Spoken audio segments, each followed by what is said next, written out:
To those who bleed orange and black, It is out of here. good morning. This is Murph and Marcus. Brian Murphy and Marcus the Waterboy Boucher. Streaming live at twitch.tv/the sports leader. All right, these are always interesting days. So what we're going to do is, here's the extent of our social commentary right here. Marcus, see if you can roll with me on this. I'm just looking forward to Nick Bosa having a big day Sunday in Tampa Bay, baby. There it is. There it is. Good morning, Marcus. How are you, buddy? Hey, Nick Bosa. Hey, Brian Murphy. Hello, Bay Area. Good morning. How we doing today? 3.5 sacks, 2 forced fumbles. I'm saying Nick Bosa sets a career high. 5 sacks this weekend, taking down Baker Mayfield. Oh, man. Crazy night. And by the way, I don't just mean what happened nationally. What I mean is the weather. I hope everybody's okay, because where we were, the winds were insane last night. I think I can objectively say they were the strongest winds I've ever heard up on Mount Tam, and knocked down our power. Hence, you're looking at your boy in a hat today. No shower and gel for me today. No product today, Waterboy. I can smell you from across the room, Murph. Smell this beautiful Old Spice. Smells delicious. But if you're probably the wrong way to phrase it. But I also heard it last night. I actually got woken up in the middle of the night. I heard the wind, and I live in an apartment building, and I have my window cracked open. And I thought someone was trying to break into my apartment. Dude. And then like in the middle of the night, I'm like, wait, I live by myself. Who the hell is in my house right now? Yeah. And then I started freaking out and getting like paranoid, like thought I had like rats or something. And then it turns out I got up, turned on the light, and you can see like the window shutter, like kind of shuddering in the wind a So little bit. Waterboy was on guard. Yeah, I was on guard. Yeah, the Louisville Slugger out. Dude, I had the bat ready to go, Murph. Oh, man, you were ready to go. You never take know some what was hacks. going to happen after last night. You went from an intruder to rats. Yeah, I was scrambling. I was like, what the hell's going on in my apartment tonight? Yeah. Well, it was brutal, and there's debris all over the road, all that stuff, and obviously, be careful out there. So, obviously, crazy night. Not much sports. We do have sports tonight. Warriors at the Celtics. What are you talking about, Murph? Last night was a huge night. It went down to the last minute. A great comeback win. Shout out to the San Jose Sharks getting the win in overtime last night. There you go, buddy. How about that? Take that, Blue With Jackets. the return of Macklin Celebrini, right? Return of the Mac, baby. And did we even talk about Draymond Green wearing his jersey to the post-game press How conference? about that? Draymond Green repping 71 up at the podium. Oh, 71. Dude, how about me not even knowing his number until now? Well, I mean, last night was only his second or third game of the season. He's been out for a while. So on a day where we had the return of the Waterboy, the return of Christian McCaffrey, the return of Steph Curry, throw Macklin Celebrini on that list also. There's other returns, too. Yeah, a couple other returns, Murph, a couple other ones. But the other one is Draymond. I guess there's some sort of bromance between those guys. I guess it all goes to Rick Celebrini. Mm-hmm. But there's been contact in the past. Did Draymond go to the home opener? Oh, I know Draymond. Or did Celebrini come to Chase? No, I know Draymond has gone out before to like Olympic trials that Macklin has played in before. So they have a relationship. And I'm not sure if he was out there for the home opener or not, but he's been vocal about Macklin being drafted by the Sharks. Does this mean we should be looking forward to several flagrants and ejections from Macklin Celebrini? Yeah, what's the over-under? 10 ejections this year from Macklin Celebrini. Go Sharks. Just like Draymond said he wasn't going to get teed up more than 10 times this year. Were the Sharks at home last night? I'm not buying it. Yeah, they were down at the Tank last night. All right, man. Are you going to go down and see Macklin, you think? Beat the Columbus Blue Jackets. I am. I'm planning on it, but I'm still waiting for my credential for the Sharks, just like I'm still waiting for my credential for the Warriors. Come on, Ray Ritter. Are we really waiting? Yeah, we haven't gotten him, have we? I mean, I'm not even blaming Raymond Ritter. I'm blaming Mike Holder. Yeah, actually, you know what? Strike my comment from the record. I would never say, come on, Ray Ritter, because he's the most efficient guy in the history of the world. Of course it's Holder's fault. Yeah, it's Mike Holder's fault. By the way, you said the Blue Jackets lost? Yeah. Tough night to wear blue. Yeah. Last night. We're just going to riff, everybody, and then we're going to move on. Give us a segment or two to riff. Come on, man. So we got that. We got, obviously, the Niners get back to the practice field today. We'll find out what Christian McCaffrey's up to, what Juwan Jennings is up to, and we got to talk about the trade. They made a trade, and I guess they did. Once again, everything happens when I nap. I woke up from the nap, and Khalil Davis is on the team, and my first reaction was, honestly, wait a minute, don't they already have him? Because the Kalia Davis factor, right? The Niners have Kalia Davis, and now they have Khalil Davis. Bro, you just blew my mind. Right? I thought they traded back for Kalia Davis. Right? And then I started like talking to myself. I was like, wait, I thought Kalia Davis was already on the squad.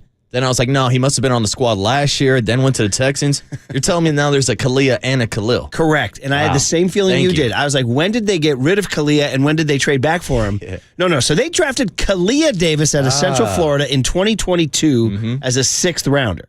Okay, so he had knee surgery and basically missed most of 2022. 2023, he played 3 games, and he's played 3 games this year. He has a pick. Remember, he picked Remember he picked... on the tip. He picked Mahomes. Yeah, a couple weeks ago. Dude, he picked Mahomes. You're right about that. How about that? Mm-hmm. So Kalia was here. They went and got Khalil from Houston, which is almost like...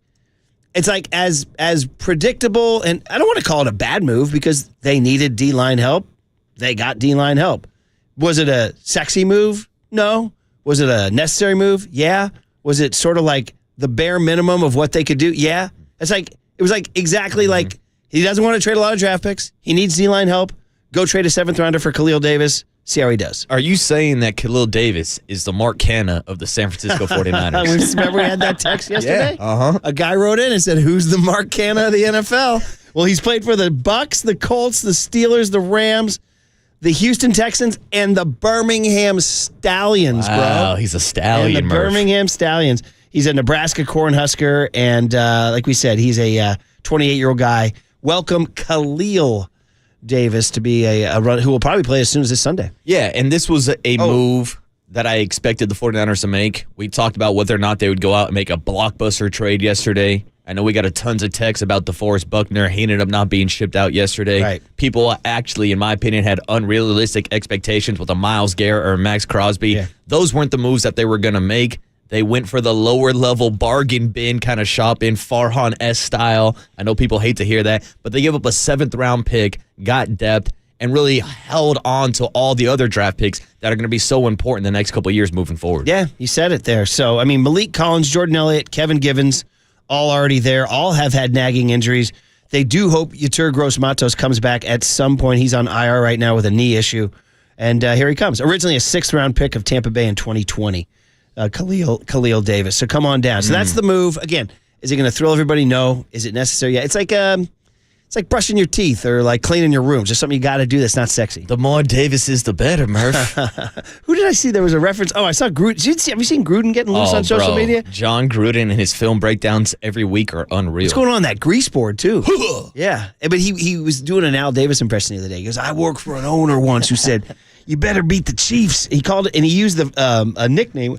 It wasn't like Bubba. It was something like that. He was talking about how the Dolphins need to beat the Bills. He's like, let's talk about organizational nemesis. I work for a guy who once said, you better beat the Chiefs, Bubba, or something like that. It was great. We should probably get it in the cooler context. Got me feeling nicey. So we had that, and Buster Posey spoke yesterday down in Florida. And pardon me, Texas. San Antonio, right? Yeah, San Antonio, Texas, which is so odd, by the way. I think I associate San Antonio not at all with baseball.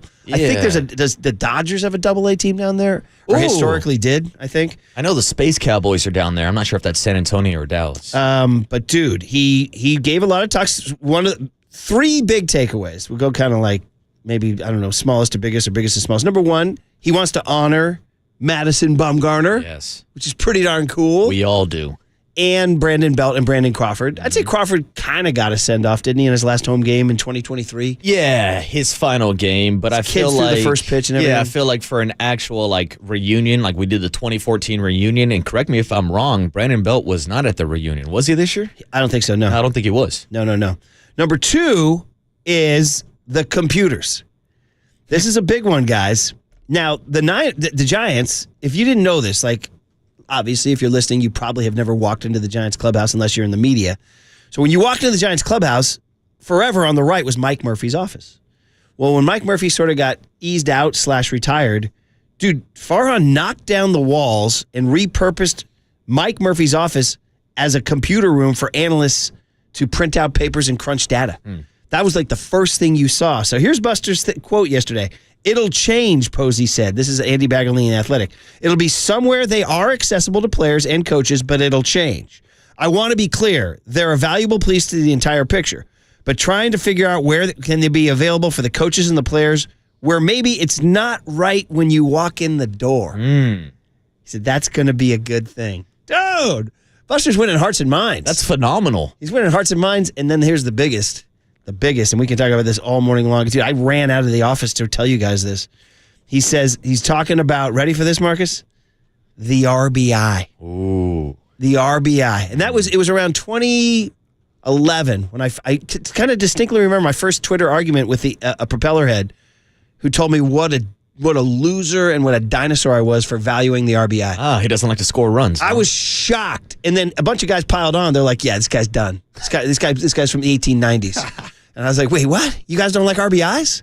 Here's Buster Posey's quote yesterday. How does a player feel like they're valued? It's playing time and how they're paid, right? And if the industry is paying a guy to have an 850 OPS, but he only drives in 40 runs, well, where's the incentive to drive in runs if it doesn't matter? So the challenge from my perspective is that driving runs in does matter to me. There's probably a lot of people who disagree with me and say RBIs are all based on luck, right? I disagree with that. I don't think it is totally context dependent. I think it's a mindset and a want to. Oh, my God. Round of applause. What was the bigger change in the country last night? Whatever happened in the voting booths or that? All I know is I woke up this morning and Buster Posey made the RBI great again. All right. That's our sign to get out. All right. Let's go here. We'll get the guest list on the other side. Incredible Buster Posey quotes. I couldn't love the guy more. And, of course, the 49ers get ready for Tampa Bay with their new D tackle. And we got young Tony with the guest list on the other side. Stay safe from the winds, everybody. On KNBR 104.5 and 680, the Sports Leader.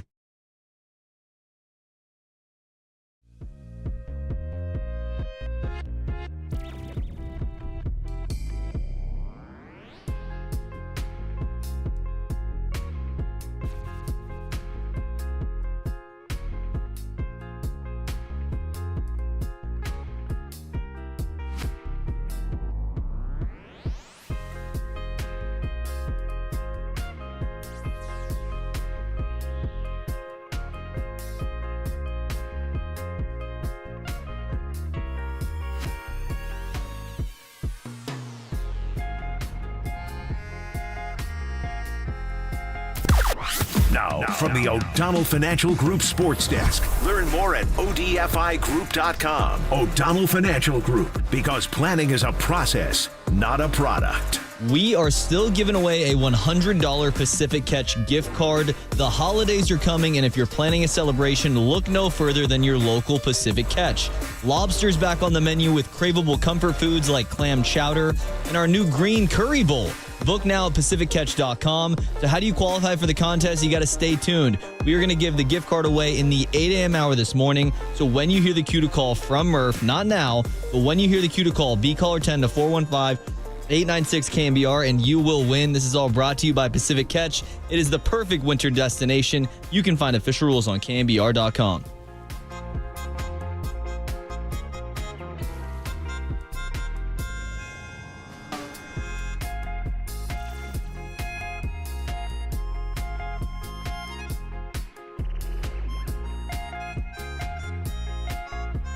Bright and early on a Wednesday morning, we got Steve Moskowitz on the line. Steve, you want to talk to us about what to do if you didn't get your ERC check?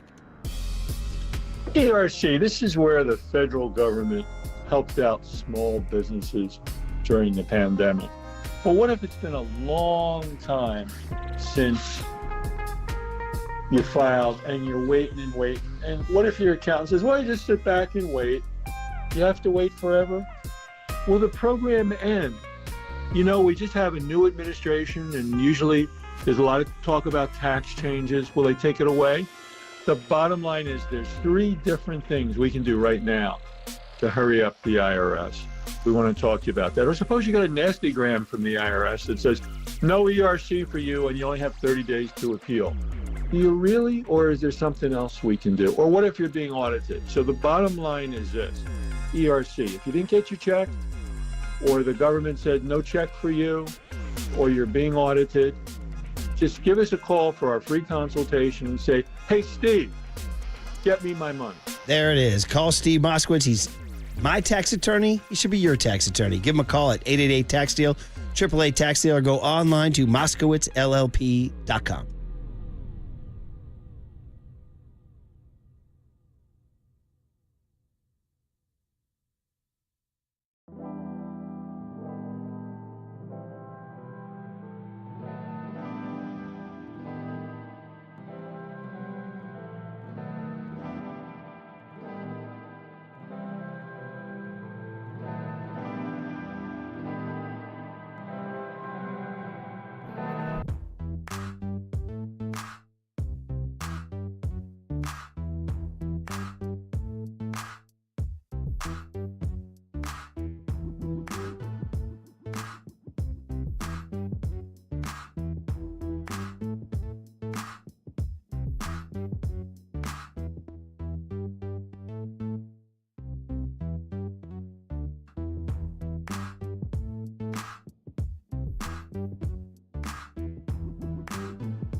And now, time for the Protect Your Assets with David Hollander Business and Technology Report.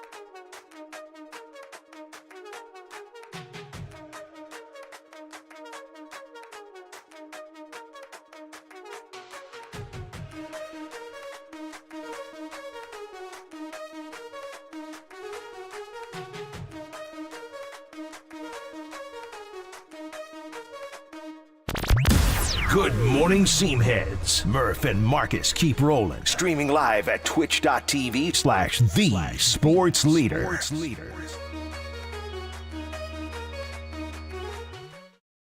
All right, happy Wednesday, everybody. Windy Wednesday. Everybody take it easy out there, man. We are back, and although it was a quiet night sports-wise, shout out the Sharks. A couple things that, by the way, wow, that is catching my ear there, young Tone. Look at this. Yeah, Murph. Marcus, you go in and arrange for a rejoin here? Oh, I didn't even request this. This is just young Tony going off the riff. Hit me with a little Larry June, 6 a.m. in Sausalito. All right. I need more Larry June in my life. It is technically 6 a.m. in Sausalito. It is today. 6:19. And watch out for those branches on the road in Sausalito, too. Young Tone, you can hop on here. Good morning to you, buddy. Banger. Are you down with Larry June? You familiar with the whole? Are you kidding? Of course. Okay, good man. That's Uncle Larry, Murph. Good man. And this is one of your go-tos here? Absolutely. This is one of everyone's go-tos. 6 a.m. in Sausalito, smooth jazz, nice little easy beat at 6 a.m. in the morning. Perfect day to get your day started. This sounds so good Quincy Jones could have produced it. Hey. Yeah. All right. So anyway, thank you for that. 6 a.m. It's 6:19 in Sausalito. 6:19 in Sausalito. So anyway, like we said, it was a light sports night last night, unless you're a Sharks fan. And Khalil, that's sexy. Getting dead sexy over there. Khalil Davis to the Niners and the Giants. Buster Posey talking down in San Antonio. So we talked about the computers being moved. I sent out that Office Space gif where they take the fax machine out in the field and beat it up with a baseball bat. And then obviously the RBI thing, I lost my mind for because I'm like, that's one of my old man takes is like, nobody wants to drive in runs anymore. It's like, yeah, dude, it's stupid. It's just a dumb stat, And you had a thought on that? Yeah, and I really do want to clarify that Murph actually ran out of the studio that he preps in to tell me this quote this morning. He goes, Waterboy, stop the presses. Big news this morning. Buster Posey believes in the RBI. Yeah, that was it. That is honestly, to me, the biggest story in the country today. He also talked a little bit about the X's and O's, Marco Luciano, and this is something Farhan Zaidi talked about at the end of his tenure, was that moving Marco Luciano to the outfield. Does it almost feel like they're just throwing stuff against the wall and see what sticks? Yeah, at this point with the Marco Luciano experiment, when it was a year ago, almost to this date, where we had Farhan Zaidi say, yeah, Marco Luciano's going to get the opportunity to be the everyday shortstop with the departure of Brandon Crawford. And then the complete mess of the development of Marco last year and kind of teetering him up and down between the minor leagues, moving him from shortstop to second base, throwing out the idea that he could play outfield now. It seems like they're just trying to figure out a way to get Marco Luciano's bat into the lineup because Buster said in that story yesterday, he saw Marco Luciano down in San Jose, and the way he squared up the ball is the same Marco Luciano I saw down in San Jose. I'm sure me and Buster both saw the struggles with the glove when he was down in San Jose, but it took all the way for him to get up to the major league level for that front office to figure out that he's not a big league shortstop, and so now they are trying to go in a different direction, and now they're going to give him the opportunity to catch some balls in the outfield. Yeah, and I mean, I don't know. Can Marco Luciano become an outfielder? Who knows? I mean, he seems to have trouble fielding the ball. Could just be a shortstop thing, but it also is trouble at second base, too. Yeah, and you look at somebody as recently as like Fernando Tatis, who started off as a shortstop and then moved to the outfield, and now he's a Gold Glove outfielder. I don't know if he's got the same type of arm at Tatis or the talent overall, but we have seen situations before where shortstops, who are traditionally the most athletic defender on your team, are able to move to different positions. We'll keep our minds open on that one. The other part is that means, as you said, a year ago, he gets the shortstop job. A year later, he doesn't have it.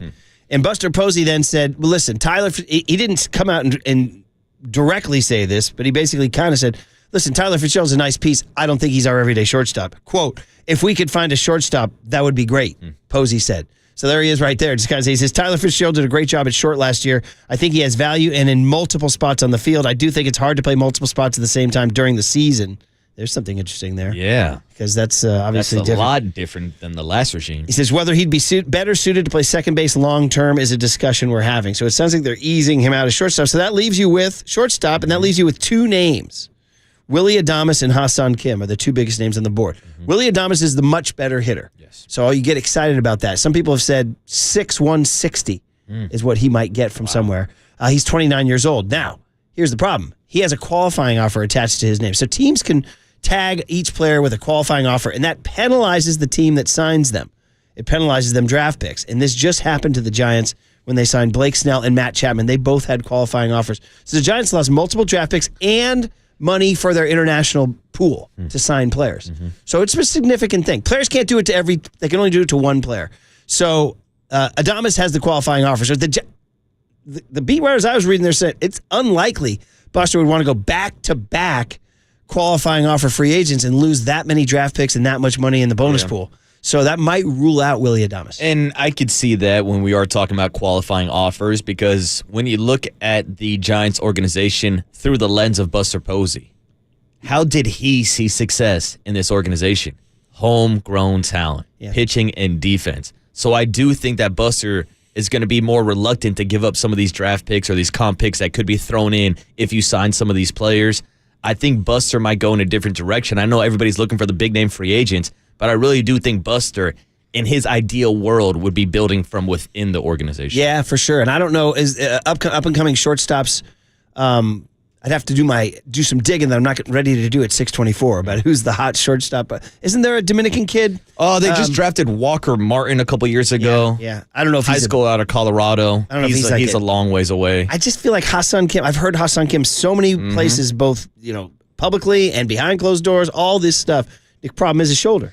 Yeah, is like, you sign the guy and he can't play. Here we go. By the way, did you see Shohei Ohtani had a torn labrum in the World Series? I saw he ended up having surgery. Yeah. Was it a torn labrum? Yeah. He was definitely nursing it. Games 3, 4, and They 5. rolled him out there as the leadoff hitter. That's fine. That's Ohtani. I know. He was willing to risk his body. I think he went 2 for 19 in the series. Didn't He really did not have that big of a series, which no one's really talking about, but doesn't matter. Dodgers won regardless. And he broke out his English at the parade. I mean, that's the scary part. The Dodgers are going to be better next year with Ohtani fully healthy after he went 50-50 this year. He's going to be back on the bump. And, oh, by the way, they'll have Tyler Glasnow pitching also. Oof. Fun. A few more, too. Yeah, huh? So anyway, throw in Dustin May and Bobby Miller and all those guys. So those are the big stories for the Posey era. They're moving the computers. They're going to honor Bumgarner, Crawford, and Belt. They're going to believe in the RBI again, and they want to find a shortstop out there, too. He goes on to say, he admits that it's hard to find hitters. It goes without saying, quote, Oracle Park is a historically tough place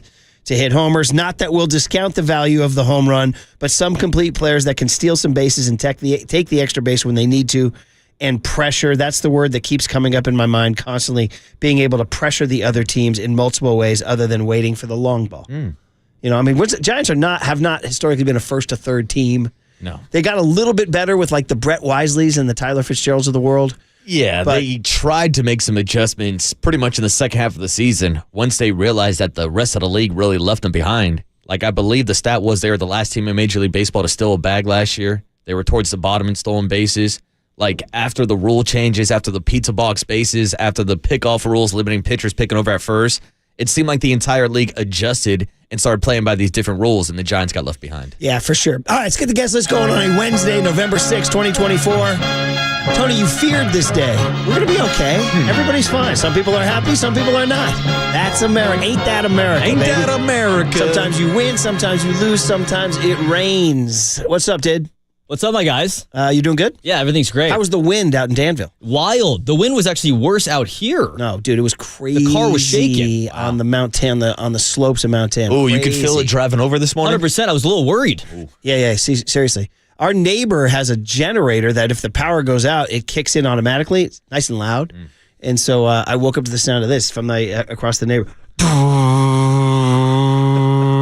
I was like, all right, I guess power's out. Yeah, good morning. I know. That's the one good thing about the iPhone alarm, baby. Power outage does not affect it. Old days, your alarm clock goes down, you're toast. Well, that's if you remember to charge your phone.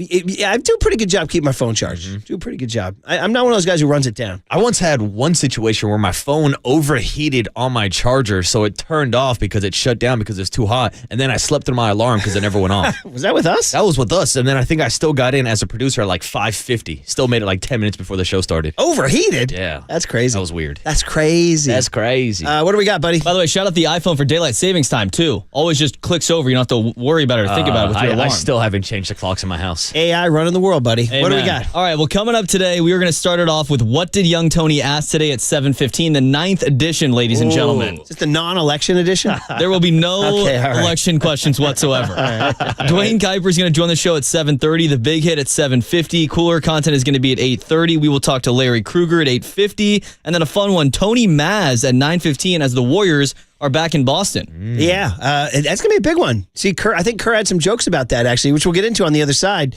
about Kerr returning to Boston, where we know this summer they wanted to run him out. Oh, I sent you boys a clip this morning from NBC Boston where they put together this whole trailer of Jaylen Brown and Jason Tatum yeah. looking for revenge and how it's going to be a petty matchup tonight against the Warriors. Okay, well, we'll hear that and what Kerr had to say yesterday on KNBR next on the Sports Leader.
Dub Nation. Murph and Marcus keep rolling on the sports leader and streaming live on YouTube at KNBR 1045. All righty, Steve Young joins Tolbert and Copes at 5 o'clock this evening, and we are still giving away a $100 gift card to Pacific Catch. Stay tuned to the 8 a.m. hour for your chance to win. Are we staying on Larry June? Is that where we're going? Because this is just too good, right? It's going to be a Larry June Wednesday. Okay. I'm here we have all for our it. themes days. We've had our Decades Fridays, 10s coming up this Friday. We had our Quincy Jones Monday. If you want to make it a Larry June Wednesday, sounds good to me. Oh, please do, Tony. Please do. By the way, this is Compressor, Action Bronson, and Larry June, a little collab. Ooh. Action Bronson, he's that guy who does that food show, right? Yeah. We've talked to Action Bronson before. Yeah. He says, my barber puts that on when I get my haircut sometimes. He always puts on stand-up comics or that. Isn't it Blank That's Delicious? Yeah. Yeah. He's a heavy set that's dude. the name of the show. He's a heavy set guy. Yeah, my shout guy. out Action Bronson. He's been dropping some LBs, actually. he? Yeah, uh-huh. Who's the guy I think he is? Fat Joe? Yeah, Slim Joe. By the way, you saw what Fat Joe did on Monday before the election? You saw the results? Dude, I saw the meme out from Yankee Stadium and his speech Monday said, the curse of Fat Joe is real, y'all. Yeah, come on. Fat Joe's taking bullets, man. Damn. But then again, they always say the only bad thing is there's no such thing as bad pub. So somebody's going to be hungering for some Fat Joe today. Keep leaning back, Fat Joe. They're Keep gonna- leaning they're gonna back. Keep down. You weren't at, that wasn't your game, right? No, thank God it wasn't. Oh, yeah. I never got your take on that. It was terrible. Okay. He looked lost out there. He looked confused. Man, oh, man. I was surprised. I tweeted out, I'm like, I'm rooting for the Yankees, so I'm Team Fat Joe. He got buried. He got buried, man. He's just Big Bone Joe now. Were you pro Fat Joe prior to that? I don't know if I would say pro Fat Joe. I mean, he's got a few hits from back in the day. Lean Back was like the classic fat man dance. You just stand there and rock away. But I don't know. I wouldn't handpick him to represent New York. Yeah, who was Where was Jay-Z at? Well, Rod Brooks was it. Well, Jay-Z's, I think he's laying low right is he? now. My isn't bad. I think wasn't he at some of the parties? Uh-oh. The guy who Brooksy was asking for was LL Cool J. I'll take LL Cool J. Ladies love, for sure. All right, speaking of, do ladies love Steve Kerr? That's my transition. Ooh. Steve Kerr is going to be in Boston tonight as the Warriors take on the Boston Celtics. Ooh. Now, Waterboy says NBC Sports Boston put out some sort of hype video for a November 6th game. Bro. First ever hype video for a November 6th NBA game? I mean, I don't recall anything like this, and it's a hype video not about them losing the 2022 NBA championship, but about Steve Kerr, A, not hand-selecting Jaylen Brown to be on the Olympic team, and B, not playing Jason Tatum enough, which hurt the feelings of all the Bostonians out there. Yeah. I mean, I told you guys, if you guys have been listening to this show, and if you haven't, it happened to coincide with the time the Murphy family was in Boston. We went on that Cooperstown youth baseball trip, and then we went to New York City, and then we went to Boston. And by the way, we went to Frank Pepe in New Haven, Connecticut. The single greatest. Now, as good as John's on Bleecker is, it has. Although I'm pissing off Chris Kelly right now. Our buddy who runs Saturday Night Live, he gets mad, like real mad at me when I talk New Haven over New York. He's like, you better stop that. Yeah. He's like, we're gonna have to settle. I mean, this. you're not the only one. I've heard multiple people say New Haven's the pizza capital of the I world. just have to tell you. I'm just here to tell you. I'm not trying to pick on anybody. I'm just telling you. Yeah, don't shoot the messenger. Murph's not the bad guy here. They're all good. It's just that New Haven is best. Anyway, we were in Boston when the Jason Tatum benching was peaking. And you're in a hotel room with your family and you like watching the local news before you go to bed. That's that kind of like classic summer hotel thing. Yeah, put on what's going on in the local news. Maybe they're doing some work downtown or something. There's some streets are closed or whatever. And the story of the day was that Boston fans were pissed at Steve Kerr. They're interviewing people on the street. Bro. They're like, yeah, what's this guy think he's doing, man? Jason Tatum's NBA champ. He's like, I don't like Steve Kerr. They're going, he's jealous. He's like, I was like, whoa. They were coming at him. They're like, he's going to pay for this. They didn't really say that, but you know what I mean? That was the general gist of what they were saying. Yeah, where'd your pocket car, Steve? Where'd your pocket car? Exactly. So going into tonight, and I guess who's not playing tonight? Jaylen Brown? Jaylen Brown is out. Jaylen Brown's out. And that adds to the injury report. Kristaps Porzingis hasn't played a single snap, hasn't played a single play all season long. He's out till December. Wow. So no Porzingis, no Jaylen Brown tonight. Takes a little shine off of this. Either way, NBC Boston tried to hype it up like this. Will you be a walking billboard for us, Team USA, a.k.a. Nike? Will you be a walking billboard for us, Team USA, a.k.a. Nike as well? Whatever theories that might be out there, they're just that. I don't think anyone's had more fun than me this entire summer. Why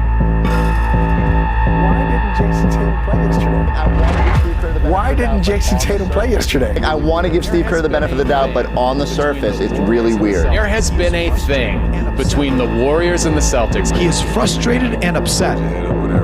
Everybody else is like, man, like, hold your head up, whatever. And Joe's like, no, I'm happy. Like, you were at the top of the mountain, you go to the Olympics, and it doesn't go your way. And how are you going to respond? How are you going to respond?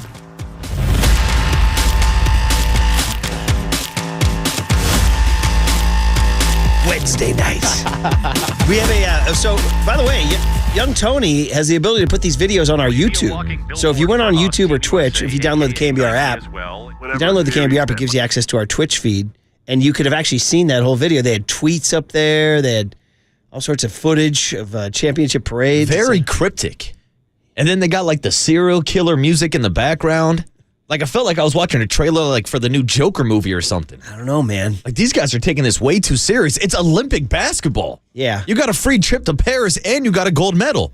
And oh, by the way, they threw Derek White on the team too. Are we supposed to be about the team? Yeah, what the hell were we doing here? Anyway, Kerr came on Tolbert and Copes yesterday and actually addressed it on returning to Boston after the Olympics cut D, Tony. Kerr yesterday in the afternoon. I'm excited. I think the fans are really going to cheer for me because you know what I did this past summer. I played Drew Holiday and Derek White a ton, Yeah, and you did. given that both guys are Celtics, and the fact that Tatum also played a huge role in the proceedings. All three guys, major fact. We won the gold medal. This is America. It's the day after Election Day. I think Celtics fans are going to welcome me with open arms and just to maybe even like bouquets of roses. Maybe, you know what I'm going to call it? It's going to be loving. Heartfelt. Yeah. Pretty good. He does make sure to get in his little defense argument there. Like, I did play Drew Holiday and Derek White. Yeah, what's the problem, Boston? He did. There were 3 Celtics on that team. In fact, Jason Tatum did wind up playing some, right? He didn't sit the whole Olympics. Dude, they're acting like he never got a single minute in the Olympics. Yeah. Here, I'll check it out for you here, guys. Yeah, and like, here's the thing. Jason Tatum's over here complaining and planning his revenge tour. Why? He should be more like a Tyrese Halliburton from the Indiana Pacers. He didn't play at all. Yeah. You know how he celebrated after the Olympics? He was hopping out of limos full with females, Murph. Let's see. Like, that's how you should be celebrating the Olympics. Not sitting here complaining about not getting minutes when you're out in Paris. Tatum averaged 17.7 minutes a game. That's plenty. I know, right? What's the problem? That's almost a full half. And he's got to play 13 of the best players in the world. So, and he averaged 5.3 points, 5.3 rebounds, 1.3 assists, and 1.0 steals. I thought these were supposed to be tough guys on the East Coast. I know, right? So, well, he's a Duke guy. Aren't Duke guys soft? Oh, he's talking about how soft the West Coast is. Here they are still crying about Olympic At least minutes. we got a little juice going into this game then. You know what I mean? Like you said, I've never seen a trailer or a promo like that for a Wednesday night basketball game in November. In November. We're not even at like Thanksgiving. We're weeks from Thanksgiving. We're not even 10 games into the season. We're not even a week into November. Anyway, as far as what's going on with these Warriors 6-1, Kerr does say the Celtics will be a defensive challenge. That's the way Joe Mazzulo's got these guys playing. Cut C, Tony. Here you go. It won't be, the version of the Celtics that we saw in the playoffs where it was true 5-out with Porzingis launching from 30. I mean, trying to guard that spacing is so difficult. But they're still obviously, one of the best teams in the league, and this will be our biggest challenge to date defensively for sure. It really will. And also, by the way, the rest of this road trip is no joke. No, I mean, they're gonna, at this point in time, I don't want to say they're gonna lose all 3, but you could be prepared because it's Boston, it's Cleveland, it's Oklahoma City. Those are literally the 3 best teams in the NBA right now. Yeah, right? and then they come home right after that 3-game road trip, and they face Klay Thompson at Chase Center. Oh, man. You better get your press pass by then. I know. Mike Holler. Hopefully you're on your way back today. I'm arranging to go to a couple games this year with the fam, but not that one. So you're going to have to be my eyes and ears on that one. I got to be in the building for that game. Celtics are 7-1. Warriors are 6-1. By the way, it's a 4:30 tip on ESPN. We all clear? There's nothing to watch. No votes to count. It's all done. We're all good. The past has been like that thing is stretched out for days. No, we're going to worry about that. Celtics a 6.5-point favorite tonight. Ooh. Even without Jaylen Brown. Should underdog get involved? Ooh, sounds like a pick for Prize Picks or underdog. Well, you know what I should do is look at Jason Tatum's higher and lower. Ooh, Murph. Yeah. Higher Free or lower ad for those guys there. Meanwhile, on Kuminga, who has, had this interesting little start to his season where he didn't get the extension, bet on himself, or turned down the extension, bet on himself, started, didn't have great success starting, went to the bench, is playing good off the bench, and the Warriors are 6-1. So what did Kerr have to say about that? Ultimately, to be a great team, you got to be two-way. You got to be a two-way team, and when you have Steph Curry in the starting lineup, that can offset the spacing challenges that come. As soon as Steph went out, I wasn't going to play that front line. I mean, that made no sense because now you're putting way too much of a burden on a backcourt to generate offense without much spacing from your 3, 4, and 5, and so Steph goes out. We just changed the lineup to make more sense, get more shooting out there, and it clicked, and we stayed with it. And I don't know, it's called coaching. Yeah. So. Yeah, thank you. There you go. And by the way, he's giving himself a little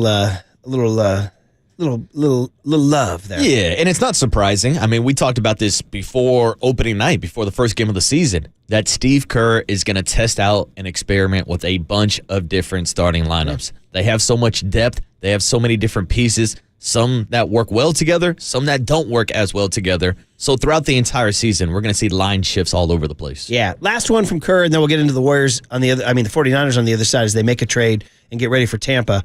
Buddy Hield, who's just been the breakout hit of the first 7 games of the season. I mean, this guy right now, he went on Jim Rome yesterday. He's doing all this stuff. But here he is, Kerr, just gushing about this, the smiling Buddy Hield.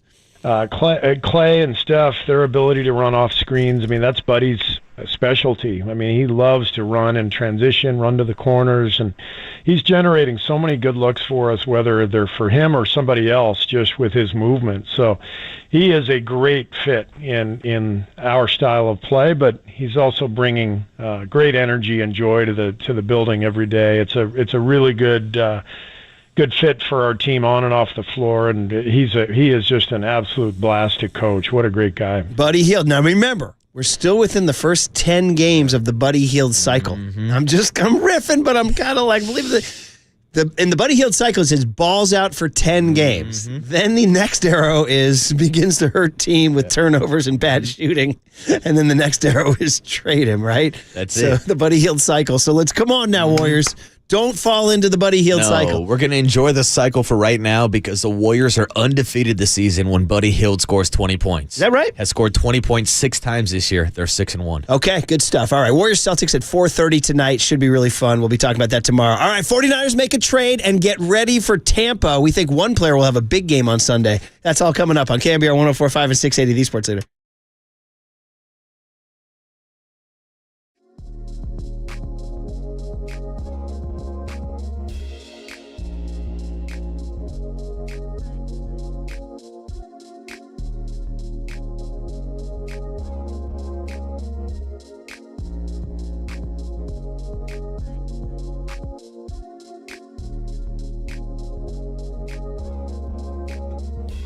I continue to talk about the half-baked pizza because I'm a fan of Amici's East Coast Pizzeria and the half-baked pizza. And because everybody's busy. God, it's Wednesday. It's the ultimate busy day. You're driving around. You got practice. You got music lessons, whatever. You got homework. When are we going to have dinner? Well, you're going to have dinner when you get your half-baked Amici's pizza and slide it in. Shout out Whitesnake when you're ready. And it comes out. It's really good. The cheese is bubbling. The crust is crispy. I'm a big fan of the half-baked pizza, and I'm a bigger fan that for the rest of November, I'm giving you a deal. For the rest of November, if you order any size half-baked pizza online from the menu category scroll bar at Amici's.com, Amici's gives you 20% off that pizza. Pretty good deal, man. So when you want restaurant-quality pizza from your own kitchen, time to fit your family's busy lifestyle, and 20% off for the rest of November, Amici's delivers. I just want some pizza. From the Chilton Auto Body Traffic Desk.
time for KNBR's Opening Bell Report. Sponsored by Protect Your Assets with David Hollander. Concerned inflation will ruin your dream retirement? Learn more. Listen to David's show every Saturday morning or call 1-866-PROTECT.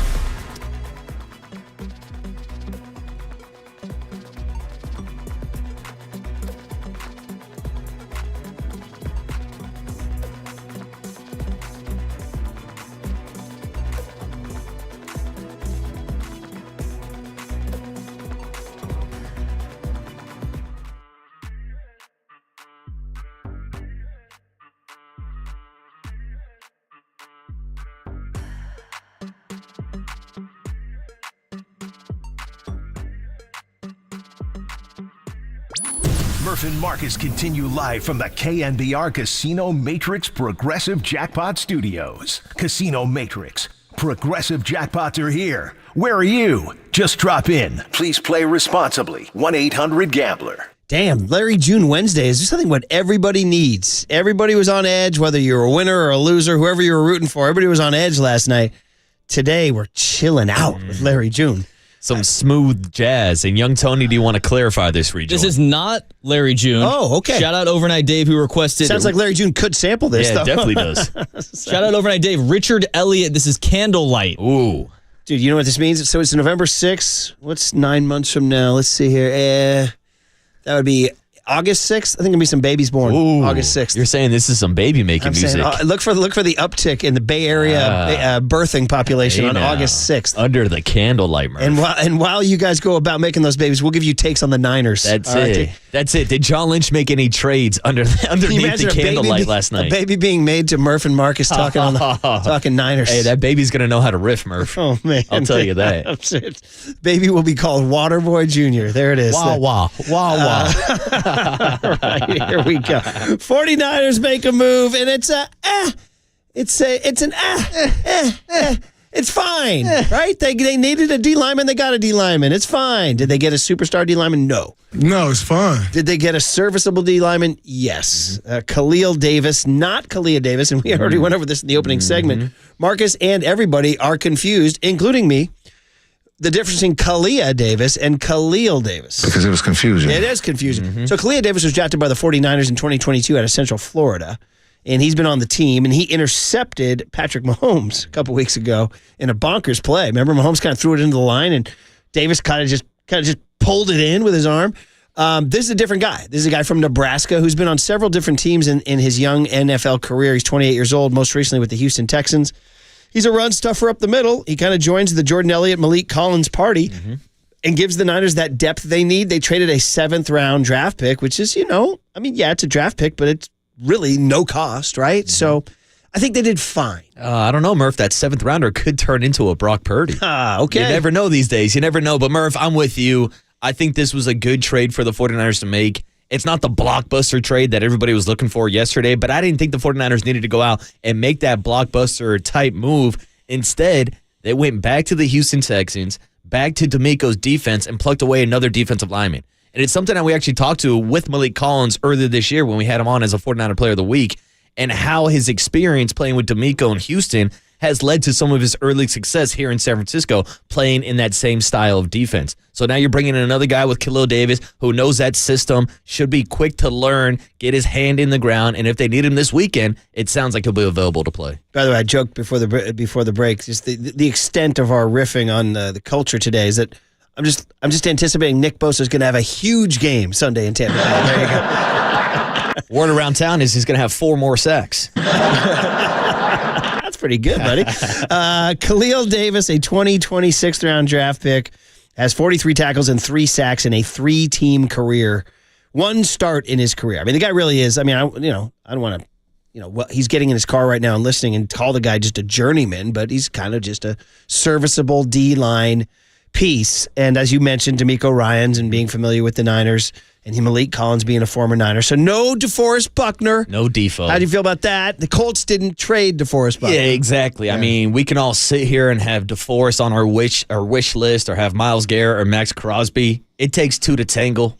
you need a dance partner, and obviously the Colts weren't willing to move on from DeForest Buckner, so he wasn't available, and that's why they didn't make the move. Yeah, and in Branch's piece in the Chronicle, he says Lynch kind of told us the 2025 salary cap plays a role in this, in not making huge decisions. They got to pay Brock Purdy, and that's going to be a whole nother discussion we're going to have all offseason. What do you pay Brock Purdy, right? And that was my main take yesterday when we're looking at the future and what this salary cap is going to look like if Brock Purdy does end up making $60 to $65 million per year.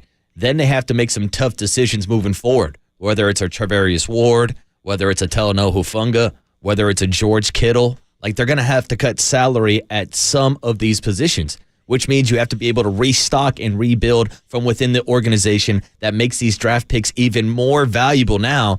The reason why they're able to go out and have all these big-name superstars on the roster is because of that Brock Purdy rookie contract. But once that contract is gone, they're going to have to implement a different strategy and have to go with some of these younger guys on the roster. Yeah, and so far so good. I mean, this is easily his best draft class was just this past year. I mean, this is like, they're only 8 games into the season, and it's without doubt a smashing success. Almost every single draft pick has contributed on the field, which has not been the case. They've frequently missed in the top half of their draft picks. But Renardo Green and Ricky Pearsall and Malik Mustafa, Dom Pooney's the big one, obviously the third rounder. So it's been really, really good. By the way, to make room for him, they cut another draft pick, Jalen Graham. So he didn't make it. Also, another move they made, which kind of you got to keep an eye on, is old reliable Tayshaun Gibson was picked up again to sign up and onto the practice squad. That's a guy they just kind of put out there, and he'd make a play for you. So we'll keep an eye on that in terms of the safeties and Hufanga coming back. Yeah, and I don't want to read too much into it, but that move kind of signifies to me that maybe Hufanga is farther away than we all think. Yeah. Like, there were some thoughts about maybe Hufanga just wrapping his wrist up and playing with a cast, but if they're bringing in Gibson now, I think he might be a little bit farther off. It's the Kitty Brigade back there, Jair Brown and Malik Mustafa. But again, man, if you're old enough to remember the 1981 49ers, Young Tone, ready for this? The 1981 49ers won the freaking Super Bowl, starting not one, not two, 3 rookies in the secondary. 3, both corners and a safety. Ronnie Lott, Eric Wright, and Carlton Williamson. The veteran was Dwight Hicks. He was out there, what am I doing with these rookies?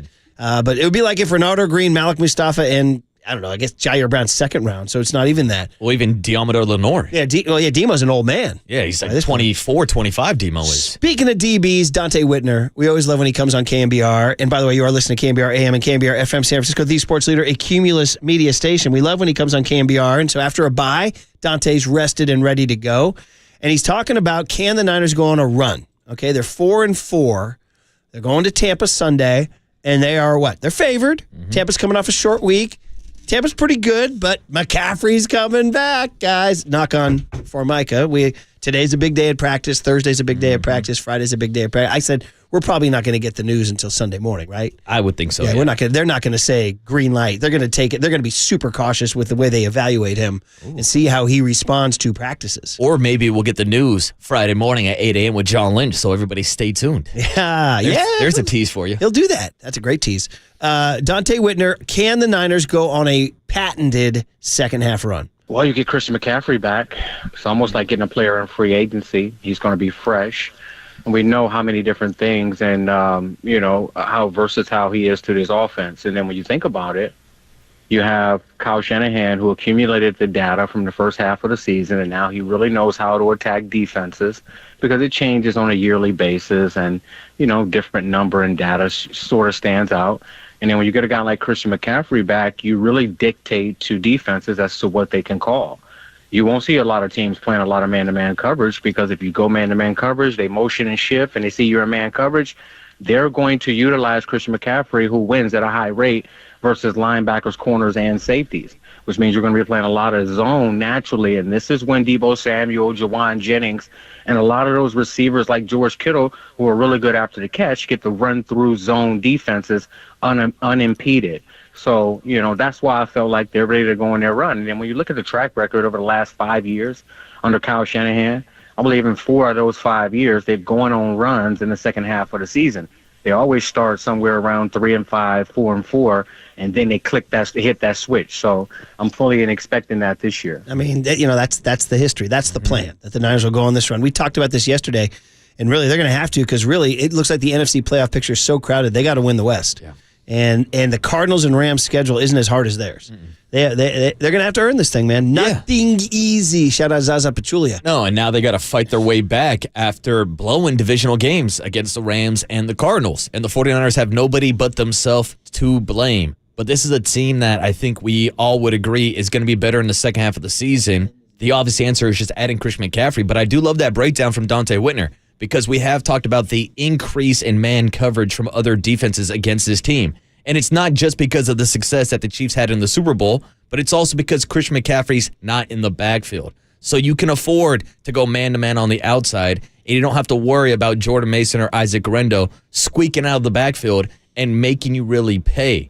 That's the difference here. But now with Christian McCaffrey, Dante's point is, if they're in man coverage with CMC in the backfield, as soon as those backs turn around, Christian McCaffrey's cutting up the field, and Brock Purdy's going to trust him to dump it down and take advantage of those openings on the defense. So I do think it's going to change overall, regardless of the amount of work and snaps that Christian McCaffrey gets, just how defense is playing and kind of get their game plan going for the 49ers. It'll be fascinating to see how effective he is. I mean, he hasn't played football since the Super Bowl.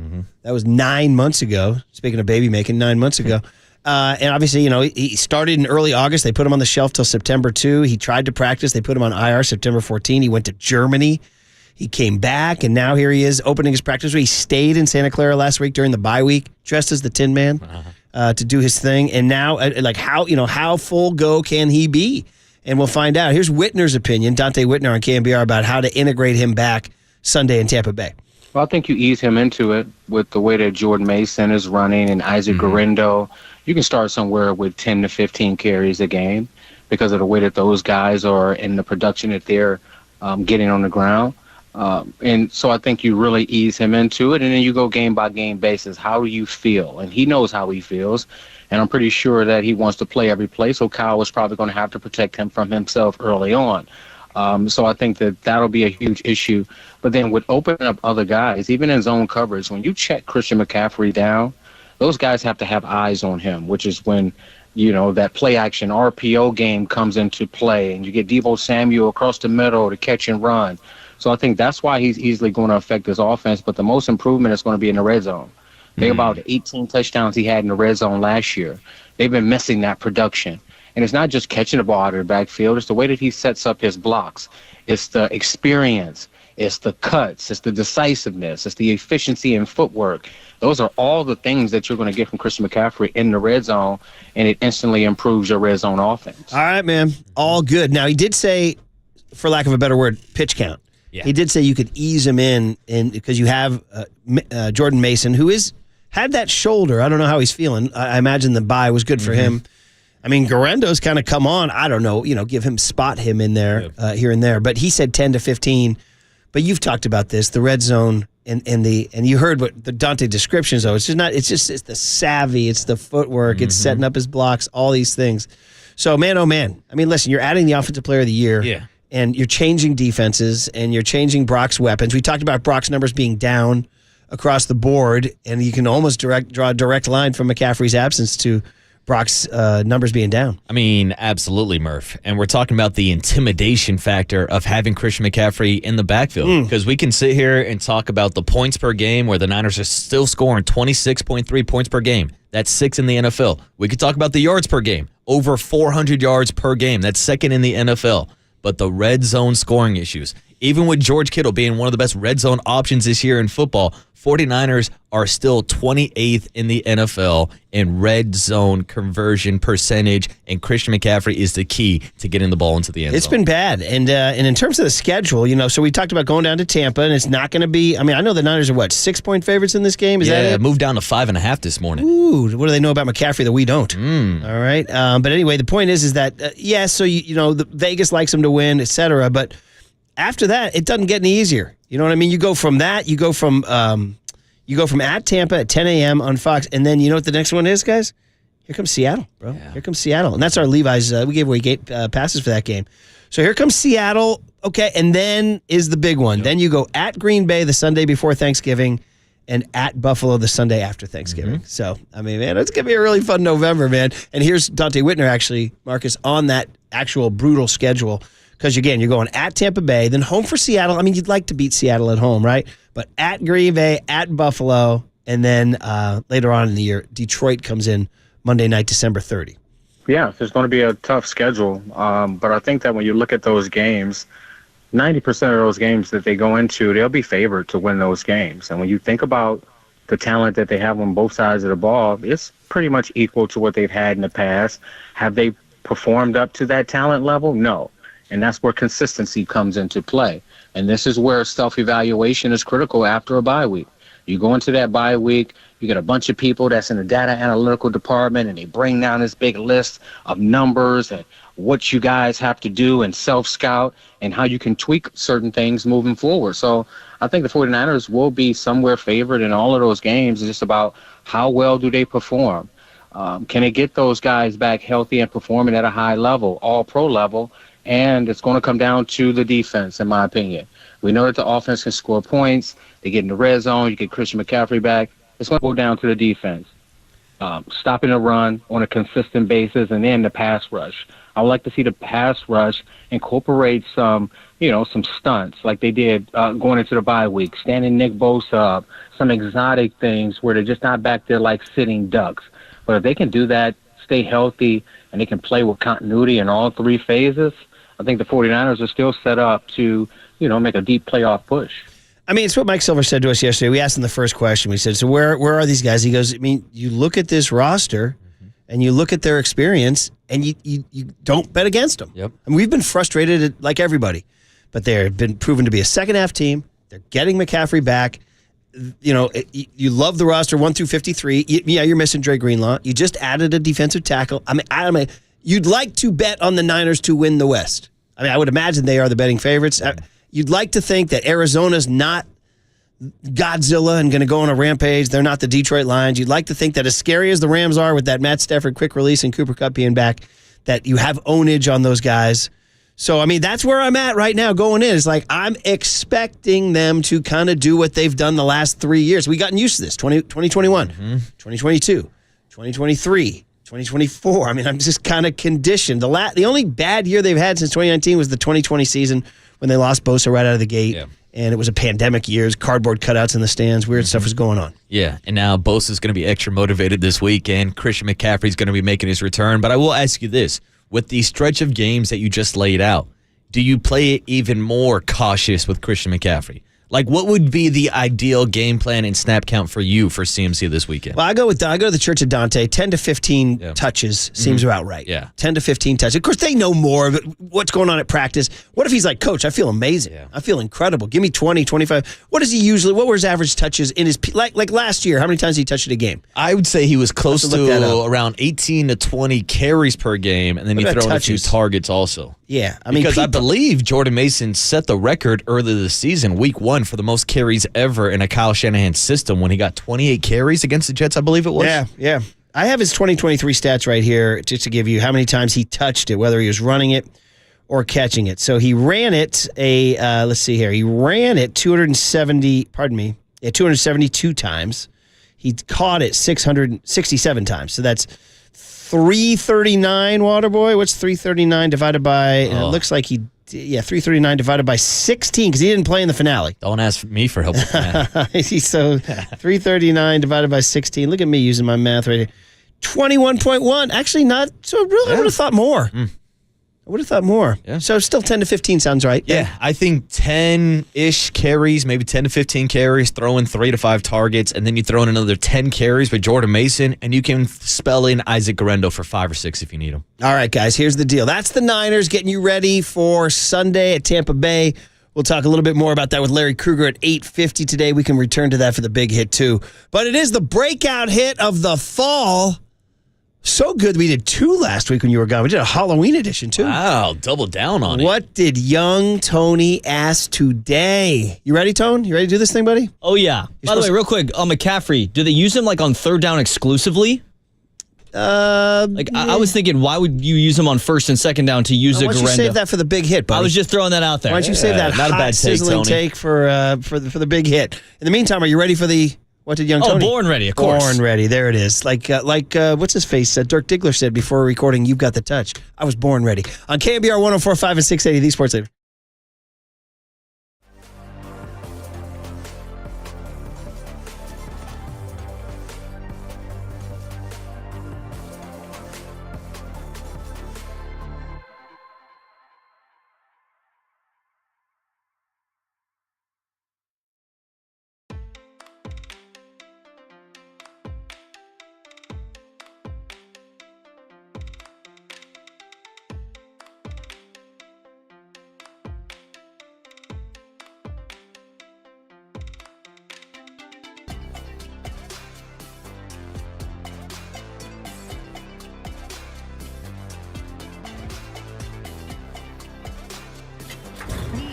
from the Chilton Auto Body Traffic Desk.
And now, time for the Protect Your Assets with David Hollander Business and Technology Report.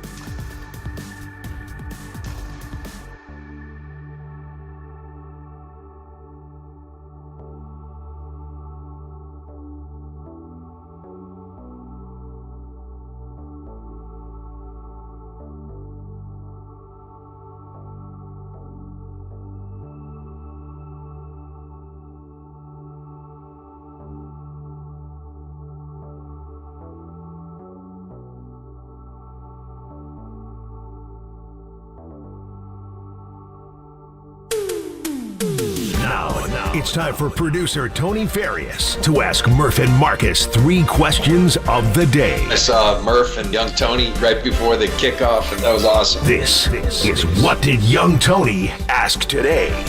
Oh, it's the breakout hit of the fall. Young Tony filled with questions. He's got questions. We got answers. I'll tell you one of the things that I've noticed in these things is I frequently give an answer and then want to give a different answer right away. So you always catch me, Tony. I guess I'm not good. My first take's not good. I'm a 2-take guy.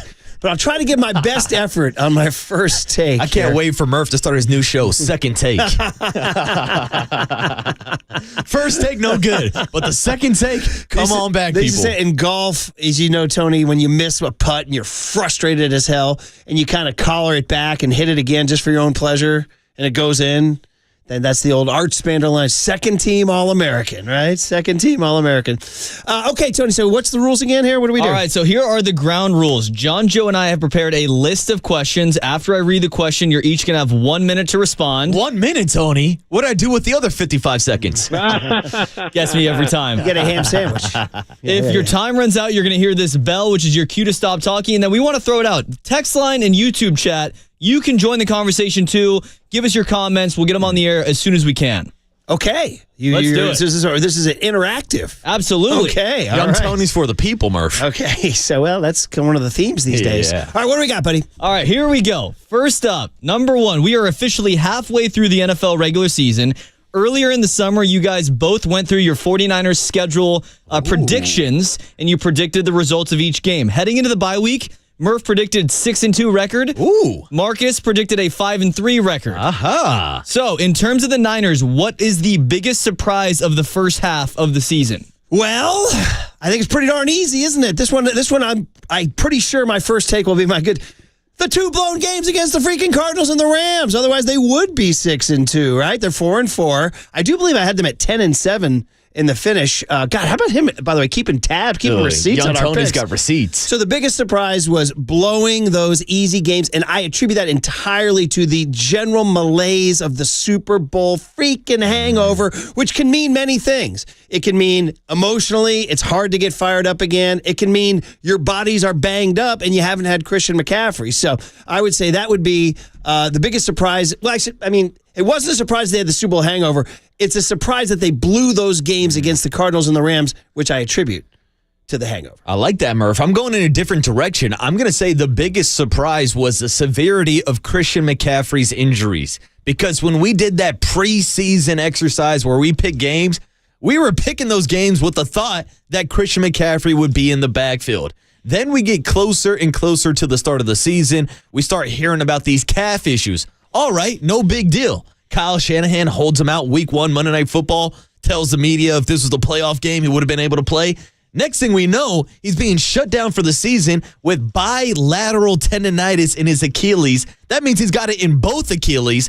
He hops on a bird out to Germany, and now we're still waiting for the return of Christian McCaffrey. I think that entire storyline and how it got amplified was the biggest surprise of that preseason prediction. I like that too, buddy.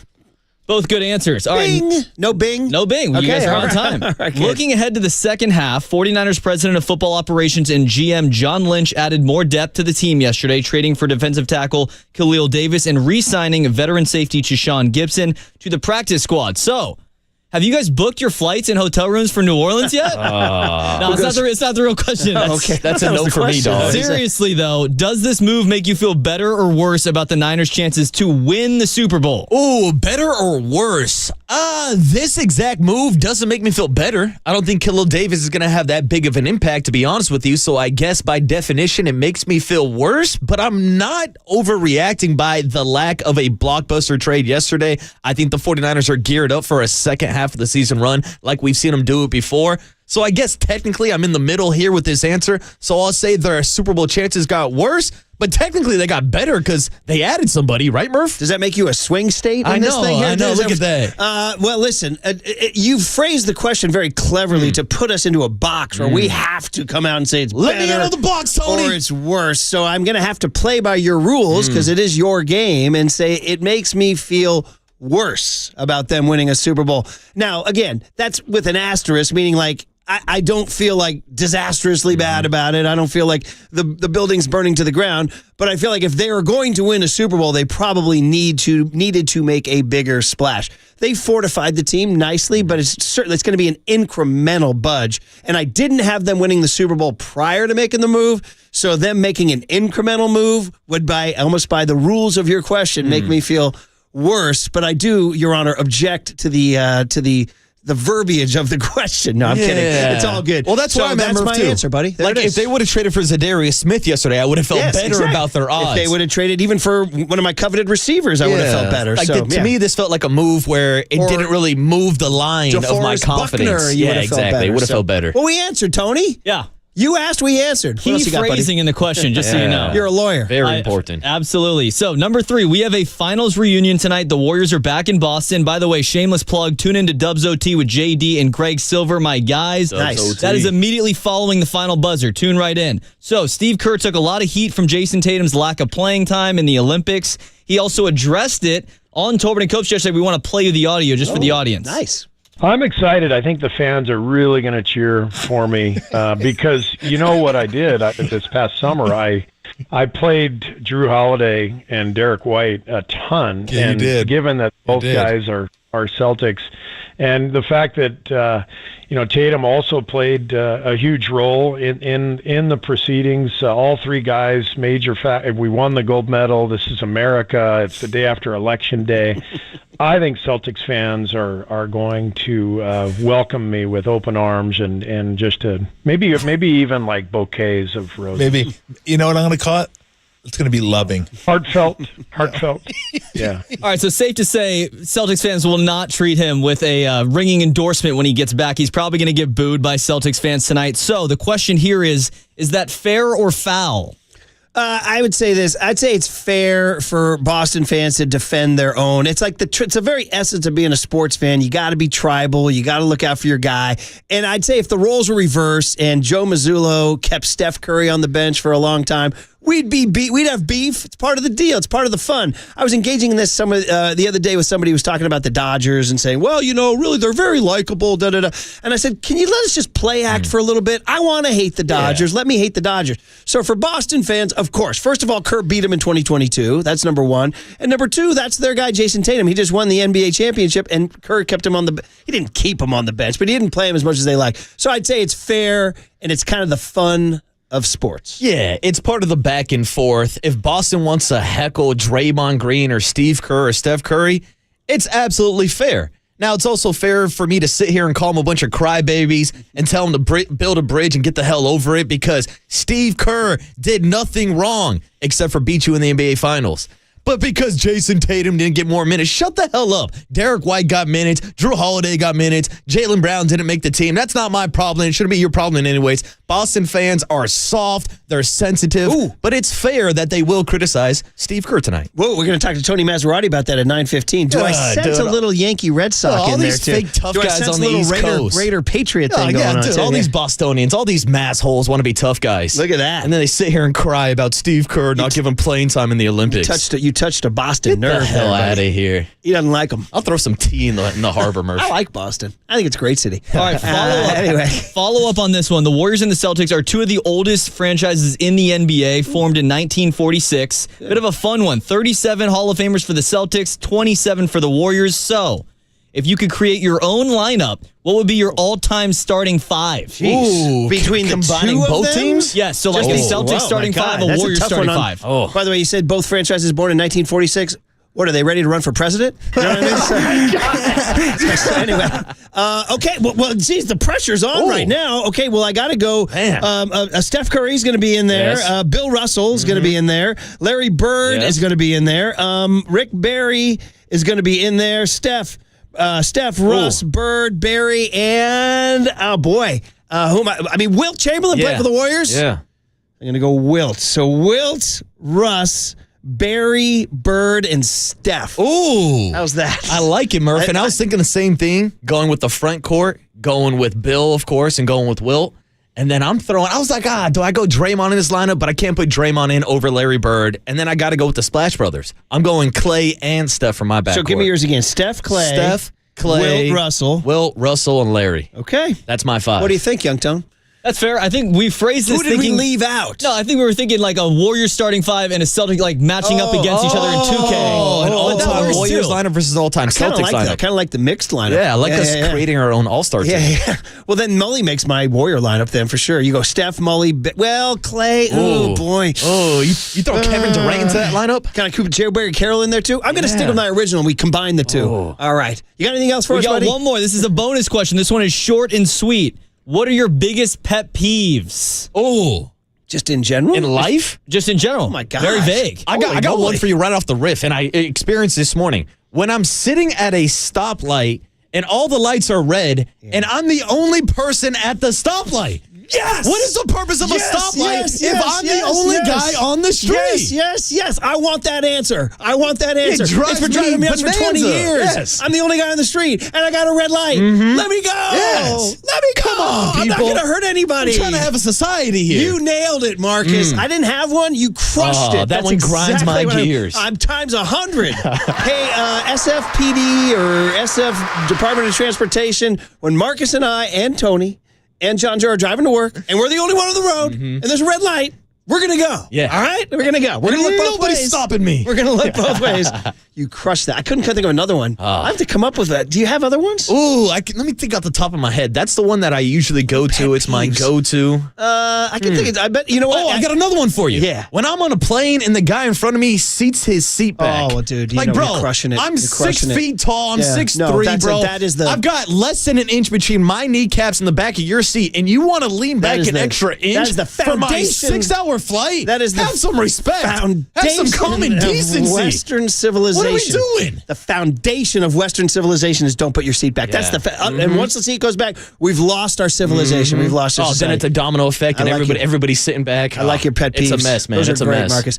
You know what I'm going to have to do actually is ask my bride, the lovely Candace, because she'll tell me, she'll know when she what fries me. And she'll say, oh, yeah, watch out. Don't say that around your dad. She might say when my husband sleeps with the shoes on. Marcus, stay hot, kids. Stay hot. All right, well, there you go. Do you have a pet peeve, Tony? Ooh, I think for me, it's just like being disorganized. I always hated like people just leaving stuff around, especially roommates in college just leaving S all over the floor and just messing around, leaving dishes in the sink. Like, come on now. We live in a civilized society here. And 707 says hard butter at a restaurant ruining your bread. How's that one, I too? need that soft butter. All right, guys. Good job, young Tony. We enjoyed it. That last one was wild. It was very broad. I didn't know if it was... What are your pet peeves? I got pet peeves. All right, there you go. Good job, Marcus. Let us through the red light. All right, Dwayne Kuiper next on The Sports Leader.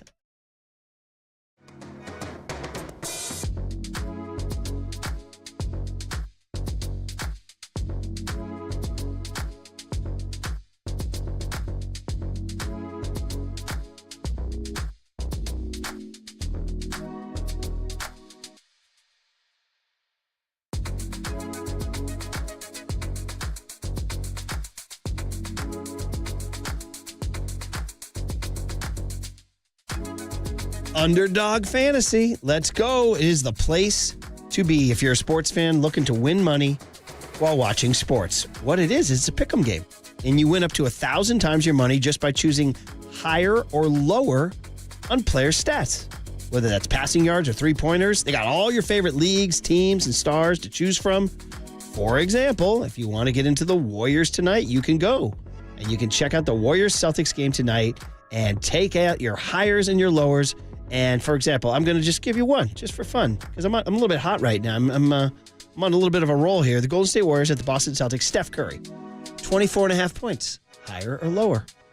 5.5 first quarter points, higher or lower. That's how you do it. So this season, Underdog will be running a special, a promo, or a bonus almost every single day. Profit boosts, discounts, free picks. All right. So you download the app. You sign up with the promo code Murphy and you deposit now to get up to $1,000 in bonus cash instantly. So once again, that's the promo code Murphy. Now, you must be 18 plus and present in a state where Underdog Fantasy operates. Terms do apply. If you're concerned with your play, call 1-800-GAMBLER or visit ncpgambling.org.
There's no question we've got the best in the booth. That's why we all mimic his call. Time for Murph and Marcus to catch up with Kite on KNBR 104.5 FM and 680 AM. All right, every Wednesday we talk to Dwayne Kite. We had a great visit from Kite last week. Came in, it was really fun. It was really fun to see him, and we got a lot from Buster Posey in San Antonio, too, to talk about, too. We are sponsored, Dwayne is sponsored by your Northern California Honda dealers. See your NorCal Honda dealer now for sedan fine savings on every model. So, Kite Marcus is back from his trip to New York. Buster's down in San Antonio, and they hired a GM since we last talked to you guys. We got a lot to talk about. Good morning. How are you? Hey, morning, Kite. Yeah, lots going on. I'm sure Marcus turned that city upside down. Absolutely, Kite. Absolutely. I mean, New York's a lot like Vegas, man. It doesn't sleep. And you can have a good time in New York. Those 4 a.m. closing times extended him into extra innings. Yeah, plus I heard you guys talking about pizza yesterday. God dang it. I went right out to Amici's. There you go. See, it gets hungry, doesn't it? Yeah. Well, good call, buddy. Good call. You can even get half-baked and cook it at home. All right, Dwayne. Well, we'll take it in chronological order. We haven't talked to you since Zach Manassian got named general manager. Then we can react to what Buster had to say yesterday. Had you got a chance to meet him in the years? He's been in the building since 2019, but I know sometimes those guys are behind the scenes. There was COVID. You guys weren't in the clubhouse for a couple of years. What do you know? You know, a lot. I mean, yeah, we got to know Zach. In 2019, he traveled a number of different times.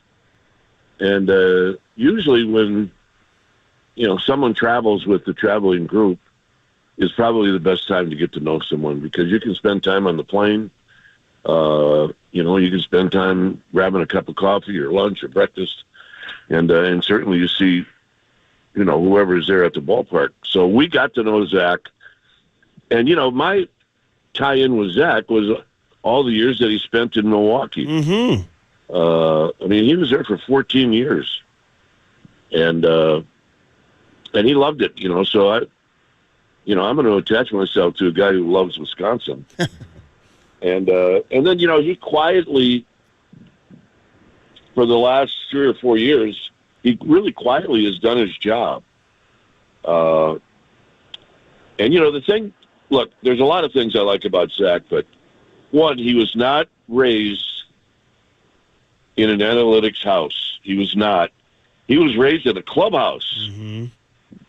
And you can say anything you want about people that are around baseball, but if you're around the clubhouse and you were raised in the clubhouse where his dad was the equipment manager, I mean, you're not going to miss anything.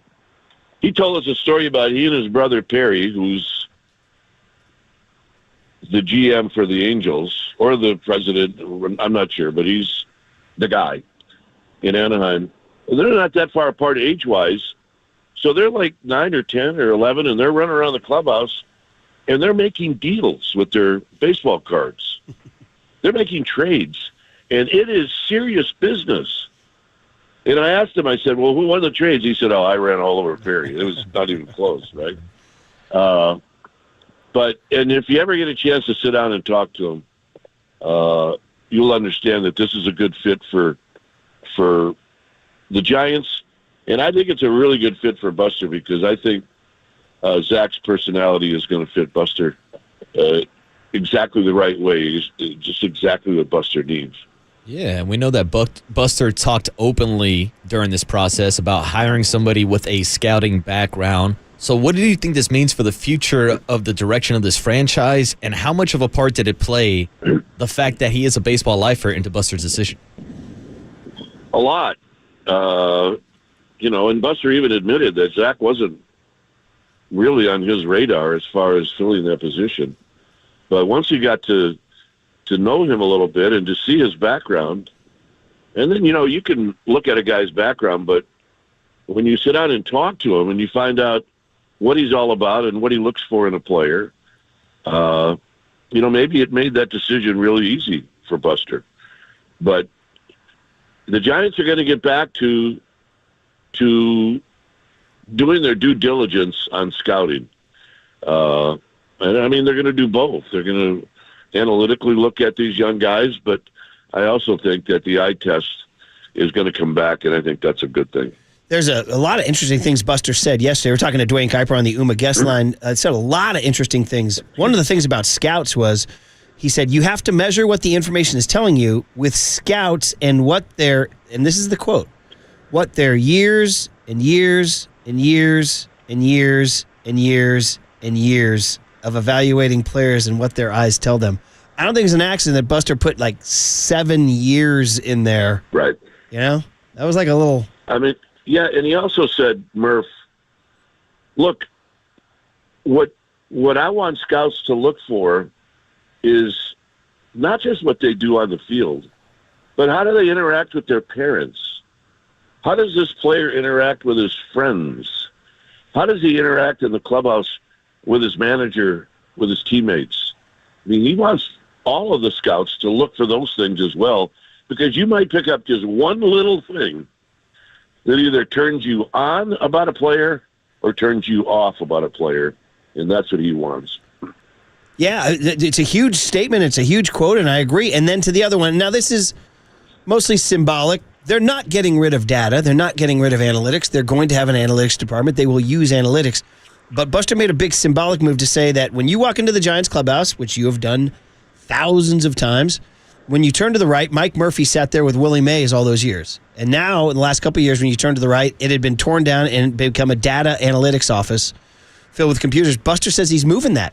Now, he says that the players will still have access to it somewhere in the back, but he said when you walk in, he doesn't want it to be the first thing you see. That's a pretty large symbolic statement. What'd you think, Dwayne?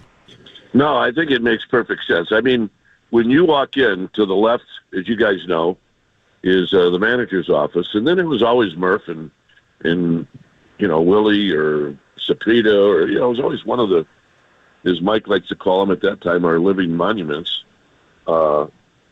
Well, that all got torn out, and analytics people took over, and that's fine. But when you walk into the clubhouse, according to Buster, is the first thing you see is you don't want to see the analytics people. Maybe you want to see 3 team pictures of 2010, 2012, and 2014. Maybe you want to see Buster hugging Bumgarner or all the Buster hugs. That's really what you want to see, and I think that's probably what's going to happen. It's pretty amazing that he even brought that up, because it's a little thing, Murph, but it can really be a big thing. I like it. Yeah. Dwayne Kuiper on the UMA guest line. And Kuiper, one of the other big takeaways from Buster speaking to the media yesterday is him coming out and saying that the Giants will be looking for a shortstop this offseason. He mentioned Tyler Fitzgerald's ability to play second base and also mentioned Marco Luciano moving to the outfield. What do you think the offseason plan for shortstop is going to be this year? Well, I mean, I think everybody's going to go after Willie Adames, the kid with the Brewers, who, he had a great year, and he's had some terrific seasons, and he's a free agent. And then Asan Kim, we know that Melvin loves him, and he had him in San Diego, and he's hurt. And nobody quite knows for sure when he will be back next year, whether it's May, June, in July. So you can probably get Kim a little cheaper, but then you have to mix and match defensively again at that position until Kim gets ready. And, I'm not sure that they want to do that. But, if they're assured that he could come back pretty early in the season, then I think they absolutely will take a shot at him. I mean, when you think about it, there's not a whole lot out there when it comes to free agency. I mean, can you make a deal? Yeah, but there are many organizations that are throwing shortstops around. So we'll see what happens. It's a big challenge for the Giants, but I know it's probably their number one priority. Yeah, and then a starting pitcher. Adames comes with a qualifying offer, though, unfortunately, which would cost them draft picks, which they just lost for Chapman and Snell. That could play a role, Dwayne. Yeah, it could play a role, but, I mean, are we worried about now, or are we worried about 3 or 4 years from now? Yeah, I mean, that's what they have to look at. We'll figure out what Buster and Zach Manazzi and how they go about their business. Kai, this is the one that set me on a rampage this morning in a happy way. Andy Bagley wrote a very comprehensive piece about how Buster's going about his job in his first month, about all the stuff we talked about, the computers, bringing back Bumgarner, Belt, and Crawford for a ceremony, which we'll ask you about. But this is the one he talked about how, the players he wants. He writes, how does a player feel like they're valued? Fairly long quote, stick with me here. How does a player feel like they're valued? It's playing time and how they're paid, right? And if the industry is paying a guy to have an 850 OPS, but he only drives in 40 runs, well, where's the incentive to drive in runs if it doesn't matter? So the challenge from my perspective is that driving in runs does matter to me. There's probably a lot of people who disagree with me and say RBIs are all based on luck, right? I disagree with that. I don't think it's totally context dependent. I think it's a mindset and a want to. But how do you convince your players to do that when they say, well, if I drive in 80 but I got a 770 OPS instead of an 850 OPS, am I going to be penalized for that? So I see that as the crux of the issue. Hopefully we can make headway in the minors. If we set standards, you're going to move up if you're going to do these things. And if you're not going to be moving up. That'll be the fun part to piece together. Long quote, Kite, but there's a lot there, and I loved it. What'd you think? Well, when I saw that quote, I said, you know what, I'm going to send that to Jeff Kent. Because I've told you the story about when we had Kent on. You should tell other people who haven't heard it. And I think it was a day where there was a lot of junior giants at the park, and we had Kent on. And Mike and I, we asked him, what are you doing? He said, well, I'm coaching a lot of Little League Baseball. And he said, one of my boys is playing, and Mike said, well, what's a little advice? And he goes, you want some advice? Let me tell you what I told those kids just the other day. The money lies in the RBIs, period. So go get paid, kids. Right? Can you see these 15 of these 10-year-olds going, what did he just say? The money lies in the RBIs. So anyway, that's exactly what Buster Posey just said to Bagley. The money lies in the RBIs. I used to listen to Joe Morgan argue with people all the time. When somebody would say to Joe, what's the most important stat in an offensive player? A lot of guys average home runs. You know what Joe's answer was every time? Runs scored. Yeah. And if you look back at his career, he always scored 100 to 120 runs. Well, think about Joe. He's got all those guys hitting around him. He walked a lot. He got a lot of hits. He stole a lot of bases. So his deal was runs. And I think that also goes along with what Buster was trying to say in that article with Andy. You know what? When you guys called, I'm halfway through Bagley's article, I know, it's long. And I think there's 9 more pages to go. Oh, it's a long one. It's good, though. It's really good, and it's a big insight. But you're right. It is lengthy, and it's about how he's going about his business and how he's going to be a people person and what you pointed out about the scouts and all that. So it's fascinating. It's Buster Posey, and he talks to other GMs around the league who have this appreciation and, I don't want to say reverence, but just a real appreciation for who Buster is and how he goes about his business. Well, I know for a fact that if he hasn't, he's at least talked to every other GM in baseball. It's one of the things that he wanted to do was to make sure that he touched base with all these people before the winter meetings. That way it wasn't the first time that he was going to meet them. Now, look, there's GMs and then there's presidents like he is. So there's other people that he'd like to talk to, but he wanted to check the boxes on the GMs. So hey, look, it's fun. I was with Mike a couple of weekends ago, and this has energized a lot of us. Just knowing that he's in charge and some of the things that he's trying to do, and I think if it energizes us, we're all hoping that it's going to energize this fan base. That's a strong statement. I like that. We'll end it on that positive note. So, all right, Kai, we'll get back to the last 9 pages of that article and over your coffee and enjoy it. By the time we talk to you next Wednesday, you'll have finished it. So, hey, by the way, it was great seeing where you work, where you sit.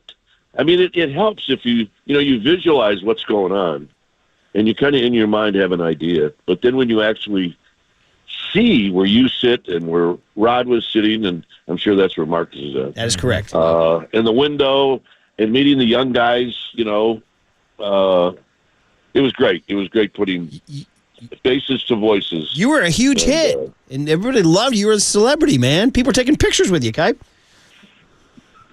Murph, are you saying that with a surprise tone? I think he is, Kai. Racine, Wisconsin's most famous celebrity. One of these days, I want to just come in for like an hour. Name it. Yeah, we'll give you 4, Kai. John Joe Curley, our producer, is waving you home like a third base coach right now, saying, "Come on in, right. come on in." Well, we'll do it. We'll do it. Rather than sit on Treasure Island, I could just go in. Are you in TI right now? No. I'm sitting at a Starbucks in Alamo. Okay, all right. Beautiful morning, right? All right. All right, Kai. Hey, guys. Go Niners. Dwayne Kuiper at a Starbucks in Alamo, and he sat right there, Marcus. He sat there for the last segment last Wednesday. I got FOMO. You know who was fanboying out big time? Fanboying out was a Loader. That's not a surprise. He was fanboying out big time. Maria Lopez got some love, too. Oh, it was all good. I'm surprised Kuiper wasn't asking to take photos with Emily. There you go. And Dwayne's brought to us, of course, sponsored by your Northern California Honda dealer. See your NorCal Honda dealer now for sedan fine savings on every model. All right, the big hit is the 49ers because they did make a trade yesterday, and they are back on the practice field today. And they are, you just heard Kipe say, go Niners at the end. They are going to Tampa Bay on Sunday. Let's lay it out. 808 KNBR is the phone number. And the question is, do you think they did enough? Did filling that defensive line help you or hinder you in your love of the 49ers' chances going forward? 808 KNBR is the phone number. 415-808-5627 is the Golden State Lumber and Building Materials text line on the Sports Leader.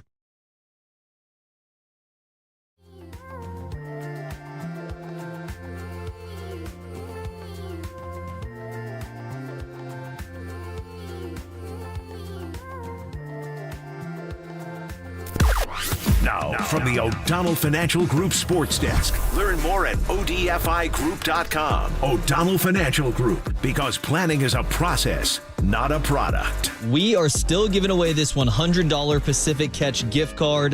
The holidays are coming, and if you're planning a celebration, look no further than your local Pacific Catch.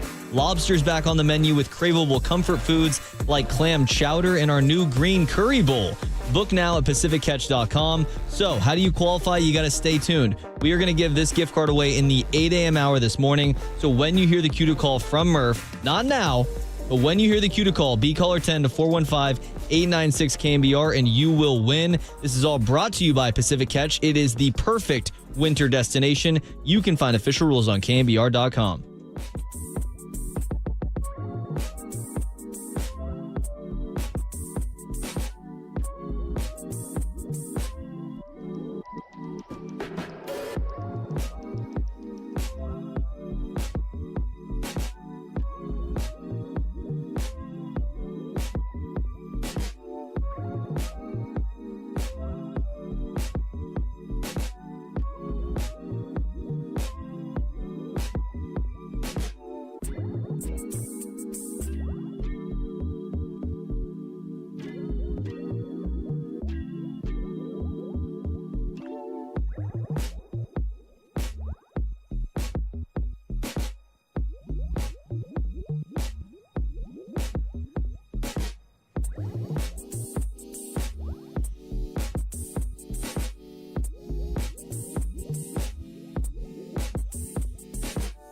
Provident Credit Union is helping you score big with your savings. That's right.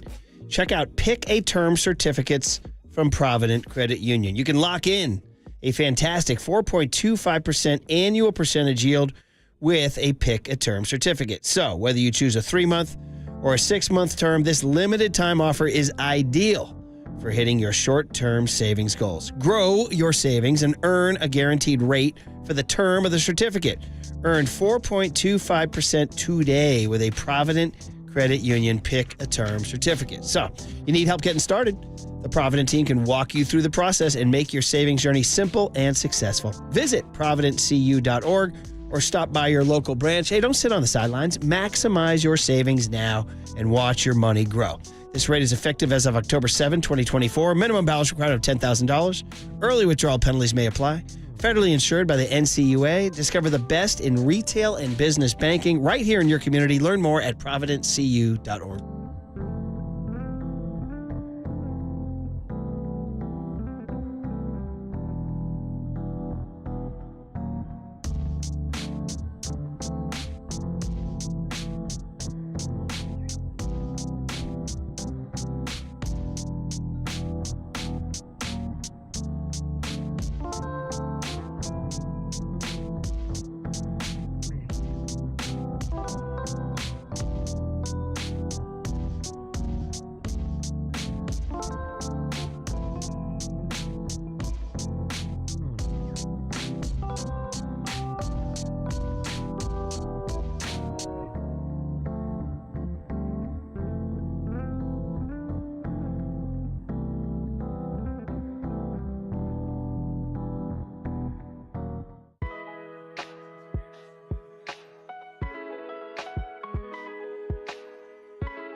This is The Big Hit.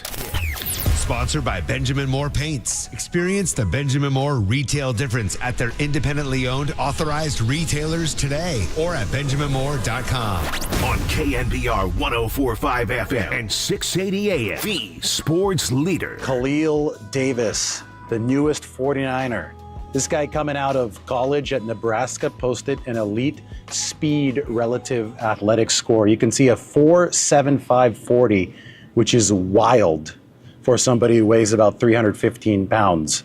Now, coming out of college, it was only about 308 pounds. So the size metrics on the spider chart don't score as well. He's a smaller defensive tackle, but he has bulked up to 315 pounds, and he could still explode off the football. In fact, I immediately talked to a coach who has worked with Khalil Davis in the past, and he says that he's stout in the middle, and has a good motor, hard worker, good motor, obviously can translate that speed to the football field in pursuit. Look at young Tony going off the board and plucking David Lombardi's Twitter. Wow. Okay, so that was David Lombardi, who covers the 49ers for the SF Standard, giving his breakdown on Khalil Davis.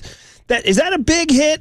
Or is that a medium hit? To trade a 7th rounder for Khalil Davis? It's a little bit of a small hit, Murph, but no move too small. I appreciate David Lombardi giving us a breakdown, but I don't think I need to check out the spider charts on Khalil Davis. No, let's make the big hit this. 808 KNBR, are you happy with the 49ers trade deadline, or are you unhappy with the 49ers trade deadline? 415-808-5627.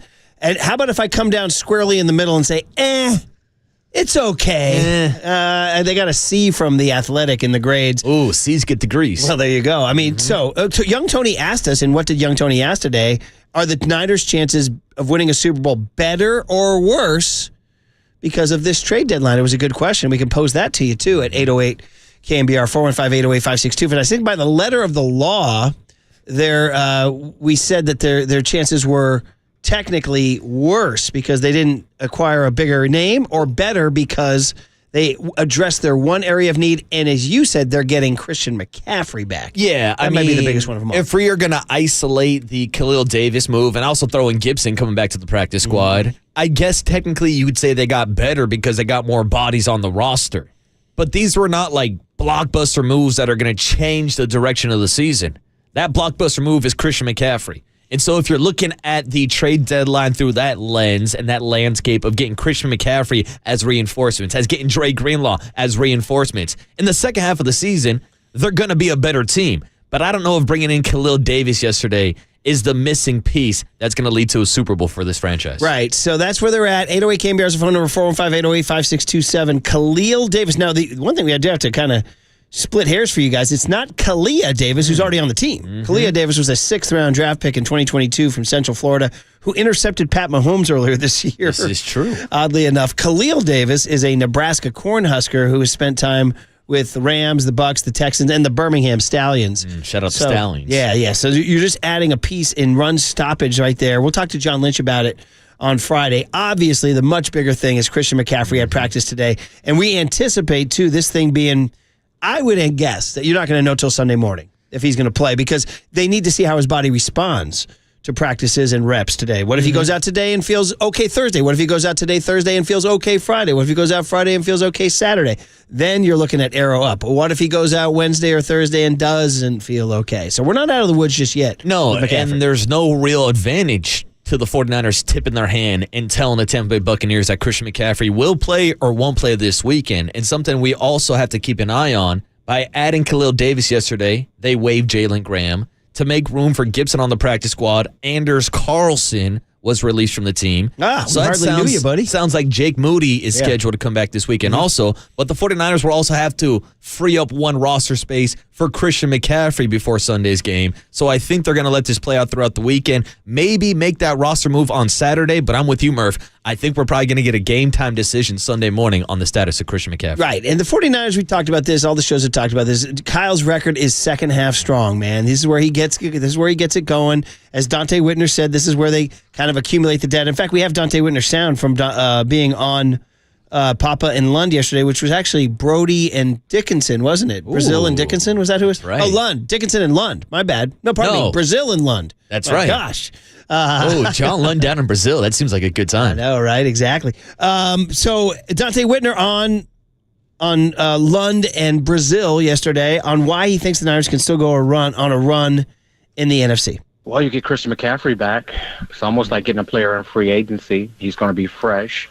And we know how many different things and, how versatile he is to this offense. And then when you think about it, you have Kyle Shanahan, who accumulated the data from the first half of the season, and now he really knows how to attack defenses because it changes on a yearly basis and, different number and data sort of stands out. And then when you get a guy like Christian McCaffrey back, you really dictate to defenses as to what they can call.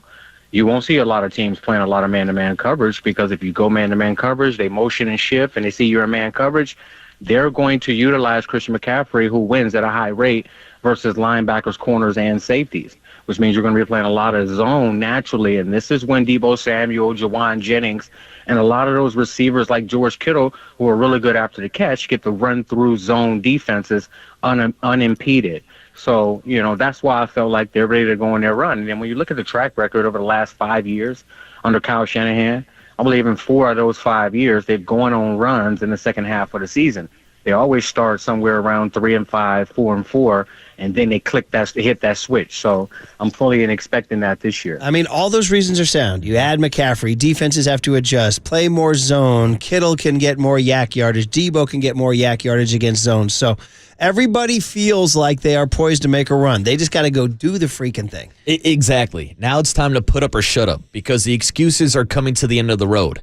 You're getting healthy for the first time this season. Even though Brandon Ayuk is rolled out for the remainder of the year, there are still multiple all-pro pieces on this offense. And something that we should talk about maybe even more with Christian McCaffrey is something that we talk about a lot with Steph Curry. The gravitational pull of Steph Curry on the court and how much gravity goes to guys like Christian McCaffrey and how defenses have to be aware of him on every single play. Whether we're talking play action and you think it's going to be a run, whether it's Christian coming out of the backfield on a Texas route, whether it's him lining up in the slot. Every single snap, pre-snap play, you have to identify where number 23 is. And that's puts extra pressure and extra stress on the defense. So even when Christian McCaffrey is not on the field, even just using him as a decoy, which might be part of the plan this weekend, he's going to make an impact on this game. I keep going back. Every time we talk about McCaffrey and his thing, I keep going back to 2019 in my brain and realizing the Niners made a Super Bowl without McCaffrey because we've gotten to the point where life without McCaffrey is awful. We're like, my God, when's he coming back? They had a great defense in 2019, but they also got by with guys like Raheem Mostert and Matt Breida, Jeff Wilson Jr., all those guys do their thing. So texts are coming in on the Golden State Lumber and Building Materials text line on our question. Does adding Khalil Davis make you content or not content with the 49ers' work at the trade deadline? 707 checks in. We aren't a young emerging team like the Lions. We already have all the big names technically, so we were never going to sign a big name player. That's one way to look at it. 831 says, I like the small upgrade at run defense by the Niners. This year has too weird of a vibe to sell off valuable picks for a possible playoff run. Guy named Kevin from 408 checks in and says, I'm content. They addressed a need with an upside guy on the cheap, and all signs are trending for the return of the walking wounded. So there you go. 562 says, I think the 49ers are sending the message that they're ready to reload by keeping their draft picks and not going for a big names. What happens with that will have to happen. 408 says, if CMC is on a pitch count, please let those snaps happen in the red zone. That's Cousin Vinny down in Gilroy. Cousin Vinny is correct. And 510 says, I think the 49ers are putting too much onus on getting CMC back. He's uncertain. Those Achilles can pop anytime. This is Ninerhead Rick. He says, boys, unfortunately, I just don't see it happening this year. Too many holes on the defense. And we talked about the defense signing Tayshaun Gibson to the practice squad. He's back. Actually, Dante Whitner addressed the Dre Greenlaw issue. That's one I'm very dubious on. I mean, the guy 9 months ago was lying on the ground with a popped Achilles. How effective can he be? So this is Whitner yesterday on the midday show on KNBR about what you can expect from a Dre Greenlaw return. Well, that's an individual basis as to how you heal from injuries and does he retain his explosiveness and ability to get to sideline to sideline. So I can't really speak on that because I don't know how his rehab has been. But if you can, take a little bit from what you've seen from Dre Greenlaw on the football field, I can almost guarantee that he attacked his rehabilitation. So I would expect him to be the same when he touches the football field, and that's what you need. They've been missing that energy, that physicality, the ability for just the backside linebacker opposite Fred Warner to hold his own, cover backs coming out of the backfield, tight ends, tackle at a high rate. So I think that, when Dre Greenlaw is just similarly to the way that McCaffrey is going to be used early, I think you mix him in there. You give him 25 to 30 plays a game. You make sure that he's trending up to be healthy, but you definitely miss Dre Greenlaw. So it's almost like they're getting a bunch of different free agents back after this bye week. So that's stuff John Lynch told us before and by the way, you're listening to KNBR AM and KNBR FM San Francisco, the sports leader, Cumulus Media Station. John Lynch told us this stuff in multiple interviews.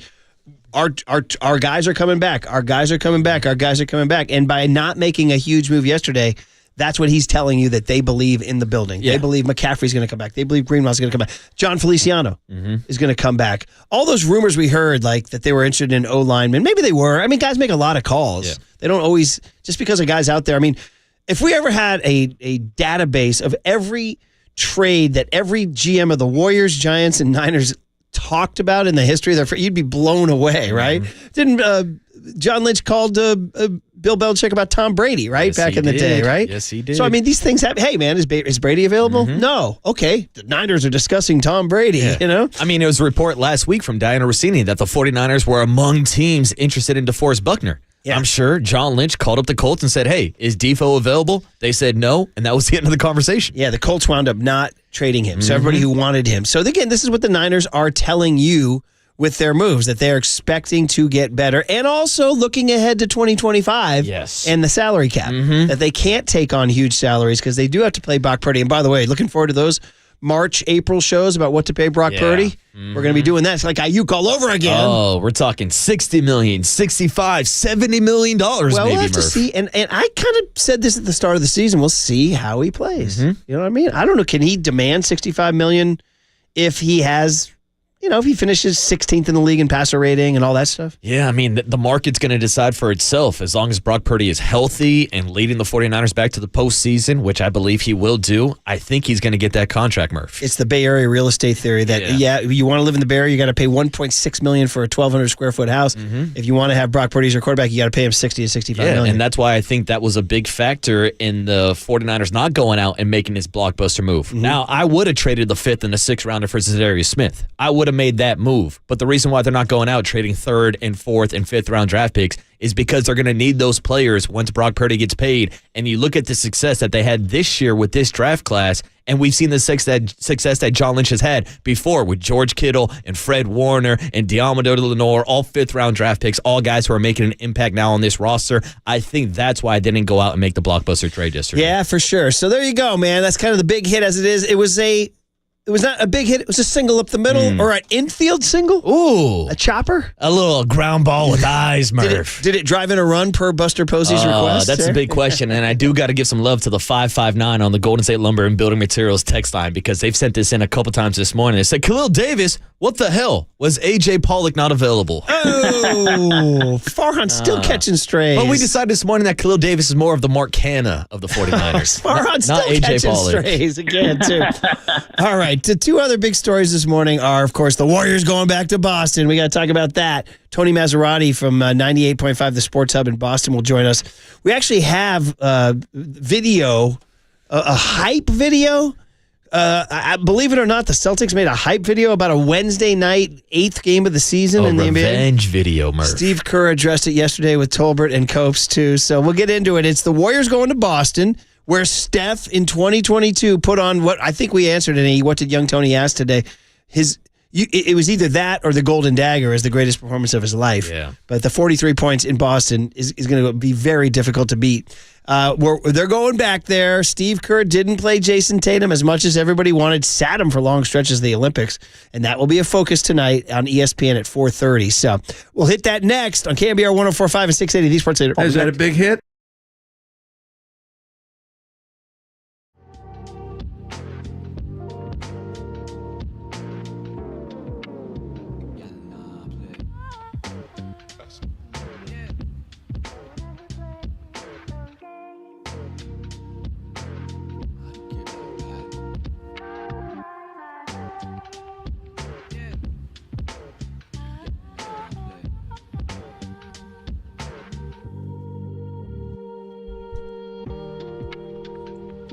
Hey, what's up, everybody? Marcus Boucher here on a Wednesday morning with the Abundant Life Weight Loss Agency. Have you been searching for the secret to losing weight and getting healthy the natural way with no drugs or injections? The team at Abundant Life Weight Loss has the secret to loosen up to 1 pound of fat every day. Their weight loss program makes it easy to lose weight and get healthy naturally and safely. I started this program 3 months ago, and guess what? I hit my goal of losing 25 pounds. And I did it without counting points or calories, without any prepackaged meals, and without any surgeries, drugs, or injections that have serious side effects. So if you want to learn more about this program, go ahead and visit AbundantLifeWeightLoss.com and schedule your free private weight loss consultation by calling 925-594-7110. That's 925-594-7110. Or you can visit them online at AbundantLifeWeightLoss.com. That's AbundantLifeWeightLoss.com.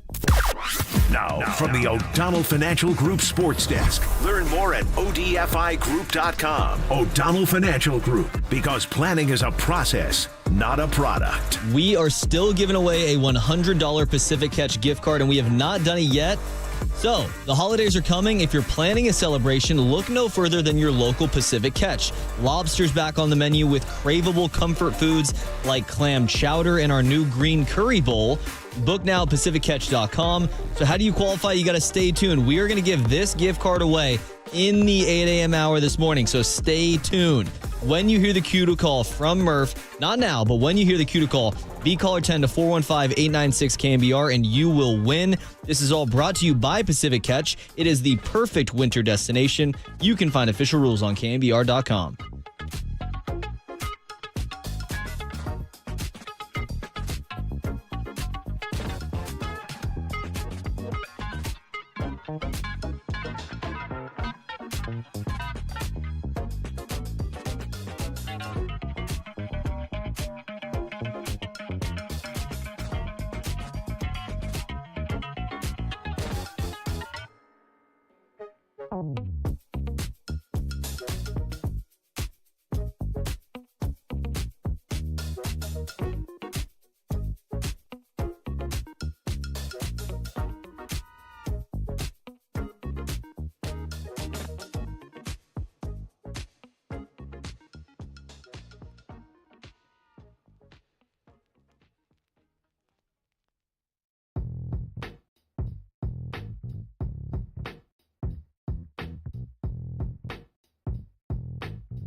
And now, time for the Protect Your Assets with David Hollander Business and Technology Report.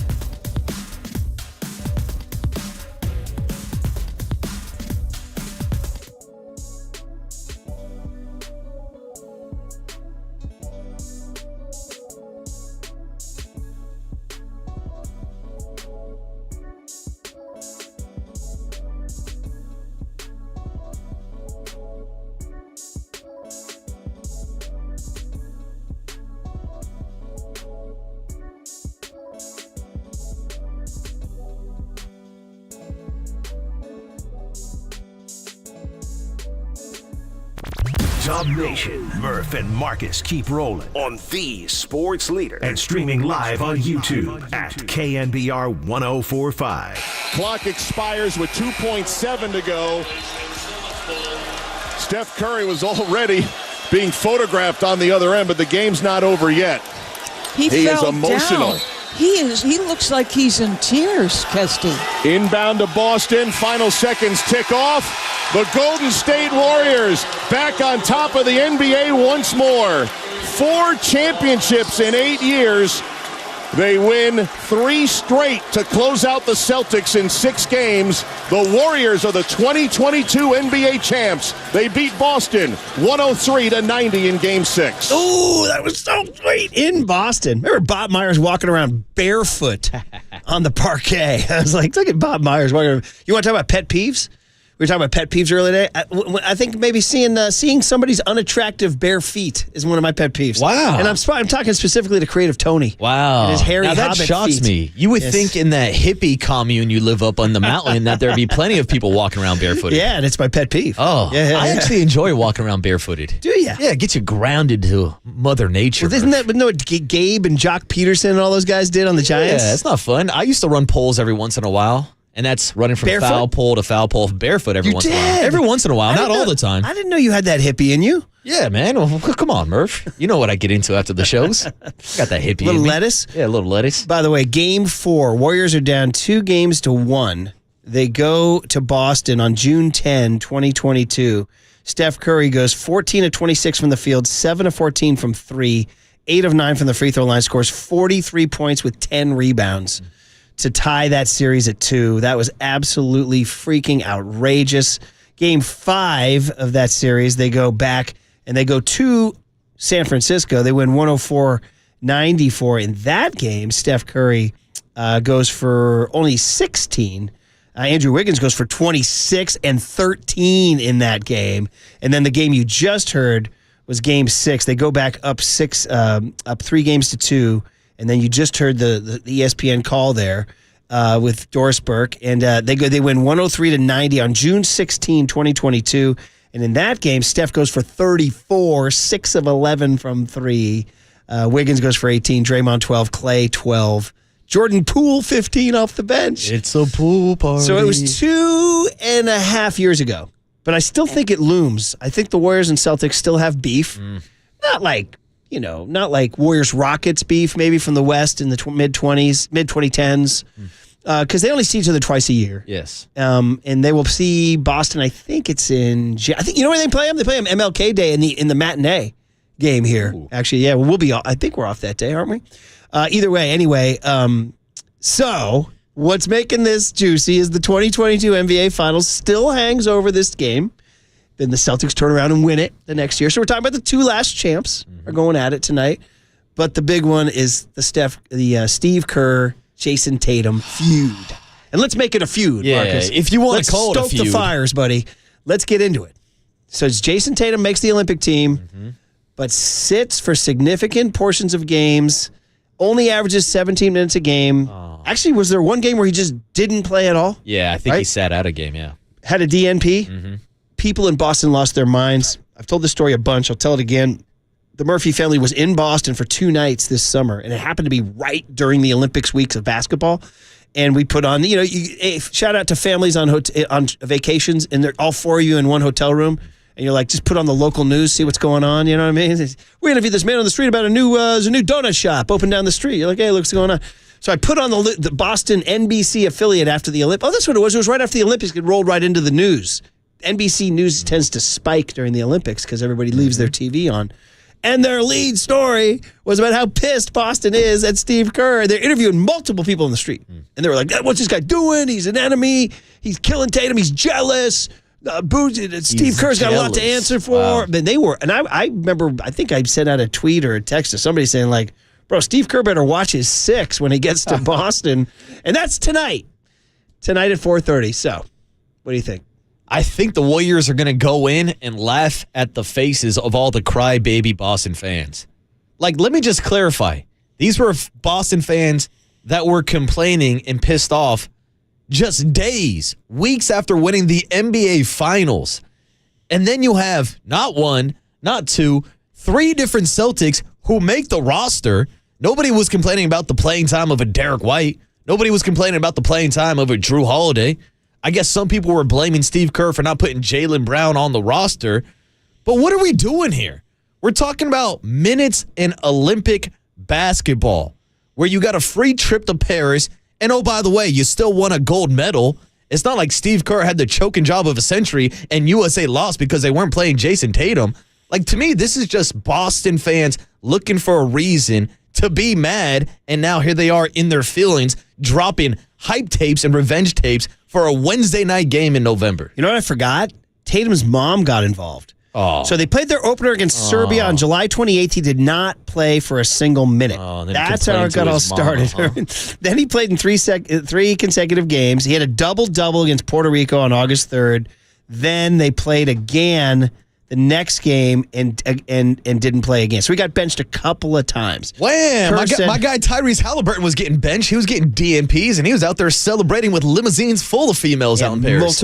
Multiple females. Kerr said, I just went to the combinations I felt would make the most sense. And Kerr said, I felt crazy for not including him. He's one of the best players in the world. I'm going back to some of this stuff. And then he did it again in an elimination game. So, and by the way, they barely win the game. So if they lost. Anyway, Kerr addressed it yesterday with Tolbert and Copes about his return to Boston. And, of course, the standard Kerr sarcasm here. I'm excited. I think the fans are really going to cheer for me because you know what I did this past summer? I played Drew Holiday and Derek White a ton. Yeah, and you did. Given that both guys are Celtics, and the fact that Tatum also played a huge role in the proceedings. All 3 guys, we won the gold medal. This is America. It's the day after Election Day. I think Celtics fans are going to welcome me with open arms and just maybe even like bouquets of roses. Maybe. You know what I'm going to call it? It's going to be loving. Heartfelt. I mean, they'll let. I mean, Boston's like, and that's interesting. They're hard and tough, and yet you're saying they're soft for being upset about. Well, yeah, I don't get what they're complaining about. Again, Team USA won the Olympics. We're talking about minutes that are split up between the greatest basketball players on the planet. Like, you're mad Jason Tatum wasn't playing over Steph Curry or LeBron James or Kevin Durant. Drew Holiday or Jaylen Brown. Like, I get it. Pardon me, to me, Derek White. They're just looking for something to complain about. And, it's served up on a platter, so much so that they're now creating these hype trains, these hype films. And Tony has it for us if you want to watch it on the live stream, on the KNBR app, on Twitch, or on YouTube. And the funniest thing about this revenge trailer, Murph, is it starts with Jaylen Brown, who, oh, by the way, has been out the last 3 games, and he's not even playing tonight. So I'm glad he's kicking off the feud in the revenge game tonight for the Celtics. All right, so if you have YouTube or Twitch, we have the video up right now. If on your radio, you can still enjoy the audio. This is NBC Boston getting hyped for November 6, 2024. Will you be a walking billboard for us, Team USA, a.k.a. Nike as well? Whatever theories that might be out there, they're just that. I don't think anyone's had more fun than me this entire summer.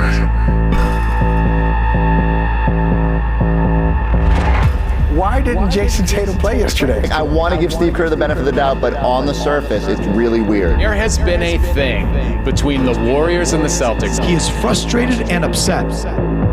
Everybody else was like, man, hold your head up, whatever. And Joe's like, no, I'm happy. Like, you were at the top of the mountain, you go to the Olympics, and it doesn't go your way. And how are you going to respond? How are you going to respond?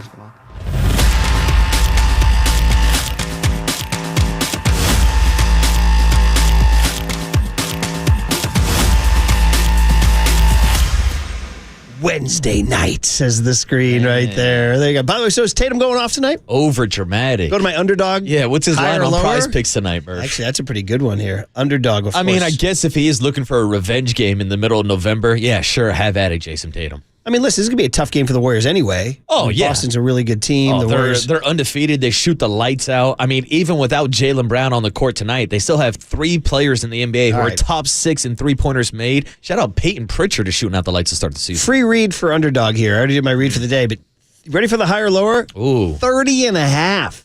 30 and a half points. They're putting the minimum at 30 and a half. Wow. So you think he's going to go more than that? And then combined rebounds and assists, 43 and a half. You can also 7.5 rebounds. You could do very specific things like how many assists, higher or lower in the first quarter, 1.5 assists. Wow. Young Tony's getting excited. I was going to say. By the way, because you've turned into one of those guys, right? I was going to say, I might have to throw some shekels on that tonight. Hey. 650 with a great text on the Golden State Lumber and Building Materials text line. Kerr needs to wear his gold medal tonight. Oh, that would be clutch. And he should wear all of his rings also. And then 623, one of our regular texters comes with a really big one. Just says, by the way, young Tony has officially won me over so much so I'd like him to meet my daughter. Hey now! Seems exceptionally respectful, likes the EDM like my kid, has great rejoins, checks all the boxes. Young Tony. I finally made it, guys. Look at me. Tony. Wow. Man. Will you take this hand? So anyway, I just wanted to get that out there. So Kerr again on playing Boston like X's and O's.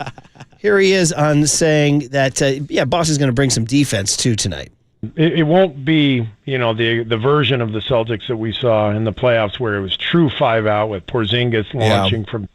I mean, trying to guard that spacing is so difficult.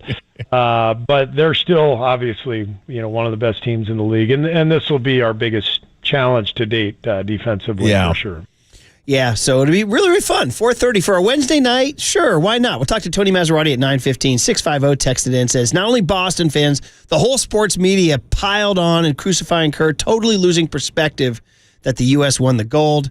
559 says, don't forget, Kerr did not get a medal. Remember that? Ooh, that's right. That was discussed. Yeah, coaches don't get a medal. And remember that led to somebody ripping Kerr. We had that in the cooler of content there, Steve too. Kerr should walk into TD Garden and steal away the gold medal from Jason Tatum, since they don't want it so badly. Yeah. And then, there's some strange texts out there. We won't read those. I mean, I'm still trying to figure out how to get young Tony to the 623. We got to buy this kid a flight down to Arizona and meet this guy's daughter. I know, right? Yeah. Is 623 living in Arizona or not? Oh, that's the area code, 623 Arizona. I know. I wonder. He texts all the time, too. Yeehaw. Cowboy up, Tony. There you go, buddy. All right, guys. Well, that was fun, man. I'm looking forward to it. For a Wednesday night when nothing else is going on, this will be good. You're looking forward to the Tony blind date. Yeah, all of them. Yeah, that's what I'm looking forward to. Tony blind date and the Warriors and the Celtics tonight. Let's win one for Tony. Okay, here's the deal. Cooler of content, Larry Krueger, Tony Maz. Big, strong finish to the show. Next on The Sports Leader.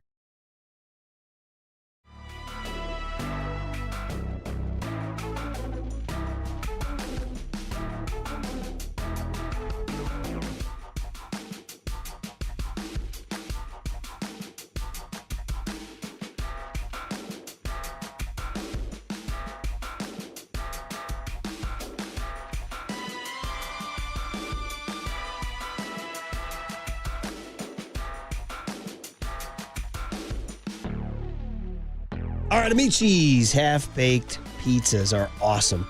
They're awesome. They really are. So with everyone's busy schedules these days, it'd be hard to predict when everyone's going to be ready to eat dinner. Amici's is the perfect solution. As well as getting their famous thin crust pizzas fully cooked, you can get them half-baked. So here's the simple idea. Amici's makes the pizzas and cooks them halfway through. Then when you're ready, you slide it into the oven. Finish cooking less than 5 minutes, slide it out. You can slide it back into the box to serve. You only have dishes to clean, but it's really fresh.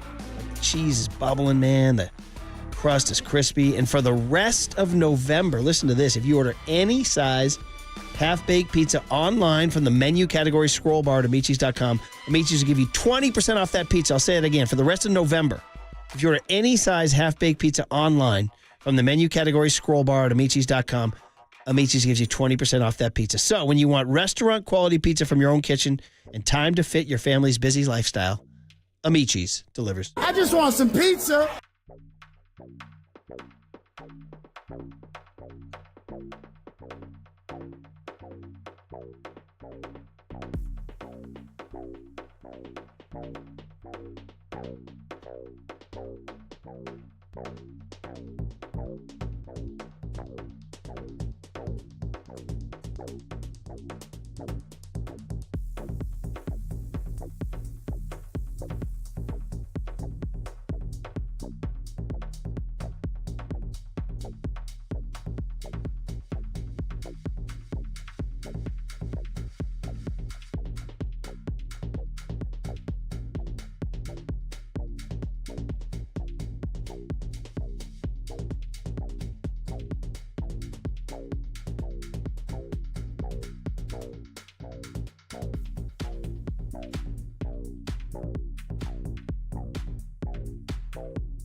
All right, everyone, chill. This is the cooler. You are not sending me to the cooler of content.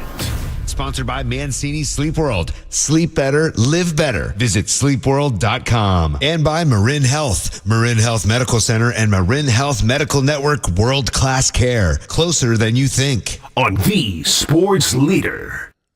All right, so we're doing the gift card right now. We're doing that. We got that kind of power. We're just handing out $100 Pacific Catch gift cards right now. Caller number 10, 415-896-KNBR wins a $100 Pacific Catch gift card. Hey, the holidays are coming. And if you're planning a celebration, look no further than your local Pacific Catch. Lobster is back on the menu, and with craveable comfort foods like clam chowder and our new green curry bowl, it's the perfect winter destination. Book now at pacificcatch.com. Caller number 10, 415-896-KNBR wins a $100 Pacific Catch gift card. You can tell John Joe Curley. Dante Whitner joins Tolbert and Copes at 3:50 this afternoon. Kruger joins us in the next segment talking 49ers, who picked up Khalil Davis. They have now 2 K Davises on their D-tackle roster. And, of course, Tony Maz from Boston at 9:15. Okay, guys, this happened now when you were gone, Marcus. We might as well circle back to it because it was a fairly light night last night, so we can circle some stuff from the weekend we didn't hit. Did you hear Drake went on the Toronto broadcast and called out DeMar DeRozan? Yes. What do you know about this, buddy? Well, this is the beef going back to DeMar's time up in Toronto, of course, playing for the Raptors, and then how DeMar DeRozan is originally from Compton down in L.A., and this summer he was name-dropped in Kendrick Lamar's Not Like Us. Okay. So now there's beef between DeRozan and Drake. Yeah, okay. So he goes on the broadcast and says something about if they retired DeRozan's number that he would climb up and tear it down. How about that? He would climb up and tear it down. So somebody asked DeMar DeRozan after the game about it. Drake in tonight's broadcast, DeMar in tonight's broadcast, Drake said, if you ever put up the DeRozan banner up, I'll go up there and put it down myself. What's your reaction to that? Well, he gonna have a long way to climb to take it down. So I tell him good luck. He's got up and walked out, too. I mean, this is a guy who was part of he wasn't there when they won the championship, huh? He wasn't in Toronto when they won the championship? DeMar, was he on that roster? I thought he was. No, he was in San Antonio that year. My apologies. He left the year before. But still, I don't need Drake. He was a 3-time All-Star as a Raptor. Do we have the original Drake audio? 4-time All-Star, pardon me. Calling him out on the broadcast? 2-time top 12 finisher in the MVP vote. Made All-NBA team, All-NBA second team, All-NBA third team. Very good Raptor. Mm-hmm.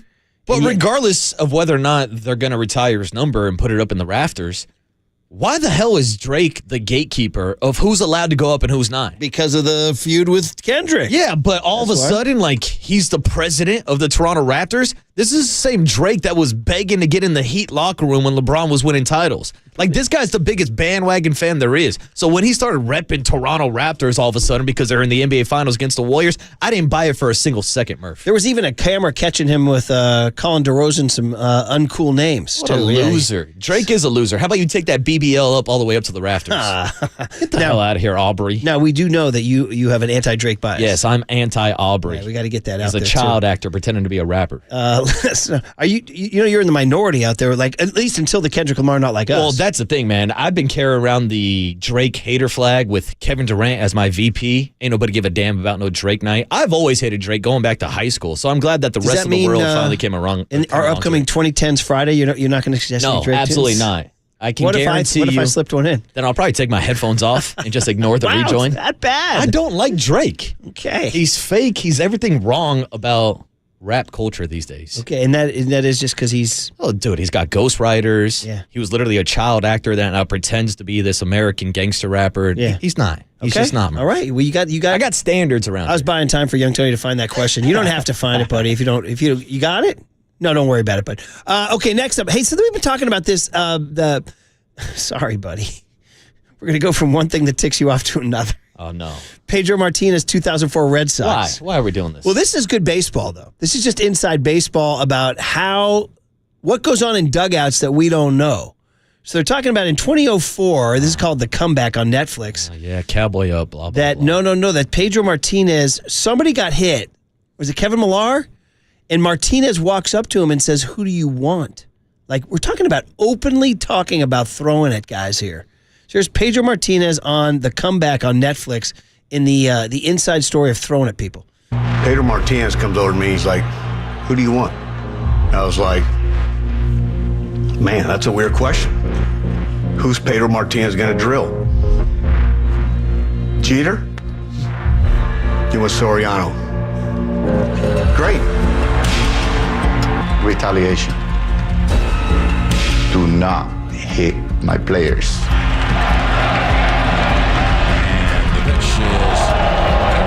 Hit him or hit his bat and popped in the air and fell behind the plate. Soriano just leaned into a fastball. The main object was Jeter. So Pedro's going to come inside today. Well, Pedro's gotten 2 Yankee hands at the beginning of this game. Send them both in the same ambulance to the hospital. I was pretty much the shield for every one of my players. Unless you rein Pedro in, we could have some trouble here this afternoon. Remember. If you do one to me, remember. So when the remember thing, he was pointing to his head. Because some people thought that meant he was throwing at their heads. Do you remember that? Yeah. He got caught on camera pointing to his head. Mm-hmm. He's saying, "Remember, I remember what you did to me." Dude, it's hardball. I mean, that's pretty badass from Pedro. It's pretty hardball, isn't it? As much as I hate the Red Sox and as much as I tried to hate Pedro as a kid, just like watch him on the bump, the demeanor he had, the blank you kind of attitude. Yeah. Like as a pitcher, you cannot kind of just ignore all of that. Like as a pitcher solely, Pedro was the man. He was a badass. That stuff right there is straight Dave Stewart. Yeah. Like, so for my era, it would have been Stu. And Stu was just like, "What do I need to do to protect my team? Who do you want?" Now, it's dangerous, obviously throwing a hand, it's dangerous, but man, oh man, that's hardball. Yeah, and that's kind of the old school mentality. Yeah. An eye for an eye and the game will police The itself. Giants haven't engaged in that for years. And some people think it's like, I can already hear people out there where it's caveman mentality, stupid and all that. Fire hot. Good. But it is. Oh, bro, you should have seen my dad at the World Series. Put one in Freeman's ribs. Put one in Freddie's ribs. Oh, my God. That would have been better than pitching to me at a home run in 6 straight games. Not only that, well, I'd say definitely move his feet. Yeah, exactly. Up and in. You got to move the feet. And by the way, did you find out the ribs were injured, too? Yeah, probably would have been a good idea from Papa Boucher. It turned out Shohei Ohtani was playing with a torn labrum. Holy moly. Still got the win, man. All right, well, that was a crazy one, man. I may have to watch that. Howard Bryant produced that. We had Howard on when you were gone. We did that at least. We were nice enough to do it when you were gone. Thank you for doing it while I was gone. So we did that. Shout out HB, but I won't watch a single second of that. No, you would not. That's like me watching something on the 1990 New York Giants. What am I trying to torture myself? Yeah, I would not want that, too. No. Do you guys know who Jerry Glanville is? Oh, why do I know that name? See, there you go. Young Tony. Do you know who Jerry Glanville is? Definitely sounds familiar. Well, you probably don't. So Jerry Glanville is a former NFL head coach who was a swashbuckling, S-talking, good word, old school Southern boy who just liked to come in, wear a cowboy hat, talk his, as Waterboy might say in an upcoming commercial, talk yo S, Jerry. Talk yo S, Jerry. Talk yo S. He was an NFL head coach. Let me give you the exact years. He was the head coach of the Houston Oilers from 85 to 89, the head coach of the Atlanta Falcons from 90 to 93. So he was with Dion. It was quite a deal. When he and Dion came to a stadium, somebody was talking S. Let me tell you something that he did. So the Atlanta Falcons were in the NFC West back then, and they beat the 49ers and the Rams.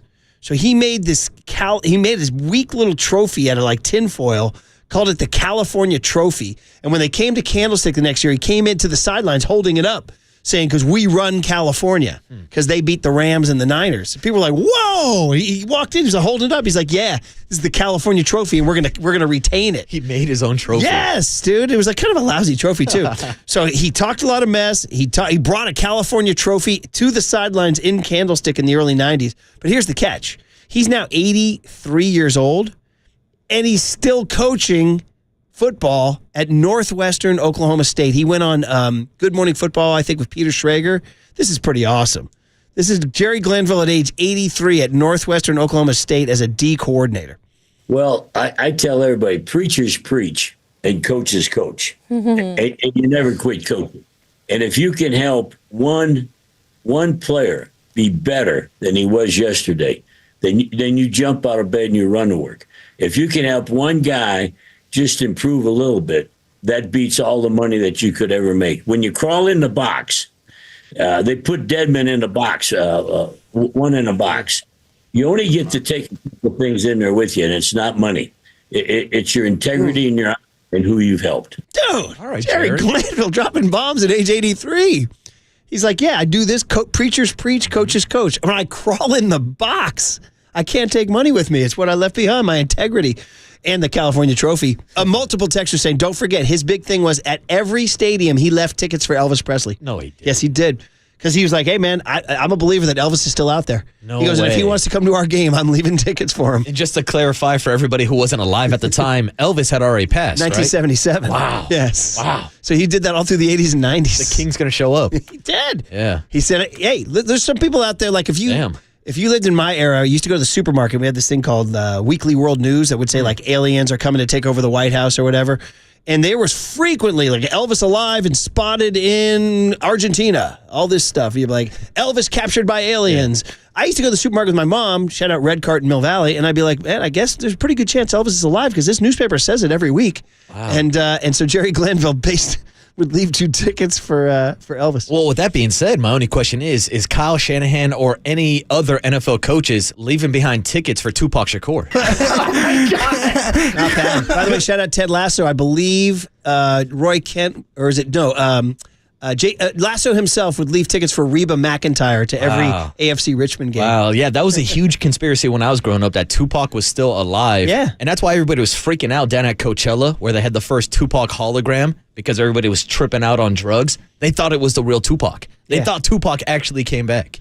It's incredible. Well, there you go. Jerry Glanville and Elvis and Coachella and Tupac. 707, and don't forget, he's the guy who traded Brett Favre from Atlanta back in the day.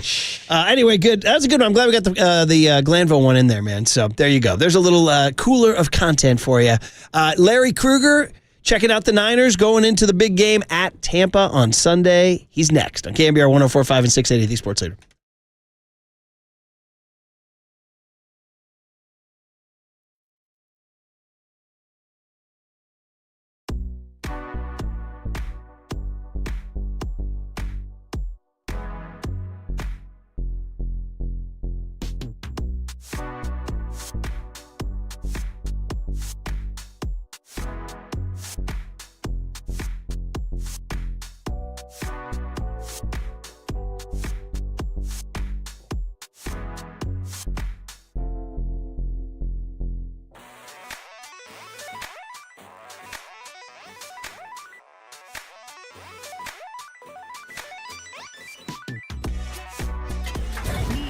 from the Chilton Auto Body Traffic Desk.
Murph and Marcus continue live from the KNBR Casino Matrix Progressive Jackpot Studios. Casino Matrix. Progressive jackpots are here. Where are you? Just drop in. Please play responsibly. 1-800-GAMBLER.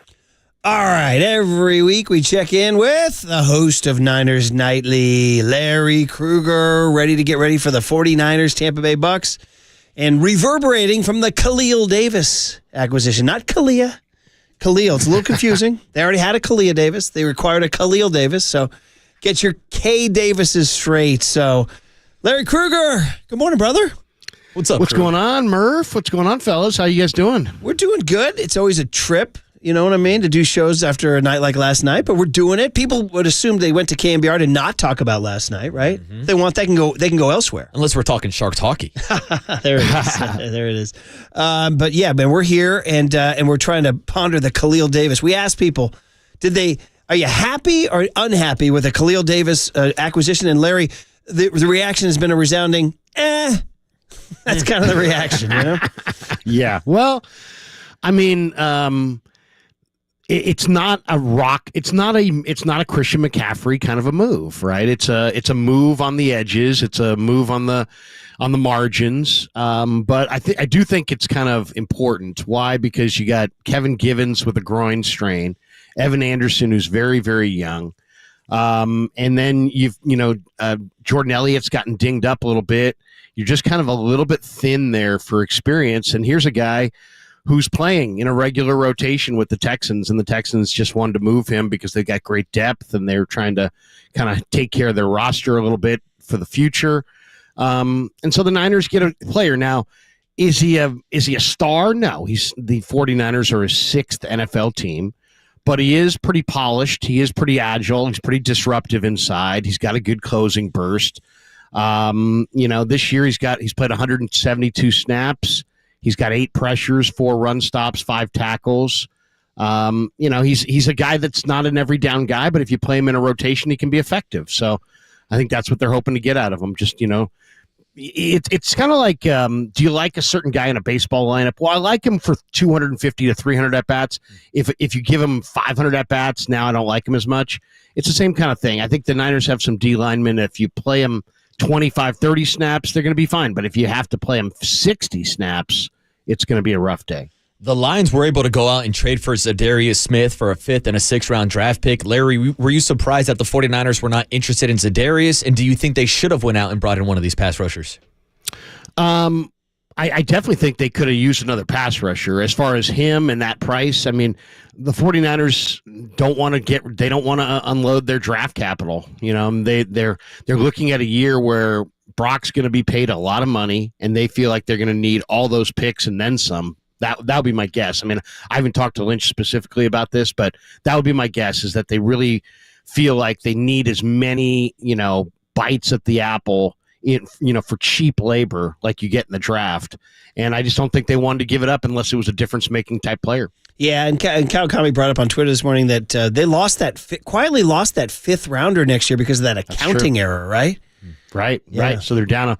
They do have an extra 3rd, and I think they were probably open to moving that extra 3rd if they could have gotten the right deal at the right contractual price, so on and so forth. And I just think that it didn't come together.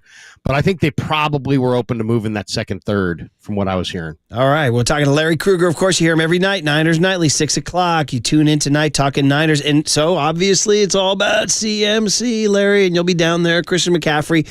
We were talking about this earlier. We're guessing we're not going to know truly if he's ready to go until Sunday morning, right? I mean, I think it's literally a step-by-step kind of a thing. I mean, he could feel great at any moment, but then he could always, regress. I mean, he's got tendonitis, Achilles tendonitis in both legs. I think the idea that he's going to come back and assume the workload that he had last year is crazy. He's going to be part of a work share back there. It's going to be a little bit of JP. It's going to be a little bit of Garendo. It's going to be a little bit of Debo. I don't think they're going to, give CMC the kind of touches that he had a year ago. And I think you're just going to try to have to baby it and cross your fingers and say a prayer that he can get through this year. If we do see Christian McCaffrey on a snap count this weekend, can you envision a scenario where maybe Jordan Mason takes some of those early carries on 1st and 2nd down and they save CMC for 3rd down situations and specifically red zone situations? I mean, Marcus, it's a great point because, CMC accounted for 18 red zone touchdowns, or if you want to put it in perspective, 40% of the 49ers red zone touchdowns last year were CMC. And what's the big difference between last year and this year? The Niners actually have more yards of offense than they did last year, and they only have a few less points. I think like 2 points less per game without Christian. Where they've really missed him is in the red zone. So I think you're spot on. I think you're going to see them, try to carve out a red zone role for him and try to turn some of those 3s into 6s. Talking to Larry Krueger, we do it every week. Niners at Tampa Bay Sunday, 10 a.m. They are favored in Vegas. Say 5.5. Yeah, Marcus, how you said? All right, just looking at that kind of resetting after the bye, the big picture about the playoff picture, Larry. And this is something we've talked about the last couple of days, and that is there's not a lot of room at the end. The NFC North looks like they're getting 3 teams in. The NFC East looks like it might be getting 2 teams in. You tell me, though. I mean, the Niners are 4-4. The Packers are 6-3, so that is 1 team within reach. But the Vikings and the Eagles are the other 2 wildcard teams right now. They only have 2 losses, and the Niners are 2 back there. Your feeling on the NFC West, pretty much only 1 team going in, so Niners' only path is to win the West? I mean, there's a chance they could get in otherwise, but yeah, I think right now at 4-4, you're looking up at the Rams, up at the Cardinals. You know what I mean? The Seahawks are right there behind you at 4-5. All these teams, have pretty good running backs. I think, you're going to have. I think that's another reason they got Davis was that they feel the need to be able to stop the run against Arizona with Connor, against the Rams with Kyron Williams, against Walker in Seattle. So I do think their best route is the division. It's not their only route. There's other options if some of the pack comes back to them. But I think at this point, I think the healthier mindset is just to think outrun these three other teams in the division and get in that way, and then playoffs on the road this year. Larry Krueger is the voice here this morning on the UMA guest line. And Larry, the 49ers are coming off their bye, 4-4. We're essentially at the midway point of the season. We'll love your midseason grade of Brock Purdy and whether or not you think he's currently playing as a $60 million quarterback. Well, that $60 million quarterback question is always rough because, every quarterback that gets signed at the most recent quarterback to sign always seems like they sign for the most. I don't see any reason why you wouldn't pay him the going rate. I'm sure the Niners would prefer to pay him 45 than 60, and there's where the negotiation comes in. As far as a grade, I would give him a solid B+. I know his touchdowns are down, but he's had to shoulder a bigger portion of the load. I think he's really shown this year that he's kind of unleashing the scrambling ability, and he's starting to scramble at what I would call a near expert level as far as when to run, where to run, how to run. So, I mean, I think he's had a down game against Kansas City, but Kansas City's a monster. They're undefeated. They're the best defense going that they faced. So I would give him a solid B to B+. It hasn't been an A. He's definitely had some regression, but I think he's shouldering a bigger portion of the load. And many chapters to write in the coming weeks here as we get into the real November, December part of the season schedule. Larry, one of the things I wondered about was receiver. They lost Brandon Ayuk. It's a big deal. Like, they lost Brandon Ayuk, and they didn't really replace him. So you think that's okay? Like, Ricky Pierce, just slide Ricky Pierce all in, everything's cool? Or do you see the receiver depth as any kind of issue? The receiving core has to complement one another, right? So if these guys complement one another, then you got something going. If you just have a bunch of redundant parts, it's not as good. So I think that they needed a specific kind of receiver to complement what they had. A speedy receiver, probably a younger receiver, didn't make a lot of money. I don't know that guy was out there in this trade cycle. As far as what they have, I mean, they love Juwan. He's back this week. He was practicing on Monday. He'll be out there again today. They're going to lean on Juwan. They're going to lean on Debo. They like their depth here. They like Chris Conley. They like Ronnie Bell quite a bit. And then, of course, the two rookies kind of in the last couple of weeks have shown they're capable of stepping up. So without Ayuk, I think it puts a lot of pressure on Cowing to kind of step up because I think they need a deep threat. They need somebody who can get deep and run those routes. Maybe it's Conley, but I think it's Cowing. And then Pearsall, guys, really holds himself to very, very high standards. And I just think I see him getting better by the week. I think he is definitely an ascending player with a steep up arrow. So I think Pearsall and Cowing can step up, and they're going to have to. Because they didn't go for that receiver in the trade market, and I'm a little surprised. Because I thought a versatile speed threat who could open up the field was probably on their list, but obviously they didn't feel that was the case, or maybe they feel that Cowing can fill that role. Sticking to the topic of wide receivers, Larry, I wanted to ask about the Tampa Bay Buccaneers offense. Without Mike Evans, who's looking like he's not going to play again this week, and with Chris Godwin on the IR, Baker Mayfield leads the NFL in touchdown passes this season. So what do you see from this offense, even without those Pro Bowl-type wide receivers?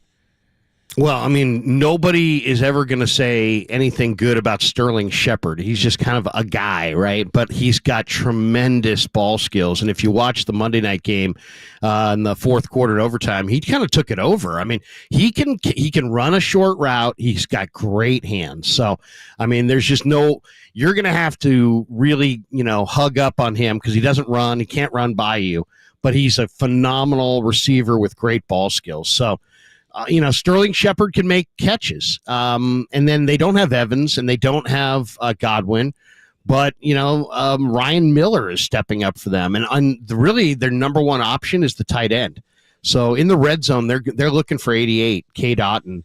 And they have a three-headed monster in the backfield, and they like to throw it to Rashad White. So I think you'll see them compensate by throwing it short to White, looking for Otton in the red zone. And if they need that key third down, they're going to go to Sterling Shepard. What they don't have is they don't have the downfield threats that they had a couple weeks ago.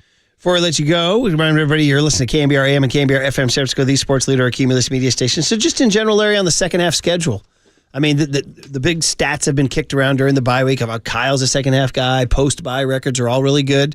But there's some juice here, man. At Tampa's not easy, as you just delineated. At Seattle comes in. Divisional games are always tough. At Green Bay, at Buffalo. I mean, the Bears come in. You'd like to think you can get that one. The Rams on a Thursday night is all of a sudden looking juicy. You're talking about the Dolphins come in. You'd like to maybe to get that. Then Detroit on a Monday night. And it might come down to at Arizona in week 18. I mean, so how do you map out the second half of the schedule? What are your prognostications? Yeah, I mean, buckle that chin strap and get ready to play some physical football. I mean, that'd be my message because, I mean, look at all those teams. I mean, there's just some of the better teams. Chicago's defense is playing well. Buffalo got help with Amari Cooper. Green Bay, even though they just got beat by Detroit at home, they're a hell of a team. I think they'll be able to handle Tampa this week. I think they'll be able to handle Seattle next week. Detroit in week 17, it's hard to know what that game's going to look like because we don't know what's on the line and who's playing for what. But Detroit looks like world beaters right now. Detroit looks like the class of the NFC.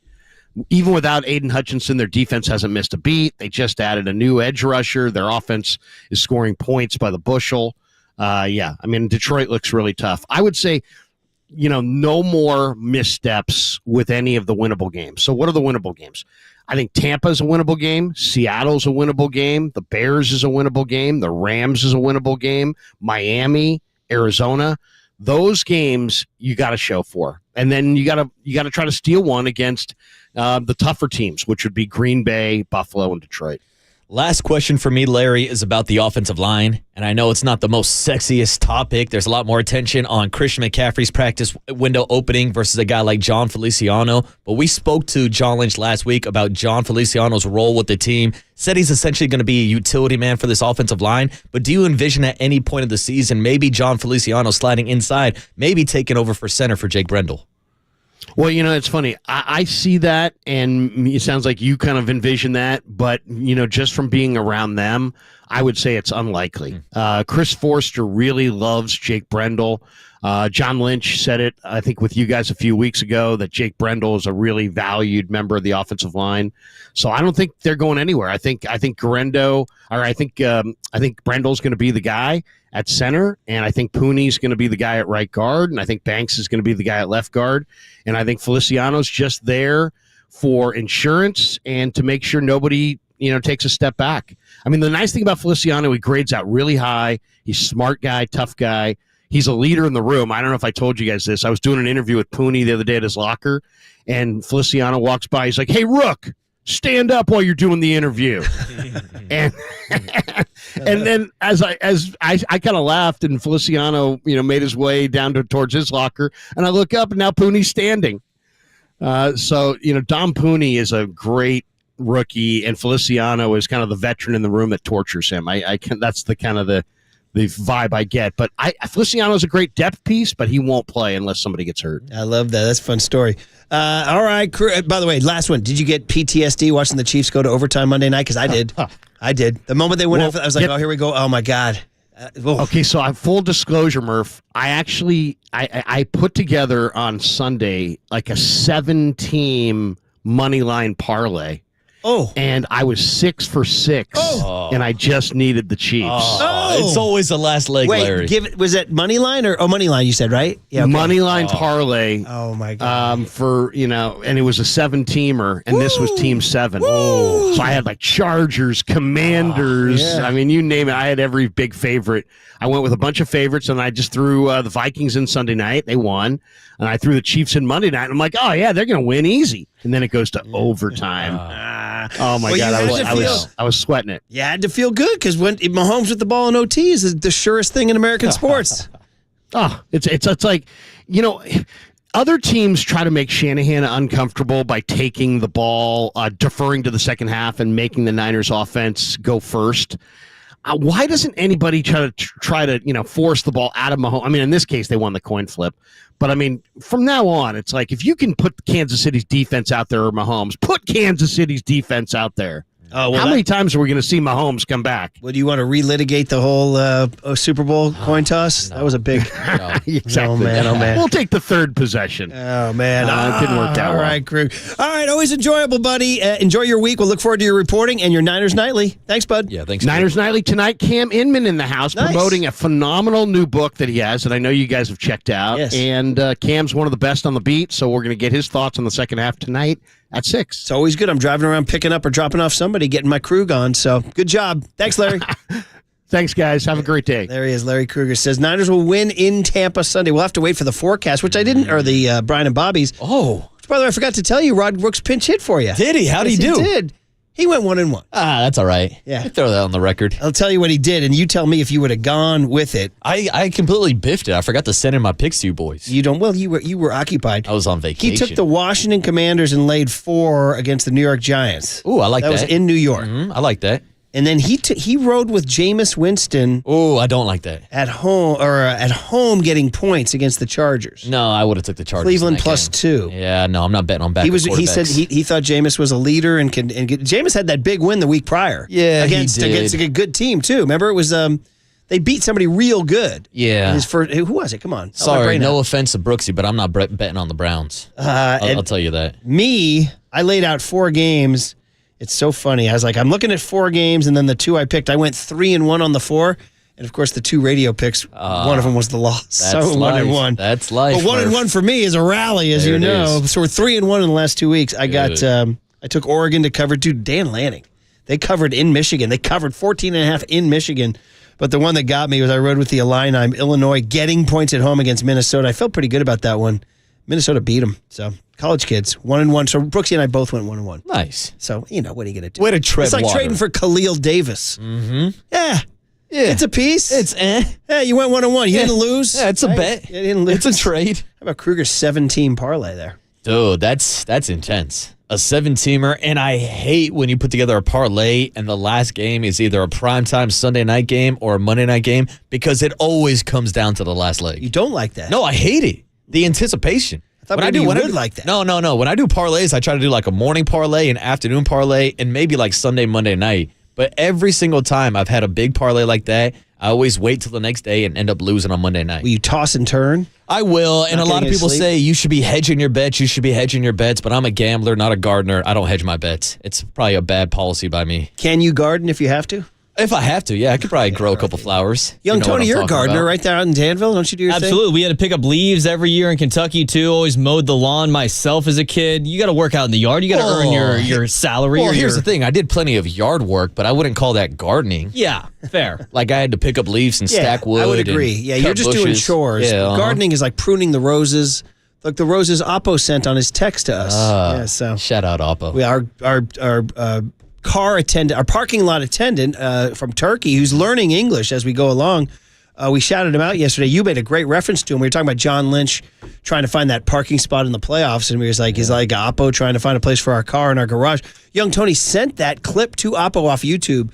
Oppo was very excited. Oppo loved it. Sent back multiple glowing texts with emojis of roses. So there you go, man. He's a big Rose Bowl fan. Get him down to Pasadena on Jan 1. It was a great review and response by Oppo, but boys, I think if we're trying to help Oppo improve his English, we probably shouldn't be sending him clips of me. That's very funny. That's very funny. Tony Maserati, 98.5 The Sports Hub. That's very funny. 98.5 The Sports Hub. Warriors Celtics. This time it's personal. Next on the Sports Leader.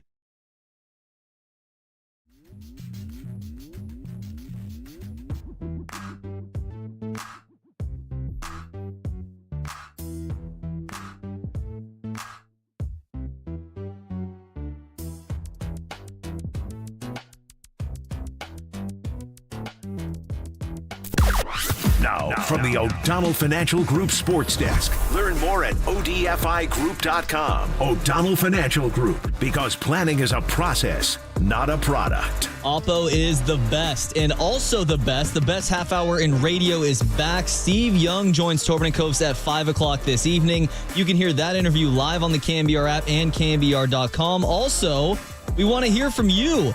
Maybe Oppo's listening. We want to hear from you, Oppo. What do you guys think of the Niners addition before the trade deadline? Additions before the trade deadline. How confident are you that they can go back to the Super Bowl? Join the conversation in the YouTube chat now.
And now, time for the Protect Your Assets with David Hollander Business and Technology Report.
Dub Nation, Murph and Marcus keep rolling on the sports leader and streaming live on YouTube at KNBR 1045. All right, Warriors at Boston tonight. Hey, that's a good way to spice up a Wednesday night in early November. Let's talk about it. Will Steve Kerr get tarred and feathered and paraded down Main Streets? Tony Maserati, our buddy, he's the host of Felger and Maz on 98.5, the Sports Hub in Boston. They're on 11 a.m. to 3 p.m. our time. You can stream that stuff. They're very entertaining. They're very good. I always like checking in with my old baseball writer buddy, Tony Maz. You got your buddy Murph, Tony. You got Marcus next to me. How you doing, man? Hey, what's up, Tony? Murph, Marcus, how you guys doing? We're doing all right. It's a big day yesterday. We're trying to focus on the basketball. And that's what we do. People come here for the relief, right? So, absolutely. You know what? Before we even get started, I'm going to ask you a quick favor. Yes.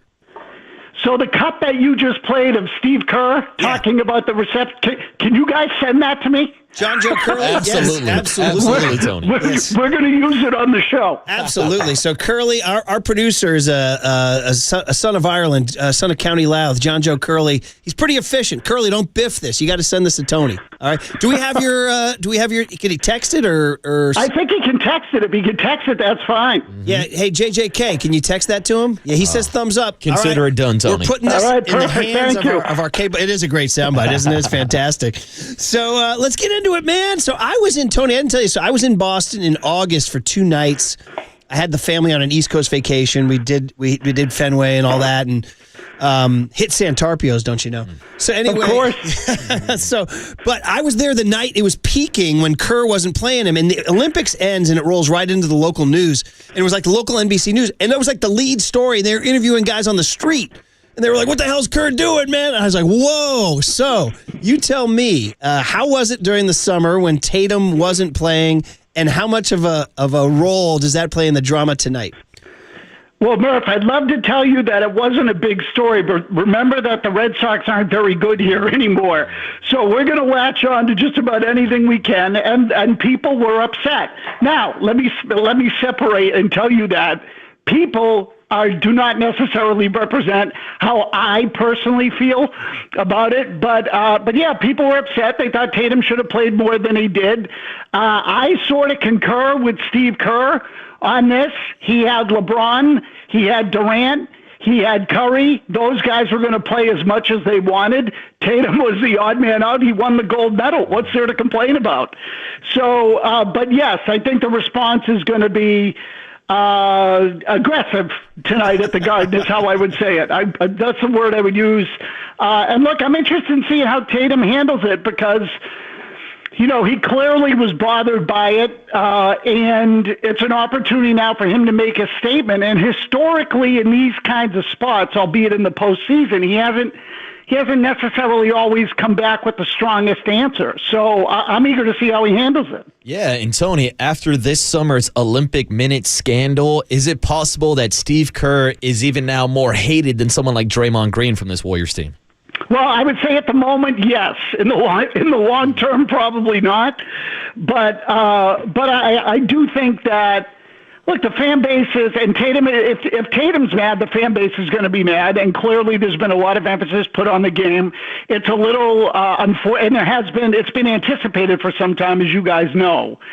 So it's a little unfortunate that Jaylen Brown's not going to be on the floor. It changes the dynamic a little bit. But I was going to ask you guys again, how's Wiggins been playing? You know what? He's playing pretty good. He's not as dominant. It's not like NBA Finals Wiggs when he could have won MVP, but he's off to a really good start, and particularly in contrast to last year, which was a total disaster. He was absent for long stretches, and when he did play, he was ineffective. He's off to a very strong start. Well, so look, and I think, again, it's another element of the story that I think is important, and I know a couple of years have gone by now, but Wiggins kind of took Tatum out of that final. And maybe not even kind of. He outplayed him. So I think there's another opportunity there to at least get some sort of measuring stick, albeit in the regular season, of how much Tatum's game has advanced since he faced Wiggins in the finals. Because I thought that was really sort of the deciding matchup of the series. I'm sure you guys had a similar sentiment. And if not, there were other people certainly to look at. But to me, Tatum's got still a lot to prove in some ways, and particularly in this matchup. Yeah, Tony Maz is the voice here. Tony Maserati, of course, host of Felger and Maz on 98.5, the Sports Hub in Boston.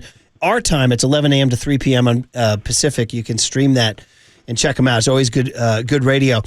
You mentioned this about Tatum. I want to kind of follow up on this and how he doesn't always have the best answer. I mean, can you expand on that a little bit? Is he just not seen as... I mean, he's a champion now. Like, that should have answered everything, right? But you're saying maybe not? Well, his personality, Murph, is pretty laid back, and that works against him. So, and look, I'm not... it always sounds like you're picking on him when you say something less than gushing praise. And I will tell you that he's a fabulous player. He's a well-rounded player. To this stage in the season, he's on pace to accomplish something only two other Celtics have done in history, which is 25 points a game, at least 5 rebounds, at least 5 assists, and those two guys are Bird and Havlicek. So, and he's a better defensive player certainly than Bird was, at least an individual defender, and plays both ends of the floor, and he's an absolutely fabulous player. But the fact remains that in both the conference final and the NBA final last year, Jaylen Brown was the most valuable player. So in some ways it's not unlike some of the doubt, I guess, that I would use that as a word, that Curry faced in some ways until he won a final of the finals of the MVP of the finals. So there are always these little hurdles to clear, and we'll make it as difficult, given what we do, for the superstars in the NBA as we can. But I do think the fact that Brown outplayed him in the finals against Golden State.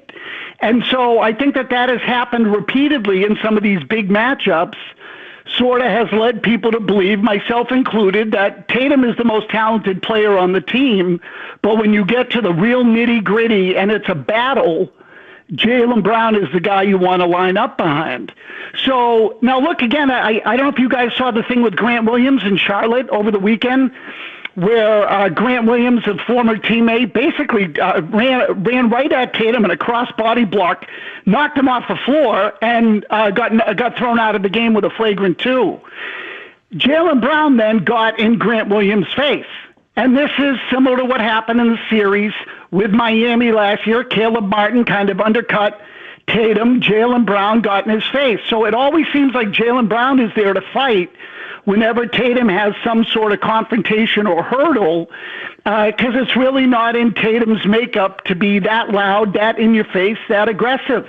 Yeah, so to me, it's a part of him that he is who he is. It's not his fault in some ways, but it is something that people will hold against him.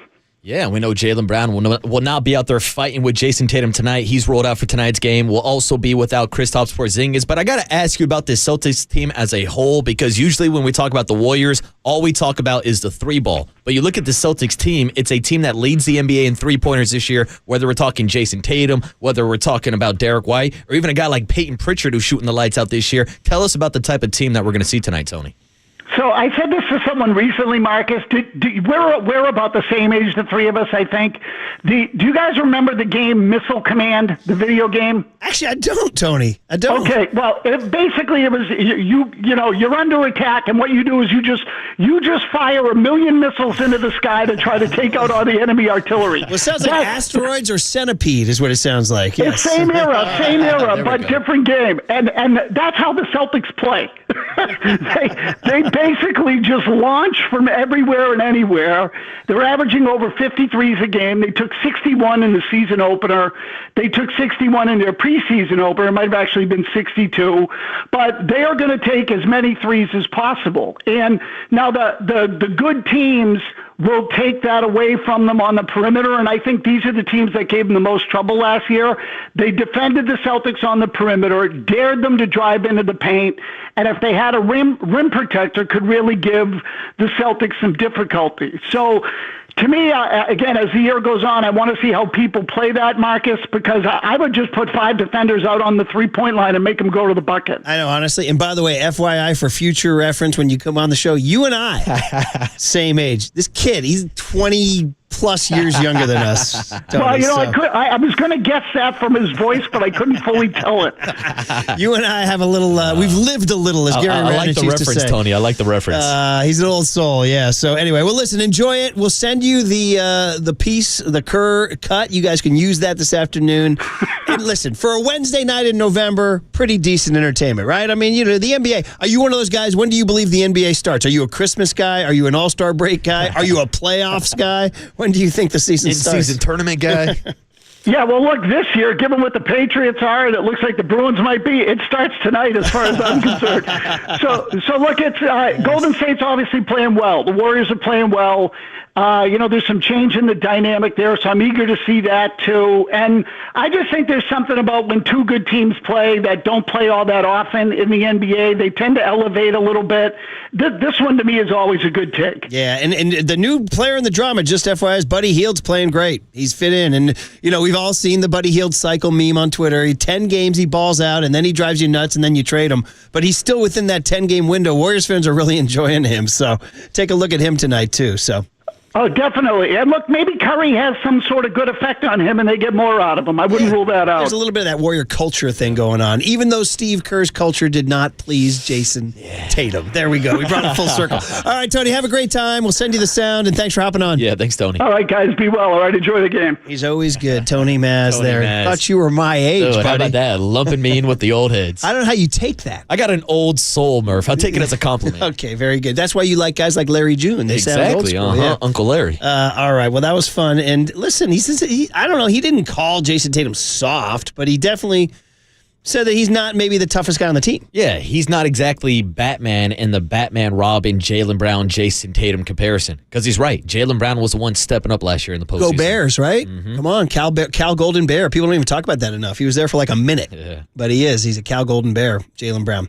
All right, well, that was fun. Well, listen, on the other side, and listen, we've ignored this for a long time. The Buster Posey comments down in San Antonio. I keep thinking, God, where? San Antonio. Such a strange place for the GM meetings. Yeah, I wonder if he got any of those churros that Charles Barkley's always talking about. Well, I'll tell you what, the thing that made me laugh is that I think Bagley, is working a bit because he's written this in all his reports there. Bag's working a bit, right? Huh? It's about, he gets the name of this hotel, the JW Marriott San Antonio Hill Country Resort and Spa. Ooh. Bro, talk about branding. Yeah, what are we going to call it? Let's call it the JW Marriott San Antonio Hill Country Resort and Spa. It rolls off the tongue. I think that name would sound better if you dropped the right before. All right, so there you go. Okay, so Buster said some very interesting things. Let's get into it next on the Sports Leader. We're about the same age, the three of us, I think.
Giants gamers, Murph and Marcus keep your morning moving on the sports leader and streaming live on KNBR.com and the KNBR app. All right, kind of three threads today. One, the Niners got a D tackle, Khalil Davis, to get ready for their second half run. They fortify. Pretty a minor move, but a needed move.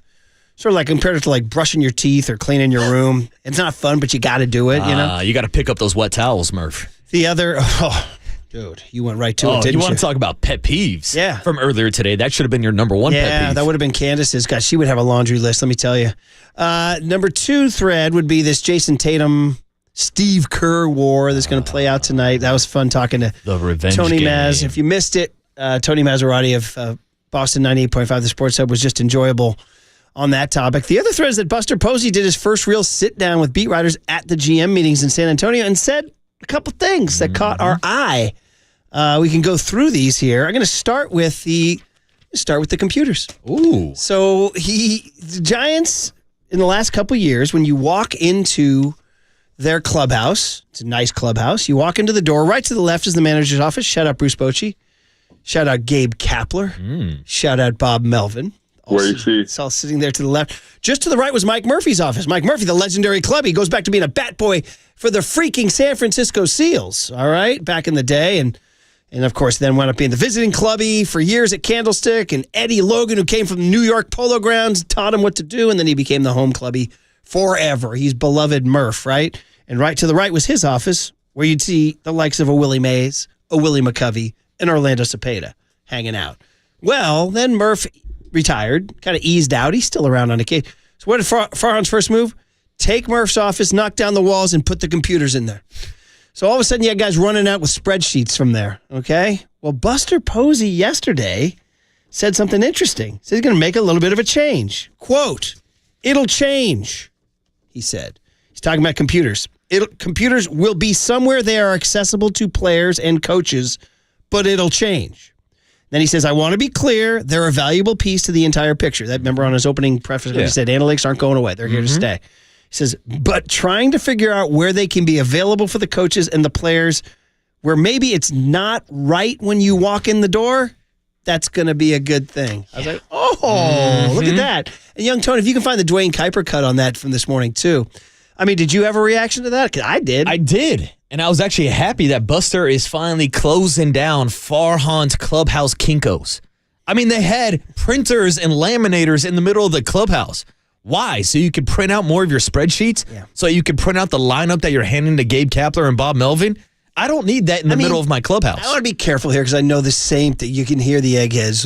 You're casual. You don't know what you're talking about. Blah, blah. No. Of course, you can use it. But optics matter and atmosphere matters. And he wants to create a baseball clubhouse, not a computer clubhouse. No, not a and like clubhouse. that was always my biggest problem with the use of analytics. Yes, you should take in as much information as possible, but it can't be the end-all, be-all. You can't make decisions in a baseball game 3 hours before it starts because a guy can go up there and go 0 for 2, 0 for 3, but he can square up a ball 2 or 3 times. But because your numbers say he didn't have success earlier, you're going to go with something that has no momentum with the game, no situational instinct. Again, it's good to use these numbers to your advantage, but at the end of the day, you also have to use your analytics and use your gut to manage a damn baseball game. Was it Jimmy Leland who gave us that one? Yeah, The analytics. This is what Kipe said to us this morning about that move. No, I think it makes perfect sense. I mean, when you walk in to the left, as you guys know, is the manager's office, and then it was always Murph and Willie or Cepeda, or it was always one of the, as Mike likes to call them at that time, our living monuments. Well, that all got torn out, and analytics people took over, and that's fine. But when you walk into the clubhouse, according to Buster, the first thing you see is you don't want to see the analytics people. Maybe you want to see 3 team pictures of 2010, 2012, and 2014. Maybe you want to see Buster hugging Bumgarner or all the Buster hugs. That's really what you want to see. And I think that's probably what's going to happen. It's pretty amazing that he even brought that up, because it's a little thing, Murph, but it can really be a big thing. It's interesting there. I don't think Buster's going to put up Buster hugs. That's not his style. Probably more Willie Mays or something like that. Probably Jack Clark or something like that. But so here's another thing Buster said yesterday. This is down in San Antonio. He's talking about elevating Zach Manassian and his scouting background. And here he says, quote, "You have to measure what the information is telling you with scouts." This is what you just said. And listen to this quote from Buster. And I'm not exaggerating. This is what Buster said. "And what their years and years and years and years and years and years of evaluating players and what their eyes tell them." I'm like, Buster did 7 years, I think. He was like, hammer, pound, pound, pound, pound. He goes, "There's probably subtleties that scouts pick up, whether it's on-field stuff or interactions that they see with the player and their parents, or a player and their friends that maybe they can't even articulate. But after seeing it for so many years, there's something they recognize instantly as either a good thing or a bad thing. I think that's really important when you're talking about bringing a player to your system." Now, there's a scene in Moneyball where they roast the scouts for that kind of stuff. Yeah, and I'm glad you brought up the movie Moneyball, because it was just a few weeks or months ago where Susan Slusser had a sit-down interview with the author of Moneyball. And in that article, Michael Lewis. Yes. And in that article about Michael Lewis in the book and the movie Moneyball, she also talked to Jeff Barry, who was and still is Buster Posey's agent. And the quote that stood out from that article was Jeff talking about how if you worked for the San Francisco Giants under Brian Sabean, whether it was 2010, 2012, 2014, because of your scouting background, you wouldn't even get a job interview. But if you came from the Moneyball Oakland A's, who didn't win anything, you can get a front office job everywhere. And I was like, damn, well, this is coming from Jeff Barry, and we know that Jeff and Buster have a great relationship, so I'm sure some of that information has been discussed before, and that's why Buster put such a big emphasis on hiring a GM with a scouting background. It's interesting you say Jeff Barry, because they asked Buster who are his mentors, and he listed 3. He said Jeff Barry's one of them. There it is. He also said Bobby Evans, interestingly. Yeah, he also did not rule out a potential return or an advisory role from Brian Sabean and Bobby Evans. Sounds like he and Sabean are talking together. Now, the next one is I mean, I told you, I had my whatever you call it, my come to Jesus moment, or it was in 2011. I was engaged about some stuff about Carlos Beltran. I was disappointed in his production as a Giant. And some people came at me on social media saying what an idiot I was because I didn't understand advanced analytics. And I was like, yeah, but I'm watching the game and he's having bad at-bats. And then they were like, you're such a moron. You like RBIs. I was like, yeah. I remember being totally flummoxed. I'm like, wait, you don't? You don't like it when they're like, score runs? Oh, boy, RBIs. Yeah, that really measures a player's skill. And I was like, well, I mean, they're like, you do know those are completely. I was like, yeah, of course. You can't drive in a run until there's somebody on base, but you're going to get up with somebody on base. I also like it when my guys drive them in or not. I like it when they hit with guys on base. So here's a Buster quote that just made me tear up. He says, how does a player feel like they're valued? It's playing time and how they're paid, right? Now, if the industry is paying a guy to have an 850 OPS, but he only drives in 40 runs, well, where's the incentive to drive in runs if it doesn't matter? This is Buster. So the challenge from my perspective is that driving in runs does matter to me.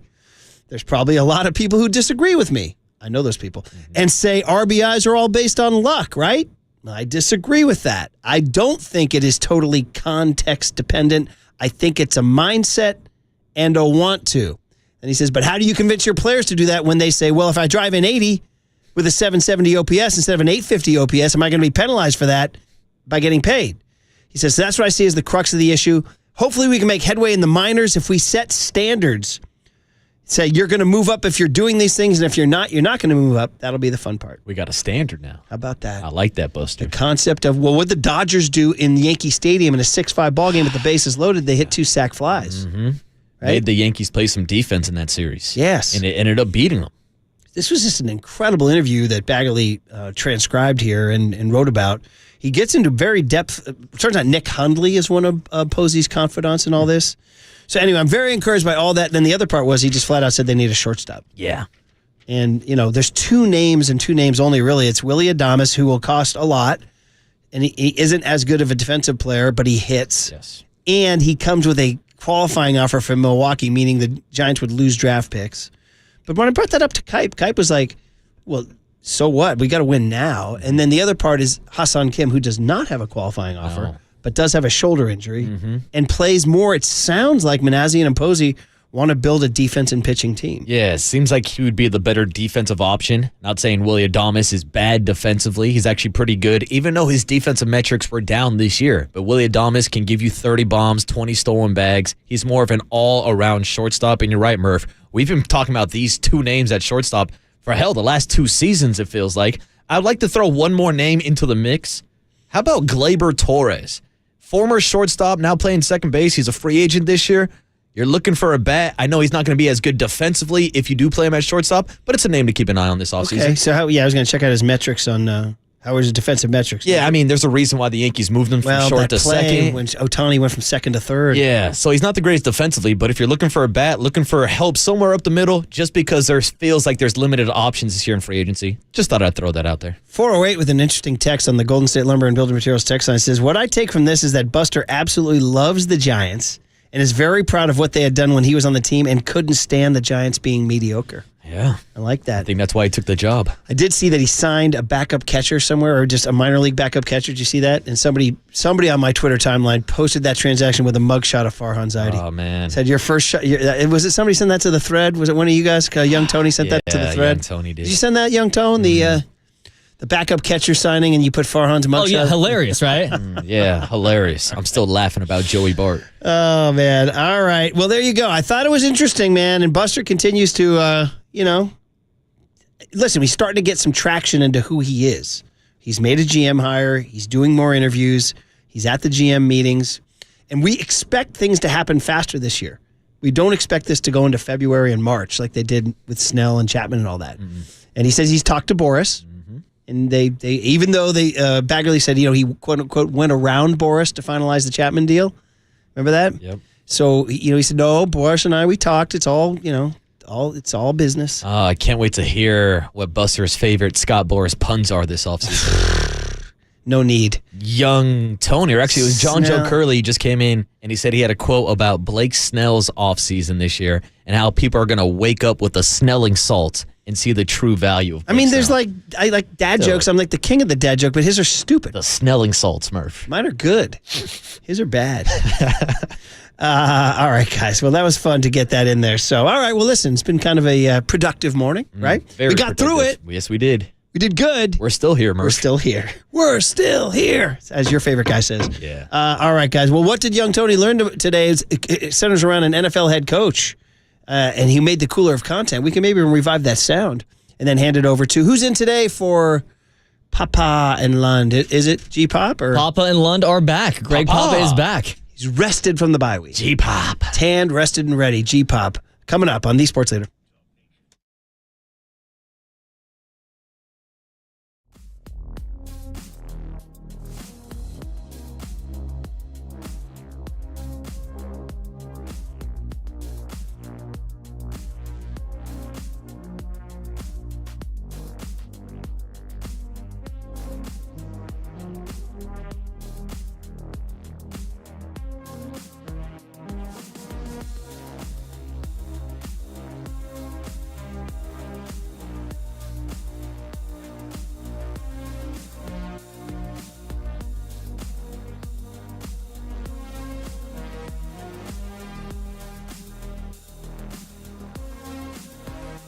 Oops, Bigelow tea time. All right, here we go. Soothing Bigelow tea. Every season is Bigelow tea season. That's why Bigelow is the #1 tea in the Bay Area. We have it right here at KNBR in our break room. You can reach for a mug full of English breakfast or chamomile, as no doubt would tell you. We love all their different flavor options. Perfect for those of us who make our living behind the microphone. Keeps me going, keeps you going. Look no further than our cup of Bigelow tea right here at KNBR. So grab a mug full of your favorite Bigelow tea and tea proudly. I'm just sipping on chamomile. From the Chilton Auto Body Traffic Desk.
Murph and Marcus continue live from the KNBR Casino Matrix Progressive Jackpot Studios. Casino Matrix.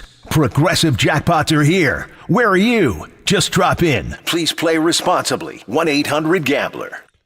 Is this your guy? Well, Murph, you know it's a Larry June Wednesday. It is a Larry June Wednesday. A Larry June Wednesday in November. I like it. Very, very, very, very, very, very, very, very digestible Larry June. Yeah. Very chill vibes with Larry June, which is something I think we all need today. Some chill vibes. Very good. Hey, you know what? And just goes to prove that the Bay Area is not a college football haven. Yeah. We just went 3 hours and 52 minutes and didn't mention the college football rankings. So much for Saturday Murph and his picks, huh? Come on, Saturday Murph. So the November, this is the playoff rankings, and this is what I've wanted for. Somewhere Pat Connor is vomiting. We used to have huge arguments about this. He wanted the BCS, where the computer just picked 2 teams. I was like, bro, that is deeply flawed. That's outdated. And I always thought 8. 8 to me was the way to go. But they've gone to 12, which is big. Now, it gives 4 teams a bye. It also gives first-round games on a home campus.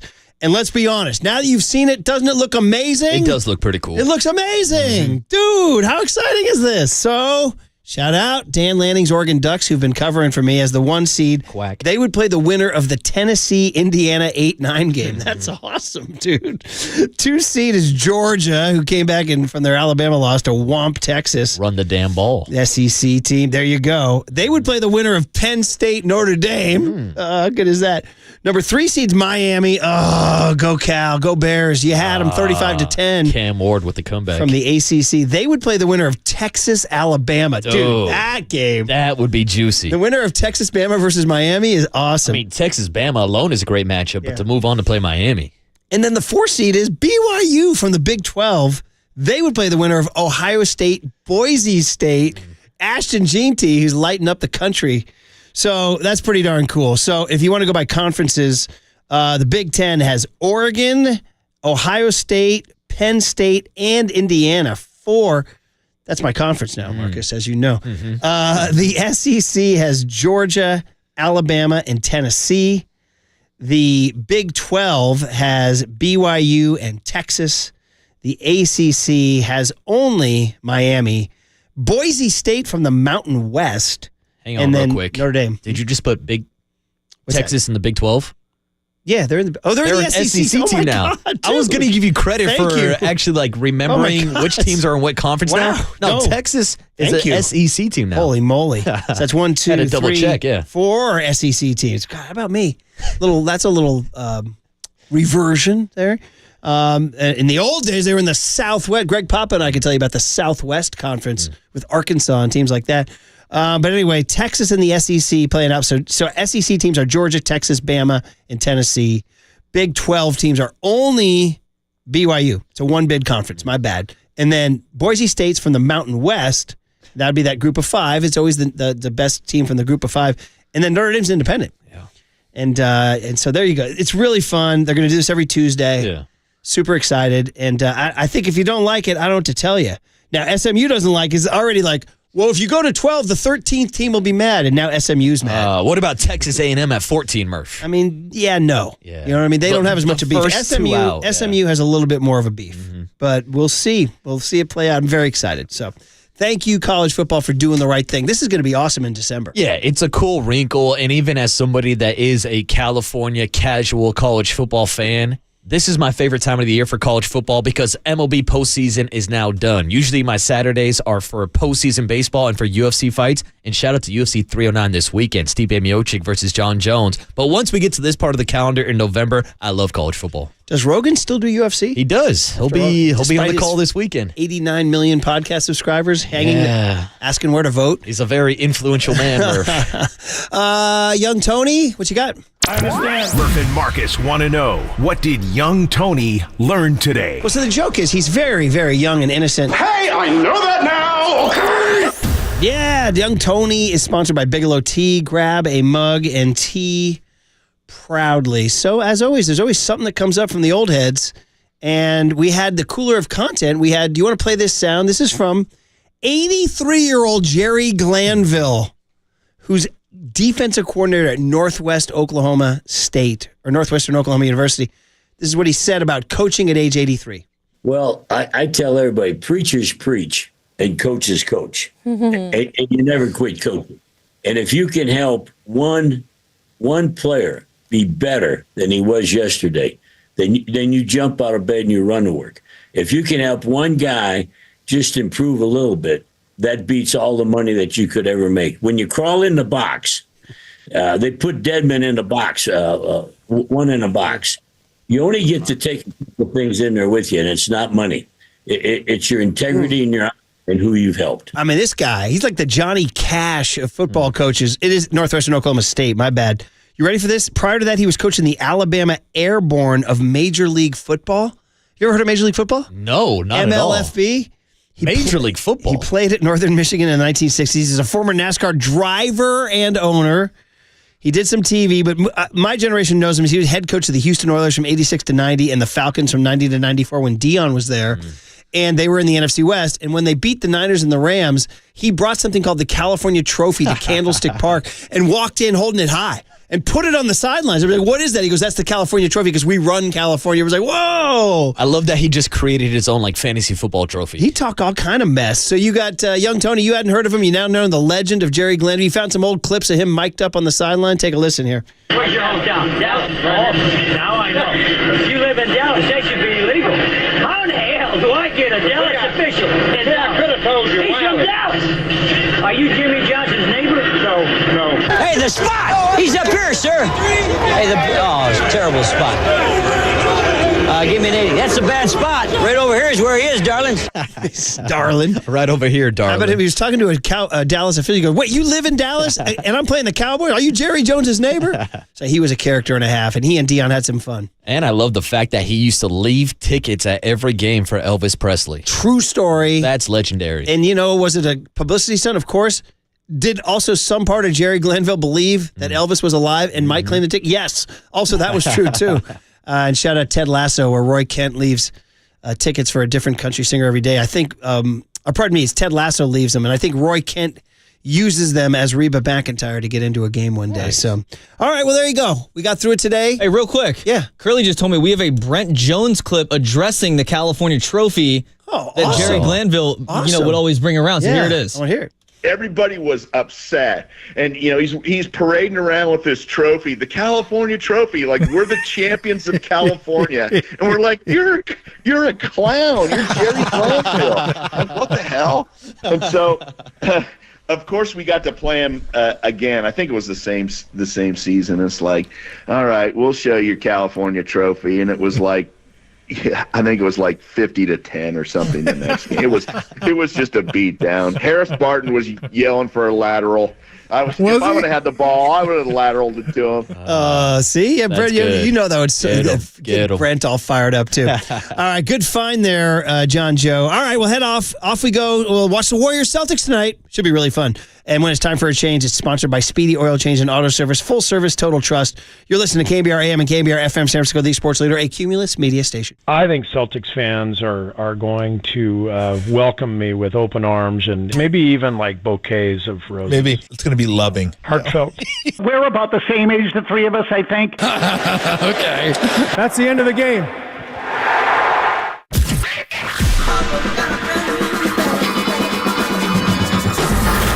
Ladies and gentlemen, Prepare yourself. prepare yourselves I love it when you call me Big Pop. for Greg Papa Sleeping Boy is Superman. San Francisco. and John Lund.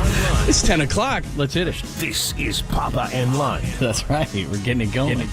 on KNBR 104.5 and 680. The sports leader. Well, you get Christian McCaffrey back. It's almost like getting a player in free agency. He's going to be fresh.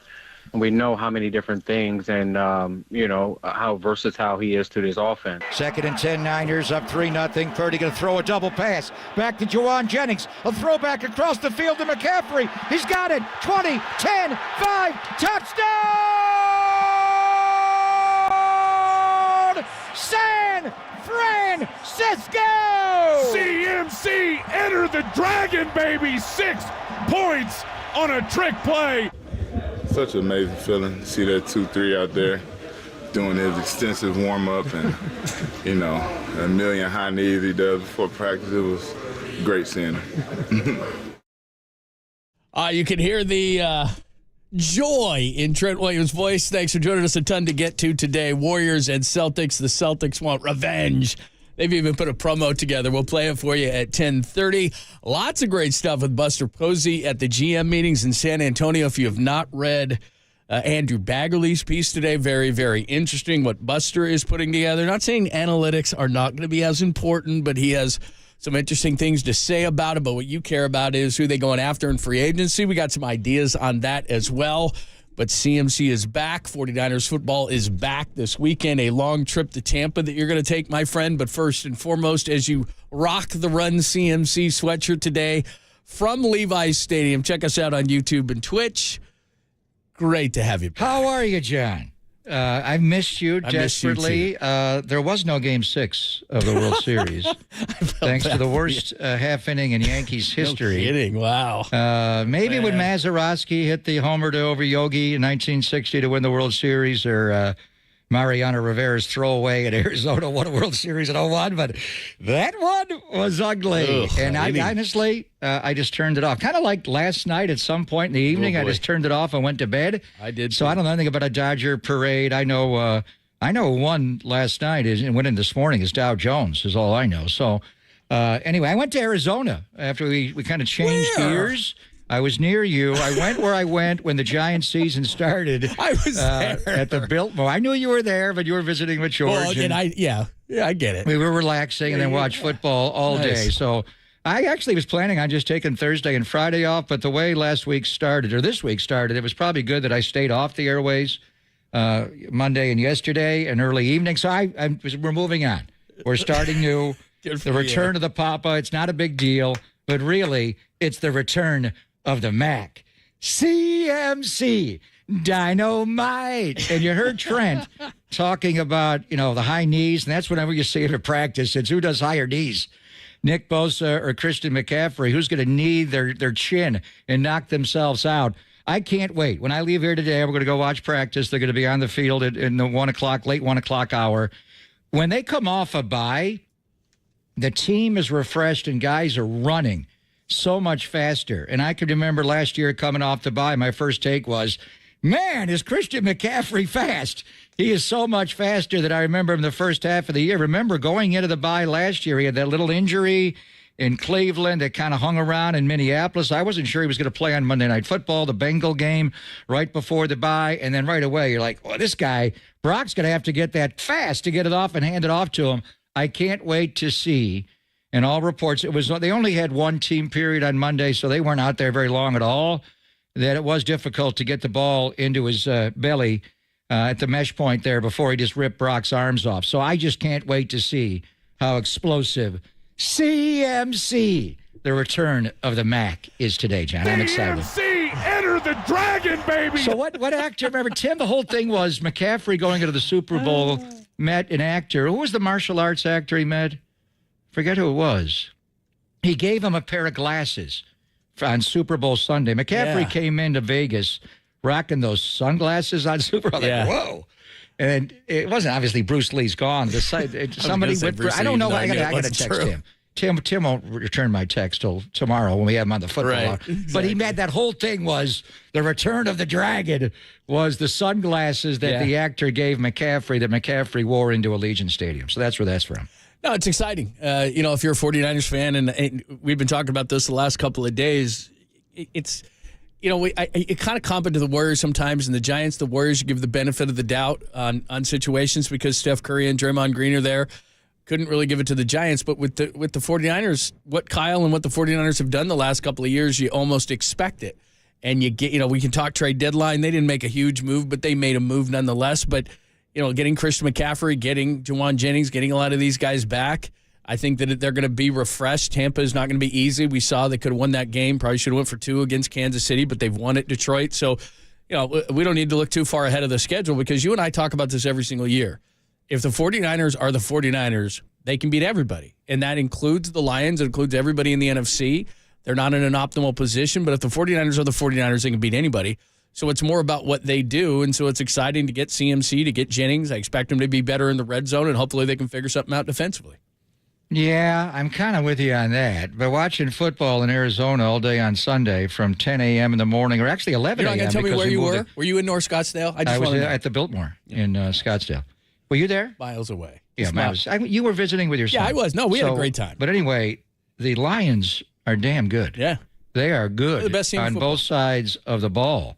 Now, I can remember, the Niners, some thought we peaked too early last year at 5-0, never quite regained that, and I agree with that. But this team hasn't won. They haven't been to the Super Bowl ever, going out and getting Zadarius Smith. Now, he's not Aiden Hutchinson, but he'll help them. But I hope that the Niners can get back to what they are, not only getting Christian back, but the Super Bowl double pass. It was Jawan Jennings who was involved in that. Jawan's back at practice, a full go with the hip injury. How about Deshaun Gibson coming back into the fold? We've been asking about him all year. The PED suspension, where is he? He was tucked away quietly on Jacksonville's practice squad, but they brought him back. He'll be at practice today. See if Jake Moody, Anders Carlson is now off the practice squad, John. So I think Jake returns. Gross Matos, Yatur Gross Matos, will he practice a little bit today?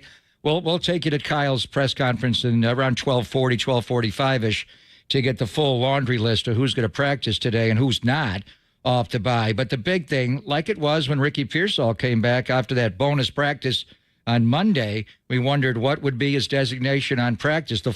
Today is go time. Bye week's over. Monday was a meet and greet. Come back in and mingle. Remember McCaffrey's over there. Remember Jake Moody. Remember Jawan Jennings. Put a helmet on Dre Greenlaw, have him run sprints. But today is Tampa Bay day. And after watching them on Monday night, damn, they beat the Lions. The Lions have one loss this year, and Tampa Bay gave it to them. And they had Kansas City on the ropes, obviously going to overtime and losing the coin flip. They got some issues on defense that are interesting, but despite the loss of Godwin and Evans, their receivers are good. But today's installation day. It's go day. It's sprint. You got 9 more games to go in the regular season.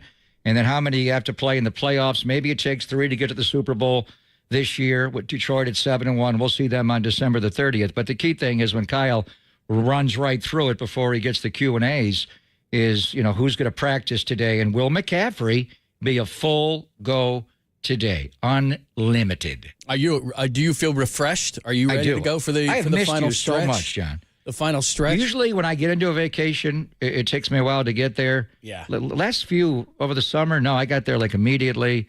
But there's a point where it's time to come back. I needed the bye. I was dragging ass into the bye You week, were John. dragging I'm an old ass. man. I'm breaking down. And I had to find my CMC shirt. It's been I in like that you're mothballs for a while. yeah, but you're kicking I am that ready to go. Even though when I woke up this morning, I put the covers right over the head. I'm not getting up. I refuse. I just started drinking. I'm That's not what I do even anyway. But then I checked my marital statement. Whoa, Yeah, that's pretty good. it's a whole different deal. Take that. No, I'm kidding. All right. Let's get into We all of it. will survive. Yes. We will endure. Let's get into all of it coming up next. We'll continue some 49ers talk and who's going to come back. Bottom of the hour, we got some audio for you that's kind of funny. Steve Kerr has already made fun of it as well. Jason Tatum and the Celtics are waiting as they want their revenge from Steve not playing Jason Tatum as much as they thought. So we'll get into that conversation at 10:30. Your comments always welcome. The Golden State Lumber and Builder Materials text line and call-in line is one and the same at 415-808-KNBR, 415-808-5627. We get to all of it. Plus, we got some Buster stuff we got to break out at some point, too. Got the GM meetings in San Antonio. All of it to come today on a Wednesday. It's Pop and Lund, and the sun came up. It's only here on the Sports Leader.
Now, from the O'Donnell Financial Group Sports Desk. Learn more at odfigroup.com. O'Donnell Financial Group, because planning is a process, not a product.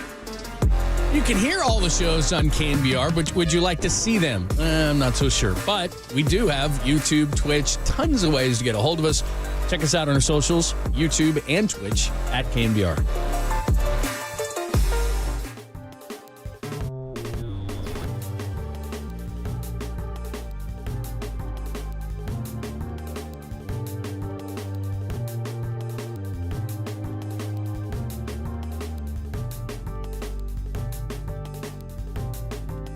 Good morning to you. Greg Papa back. So good to get back to work. In a world where justice is paramount and community matters most, there's one name you can trust, Habas Law.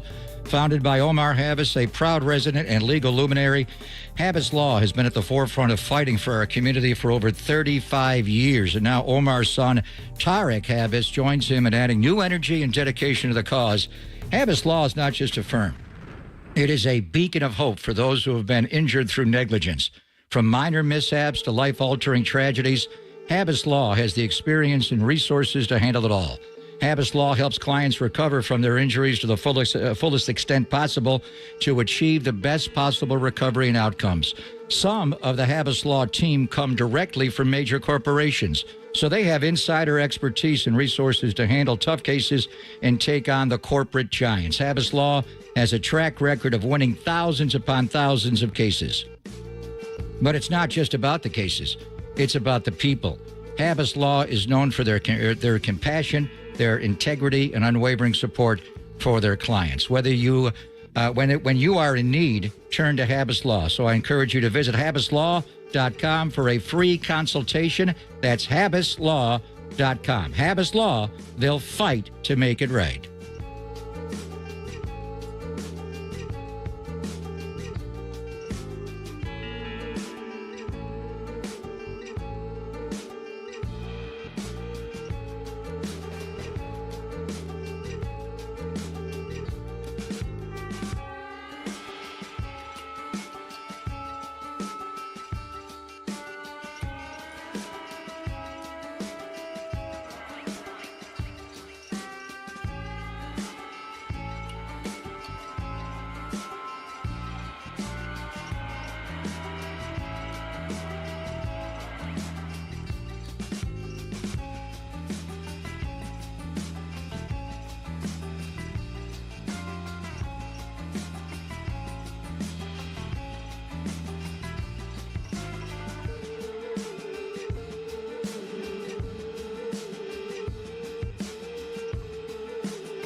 faithful. Filter out the noise and kick it with KNBR on the gram for everything 49ers. Follow the sports leader on Instagram at KNBR. What's happening? Thanks for joining us. Papa is back. It is great to have him back in the saddle. Couple of Niners moves that we'll get into. CMC is going to come back. He was activated yesterday, but looks like he's, unless he has a setback, going to play against Tampa. Bottom of the hour, do not miss this. We have a, it's not really a hype video. I wouldn't call it that. I would just call it some sort of promotion or NBC Boston that they put together for the revenge against Steve Kerr and the Warriors, and not for the NBA Finals, but for Kerr not playing Tatum as much as the Boston faithful would have liked. So we'll play that for you at 10:30. But a couple of moves. One, not overly surprising that they made a deal. It's just you have to now separate. You do. It makes your job difficult. Khalil Davis from Kalia Davis. Khalil Davis was acquired yesterday for a 7th-round pick. 6'3", 315, kid out of Nebraska. Had a nice college career, 28 years old, drafted by Tampa. With the Texans now, and he's reinforcements up front, will run stuffer type, so he'll get into the rotation with the defensive tackles. But one I certainly didn't see coming, and you had actually talked about this early in the season. He signed with Jacksonville, then was out again. But Tashawn Gibson, nice vet. We had him on during training camp a couple times. Super smart guy, and they were probably looking for a veteran safety because they got young guys back there. But Tashawn Gibson to the practice squad. Yeah, and I've been reaching out to Logan Ryan a lot and about the whereabouts of one T. Gipp because they went from, was it the oldest safety pair in football last year? They were both in their early 30s, and Tashawn Gibson and Logan Ryan. And then Logan wound up moving the nickelback in the Super Bowl and unfortunately got caught on the Tom and Jerry corn dog play to McCole Hardman. But he played well for the Niners, solidified that. Just what's up with T. Gipp? I knew about the PED suspension, so he wouldn't be able to play. I'd heard he's retiring, but then Jacksonville put him on their practice squad. They never wound up playing him. And then, the Niners called, and Jacksonville wasn't going to retain him, so he comes back. We'll see how they use him. He's on the practice squad. I think he'll need a couple of weeks, like Logan did. Logan was not put on the roster immediately. That was after the injury. Who was it? George Odom that got hurt Thanksgiving night in Seattle. And the week before, of course, Talanoa Hufanga tore his anterior cruciate ligament. And we're getting ready for Tampa Bay, and he tore it last year. Rashad White shook him on a little check down last year, and I thought, wow, how did he go down like that? And he wound up non-contact injury, tearing the ACL. So Talanoa is hopeful of coming back to play with a brace, some kind of a splint or a wrap around, but he's got torn ligaments in the wrist. He's going to be able to tackle. He's still coming back from an ACL. So I think you do need a little bit more veteran poise. Malik Mustafa's played so well, John, so well. And so is Jair Brown.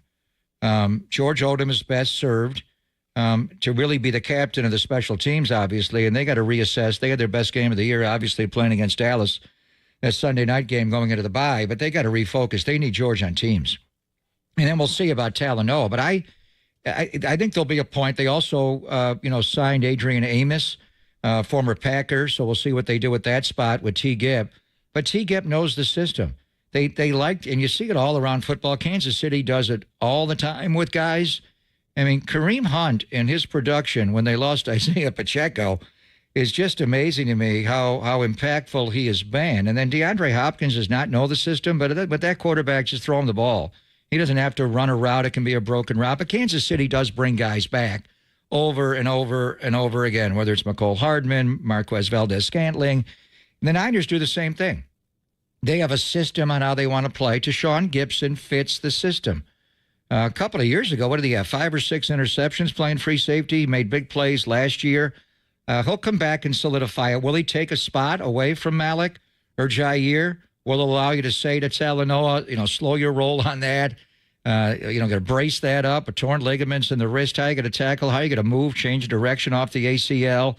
Let's just evaluate all of it. And then as far as Khalil Davis, and I do have to keep my Davises straight, Kalia, we got a nickname? How do we do that? We can't just go, tackled by Davis. It's Davis and Brothers. And it's not, and they're both K. Davis. I don't know what Khalil, and Kalia is hard to say. So I'm gonna have to work on that. The thing with him, and that's the first thing we watch practice today. When we're watching offense, I'm going to watch Christian McCaffrey.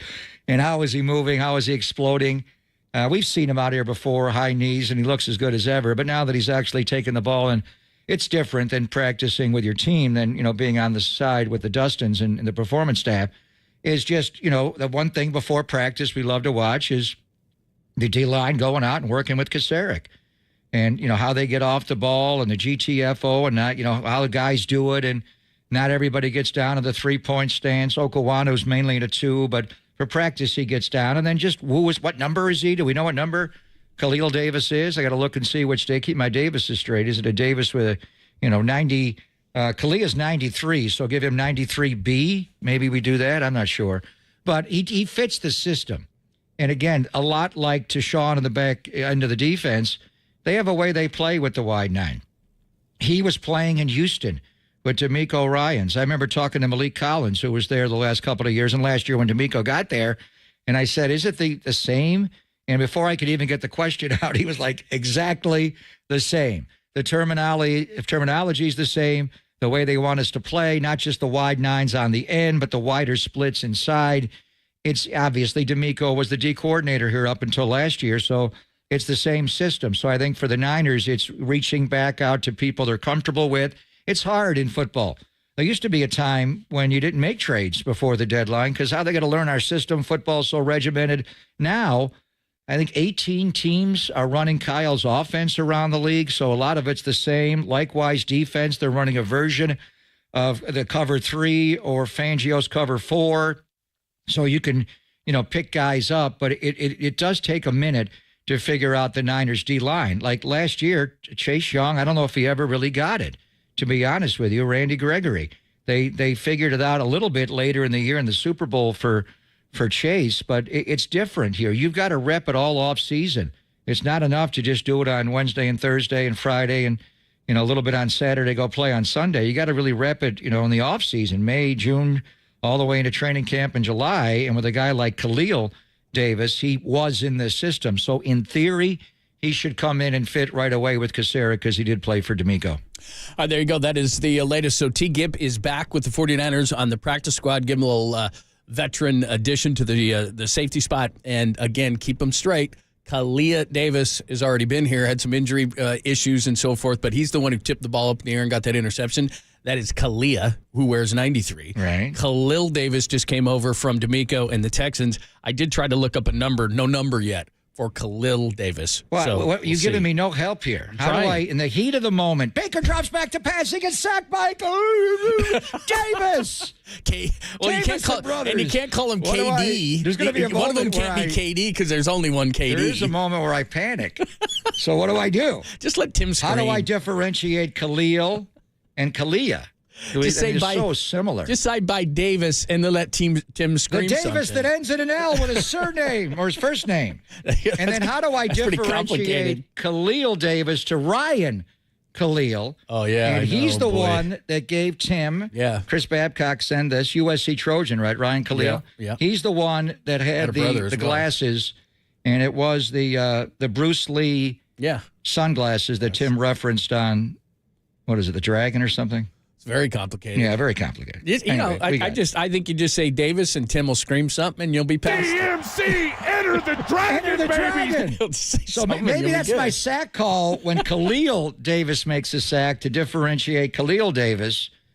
I don't know. Oh, what if they split a sack? Man, now you got to think of something. A Davis double?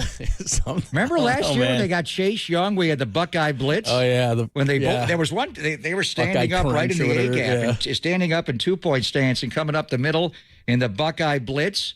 Do we call it the Davis Daily Double?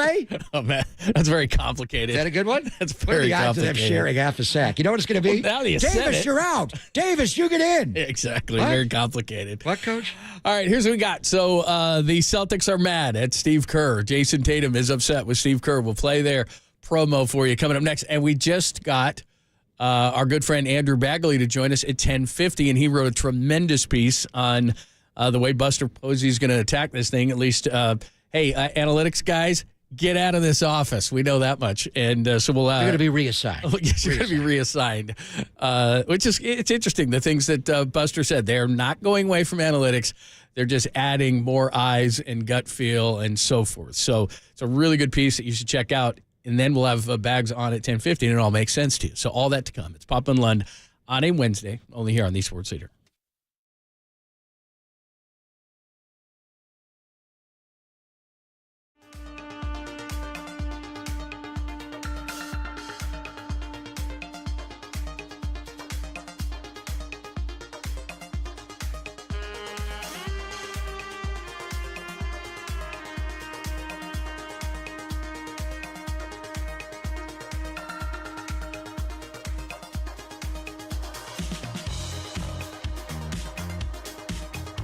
Hey, it's Greg Papa here, the Laser Eye Center of Silicon Valley. I am back, and I'm back to Levi's right here in the South Bay. They are the experts in modern vision correction procedures such as LASIK and EVO, ICL to get you out of glasses and contacts. But as you age, you may need CLR. The elderly John Lund had this done, and so did I, even though I'm much younger. Custom lens replacement is CLR. It'll get you out of readers and never worrying about getting cataracts. So join Laser Eye Center's free Modern Vision Correction webinar that comes up on Friday, November the 15th at noon, where Dr. Craig Bindi, who I've known for years, and Dr. Joseph Lin, who performed my surgery and John's. He is an expert. Great hands. They will explain the benefits of LASIK and EVO, ICL, and show you how CLR, all these acronyms, can eliminate readers, glasses, and contacts. Plus, you'll never develop a cataract the rest of your living days. Laser Eye Center has vision correction procedures for every stage of life. So find out all about these procedures again at their free Modern Vision Correction webinar Friday, November the 15th at noon. Register now at modernvisioncorrection.com. Laser Eye Center is in Pleasanton and San Jose. modernvisioncorrection.com.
Nation, wherever you are around the globe, stream Gold-Blooded Radio 24/7, 365 on KNBR.com. This is the Sports Leader.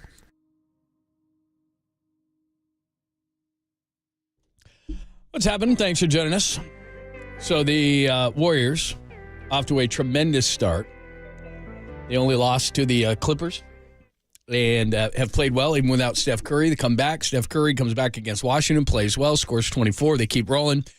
We're going to find out a lot this week as they take on Boston, Cleveland, and OKC, three of the best teams in all of the NBA. But everybody wants to go back, at least in Boston, to some sort of a revenge tour against Steve Kerr because he didn't play Jason Tatum enough to their liking. logic be damned. I mean, you're not going to bench LeBron. You're not going to bench KD. You're not going to bench Curry.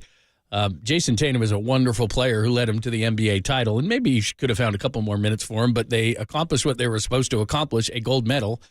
And in those kind of situations, you give those veteran players minutes. Yet Boston won't let it go. So would you like to hear the promo that NBC Boston put together? Is this NBC Sports Boston Yes. or NBC? NBC Is that Sports. WBZ? Is the NBC, or is there like our NBC Sports Bay Area? It's their NBC. Yeah, the latter. So it's their we NBC may get Sports. Brian Scalabrine. Love Scal's going to join us. Awesome. He's the best. So again, you want to see some of this. There's a video to this, but this will suffice. You'll understand. You'll hear this whole thing in there, and you'll hear Steve Kerr in there. You'll hear a little Jason Tatum in there, et cetera, et cetera. But here's what they're doing in Boston to hype this matchup up tonight. Will you be a walking billboard for us, Team USA, a.k.a. Nike as well? Whatever theories that might be out there, they're just that. I don't think anyone's had more fun than me this entire summer.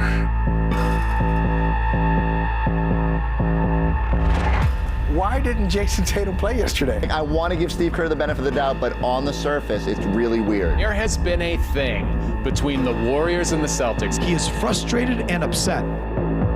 Everybody else is like, man, like, hold your head up, whatever. And Joe's like, no, I'm happy. Like, you were at the top of the mountain, you go to the Olympics, and it doesn't go your way. And how are you going to respond? How are you going to respond? Dun, dun, dun. So there you go. That's what they're hyping in Boston. 7-1 Celtics, 6-1 Steve Kerr-led Warriors. So that's how they're taking it. I get it. Yeah, I get it. How do you think Steve feels like? He was talking yesterday how he wasn't going to follow the election at all. He was watching Boston tape, and he was going to go to dinner with friends and maybe a nice seafood meal, John, and then go to bed. And then he wakes up this morning and, oh boy, 45 is 47. He knows. And Yeah, he's right. about ready to walk the plank in Boston. So they were there last year, obviously, and the TD Garden's not like the old Gasly Garden, but it's a better building. But the parquet, the banners, and now they got 18 of them up there after the most recent one. There's nothing quite like it. It is the cathedral of basketball. The Garden in New York is the Mecca, but Boston is more big games played on that parquet than anywhere, obviously, including last year. And, a couple of years ago, 2022, the Warriors beat them in a finals. So they were kind of looking to get over on the Warriors last year. And remember, the Warriors went there on a Sunday afternoon national TV game on ABC, and they decided to gap Jaylen Brown and not guard him at the three-point line. And he just hit shot after shot after shot after shot. Okay, bad strategy. But now you're down 30 in the first quarter. There was a demolition.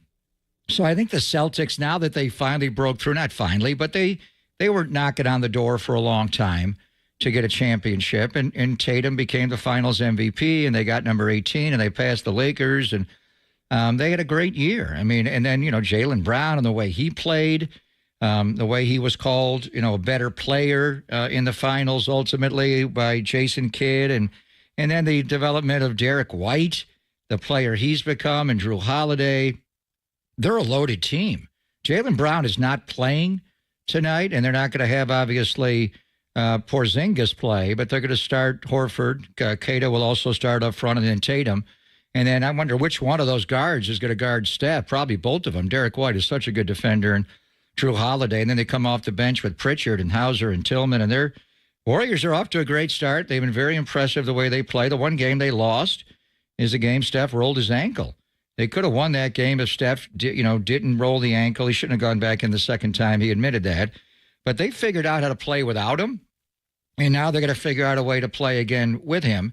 And he was only at 24 minutes the other night in Washington. It was kind of odd the way they distributed the minutes, but he started, then sat, and then finished up the half. Then he didn't start the second half so he can play the third and fourth. So I think he'll be up to probably 30-plus minutes tonight. Can you stay in the game, even though Jaylen Brown's not playing with the hip and Porzingis always hurt? He's got something to begin the year after, what happened to him last year in the finals. But they're overwhelmingly good. I mean, they're 7-1. The Warriors are 6-1. They're great on both ends of the floor. They shoot 50.9 threes a game. They average. It's insane. Last game they took 55. And, with Porzingis in there, they can play 5 out. It's everybody's out. You got 2 in each baseline loaded. You got 2 above the break, and you got 1 right at the top of the key. And it's like it's a shooting gallery, and then you come out to crowd them. They beat you off the dribble. They're a little different. Horford can make a 3. I don't know about Kata's game, but not having Porzingis changes things in Jaylen Brown. But Steve knows what he's walking into. This is we kind of got the Warriors schedule a little bit early before the rest of the world got it, and we knew they were going to Boston early in the year. We just didn't think that it would be Jaylen Brown was the Finals MVP last year, not Tatum. But he's not playing tonight. So anyway, the day after the election. So for Steve Kerr, what a 24, 48-hour period this is after speaking at the Democratic Convention and then waking up this morning in Boston. And we'll see. Maybe the Warriors can stay in the game, but I think overwhelmingly Boston's the best team in the NBA. Then you got Cleveland on Friday. OKC is probably the best team in the West to start this early year, John. They're both good on both ends of the floor, offense and defense. So last time they went in there last year, they got rolled, and they did not guard the guy who ultimately became the Finals MVP, Jaylen Brown. You don't have to worry about guarding him tonight or, Porzingis, the unicorn, but Boston just comes at you in waves. Yeah, no doubt. By the way, just to kind of revisit this so people understand, there were 6 games played to get the gold medal. LeBron James led Team USA 24 and a half minutes, so it's not like guys were playing tons and tons of minutes. Steph started all 6, played 23 a game. So Tatum played in 4 of the 6, averaged 17.7 minutes per game. The only player who played less was Tyrese Halliburton. Derek White played more. Obviously, Drew Holiday of the Celtics played more. And a lot of times it's just about matchups. For example, Anthony Davis started 1 of the 6 games and averaged 16.6 minutes. He actually averaged less minutes than Tatum. He didn't complain. It seems to me that Tatum's the only one complaining. And he's a great player. I'm not saying he's not. But the way these Olympic things work is LeBron James is on this team, Curry's on this team, Durant's on this team. Those guys are going to play more. They just are. Yeah, and that's how it works. And so, I don't know if he still holds a grudge or if it's just a Boston thing or if there's 82 games and you got to stay motivated. I think if I'm a Celtics fan, I would be more motivated due to the fact that a couple of years ago that the Warriors beat me in the finals than Jason Tatum's little thing with Steve Kerr because he didn't play enough minutes in the Olympics. Well, and he probably can't answer the question. You'd have to be on his staff or on the team or maybe not even a member of the team. But I would like to know why there were times, I think when Durant was slow and Kevin was playing off the bench initially, as memory serves. He only started 1 of the 6 games, Durant. Well, I think later in the tournament he started, didn't he, Durant? He played the game in London where they almost lost to South Sudan. He came in and saved him in that game. The first game of the tournament, he was amazing. I think eventually he went back into the starting lineup. The one guy, and Anthony Davis and Bam Adebayo were insane. The way when they came in together, those 2 guys on the floor simultaneously defensively. I mean, we think Trace Jackson Davis, by the way, is a tremendous young defender. And I would want to see him match up with Horford tonight when Horford does step out. That guy can guard. Kevon looks great. But, the Warriors have Draymond next to one of those 2 bigs. It's a nice defensive duo on the front line. But I'm not sure I've seen better ever anywhere than Bam Adebayo and Anthony Davis in the Olympics. The way they are the modern bigs, the way they switch on everything, especially Bam, and then Anthony Davis can block shots. Those guys are playing. I think the one guy, there were some games, and I watched every single minute of this because it was just the highest quality. The Warriors, when they were winning championships, going 73-9 as a team, was the most beautiful basketball we had seen. But Team USA that Steve had was, whoa. LeBron was playing so well in his role. Steph couldn't make shots early, but he did late, obviously, contributed in other ways. But the one guy who was in or out, you could tell right away, it was kind of like Andrew Bogut with the Warriors. Is it going to be good Joel Embiid or bad Joel Embiid? Right. And there were a lot of games where I thought Joel is just not keeping up. He is not running. There are times in Philadelphia where he was just sluggish up and down the floor. Then when he started the run, and that guy gets up and down the floor, he's a beast. He's the best player on the floor. I thought there were times when Steve went to Embiid and came back to Embiid, and I thought, why not just put Jason Tatum on the front line there? If you want to play KD and play LeBron with that group and then have a different group with Bam and Anthony Davis, or even play Tatum there. So there were a couple of games there where I thought, why is Tatum not playing and why is Embiid playing? Maybe Tatum takes it better. I mean, Joel, look at the way he's behaving this year with the columnist and I don't know, what the old, and you probably won't get an answer from Steve unless you really know him, because he doesn't want to denigrate Tatum or really tell you the truth on why he did it until he maybe writes a book about Team USA of 2024. But there were a couple of moments, at least 2 or 3, where I thought, why is Embiid playing over Tatum? Yeah, and look, again, I'm just looking at the Olympics. So 3 starts, both James, Curry, and Booker started all 6 games, and then Embiid started 5 of the 6. And then you had Tatum starting 3, you had Drew Holiday starting 3, you had Durant starting 1, and Davis starting 1. So he kind of did mix it up a little bit. I don't think it had to do with the numbers. Tatum was just 8 of 21 from the floor, didn't hit a three-pointer. I think it's just at certain times matchups. And look, I don't think Steve is beyond reproach. I think that you could say, well, you could have put him in here, could have put him in there. But is anybody else complaining about lack of minutes and lack of starts other than Tatum? Well, I mean, is he complained, or have people around him complained? I think it's well known that he was very unhappy. There was one game, and it may be a thing where if you haven't put him in yet, are you going to put him in garbage time? But this is the Olympic Games, Chase. I mean, come on. There was one game where they were up like 50, and he was sitting next to Steve, and I thought, did he just tell him he's not playing in this game? Because, this is going to be a story. This is Jason Tatum, one of the best players. They finally broke through, and there was always the debate going to the finals when Jason Kidd, for some reason, tried to get under them a little bit by saying Jaylen Brown's the best player on that team, not Tatum. And then Jaylen Brown got the finals MVP and not Tatum. Tatum's a great player. Absolutely. He is playing out of his mind. The thing with him, the Warriors do have a way of coming to double him. If you're going to play 5 out and face it, puts it on the deck, we'll crowd to get up on you. We're not going to give you a 3. He is turnover prone. But I don't know if we really have ever had an answer, because Steve can't answer it.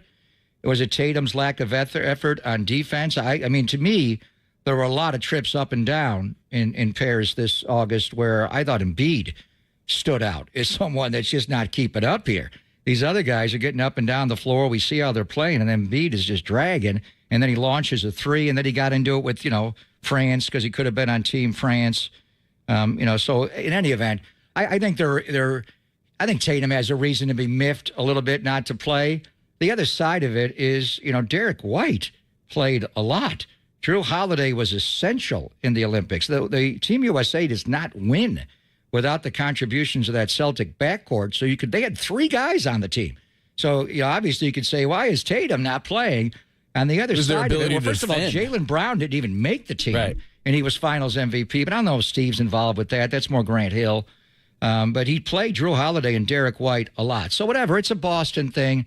Let them, have their night at Chowder, and they'll probably roll you up tonight, and then just move on and go on to the next town. But they're going to be up into Steve, and I think it'll be interesting to see just how loud. And it's going to be on ESPN tonight. Mike Breen and Doris Burke are doing the game, so it'll be a big deal, obviously. But Steve knew the moment the schedule came out, we just said, oh, boy. Well, we just didn't think it would be the first Wednesday in November after the first Tuesday in November. Right. And the election going the way it went last night. So Steve's going to have a lot to talk about tonight after the game. No, it's going to be fun, and I'm sure they'll make it a big storyline on ESPN. Part of it, too, is, I'm not saying it's the major part, but the way these things work, too, is there is a pecking order. And so Jason Tatum is 26. He's wildly talented. Nobody's saying he's not. But he's 26 years old, and LeBron and Steph and Durant and all these other guys are older guys. The next version of this team in 2028 is going to be led by, and they're going to play a ton of minutes, Anthony Edwards and Jason Tatum. They're going to be the old guard. Tatum is going to be 30 years old at that point, and he's going to play all the minutes he wants to play. So there is a bit of a pecking order. This has happened before, where guys who thought they were better. I mean, Anthony Edwards came right out and said, I'm going to be the leader of this team. I'm going to be the leading scorer. I'm going to be this. I'm going to be that. And it's like, well, you're probably not. But okay, you can say that all you want. But those 2 guys will lead the next rendition of this team. It's just when you're a little bit younger, it's almost like Jordan in the All-Star games. There's a pecking order to this kind of thing, and you're going to kind of do it. And I know he's not happy about it, but I don't hear anybody else complaining, I guess is what I'm saying. Yeah, and maybe it's less him and more Boston, but he did complain about it. He did make it known that he wasn't happy. He was on Team USA before, in Tokyo. He did win a gold medal. Right. So it's not, really? Curry, you're the rookie. You're not playing. You're coming off the bench. You're just jumping on the bandwagon here. I would like, there's a basketball reason why this happened. Yeah. And it's the guys you talk about are defense. And it's, Durant and LeBron were playing so well, and Kevin, what did he have, an ankle going into it? He played so well in game 1. Who was the first game against? Serbia? I forget now, but he didn't miss a shot in the first half. He was bombing threes. It's like, whoa. And I thought Durant got back into the starting lineup more later, but whatever it was, it's fine. You all got to give up a little bit of ego. It's like Pop says when you're coaching the Spurs, and Steve knows it, check your ego at the door. It's a different deal. You coach Team USA, and Pop coached it before. You got to fit in. So I don't know what Tatum thought. I'm sure there were some moments when he was sitting there, he's a bit embarrassed. They just won their first NBA championship. He's been in the conference finals every year. Jaylen Brown didn't even make the team. So I think, if this was a Warrior that was treated this way and Steph didn't play an Olympics game, we'd be the same way. But No Boston's doubt. proud. This guy's a great player. And I would like to know the actual reason. Does Tatum not guard as well? But I think when you put him up against the way Durant was guarding, the way Adebayo was guarding, the way Anthony Davis was guarding, the way LeBron was guarding, it wasn't quite at that level, but I saw a lot of indifferent trips up and down the floor from Joel Embiid. So I'm wondering, I thought many times, why is Embiid playing over Tatum? All right, let's get into it. Andrew Bagley just wrote a great piece in The Athletic that you need to check out about Buster's approach. Talked to Buster at the GM meetings in San Antonio. You're going to want to hear this. We'll do it coming up next, and obviously what he's hearing from those very same meetings about the Giants' involvement in some free agents and guys they want to bring back that were already on this team. We'll do it next with Bags, only here on the Sports Leader.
And I'm Greg Papa on KNBR. Joe Montana's latest Gold Bar whiskey collection has finally arrived, and it's a must-have for every die-hard 49ers fan. This exclusive collector's set includes 2 award-winning whiskeys and 2 stunning engraved whiskey glasses, perfect for sipping on the rocks or in your favorite cocktail. Each set also comes with a limited edition collector's patch that you can iron onto your favorite jersey, hat, or jacket. Plus, tap the patch with your smartphone for a chance to win exclusive meet and greet with Joe Montana at the Gold Bar Whiskey Distillery on Treasure Island. Speaking of which, have you been there? I've been there many times, and get over there and taste the Joe Montana collection at the distillery. Head to the Gold Bar Whiskey Distillery and tasting room where you can enjoy tasting flights, extensive cocktail menu, a curated selection of snacks and bites. And don't forget, the distillery has the best views of San Francisco and breathtaking sunsets. So I encourage you to visit your local retailer to pick up your Joe Montana season kickoff collection, or go to goldbarwhiskey.com to learn more and to find out when you can enjoy live jazz, sunset, DJ nights, and other special events like watching 49er games on Treasure Island. Gold Bar Whiskey, the official whiskey of the San Francisco 49ers.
Listen to the sports leader anywhere, anytime. Download the all-new KNBR app. We are your proud home of Giants baseball. KNBR 104.5 FM and 680 AM. An absolute ton going on today. Pop is back. CMC looks like he's going to be back for Tampa this weekend. We got a ton to get to as far as the Warriors and the Celtics, which we just discussed, but we cannot ignore the GM meetings in San Antonio, especially when Bags writes such a great piece in The Athletic right now, required reading, Why Giants President Buster Posey is determined to be people-focused. You got to read this. It is great, and you got to follow Bags at Extra Bags, and he joins us courtesy of the Uma Guest Line. How are you? I'm doing well. How are you? Yeah, good. So every time, we have a conversation about analytics, people say, this team is less or this team is more. And it doesn't sound like in your piece that they're going to be less analytically focused, even though they're moving offices and doing all these kind of things. But it does sound like Buster wants to go back to, hey, let's get some eyes in here. Let's get some gut feel in here. Let's get some scouts who have seen this. Let's get to know the person. So it's just a really interesting piece. You're not saying, and he's not saying that it's less analytics, but it is more people. Well, I think that probably the easiest way to frame this is that, for some organizations, a lot of the analytics, advanced metrics, the biomechanics data, the predictive stuff, the software, the modeling, everything that goes into player evaluation can either inform your decisions or they can direct your decisions. And I think that that's kind of a spectrum. And you could put all the different organizations in Major League Baseball somewhere on that spectrum. I think under Farhan Zaidi, they were obviously a little closer to one end of the spectrum, but with a mix. And now I think that they're going to be, maybe the pendulum is just swinging a little bit. We had a really good piece by our Cubs writers, Sahad Sharma and Patrick Mooney, going into what the Cubs are doing, and they're basically moving away from a lot of in-person scouting to video scouting, and using a lot of the AI and the predictive modeling to kind of figure out player value and peg values to players and predict player performance. And the Giants are swinging away from that. And I think that, I've talked to a lot of people here who have said privately they think this is great. They think it's super refreshing. A lot of people from the scouting community who feel like they have been devalued, like they don't have the same voice in the room that they used to. And I think they see Buster as kind of someone who's going to value and see the game the way that they value it. And, and that's going to be for better or worse. That's going to mean that maybe you make some evaluation mistakes on the other end too. But there's definitely going into this a confidence, along with, I think, a humility that, he knows that he's got everything to learn, but he's confident that, he's got a good sense of people. He's got a good sense of the game, and those things are going to serve him well. Yeah, I mean, people forget, Bags, but the Giants have been using analytics long before Farhan Zaidi arrived, going back with Bobby, and before that was Sabes. And I think what Buster keeps going back to is his playing days and how he's going to run this is a lot of how he ran things as a player, being the catcher in the middle of the order hitter. And they gave him all the analytics on the other team's hitters, but the genius of Buster was when he got in that crouch, he would watch. He would wait. He would see where the feet are in the box. He would adjust pitch to pitch. He would feel the swing from the on-deck circle right into the batter's box. And I think that's the way he's going to approach this is just, give me all the data, but, also watch the game. Open your eyes and adapt to things. But these GN meetings, and I'm interested in why they're in San Antonio, and I know that area well, the Hill Country. You'll get plenty of good wine there. Why are they there?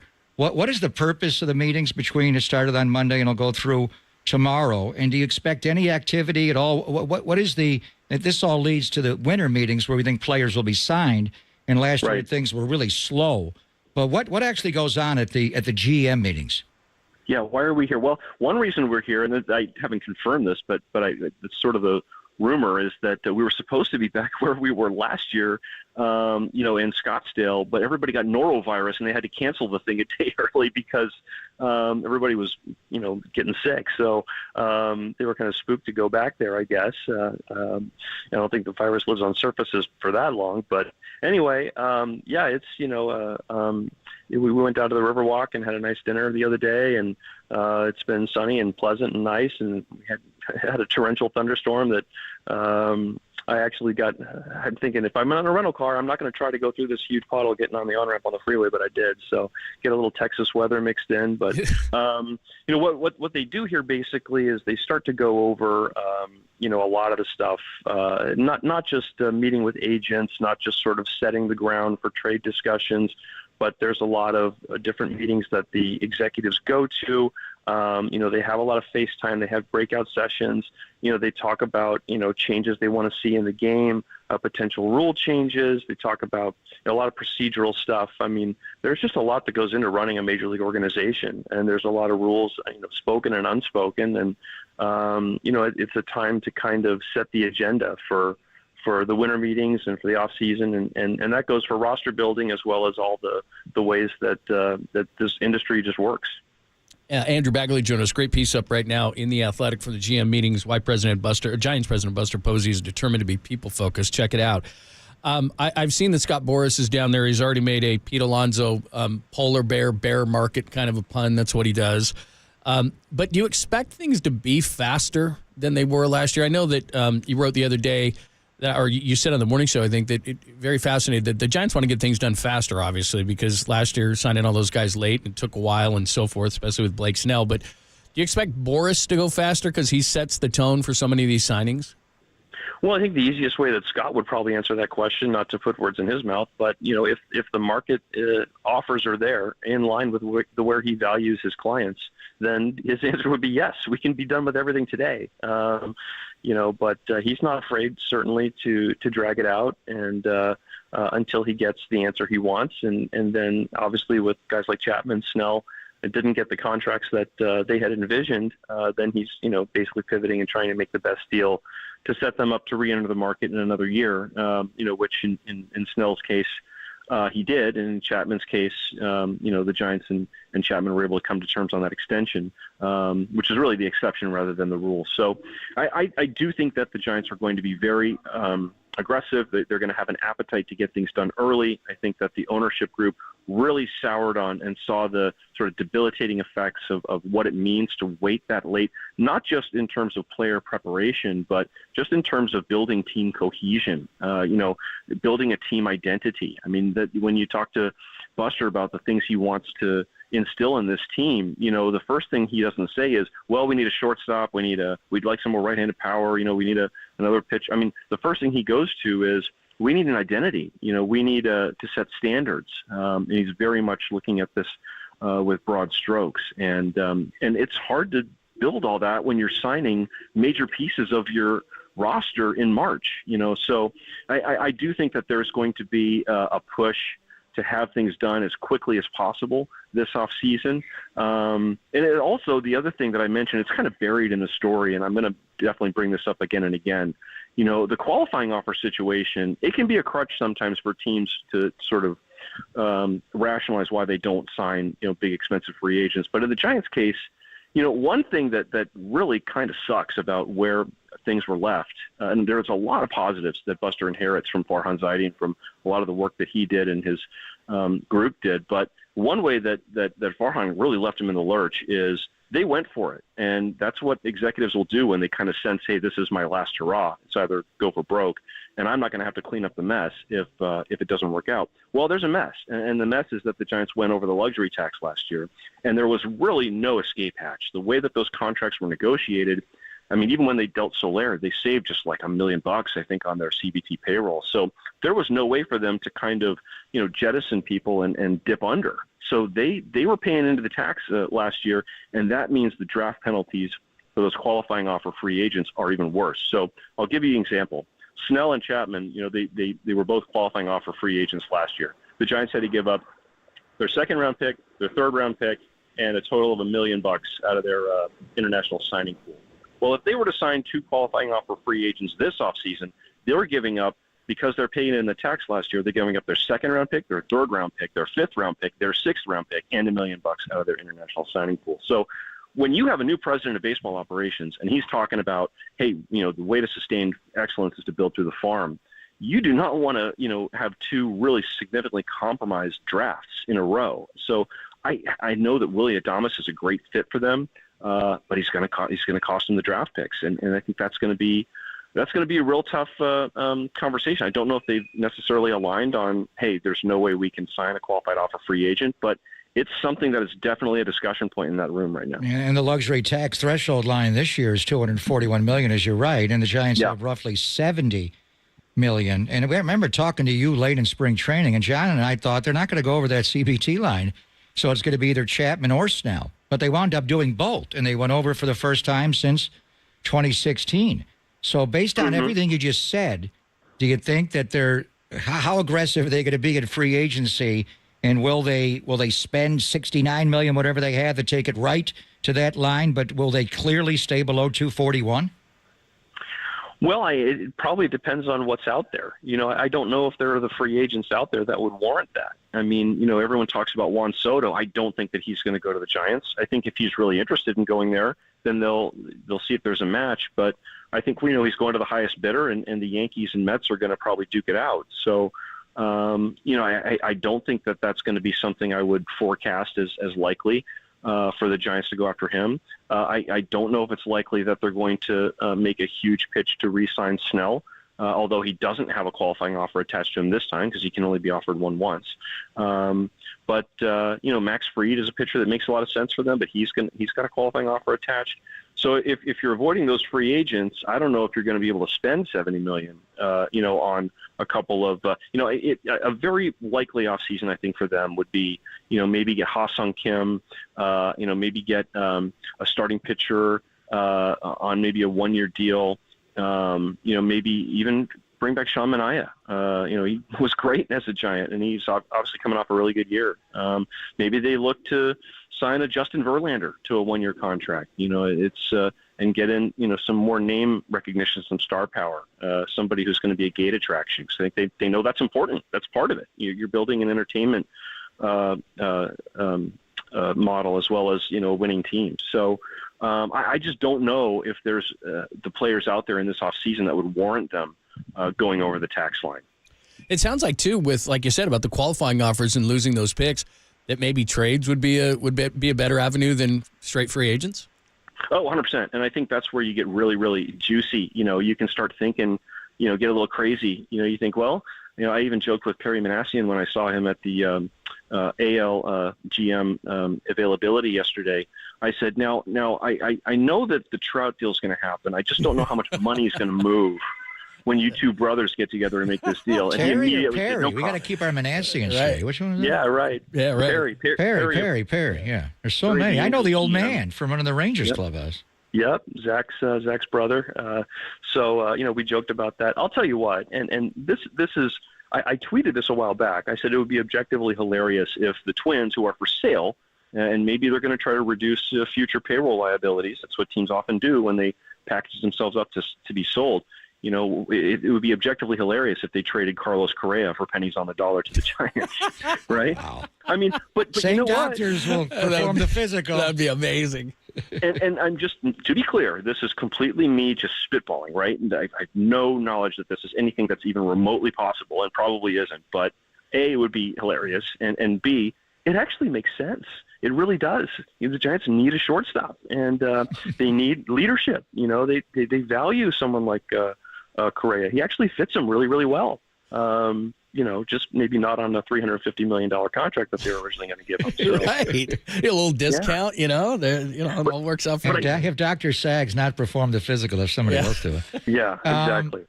So just overall, because your piece with Buster is so elaborate and so enlightening, and John Shea had a good one as well, and John got a quote out of him where, I got one cell phone, I'm on doing calls all day and night, and, I'm doing this, and then we'll see if I like this in a year, is the line. It's only been October 1st he was introduced. It's been, 5 weeks? This is his first GN meetings. He's just started.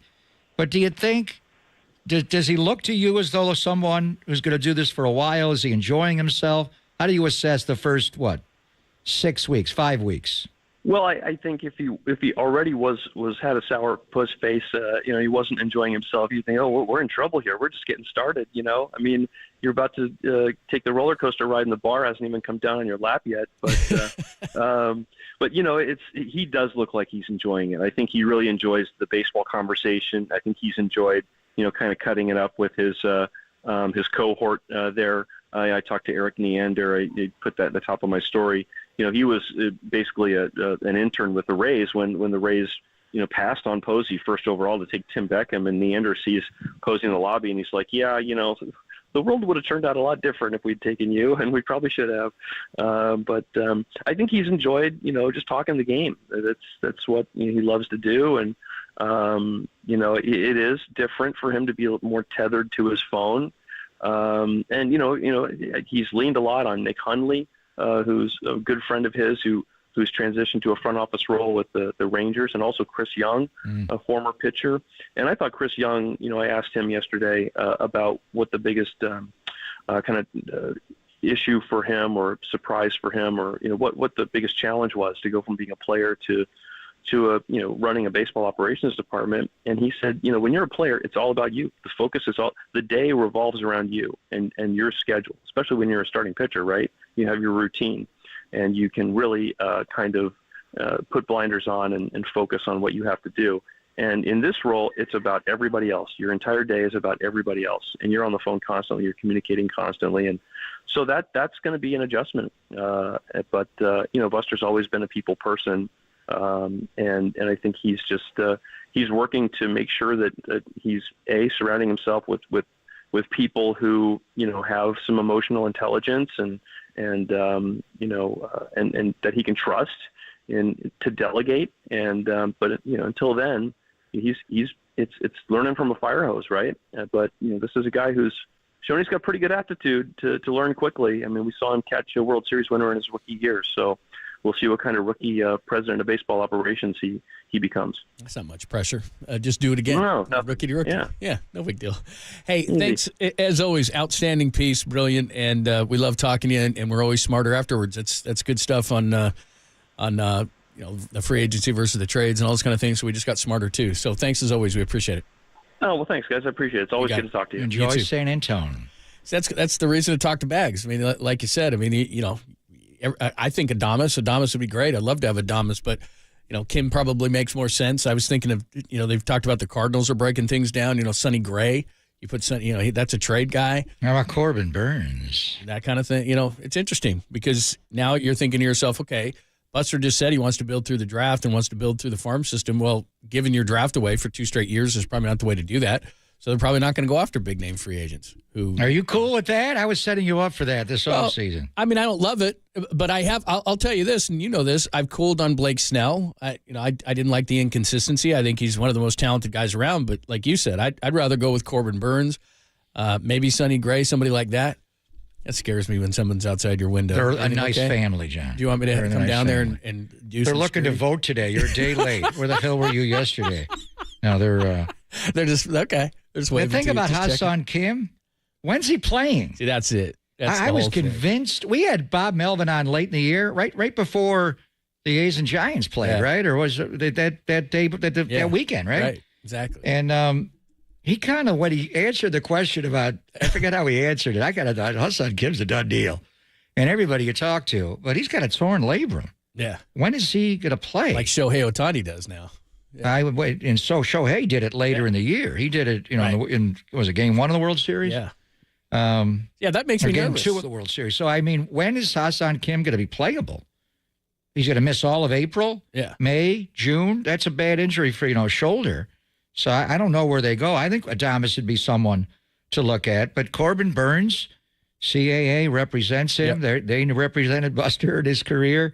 There's other guys. Max Fried you'd look at, Jax Flaherty, Evaldi. We'll see what they do. I mean, to me, if you go get Corbin Burns, it's like you cloned Logan Webb. You've got like 2 of them. Mm-hmm. And they're stylistically, they're different, but they're just dogs. They're aces. They're lead guys that are going to give you 200 innings. I mean, Blake Snell, you got to pay him all that money. How many innings did he pitch last year? And I love the guy's stuff. He's got stuff on top of stuff.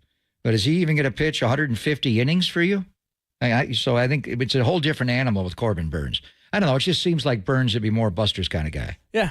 No, look, I wanted to get Blake Snell here. He got here. He sucked, and then he was great, and he a lot of fun to watch. But as a sports fan, you want consistency. As a team, you want consistency. I like Blake Snell a lot.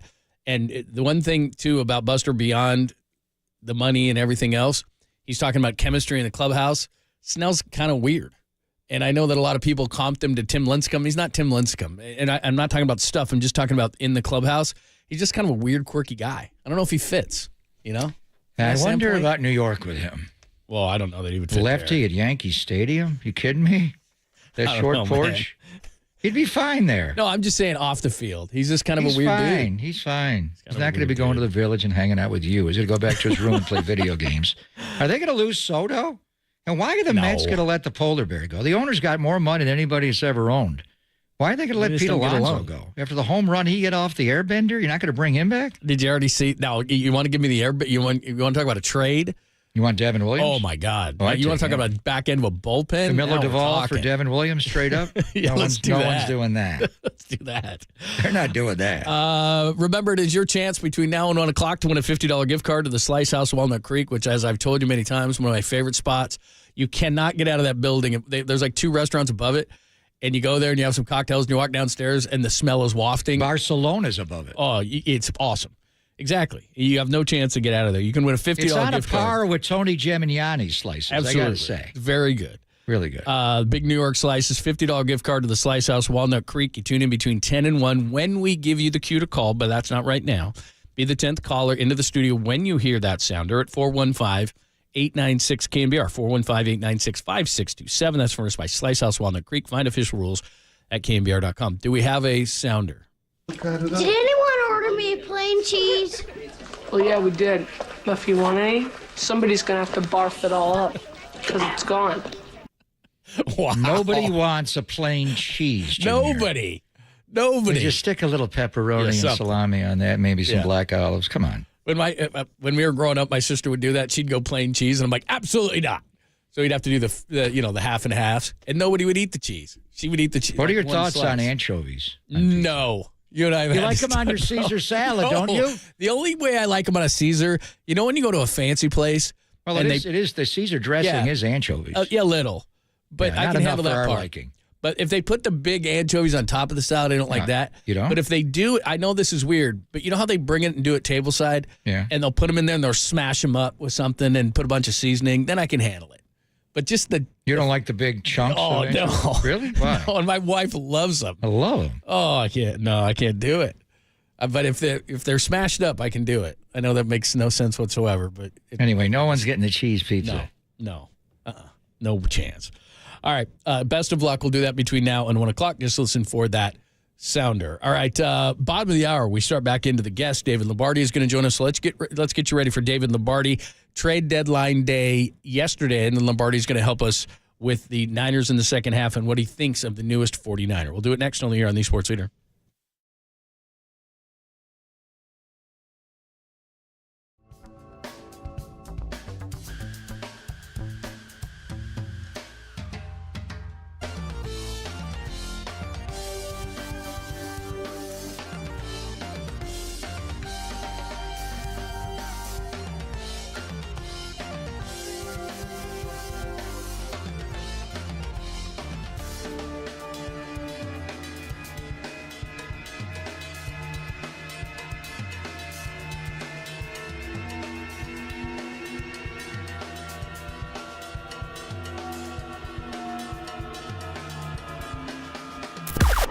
Now, from the O'Donnell Financial Group Sports Desk. Learn more at odfigroup.com. O'Donnell Financial Group, because planning is a process, not a product.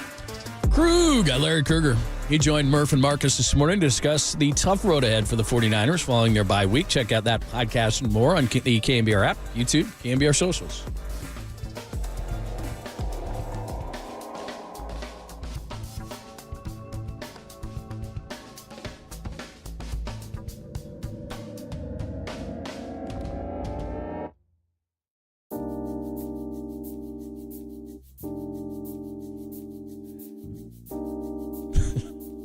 I was going to use this moment because Greg called me elderly when he was doing his spot. I will not call him elderly, but I'm back again. And did you know that many of the attorney ads that you've seen or heard, they're not even based here in the Bay Area? Some not even based in the entire state. Now, Chris Dolan and the Dolan Law Firm, they are based right here in the Bay Area. They've been that way for more than 30 years. That's what you want. Award-winning personal injury and employment attorneys, and they're fighting for you where you live. If you've been discriminated against at work, wrongfully terminated, or sexually harassed, your rights matter. Of course they do. Go to DolanLawFirm.com and learn more about your rights. And unfortunately, over the past year, Chris and his team, they saw a sharp increase in no-fault injury accidents. I'm looking outside right now. San Francisco's beautiful today. So motorcyclists, pedestrians, cyclists, children playing, they're all around us. Please be careful. Let's work together in making sure that the Bay Area, it's a safer place. And feel confident that you're in amazing hands with the award-winning California Lawyer of the Year. That's the Dolan Law Firm. And do you know that they have secured more than a billion, with a B, I made that clear, in verdicts and settlements on behalf of their clients, $1 billion. But you pay nothing up front. No hourly rates, no upfront fees. They don't get paid until you get paid. They live here. They work here. They win here. DolanLawFirm.com.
Papa and Lund continue live from the KNBR Casino Matrix Progressive Jackpot Studios. Casino Matrix, Progressive Jackpots are here. Where are you? Just drop in. Please play responsibly. 1-800-GAMBLER.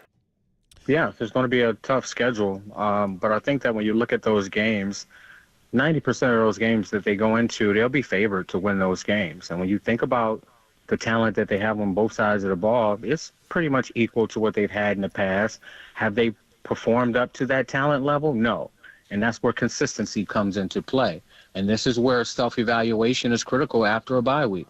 You go into that bye week, you get a bunch of people that's in the data analytical department, and they bring down this big list of numbers and what you guys have to do and self-scout and how you can tweak certain things moving forward. So I think the 49ers will be somewhere favored in all of those games. It's just about how well do they perform. Can it get those guys back healthy and performing at a high level, all pro level? And it's going to come down to the defense, in my opinion. That is Dante Whitner. He joined the show yesterday. If you missed it, go to KNBR.com, gave us a little analysis on the second half. But he does believe that the Niners will go on another second half run. We'll talk to David Lombardi at the bottom of the hour about the newest 49er, Khalil, not Kalia. Kalia's already here. Khalil is now here from the Texans. Kid out of Nebraska, played in the league a few years, drafted originally by Tampa in the 6th round, 6'3", 315. And I don't know what number he's going to wear, but we will talk to David, who is enthusiastic about the addition. As far as additions around the league, there certainly was no CMC. I will say this, Marshawn Lattimore going to the 7-2 Commanders is big to me and could affect the 49ers if they see him in the playoffs. That was the biggest one. I thought Kansas City would make a push to get him because of the injury to Jalen Watson. And we saw a little bit. Tampa Bay, and we'll get into what Tampa Bay's doing. Their offense is really achieving well. Their defense is nowhere. And it's interesting because Todd Bowles is such a good defensive coach and their head coach. But I thought Kansas City would be in on Marshawn Lattimore. They were in on him, but ultimately he wound up going to Adam Peters. I kind of thought Washington was going to be sneaky good this year. The veterans they added on both sides of the ball, Austin Eckler on offense, Bobby Wagner, and others on defense. It was going to be the quarterback. And early in the year, John, they won a game where they scored 21 points, but they kicked 7 field goals. And I thought, he's not seeing the field. And then all of a sudden, he started to see the field.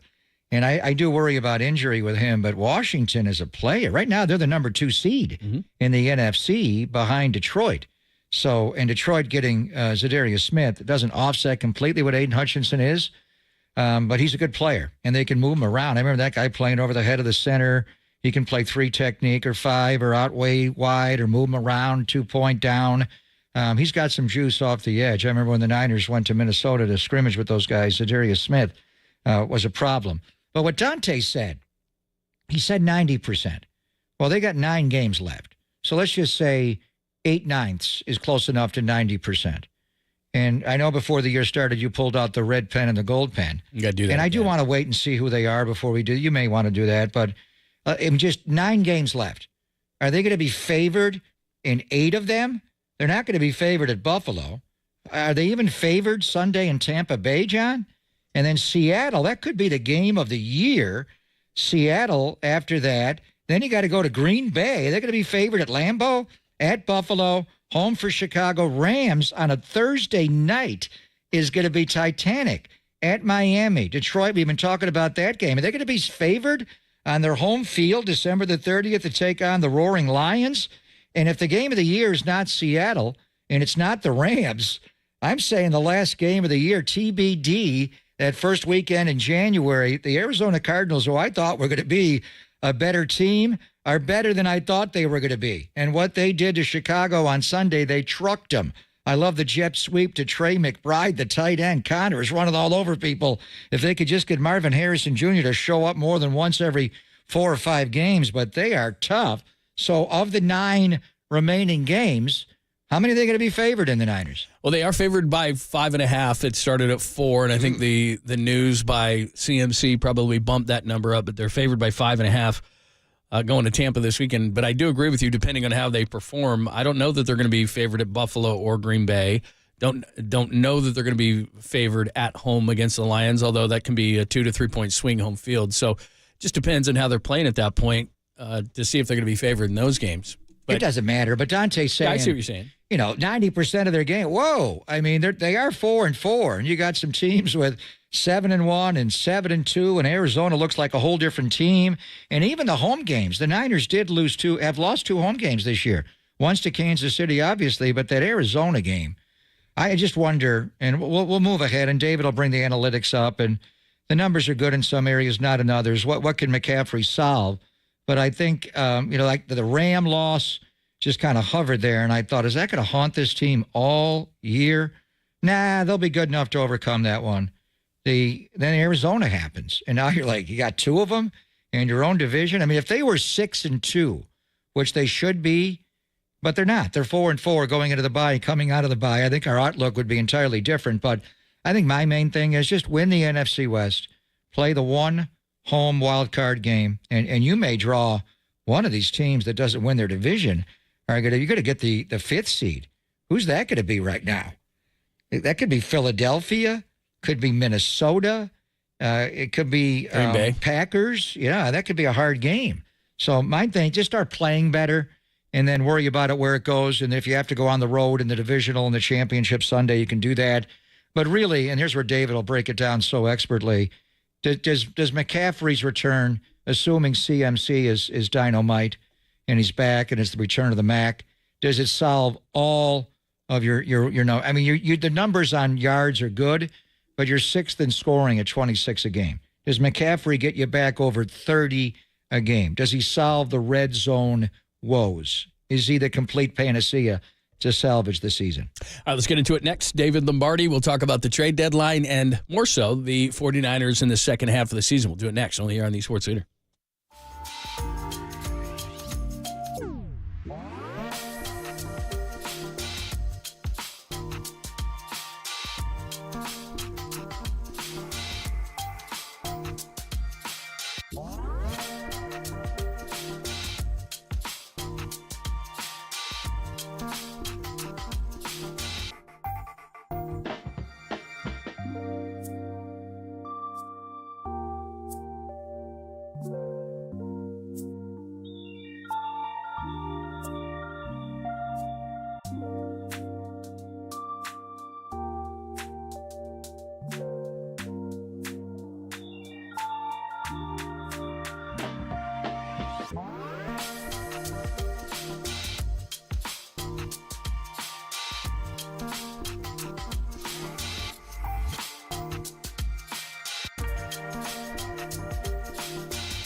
While we love our California lifestyle, we can't ignore the sting of rising energy costs increasing as much as 110% over the last 10 years.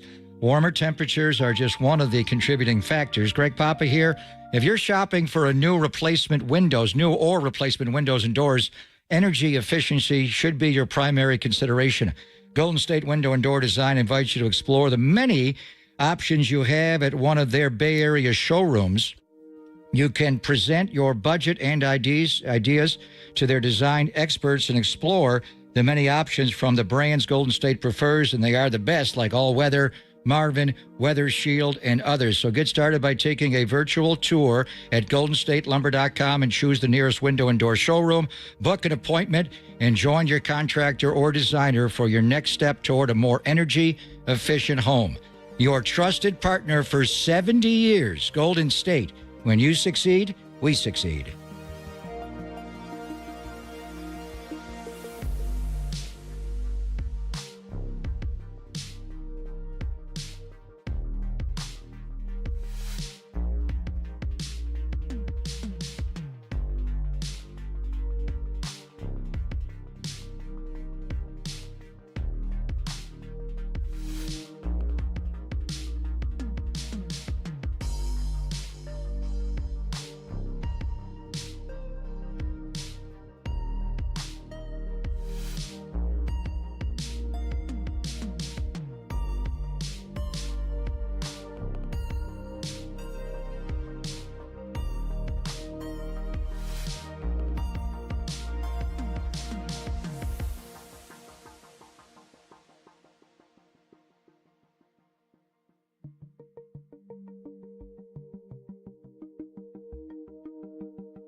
wherever you are around the globe. Stream your faithful home of 49ers football 24/7, 365 on KNBR.com. This is the sports leader.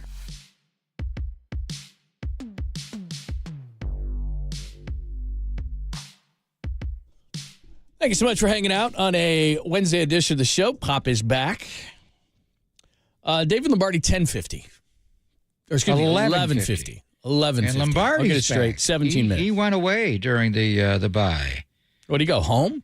I saw his posts. He coastal California, as he wrote. You don't get the autumnal change of season. So he went somewhere in the nation where he could feel a little fall. Okay. I think he's back last night.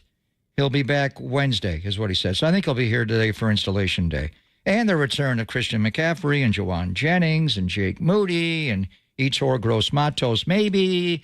We'll hear from Kyle at 12:40 as far as who's going to practice today. Yeah, that's big, too. So, again, we'll hear from David Lombardi in about 15 minutes, and we'll get more into the second half. But let's let you jump ahead, and then we'll have him catch up at 11:50. So, NFC, the current playoff picture, as you said, Lions 7-1, NFC North lead. Commanders 7-2, and they pick up Lattimore, NFC East lead. I think we both agree they're real. I mean, you get to the 9th. The Lions? I mean, the Commanders. Oh, the Lions already know. Yeah. You get to the 10th week of the season, and you're playing who you're playing. And by the way, on my flight back from Arizona, on the TV, that was the game they were playing because it was Fox based out of New York. So I got to, and that's the first time I saw Jaden Daniels a ton in college. You flew during football on Sunday? I had to. I had no choice. Can't do that. But then I got home for the second games, and I watched Green Bay and I watched Seattle and all that kind of stuff. Plus, I had that was a wild game. Yeah. Seattle and the Rams, wasn't it? People were looking at me weird because I was watching Giants Commanders, and then I had the Red Zone channel on, and then I watched the second half games. But we're into Week 10, and so if you're into Week 10 and you're 7-2, I don't think you're a fluke. The Giants are very good. I understand that. But like you said, Daniels does a lot of great things. He's very accurate with the football. I just don't know if the game plan doesn't go exactly to plan, if he can have them come back, have them do those things, because they do. I give Cliff Kingsbury a ton of credit. They had a great game plan against New York. He executed it perfectly. A couple of times the Giants just totally screwed up on some zone read stuff going inside and Daniels went outside. He's really impressive. He is young, so there's that. The Falcons, somehow the Seahawks beat them at Atlanta and blew them out a couple weeks ago, so I kind of was like, they're not that good. But they're 6-3, leading the NFC South. As you said, the Cardinals now 5-4, leading the NFC West. And as I was leaving Sunday, all the Bears fans are coming in. Vikings 6-2, Eagles 6-2, and then the Packers. So that's your wild card 1, 2, and 3. So that's a pretty daunting, the way that those teams are playing. And like you said, let's say that they replace the Cardinals in the 4 spot. As of this moment, you'd have to play the Vikings. At least you don't have to play it at their place, though, which is huge. Yeah, I watched the football from crack of dawn on Sunday. We didn't have a Europe game. We got one this week in Munich, which is not a great matchup. But all day long, all the way through Sam Darnold in Minnesota and what they were able to do against Joe Flacco in Indy. And the NFC is loaded. I felt like what you were saying is that, just get McCaffrey back and it solves everything. Get Gross-Matos back. Get Jennings back. Get Dre Greenlaw back. Get your kicker back. Maybe get to Sean Gibson up and running. Who am I missing here? Talanoa, maybe. We'll go through the laundry list with David and then hear Kyle. But the NFC's better. The Niners were just clearly better. Like in 2019, when they got off to an 8-0 start, they were better, way better. And they came out of nowhere. That was Nick's rookie year, Debo's rookie year. I mean, they ran all over the Vikings and Packers all the way to the Super Bowl and had Kansas City down with 7 minutes to go. Last year when they got off to a 5-0 start, they were the best team, not just in the NFC, in the NFL. And then but Philadelphia got off to a 10-1 last year and they faded. The Niners, can they get back to what they were when they were 5-0 to start last year or close to that? I don't think they've been the same really since Christmas night. They won those playoff games, but they had a battle. Even going to Washington last year was a battle. They didn't play great in that game off the Christmas night bah humbug. The NFC is low. Washington, they got a great, Dan Quinn's coaching that football team. Kingsbury on offense, Quinn on defense. You got Adam Peters there. Adam, is he going to be executive of the year? And you got Bob Myers whispering in the owner's ear, and they're exploding in the owner's box, and they flipped that whole franchise. I thought it was possible. They were really aggressive in the offseason. Atlanta and Terry Fontenot were really aggressive with free agency and getting Cousins. But quietly, Washington was just adding good football players here, there, everywhere, veteran guys. If the quarterback can play, they could be good. The quarterback can play. I do worry about him getting hurt. He's spindly, and they do run a lot of zone read. But beyond that, but who wins the NFC East? Washington or Philadelphia? Saquon has just taken it to another level. Devontae, the catch that he made, Jalen Hurts is not turning the ball over. It's just that coach does insane things with his bookkeeping. I can't figure out what Sirianni's doing, but they almost kicked a 22-0 lead. So to me, they're both playoff teams. Detroit is the bet. They have a combination, John, of just trick you up and have all of the movement. You know, they got movement. They're a little like Miami in their offense, the way Miami was last year with the Niners, in the way we're just going to control the D-line and the O-line, and we're going to stuff you. And they're so creative, and the quarterback, right now, who's the MVP of this league? He is. Is it Jared Goff? There's no doubt in my mind. Who would have thought that? Yeah. And then the first, what were they, 5-0 to start the year? It was Sam Darnold. They're good. Green Bay, I think, is a little bit of a step below. They got that screen the quarterback threw that was taken back the other way. You cannot make that mistake. But for Detroit to go to Green Bay in a rainy, raw day at Lambeau and play like that, to me, they're clearly the best. Atlanta, Cousins is healthy now. He's standing in there and ripping throws. Early in the year, he was the one-legged man. He couldn't throw. And it was his back leg, the right leg, where Aaron Rodgers tore the left Achilles. Cousins was the back one, the right one. He was hydroplaning. He was taking jump shots. Somehow he beat Philadelphia in that Monday night, but now he's sturdy, and he's ripping the ball, and they're using London. They're using Pitts. They got Bijan. They added a pass rusher. They're 6-3. So right now, as far as playoff teams, Washington, Philadelphia, Detroit, Minnesota, Atlanta. How many fingers did I put up there? And then somebody's winning the NFC West. It could be the Niners. I would not be shocked if that Arizona last game of the year decides who wins the West this year. I think so, yeah. So, I told you before the year started, Arizona was dramatically improved last year. They were probably the best 4-win team I've seen. They were just tough, not just running all over the Niners with the 234, but just the way Gannon's changed that team. And now, you add a piece here and there. The young wide receivers got to figure it out. To me, it's Kyler and the way he's playing. Trey McBride, that tight end, is a great player. And James Conner is probably the most underrated player in the league at running back. So how many fingers did you put up there? Washington, Philadelphia, Detroit, Minnesota. Does Green Bay make it? Atlanta makes it. So then basically there's one spot left, correct, John? That's what I'm I doing think. my math right? Yeah. You got to win the West to get in? You're not going to make it as a wild card? I don't think so because although – some teams are starting to figure out Love. Some teams are starting to figure out Darnold a little bit. The Eagles, you just mentioned Sirianni. He can make mistakes, and so can Jalen Hurts. But Barkley's been this year's CMC. I mean, that move that he made, the reverse jump that he made is right up there with, as far as I've been alive, like Odell Beckham Jr., like as far as just amazing plays. That was unbelievable. So I'm not going to automatically put them in, but those wild card teams, who knows with those teams. But yeah, as we sit here right now, based on the information that we have, the only way a team in the NFC West is getting in is through wild card, and we can't change what happened. But the Cardinals should be 4-5, and the Rams should be 3-5. I mean, it's too bad that the 49ers lost those two games, but they are where they are. And then just go back to your original question. We'll ask David Lombardi the same thing here in a few minutes. They're going to score. They should score 30 to 35 points a game if CMC is anywhere close to what he was, and you get Jennings back. It's too bad about Ayuk, but they have plenty of weapons offensively.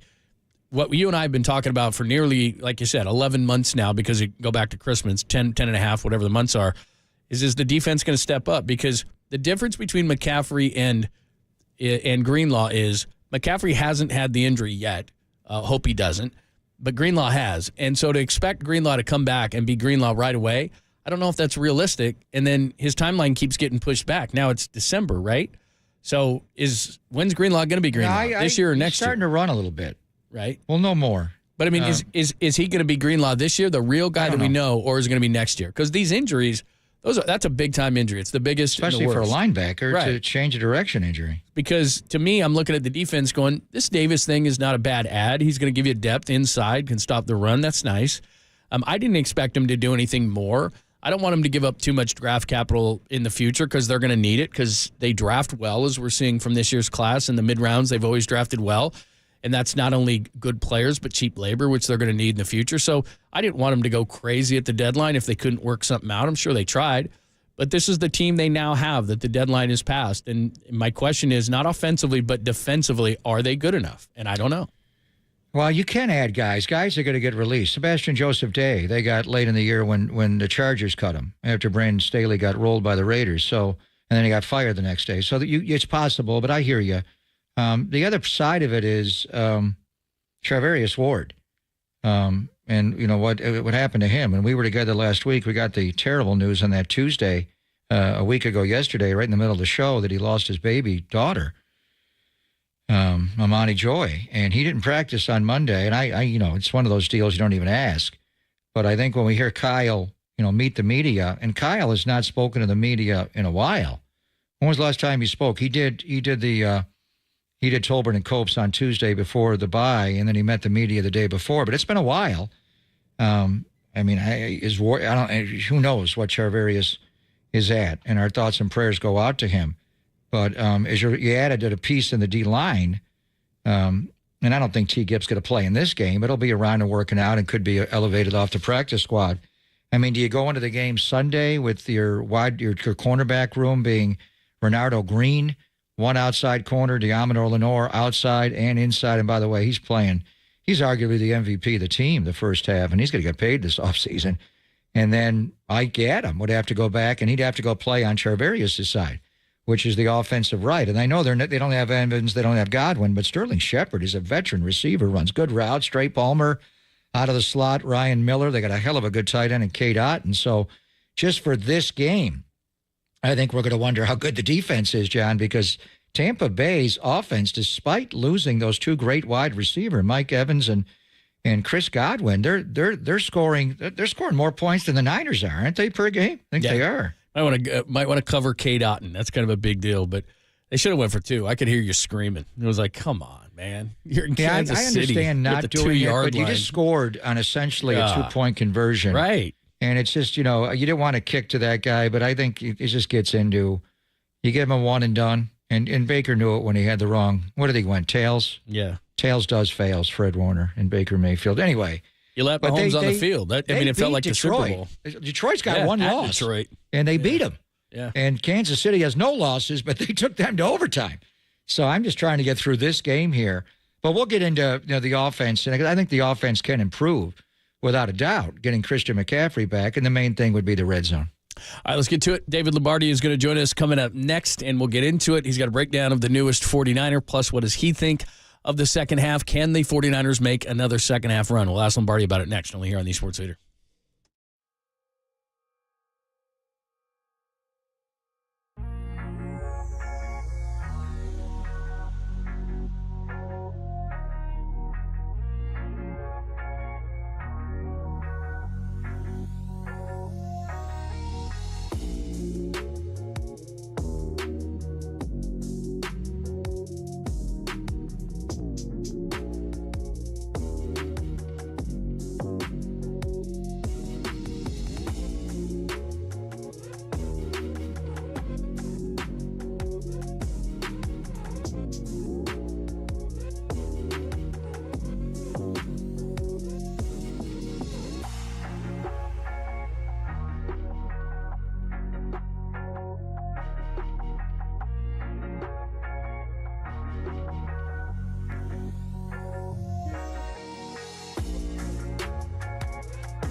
Hey, it's Greg Papa here.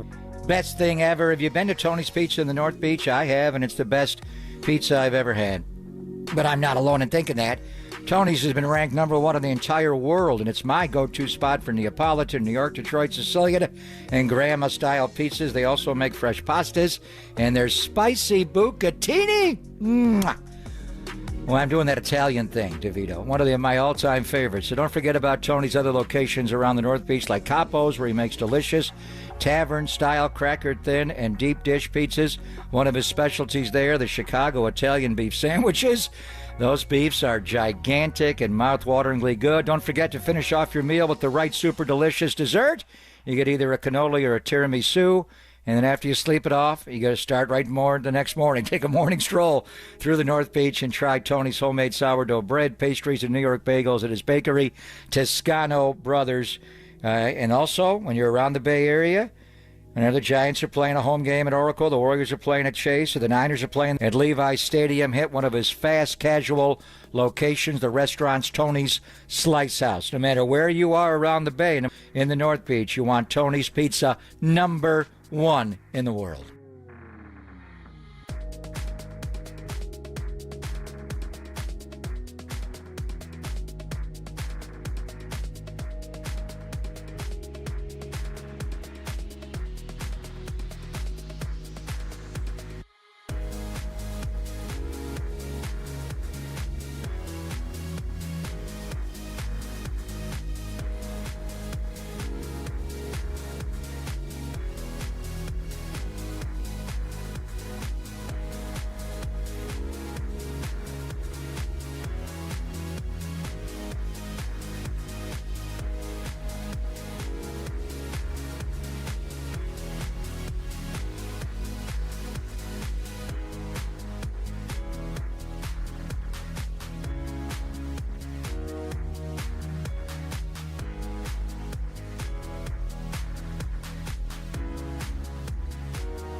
Listen to the sports leader anywhere, anytime. Download the all-new KNBR app. We are your proud home of 49ers football. KNBR 104.5 FM and 680 AM.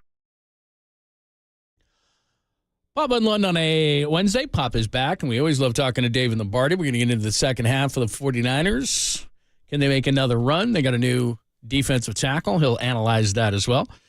Check him out now at the SF Standard, at SF Standard, and at Lombardi himself. And David joins us courtesy of the Uma guest line. What's happening? How are you? I'm doing great. How are you? Yeah, good. Did you get away this weekend?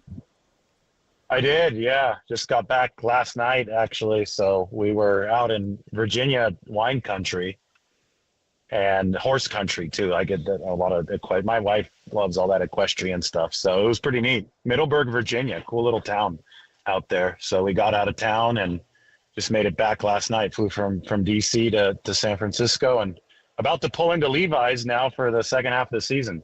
Man, it's installation day and it's time to go. But the big news, obviously, when we were all away last week, Christian McCaffrey stayed here with the Mind to work out with the guys that are rehabbing and young guys as well. So I know you'll be there when Kyle talks at 12:40, and the first thing will be, what's his availability for practice, a full go, limited, but just your thoughts about the return of McCaffrey. We've been talking about it since he, was a 90-minute scratch right before the opener against the Jets. They're number 2 in the NFL in total offense, over 412 yards a game. They're balanced. They're 4th in rushing and 4th in passing, but yet they're only 6th in scoring at 26.3 points a game, and a lot of it's been the red zone. So what do you think the immediate impact will be getting Christian back, and what will it be over time?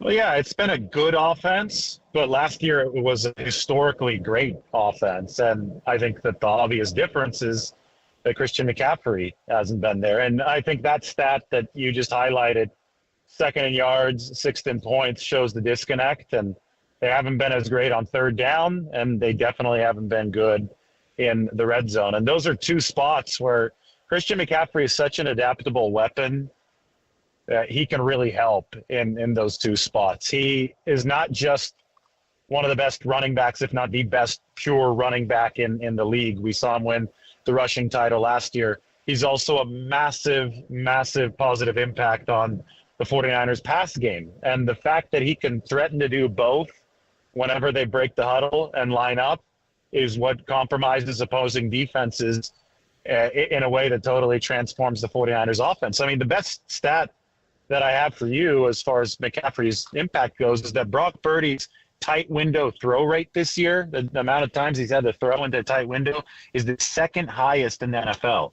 Middle of the pack last year. So he's dealing with, and this was even when they had Brandon Ayuk before the ACL tear. But Brock Purdy is just dealing with a lot less space in the pass game. And Kyle Shanahan talks about it a lot. He compare Christian McCaffrey to Steph Curry in that he creates gravity.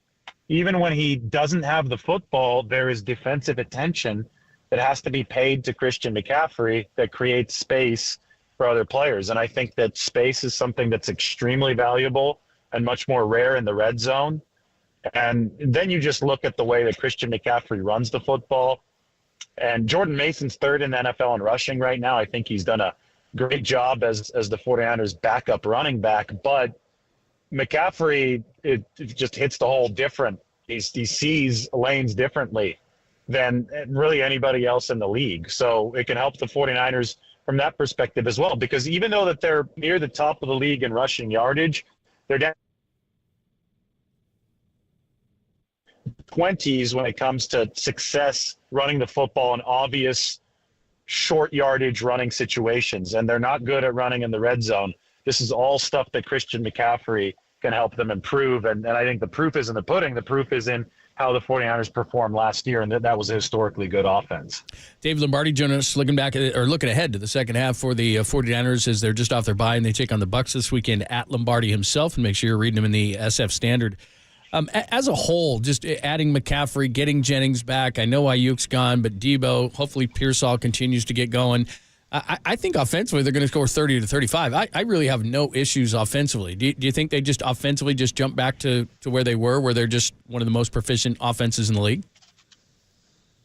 Again, they were the most proficient offense in the league last year. When I did all my advanced numbers breakdowns, this unit rivaled the greatest show on turf. So that's why I say they're historically good. I don't think it'll be a snap of the finger. They're back to that every single week, but I think that they hope that it develops into that by the postseason when it really matters. Ricky Pearsall is a great name to bring up because obviously they do have to pick up the slack after the loss of Brandon Ayuk, and I thought that one of the most promising plays of the season came against the Cowboys when Purdy on 3rd down threw the deep out to Ricky Pearsall, and that football was in the air a good 2 seconds before Ricky turned around. That was, and I think George Kittle was talking about it on a podcast this week.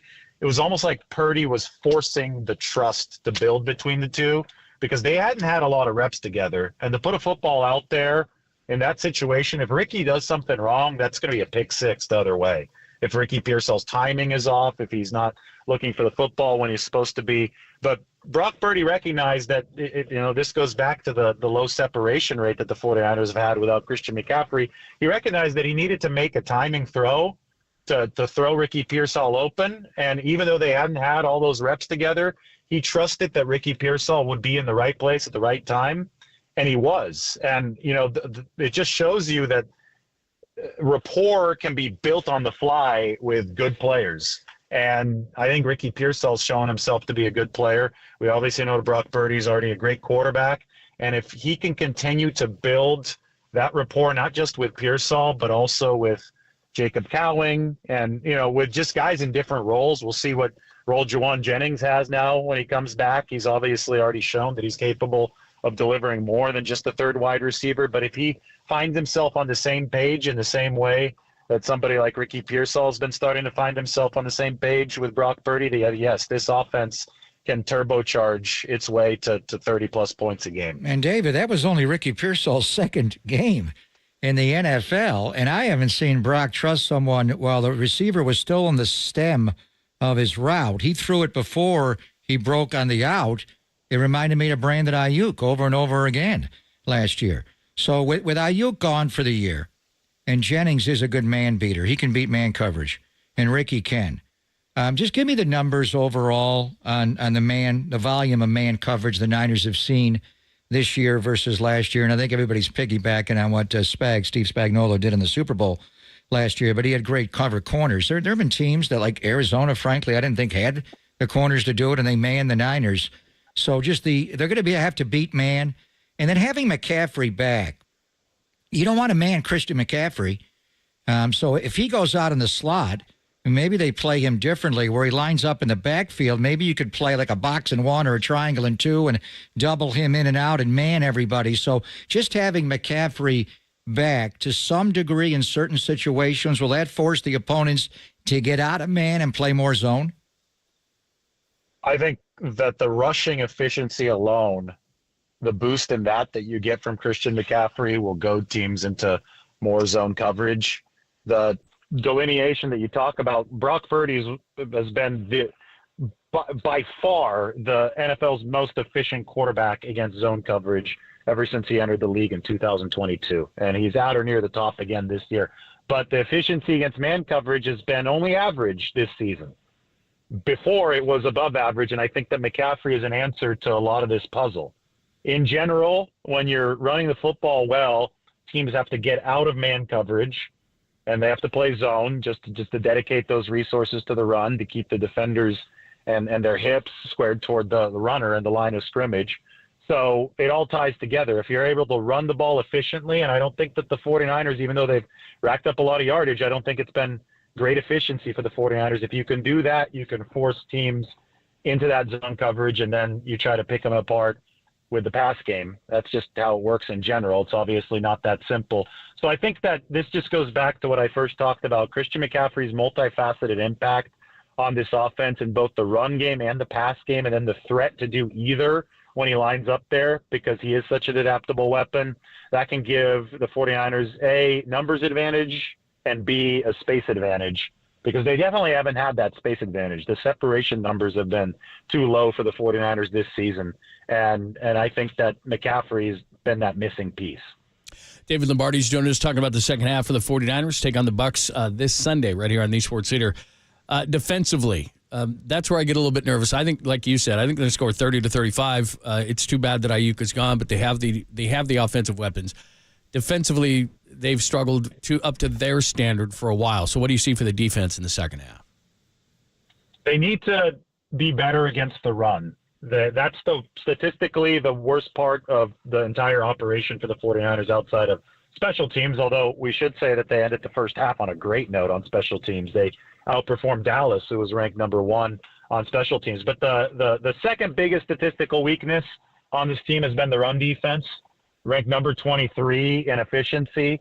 I think that they've needed a little more heft on the inside, just a little bit more depth on the inside. That's why they made the trade that we expected them to, not for Khalil Davis in particular, but we did expect the 49ers to make a rotational addition to the D-line room. especially at defensive tackle, and that's what they did when they brought Khalil Davis in for the 7th-round pick in 2026 from the Houston Texans. So they're going to hope that's fortified just numbers-wise on the inside. They're going to hope that Dre Greenlaw returns at some point over the course of the back half of the season to help what I think has been another, at times, glaring weakness, and that is the linebacker position beyond Fred Warner. I will say that this pass defense has been the best that they've had since Kyle Shanahan and John Lynch took over. They actually ranked number 2 in the entire NFL in pass defense efficiency. They've got a loaded cornerback room. The safeties are playing a lot better. Malik Mustafa has been awesome for the 49ers.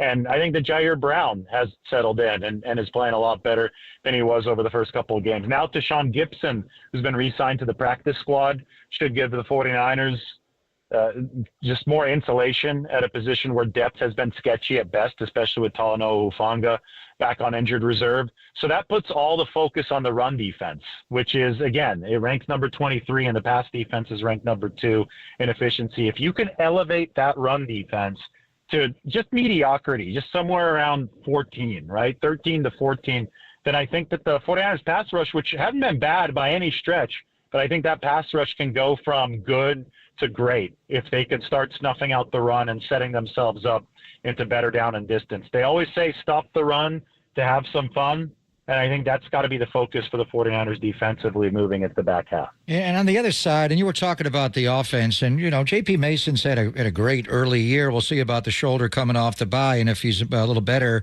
Garendo in a couple of big games, Seattle and obviously the Dallas game, but they haven't been able to run the ball inside the low red zone. Situationally, they have not been good. One area of the football team that I know you were concerned with going back before the season started was Jake Brendel in center. And, you know, Vita Vea is going to be over his head all day on Sunday. And that guy is just a monster, right? The size and athleticism and his feet, it's just hard to believe a guy that big is that mobile. So we'll watch that matchup.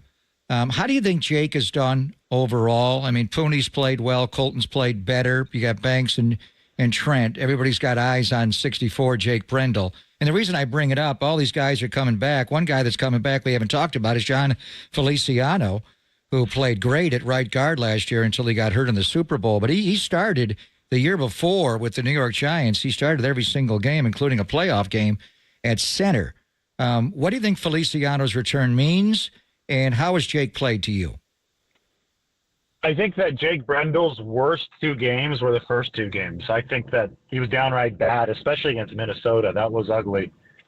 I think he's been a lot better since then, and I think that the way that the 49ers are talking about their offensive line and about Feliciano's potential return to the 53-man roster, he's had his practice window activated this week. I think that that's reflective of Jake Brendel's improving play. They haven't talked about Feliciano as a potential plug-and-play starter. They've talked about him as a very valuable 6th man that can fill in virtually at any of the interior offensive line positions. Now, last year, that naturally turned into Feliciano taking over at right guard. But I think it's important for people to realize how much better the 49ers have been on the right side of the offensive line this year than last year. Yeah, I run some of the pass blocking efficiency numbers, and then I assign a percentile score to them to see where the 49ers offensive linemen rank relative to other players at their respective positions. Last year, Spencer Burford was in the 2nd percentile of pass blocking efficiency of guards. That means that 98% of guards in the league scored better in pass blocking than him. So it's easy to see why the 49ers made a change to Feliciano at right guard. At right tackle, Colton McKivitz last year was in the 4th percentile. This season, Dominic Pooney as a rookie is in the 60th percentile, so he's an above-average performer immediately. And Colton McKivitz has raised his game to the 34th. So he's better than a third of the tackles in the league. I think that having Dominic Pooney next to him instead of Spencer Burford has really helped Colton McKivitz on the right side. Plus, he's made that 2nd-year starter stride. So anyway, Jake Brendel's actually scored above average in the pass blocking efficiency when he was way below average over the first 2 weeks. He is now, I think, somewhere in the 60s, and that's workable for the 49ers. just over the course of offseason and training camp. I do wonder if he's feeling physically better now. I do wonder if that's in the rearview mirror, and that's helped him find his stride, because I think that the way that the 49ers have talked about this offensive line and John Feliciano, they're just looking to spruce up the depth at this point. They're not looking to make a big change at one position like they had to do last year with Burford giving way to Feliciano. Before I let you go, Khalil, not to be confused with Kalia Davis, who they get from the Texans, looks like a good depth piece. What did you think of that ad? He's extremely athletic. He ran a 4.75 40 coming out of Nebraska a few years ago at over 300 pounds. I think he weighs about 315 now, so he's not huge. It's not a 330-pound piece that you put there in the middle. They were interested in Davon Godchaux from the Patriots, who is one of those 330-pound fire hydrants that you stick there in the middle to stop the run. But what they have here with Khalil Davis is a lot higher ceiling as far as pass rushing. Godchaux, not a pass rusher, the veteran tackle for the Patriots. He was a run stopper through and through. Somebody like Khalil Davis, who I immediately was able to text and talk with a coach on the Texans staff, who obviously there's a lot of connections between the Texans and the 49ers. He said that Khalil Davis is a really hard worker and he's stout in the middle. And that's the first thing I wanted to know, because I saw how explosive he was as an athlete, but I thought, okay, he's not 330 pounds. Maybe he can get pushed around a little bit in the run game, and that obviously would be a concern. But no, the coach told me that he was very, very stout, and that the Texans really, really liked his effort in the middle. And he was a guy that was getting snaps for them. Houston, just a deeper team along the defensive line, especially on the interior, than the 49ers, who lost Javon Hargrave in week 3 against the Rams. So it's a rotational piece. Nobody should act like this is a guy that's going to be getting 60 snaps a game. But for 10 to 20 snaps a game, which is exactly what the 49ers needed here, there's some true athletic upside, and they have seen a lot of value and a lot of success from D-line trades in the past, from Willis in 2020 to Menahu in 2021. That was from Houston as well, right? So I think that the 49ers got themselves some good potential value here. Good stuff. Always great to talk to you, man. We look forward to seeing you soon, and we'll keep reading you. Thanks so much. All right. Thanks again. I appreciate it. Welcome back, brother. See you in a couple hours. At SF Standard. Make sure that you're reading David. And, of course, he's got a lot of great stuff out now, but also tons of videos on his YouTube page, all that stuff, and he gave you some good insight into the second half. All right, question for you, the 49ers faithful. Do you have faith in a second-half run for the 49ers? Give us your thoughts. Golden State Lumber and Building Materials text line is wide open. Call in line the same, 415-808-KNBR, 415-808-5627. Plus, we're on YouTube and Twitch as well, so make sure you check it out. It's Pop and Lund, only here on the Sports Leader.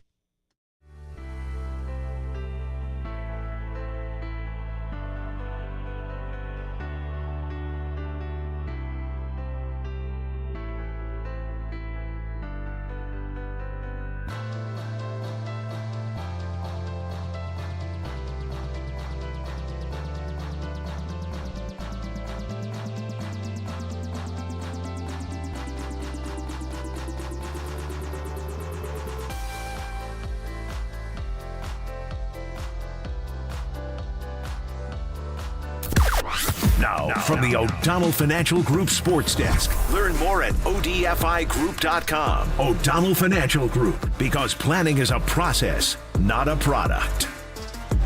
Steve Curry joined Tolbert and Copes yesterday to discuss heading into a hostile Boston environment for their first true test of the season.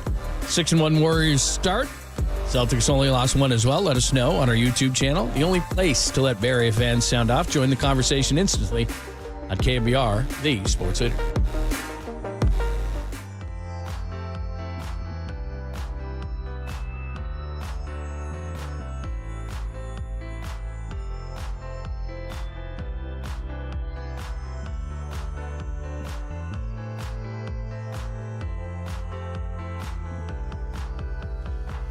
Oh, hey there.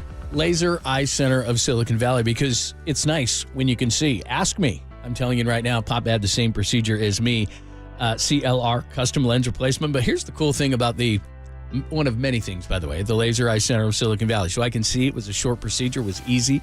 I had many questions about, okay, how many times have you done this? They've done thousands of these. So for me, CLR was the answer at the Laser Eye Center of Silicon Valley, but they have all sorts of procedures. LASIK, which I'm sure you've heard of, Evo ICL to get you at glasses, contacts, but CLR is the one that worked for us.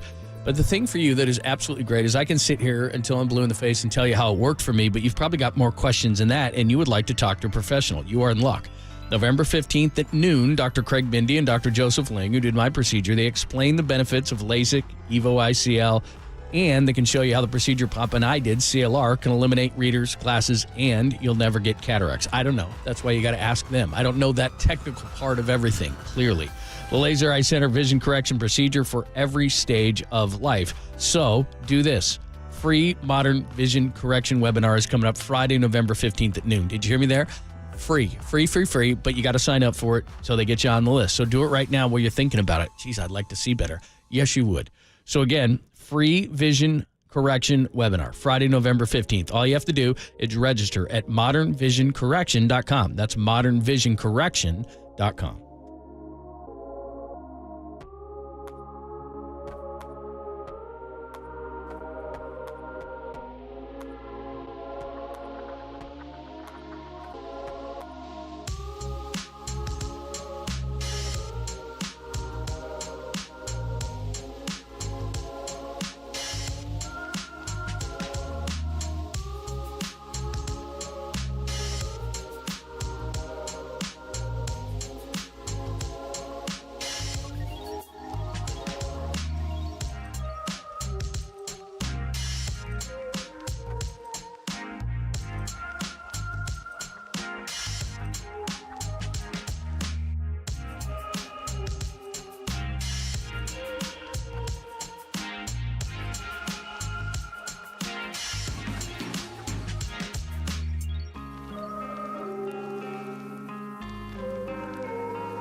Now, time for the Protect Your Assets with David Hollander Business and Technology Report.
There's a party happening on our podcast page. Hear every interview from every show on demand at knbr.com/podcast. Now on with the show on the sports leader.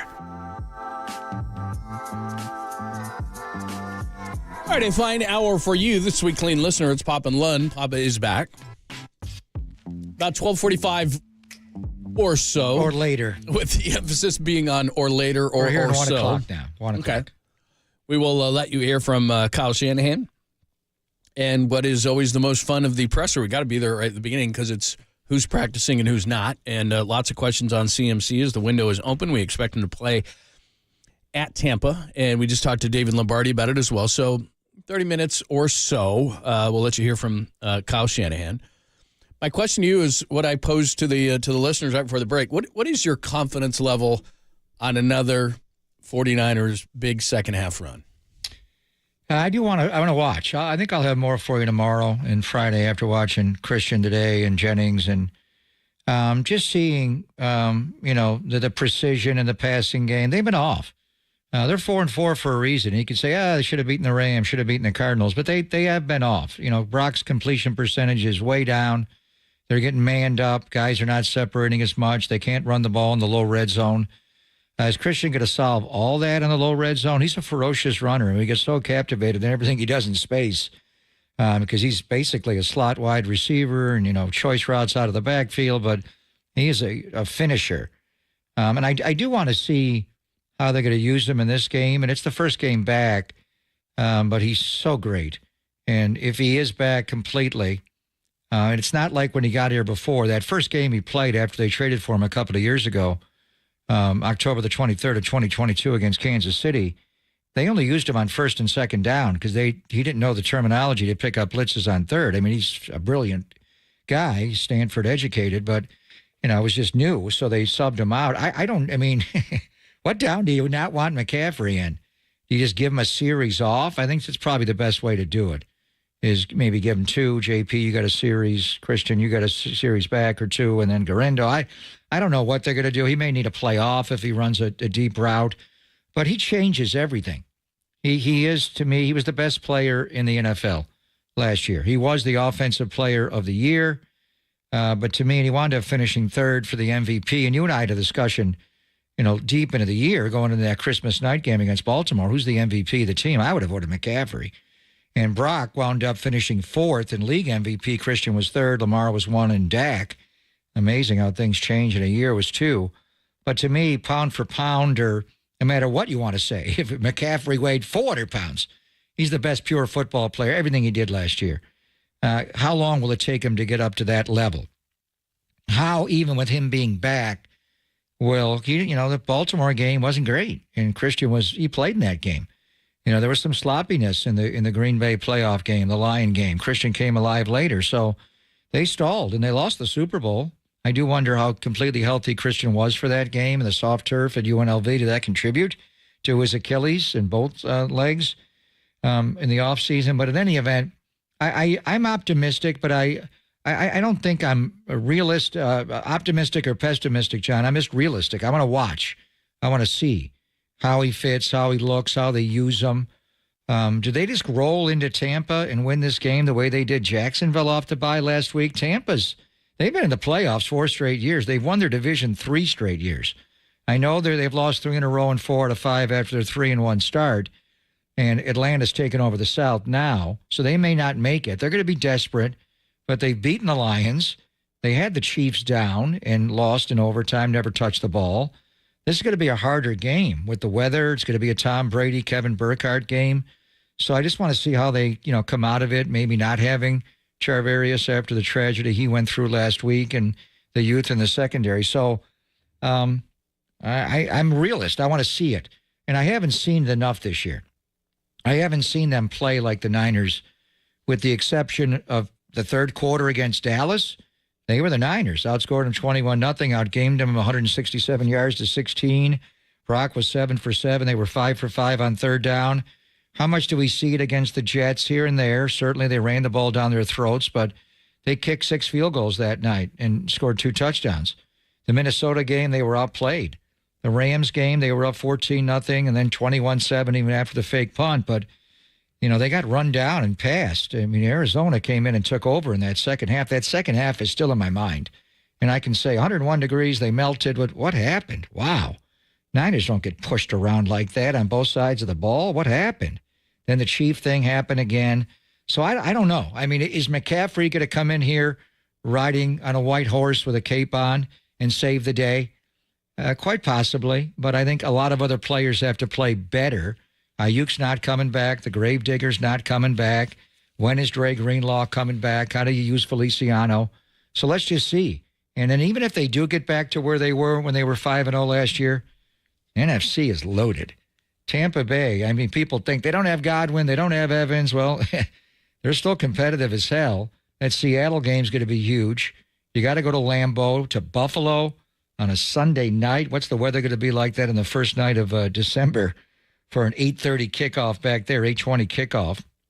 Then you finish, Rams after Chicago at Miami. Detroit's going to be a tough one. So I'm anxious for you to pull out your red marker and gold marker at some point, maybe wait a game and watch McCaffrey and the whole thing on Sunday off the bye, because they were great off the bye last year in Jacksonville. But we assume they're going to get better. Are they going to be back to the level they were last year when they were 5-0?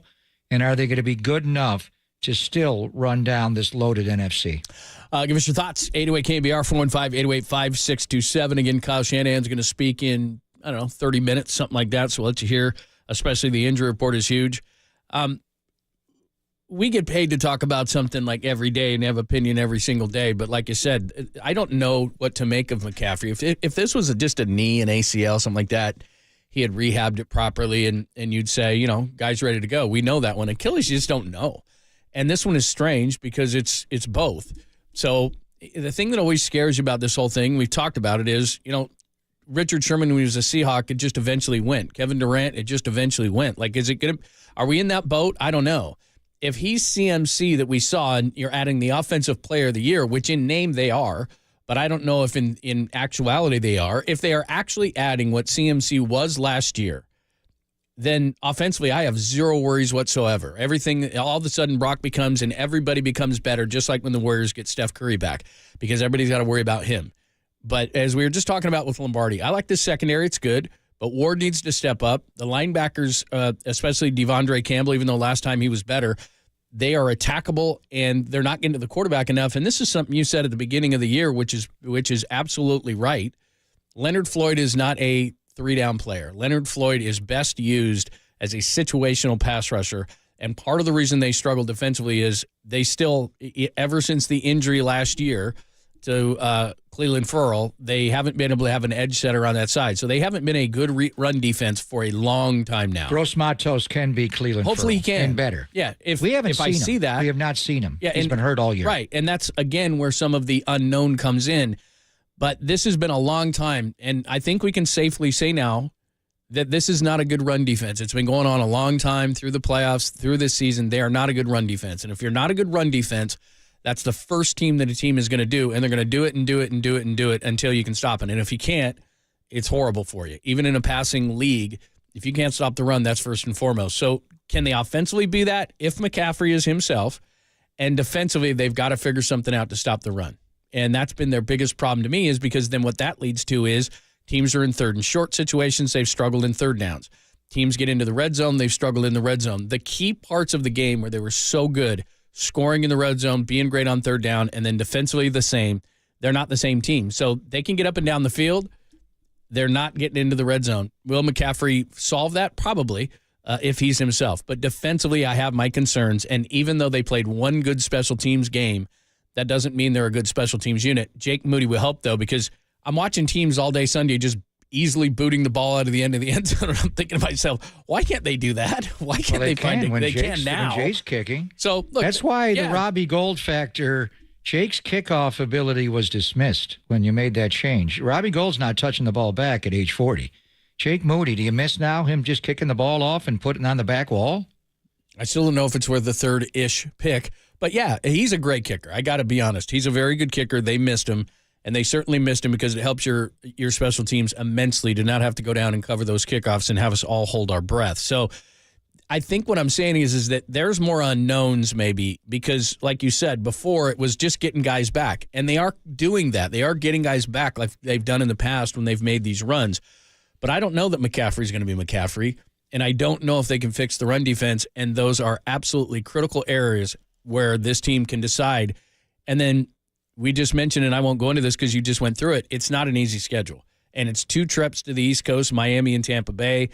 Tampa's tough. It's going to Green Bay and Buffalo in consecutive weeks.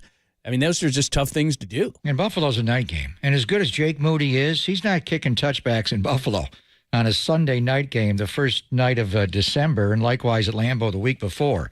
As far as McCaffrey, he's not coming back from an ACL or an Achilles. He did not tear his Achilles tendon. He's not coming back what Dre Greenlaw's coming back from. So we know what Achilles tendonitis is. It's inflammation around the Achilles tendon, obviously. And that has calmed down now. And talking to doctors, the concern was, and we talked about it for weeks, if you have Achilles tendonitis, are you more inclined or vulnerable to a complete rupture of the Achilles tendon? Data does not show that to be the case. Durant did not have Achilles tendonitis. He had a calf injury, and it wound up blowing out the Achilles. Now, you're a doctor and you tell somebody in management or the head coach that there's no data that shows that, and then he tears his Achilles tendon, you're screwed. Right. And now, what are we doing here? But there is no data that supports that. It would seem as though there is a possibility of it, but is it a probability? So I think that he did not tear it. They shut him down. He did not tear it. He's back. He no longer has the inflammation and the fluid buildup in the Achilles, either one. So he could come back and be Christian, just like he was. And as far as the run defense, it all went down the last time we saw the Tampa Bay Buccaneers when Talanoa Hufanga tore his anterior cruciate ligament, trying to, take the check down to Rashad White, that shifty back who's a good player, just shook him like a Steph Curry crossover. And I thought, what happened to Hufanga? He just fell down while he tore his Achilles. And look at the numbers, John. You had him earlier in the year. From that point forward, the run defense was not good. It's like 50 yards difference in a half a yard and of carry. And it's still not great. Yeah. And I know the front is a big part of it, but they're attacking the linebacker level in the run. And Charvarius Ward's not having a great year, and our thoughts and prayers go out to him. But when he's right, that guy, as a corner, tackles like a safety. What did he miss, like 1 or 2 tackles a couple of years ago? He doesn't miss tackles. If he doesn't play in this game, the one thing about Ike Yatt, I'm watching him extensively last year in New Orleans, he's not the tackler Ward is. So these guys, will attack you not only where they can get you inside in the wide 9 and the wide splits inside, and will run power and gap and pullers and, get at you where you're weak. If Mooney can't go in this game because he's, who knows how long he's going to miss, John. And Adam's a good player. Bernardo Green's nasty in the run game. But how much do you lose just not having Charvarius Ward for run support on the edges? Yeah, no doubt. All right, give us your thoughts, your confidence level in the 49ers going on that second half run that they've done the last couple of years. NFC is better, and there are still some question marks on the 49ers as we get back into this thing. 415-808 KNBR. Kyle Shanahan's going to speak close to about 1 o'clock, so about a half hour from now. And now I'm hearing 12:40. Oh, now we're okay, back and forth. We're back. We'll see. All right, so either way, within the next 30 minutes, you do not want to move because Kyle will give you some insight. People will ask questions, and you will get smarter. So that's what we'll do in the following 30 minutes. We've also got a ton going on with the Warriors being in Boston. We have not forgotten about that. We'll get into that conversation, plus Buster's first meetings, the GM meetings in San Antonio. So a lot still to get to, and we'll be waiting on Kyle. We'll do it all next, only here on the Sports Leader.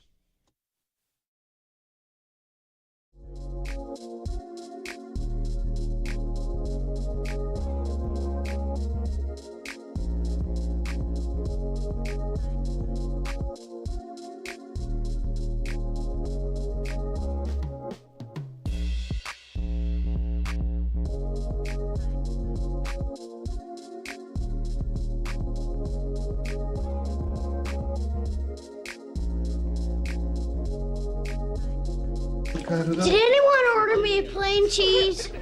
Well, yeah, we did. But if you want any, somebody's gonna have to barf it all up, because it's gone.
Good morning to you. Greg Papa back. So good to get back to work. In a world where justice is paramount and community matters most, there's one name you can trust, Habas Law.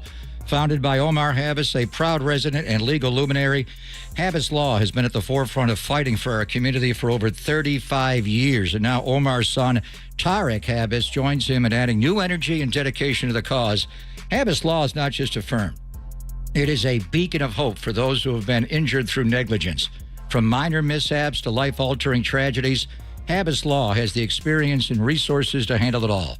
Habas Law helps clients recover from their injuries to the fullest extent possible to achieve the best possible recovery and outcomes. Some of the Habas Law team come directly from major corporations, so they have insider expertise and resources to handle tough cases and take on the corporate giants. Habas Law has a track record of winning thousands upon thousands of cases. But it's not just about the cases. It's about the people. Habas Law is known for their compassion, their integrity, and unwavering support for their clients. Whether you, when you are in need, turn to Habas Law. So I encourage you to visit habaslaw.com for a free consultation. That's habaslaw.com. Habas Law, they'll fight to make it right.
Papa and Lund continue live from the KNBR Casino Matrix Progressive Jackpot Studios. Casino Matrix, Progressive Jackpots are here. Where are you? Just drop in. Please play responsibly. 1-800-GAMBLER.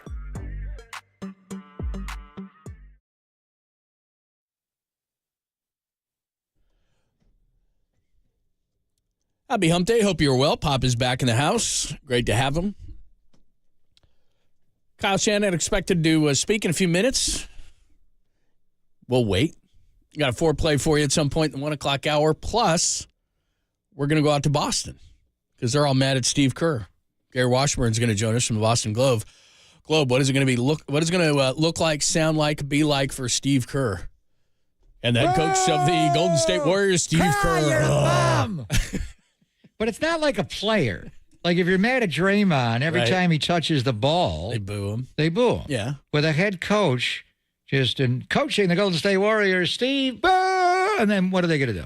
Steve Kerr sucks. Steve Kerr sucks. That'll be like the whole game. That's what Boston does. You know, if I was Steve, and it's not his demeanor to do this, I think I'd wear my gold medal around my neck when I went out. What You're about going to boo the United States Olympic gold medal winning head coach? Seriously? And then remember Steph Curry and what he did against Team France? Yeah, I didn't play your guy against Serbia twice. It's okay. Yeah. But Derek White, where's your gold medal? Have Steve go out and bring Derek White his gold medal, or Drew Holiday his gold medal. Doesn't he do like the Johnny LeMaster boo? Why didn't he just have like something like that on the back of his? He should don't do wear that. suits Steve anymore. Boo Kerr? Yeah, you don't do suits anymore. So Well, they're not wearing the vote T-shirts. No, maybe they should have been more specific. Vote and then vote for somebody next to it instead of this vote. Yeah. They did vote. Yeah. A lot of votes. But that would be funny. But anyway, it's going to happen. Whether it's early season. This is a big enough game anyway. There is no Jaylen Brown. I'm not saying I expect them to win, but no Porzingis, no Brown. give them a better shot. Yeah, they didn't have them last game, and they rolled Atlanta by 30. Yeah, Atlanta. This may be a tough one tonight. Yeah, no, I'm excited. I like, over 82 games, it's becomes more and more rare that everybody's playing and all this kind of stuff, and this is going to be the week for them to let's see what they are. They've been off to a great start. We don't need no stinking Steph Curry. We got everything going. We're still rolling. Only lost that game to the Clippers, and now all of a sudden it's like, all right, let's see what you are, because it's not only the Celtics, Oklahoma City. Oh my God, especially Cleveland. Yeah, they're both Cleveland and OKC defensively. It's like, okay, let's see what you got. And the Warriors are doing well offensively and defensively with the rankings. So is Boston. I mean, Boston's offense is insane. Yeah, and their defense, even without Jaylen Brown and Kristaps, they guard. But the Celtics, even going back, when they were all young, Avery Bradley and that group. I remember when the Warriors went 73-9. They came in, and Marcus Smart's the guy that smart barms Steph. I'd have to look at it, but the Celtics are 11-9. I guess I'm looking at it. They are an NBA best 11-9 versus the Warriors during the Steve Kerr era. So is that the only team Steve has a losing record against? Is the Boston Celtics? He's 9-11 against them, but he did beat them 4-2 in something called the NBA Finals. That's all that matters. A couple of years ago. So technically, he's 13-13 against them with an NBA championship. Yeah, I'd take that. I mean, it's kind of like, and it just popped into my head, so I apologize. But Kyle can beat Sean McVay all he wants, but when you beat him in an NFC Championship game, that's what matters. And then they win a Super Bowl. So it's when you beat them, not how many times. But you're right. Over this era, teams they don't have winning records against the Warriors. And I remember ever since Brad Stevens really arrived, they've been able to play him really well. He's still there, even though he's not coaching. This is his team. Yeah, he's the front office guy. So. Yeah, I saw on ring night when he comes popping out of there. I'm like, yeah, those guys. But anyway, that'll be a fun game tonight, and this will be a great week for the Warriors because early season, I don't know, go 2-1, 1-2, just don't go 0-3. Be nice. What do you mean on these next three? Yeah. Oh boy, it's gonna be tough. I guess it's gonna be. They're both good. They're 6-1. They got a few in the bank, and they this road trip, the Houston game, they were up 31. And got run down. Had to go to overtime. He didn't have Steph. Draymond fouled out. Pajemski saved him at the end of regulation, and then Kuminga. And then on Monday night, getting Steph back. I think the key thing is Steph's minutes tonight. And he played 24, and the rotation was a bit weird to get him to finish the game. But you didn't need him. I guess you kind of did. Washington came back. And by the way, Jordan Poole looks like a different dude. That guy, he went in and took it right into Draymond's chest on one layup. That was really impressive. But they got the first two out. We knew, going on this road trip, the last three were going to be hard. We'll see. Hopefully they stay in the game. I wonder how much ESPN will take it as far as the live ambient sound of Steve getting booed. Normally Mike Breen's doing lineups then, and they kind of move along. Maybe they'll do it when they come back from a break. They'll probably do it just because, ESPN will want it. That'll be the main thing, right? And Kendrick Perkins will sit there, a former Celtic, and, I'm sure they'll make it a storyline.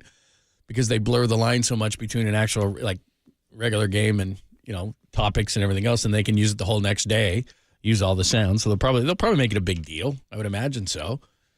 That whole thing about I bet it's topic number one. I bet they talk about it in the pregame. I bet they have the booing there. Steve stand there. Steve will just. I bet Steve will stand and wave. I bet Steve will do something. He's not going to. Has he ever been booed before? When he was at Arizona. I'm sure. That was the worst thing ever. When his dad got assassinated, that was the most heartless. Where was that?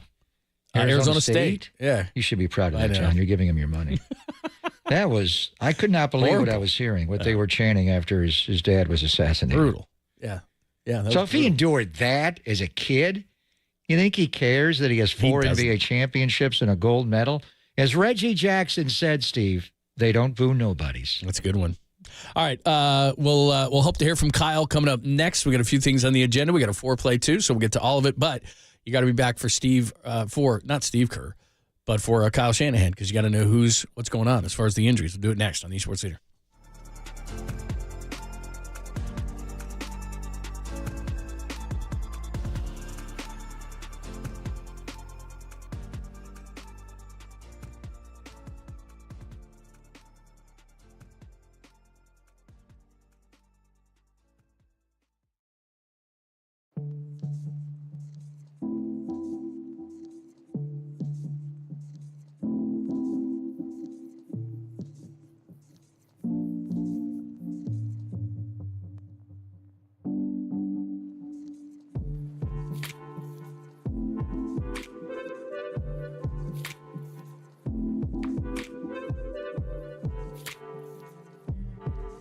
And I'm Greg Papa on KNBR. Joe Montana's latest Gold Bar whiskey collection has finally arrived, and it's a must-have for every die-hard 49ers fan. This exclusive collector's set includes 2 award-winning whiskeys and 2 stunning engraved whiskey glasses, perfect for sipping on the rocks or in your favorite cocktail. Each set also comes with a limited edition collector's patch that you can iron onto your favorite jersey, hat, or jacket. Plus, tap the patch with your smartphone for a chance to win exclusive meet and greet with Joe Montana at the Gold Bar Whiskey Distillery on Treasure Island. Speaking of which, have you been there? I've been there many times. And get over there and taste the Joe Montana collection at the distillery. Head to the Gold Bar Whiskey Distillery and tasting room where you can enjoy tasting flights, extensive cocktail menu, a curated selection of snacks and bites. And don't forget, the distillery has the best views of San Francisco and breathtaking sunsets. So I encourage you to visit your local retailer to pick up your Joe Montana season kickoff collection, or go to goldbarwhiskey.com to learn more and to find out when you can enjoy live jazz, sunset, DJ nights, and other special events like watching 49er games on Treasure Island. Gold Bar Whiskey, the official whiskey of the San Francisco 49ers.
Faithful, filter out the noise, and kick it with KNBR on the gram for everything 49ers. Follow the sports leader on Instagram at KNBR. Happy Wednesday, Pop and Lund. We're going to hear from Kyle Shanahan momentarily. Injuries right out of the gate will be important. We'll discuss. Also in the 1 o'clock hour, Gary Washburn's going to join us, Boston Globe. And we'll let you hear from Steve what he expects to hear from the Boston crowd. We'll try to slip in a foreplay, so a very busy rest of the show, about an hour and 10 minutes. By the way, Scott Boras has already started on his puns, or continued on his puns. Polar bear? Well, he did one on Blake Snell now. He says the Snelling salts have created a lot of whiffs. The market is definitely awakened to Blake Snell. The Snelling salts. He is a poet. Yes, so he's already starting that. I'm officially, I don't think I'm going to re-sign him, but it's just it's okay. He can move on. He's dominant. He's great, but Let's see. Let's see what number he wants. Yeah, we'll see. But it sounds like a lot, and so we shall see. It'll be different. You mentioned New York. That would be interesting to see. But anyway, by the way. I mean, just stylistically, a lefty like him. I mean, some of the from Whitey Ford to Ron Guidry, you want independent. You want a lefty. And the new Yankee Stadium's different than the old one. It's all jet stream, but that short porch in right field, you want a lefty to mitigate that. So we'll see. Good talking to Bags from San Antonio, the Hill Country, where the baseball meetings are. We are waiting for Kyle. I mean, the thing with Kyle Shanahan today, he's not spoken to the media in a while. Yep. Since the bye week. He was on with Tolbert and Copes a week ago yesterday, and then he did a Q&A via the teleconference the day after the Dallas game. But a lot's happened. First of all, the tragedy involving Charvarius Ward and this baby girl. I mean, I don't expect him to be in the building today. I don't know. And the NFL, like Major League Baseball, has the bereavement list you can put somebody on. There's no such thing in the NFL. There is a commissioner's exempt list. Would he qualify for that? I don't know. I mean, you've got, 53-man roster and then 48 up on game day. So if you have to just go light, as far as that, and you'd use one for Mooney, you would. But just, Kyle will speak about it. I've spoken to John Lynch about it, and you've heard it over the air, but Kyle hasn't talked about it. When he was on with Tolbert and Copes? I think they did mention it because it was news that day. But as far as the Q&A with the media and then what it means, and then you add him obviously probably going in the starting lineup with Darrell Luter, Rock Yassin, get more availability in this game, get him a jersey. But mainly, I'm sure they'll ask him about the acquisition of Khalil Davis, and David Lombardi gave us the 4.75 40 time for a man his size, but look at the 10-yard splits, and they look at even 1 and 2 yard splits with the GTFO, get the F off. The guy's an explosive athlete, so we'll see how he fits. And then Jennings returning, John Feliciano is window opening. How much is he going to practice today? But really, I mean, it's all an appetizer to get to CMC, Dynamite, the return of the Mac. And I guess right away we want to hear, we don't want to miss a second of it, because when he goes through the, what they're going to do, and they're going to practice today around 150 and get the media stuff out of the way before, will there be any limitations on McCaffrey? Is he limited? Is he out from practice? I think that would be unlikely. And would it be like they did with Ricky Pearsall, John, after that one bonus practice on a Monday, coming off a Thursday game, they had the extra practice, then he was full go on the ensuing Wednesday. Are they going to say CMC is a full go today at practice? That would be great to hear. So we'll wait on Kyle Shanahan, and we'll let you know what he says as far as that goes, who's going to be up. We did hear Utor Gross-Matos. They have opened up his window too, so they want to ask those questions because, like you said, edge setter kind of a guy, get some more defensive line depth after they picked up Khalil Davis from the Texans as well, so as much depth as they can get on that defensive line. He's a starter. I think he starts in the alpha. I think he's out there over Leonard Floyd. He's an edge center. You put Bosa on one side and Gross-Matos on the other, and then maybe move him inside. He's a really good player. We just didn't see him. He got hurt that final preseason game against the Raiders. Remember the back-to-back plays? Floyd got hurt. I thought Floyd hyperextended his knee. It was nasty. And it was done. But the play before, Gross-Matos hurt his knee, and his injury turned out to be worse. He played, but he wasn't himself. All right, so we're waiting on Kyle. A lot of the discussion points, second half of the season. At some point, and tomorrow, by the way, it continues. We took a week off, but the Tim Ryan Football Hour tomorrow from 11 to 12, so we'll have a good time with Tim tomorrow, but we'll get into a lot of those conversations at some point. Maybe we'll do it Friday. I'll embarrass myself again and do the second half of the win-loss game. The first half of the win-loss game, not so good. What'd you have him at, John? At this point of the season, let me go 8 back. games in. I'm embarrassed to say this. Okay, I'll go through this. 1, 2, 3, 4, 5. 6. I had them 6-2. Well, they should be 6-2. That's what I had them. But your 6-2 is different. You had them. I had losing at Seattle. I had that one. They won that one. Yeah, and I didn't think they were going to beat the Chiefs. I didn't have that. So you got one. Yeah. So, but I had win against the Jets. I did have win against the Vikings. And I did have win against the Rams. And I had a win against the Cardinals. And so, yeah, my typical effort was ahead. But that's not bad though. I mean, they feel like they should be 6-2. Yeah. So that's what I have. But I didn't. Last year they were 5-3. Yeah, they were.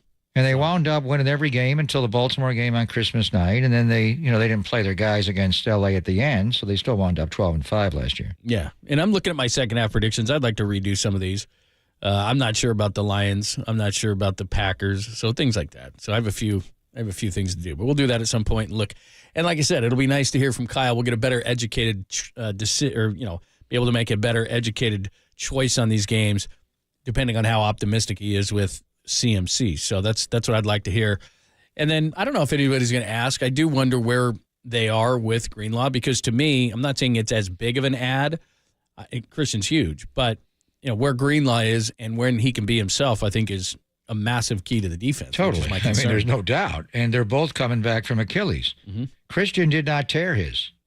A major difference. He had inflammation, Achilles tendonitis, bilateral in both legs, but they shut him down before he did tear it. Dre didn't have that luxury. He tore it.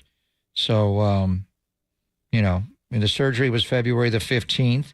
I kind of thought maybe October 15th, but, now we're in the November. I don't know. I mean, it's probably, look at it, not the Seattle game. Could you have him for one of the games on the road at Green Bay, at Buffalo?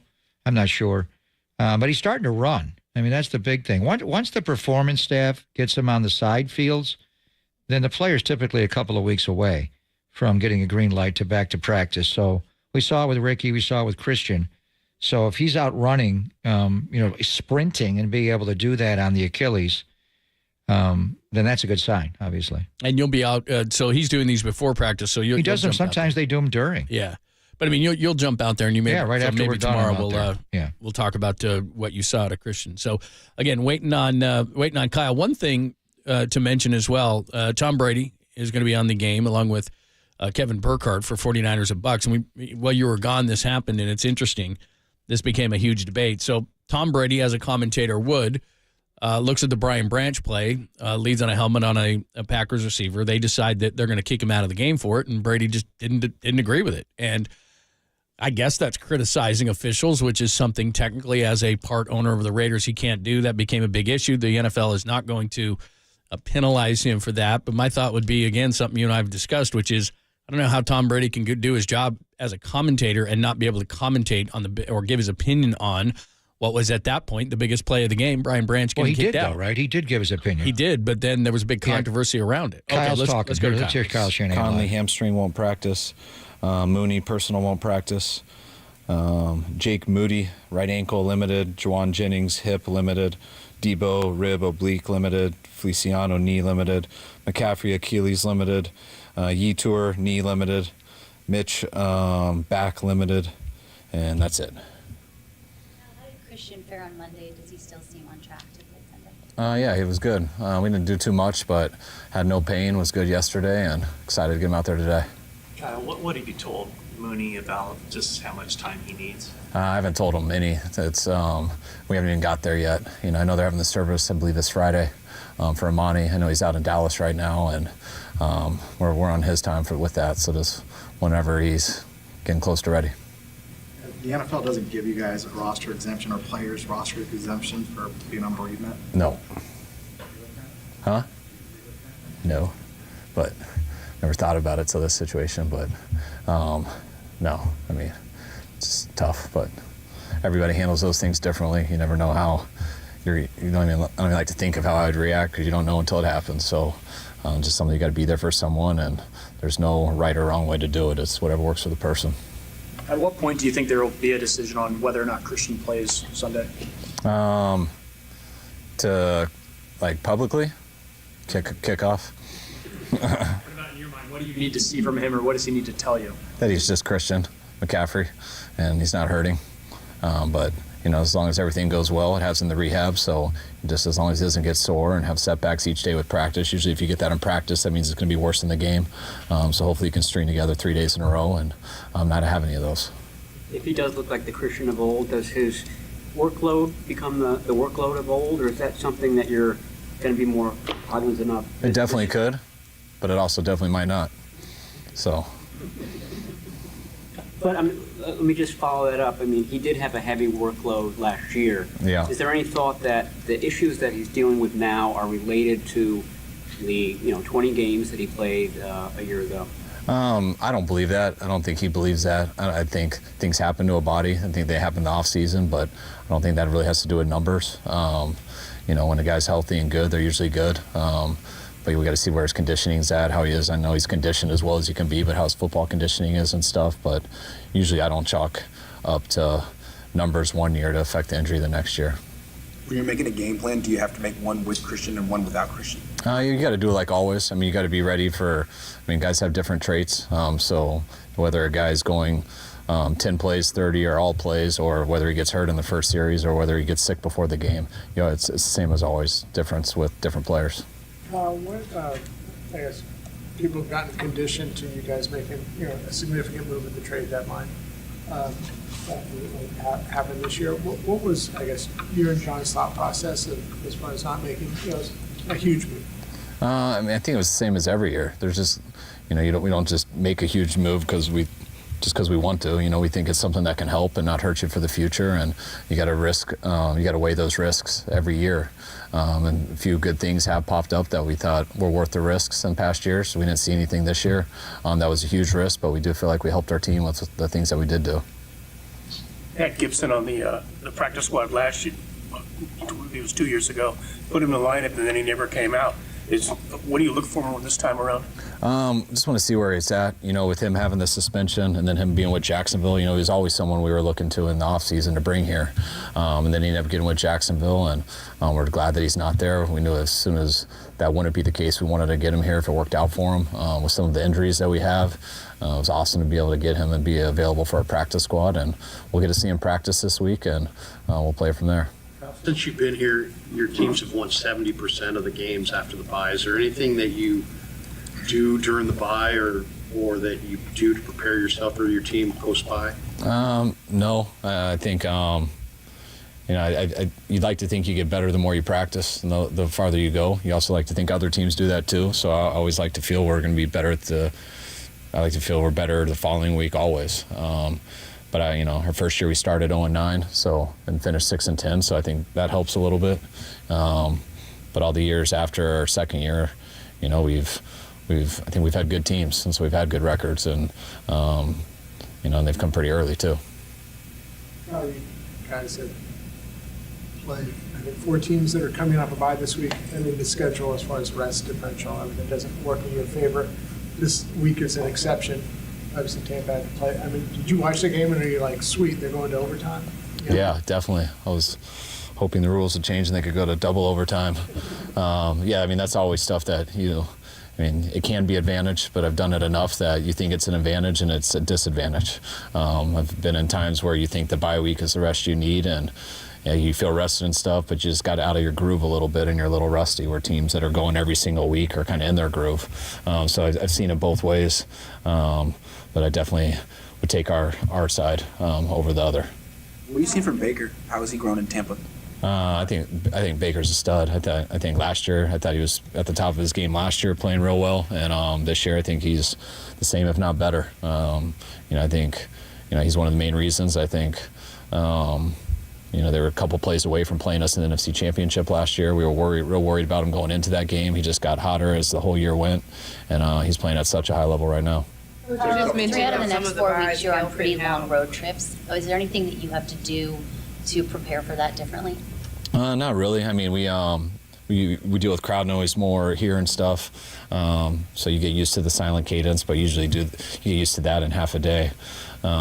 Sometimes we like having a little more sleep on the airplanes, which is nice. At least coaches, you get a little more rested, but always like being at home.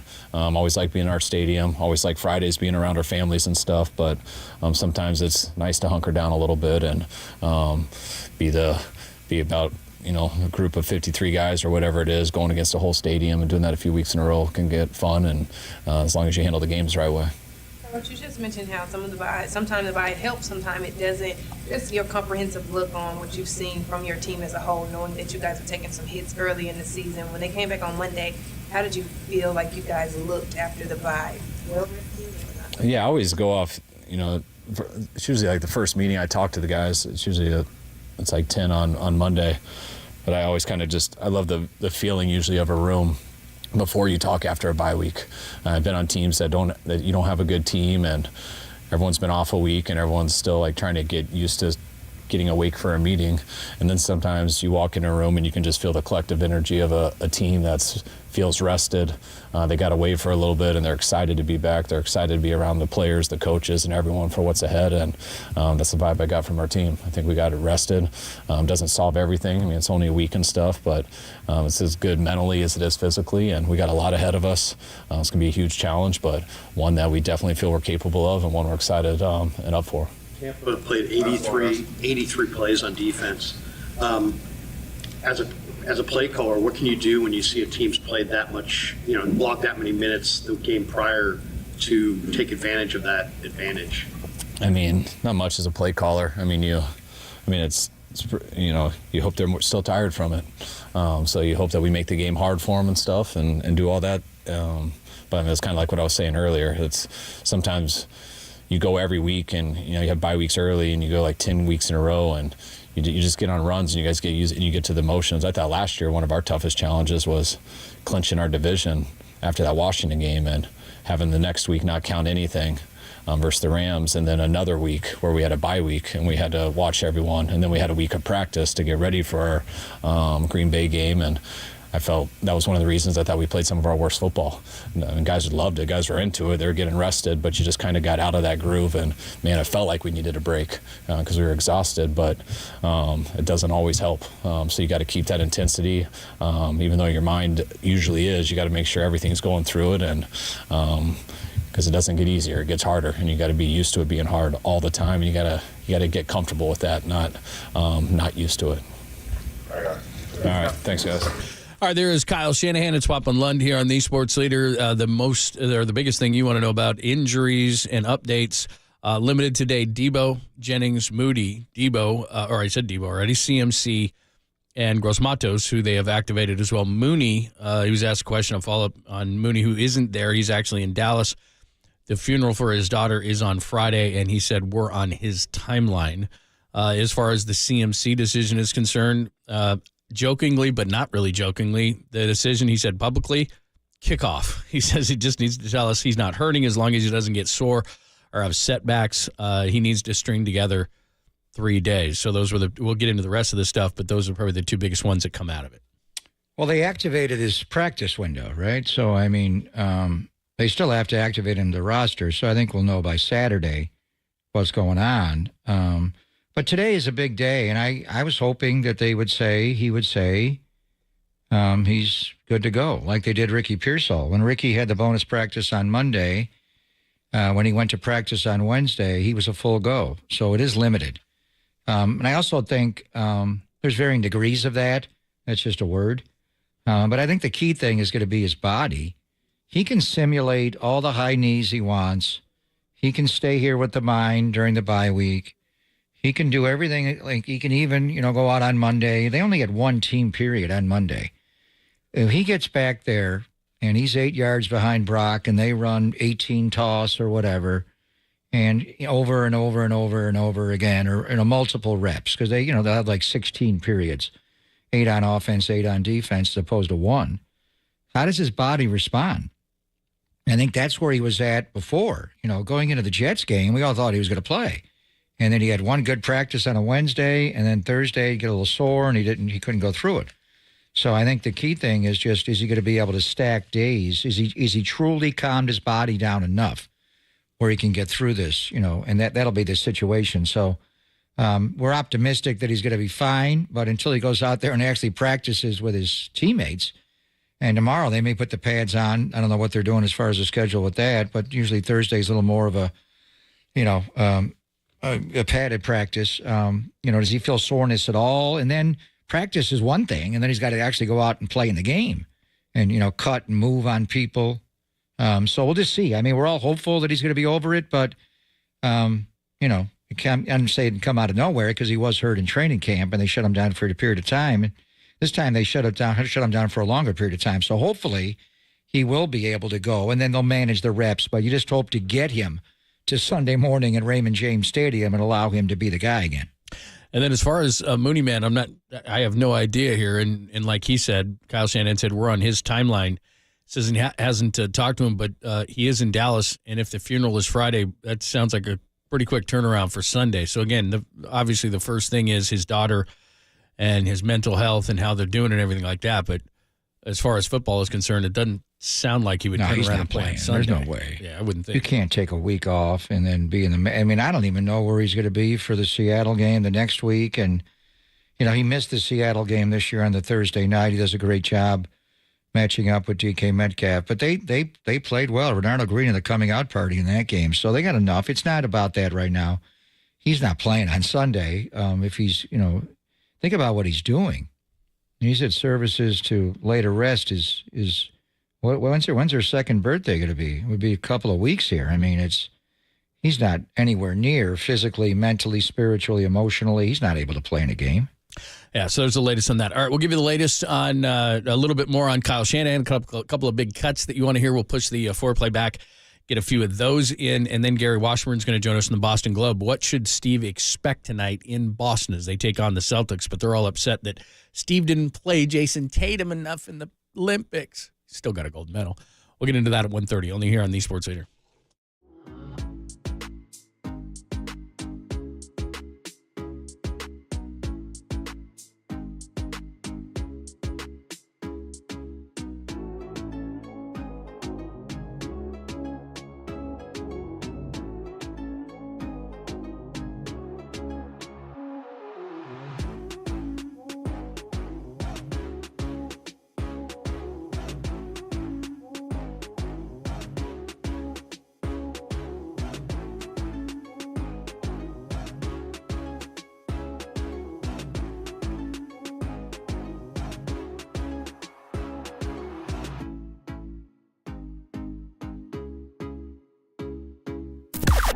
Now, from the O'Donnell Financial Group Sports Desk. Learn more at ODFIGroup.com. O'Donnell Financial Group, because planning is a process, not a product.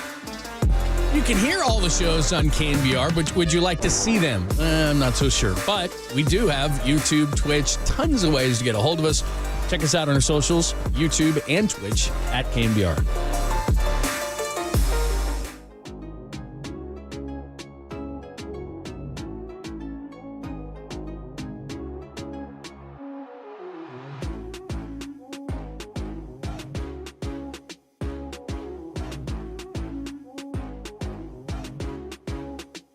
Hey, it's Greg Papa here, the Laser Eye Center of Silicon Valley. I am back, and I'm back to Levi's right here in the South Bay. They are the experts in modern vision correction procedures such as LASIK and EVO, ICL to get you out of glasses and contacts. But as you age, you may need CLR. The elderly John Lund had this done, and so did I, even though I'm much younger. Custom lens replacement is CLR. It'll get you out of readers and never worrying about getting cataracts. So join Laser Eye Center's free Modern Vision Correction webinar that comes up on Friday, November the 15th at noon, where Dr. Craig Bindi, who I've known for years, and Dr. Joseph Lin, who performed my surgery and John's. He is an expert, great hands.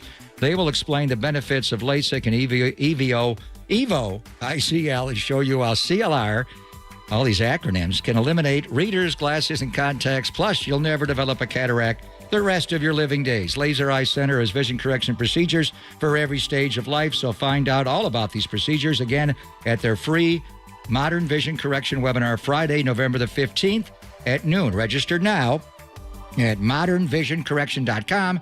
Laser Eye Center is in Pleasanton and San Jose. modernvisioncorrection.com.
And now, time for the Protect Your Assets with David Hollander Business and Technology Report.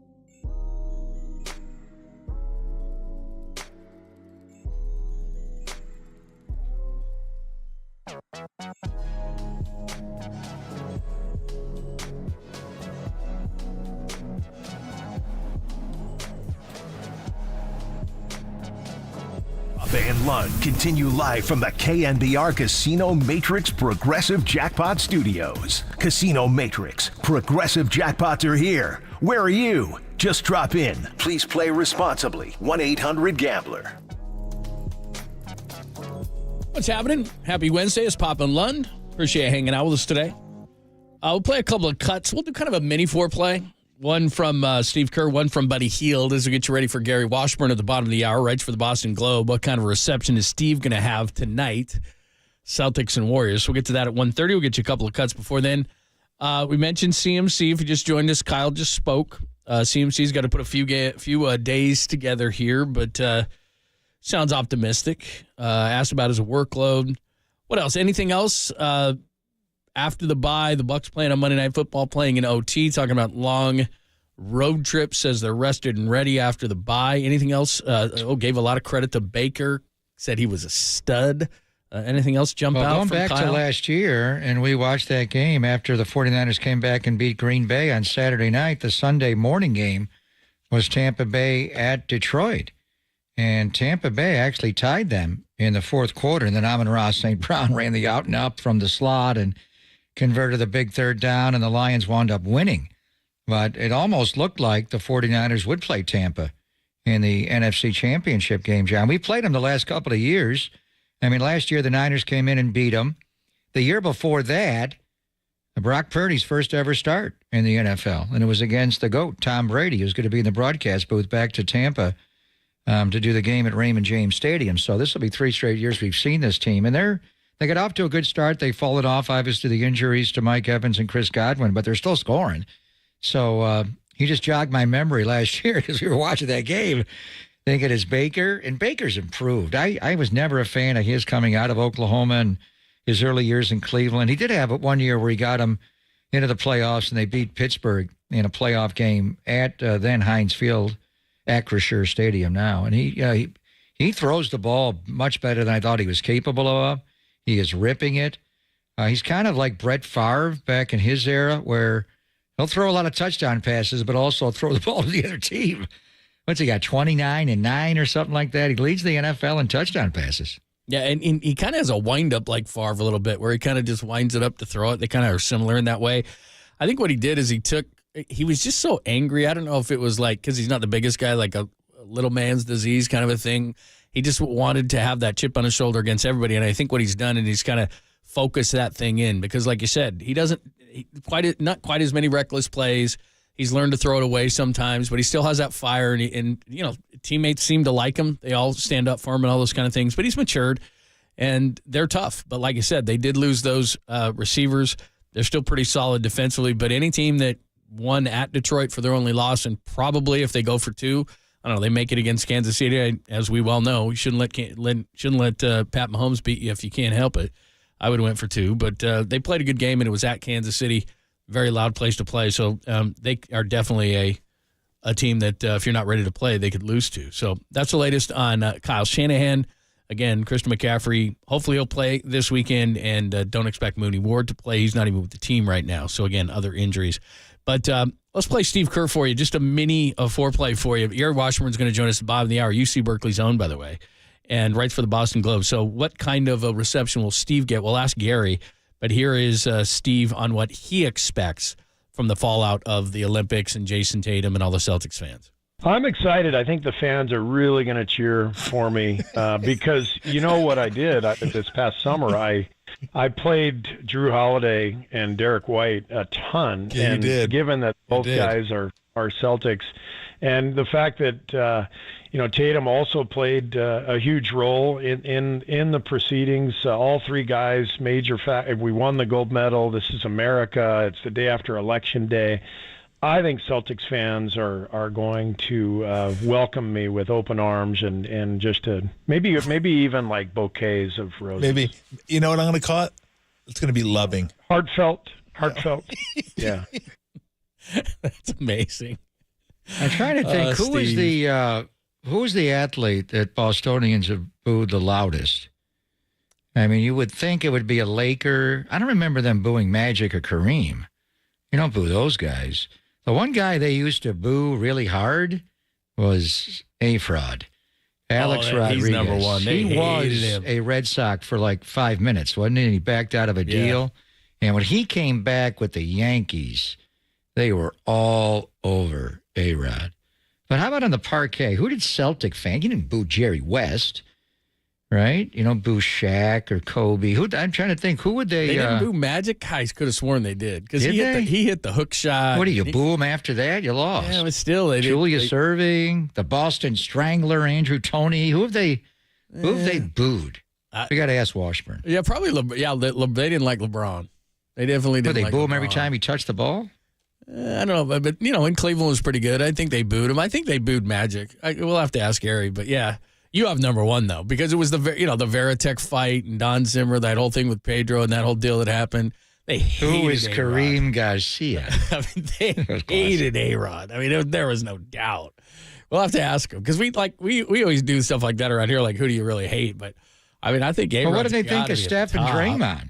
They went in there and danced on the parquet. Well, they booed Draymond. Game 6 of 2022, they danced all over and won a championship on the parquet. Oh, they booed the hell out of Draymond. But Draymond gets booed. But I don't think I don't know. I don't think he's like even top 10 on their boo list. I mean, they've got it. How about a coach? Who would they boo as a coach? I know they booed. I mean, I'm just saying, like Yankees wise, they hate the Yankees, hate the Lakers, hate the Sixers. Did they boo Pat Riley? Probably. Yeah, I don't know. I would think. But Steve's got to get it in a different way. I mean, not only they took a championship away in 2022 and the Warriors were gold-blooded. Yeah, I'd be and more now mad he's about walking that. back in gold-blooded in a different way. But we'll see. I think, we'll see what they do pre-tip with Tatum, if he does anything or after the game is over. Steve had a nice embrace with Jordan Poole after the game Monday in Washington. Tatum would probably be in his interest to put it aside. Now, we'll watch the interaction. If he just has no extending of anything to say hi to Steve or vice versa, then you got something. All right, let's talk to Gary Washburn about it coming up next. Now it's spinning through my head of who they booed the most. We'll ask him, and what does he expect tonight in Boston? Reggie Jackson. Yeah, that was good. That's a good one. There's a lot of them. Bucky effing Dent. Oh, he's probably number 2. He's right behind A-Rod. He might be number 1. Aaron that goes back a effing who's the Yankee man? Boone. Aaron Boone. He had one, too. Oh, yeah. They don't like him either. Maybe it's mostly, I don't know. Got to be the Lakers. They hated Magic. Because Bird hated Magic. I mean, up until the end, they hated Magic. That hook shot, his big smile, they didn't like that. All right, let's get into it with Gary Washburn coming up next. Steve told you what he expects, sarcastically and tongue-in-cheek. What does Gary Washburn think? We'll ask him next. We'll hear on the Sports Leader.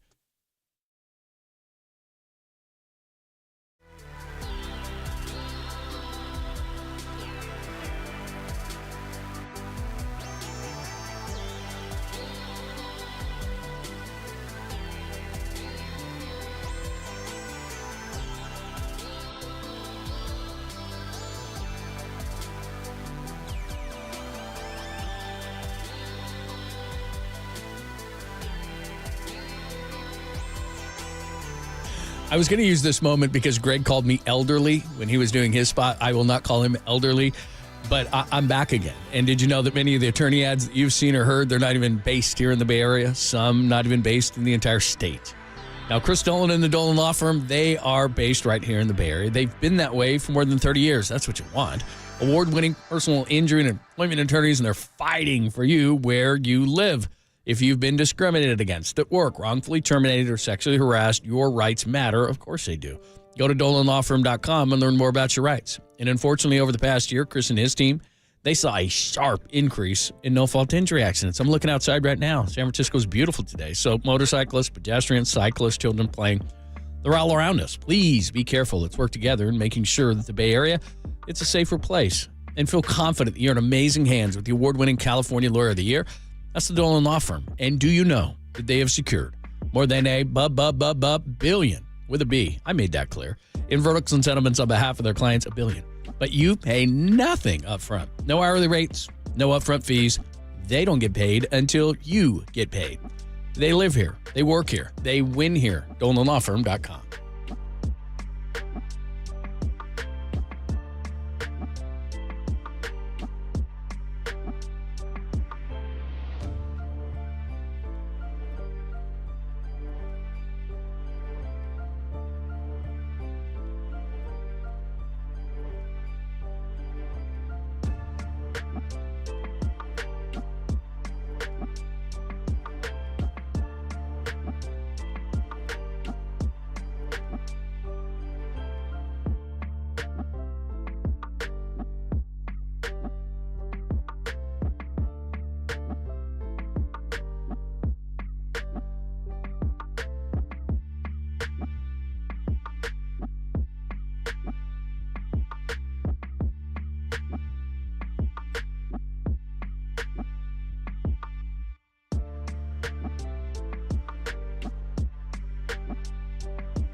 Dub Nation, filter out the noise and kick it with KNBR on the gram for everything blue and gold. Follow the sports leader on Instagram at KNBR.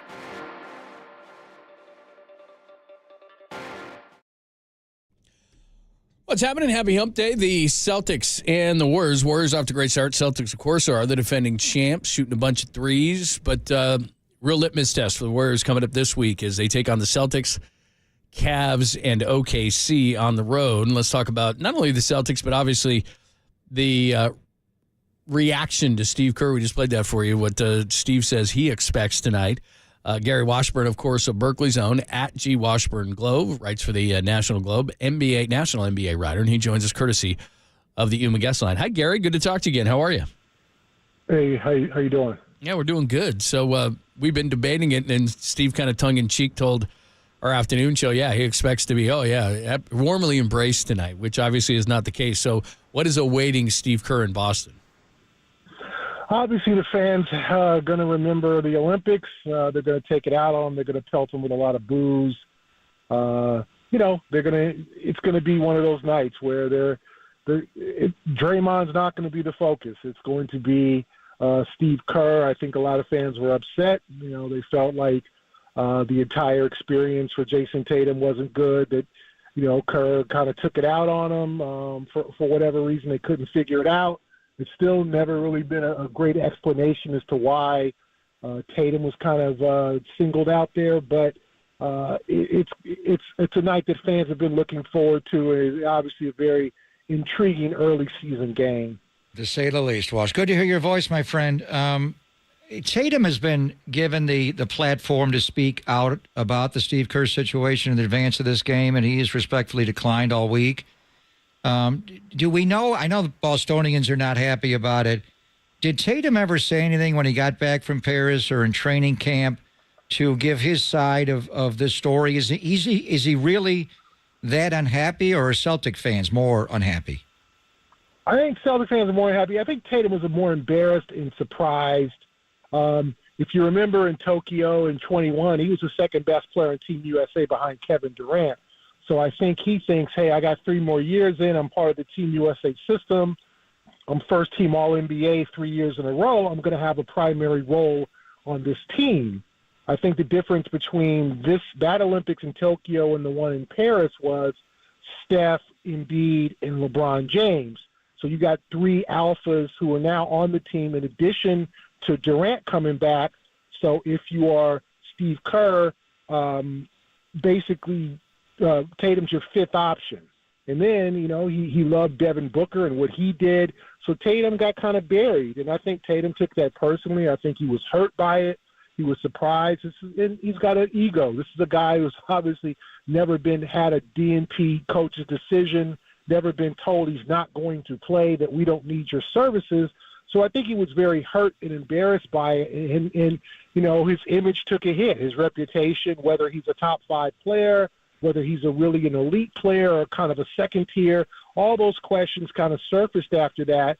And Kerr, kind of said, well, hey, I can't play everybody. But to sit Tatum next to kind of Tyrese Halliburton as the guys who just don't cut it, that hurt him deeply. Gary Washburn joining us, Boston Globe, National NBA writers, popping London. We get you ready for the Warriors and the Celtics tonight. So through 82 games, it's got to be tough to get yourself motivated. Do you expect an extra motivated Jason Tatum, throw up 40 points or something like that tonight? Well, obviously, I think he's had this game circled. I think he wants to show Kerr as well as a national television audience. He's an elite player.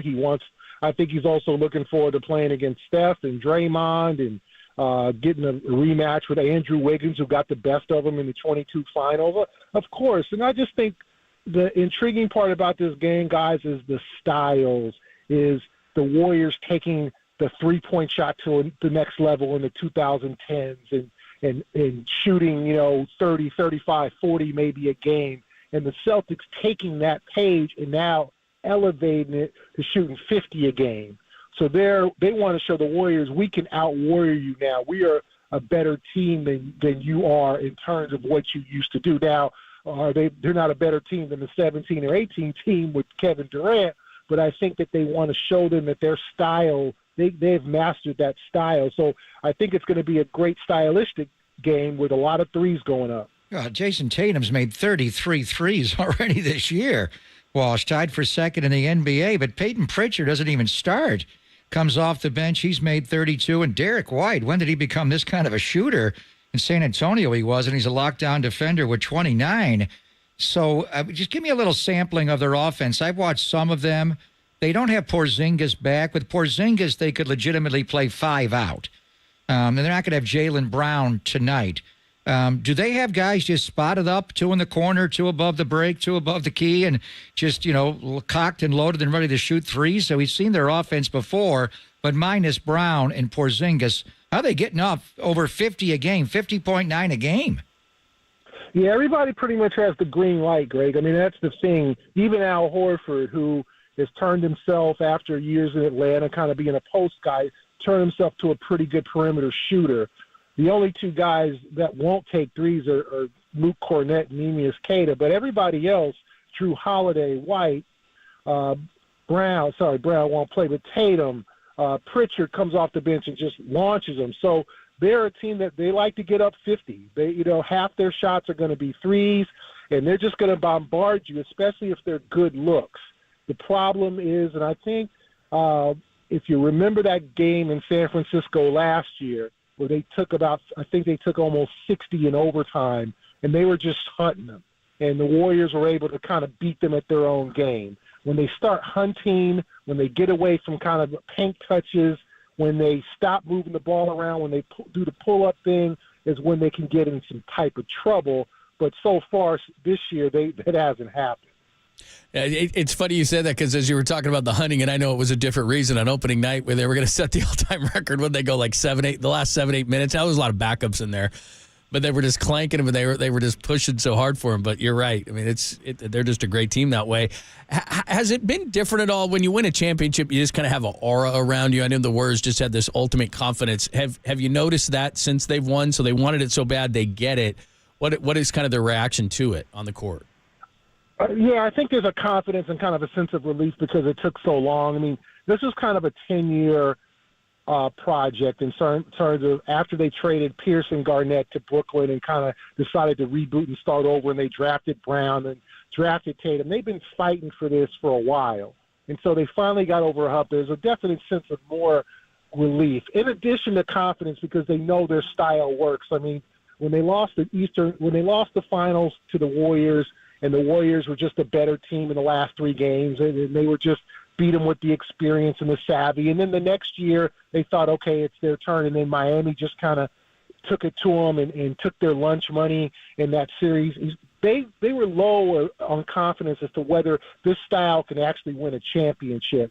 So, but for them to kind of master it, to add Porzingis, to add Drew Holiday, which I thought was critical, and kind of move on from Marcus Smart, that changed things, and then they kind of swept through the playoffs last year, 16-3. So there's a confidence there that when they walk in, they can win any game they play, and I think that's hard-earned from a lot of the years that they took it on the chin.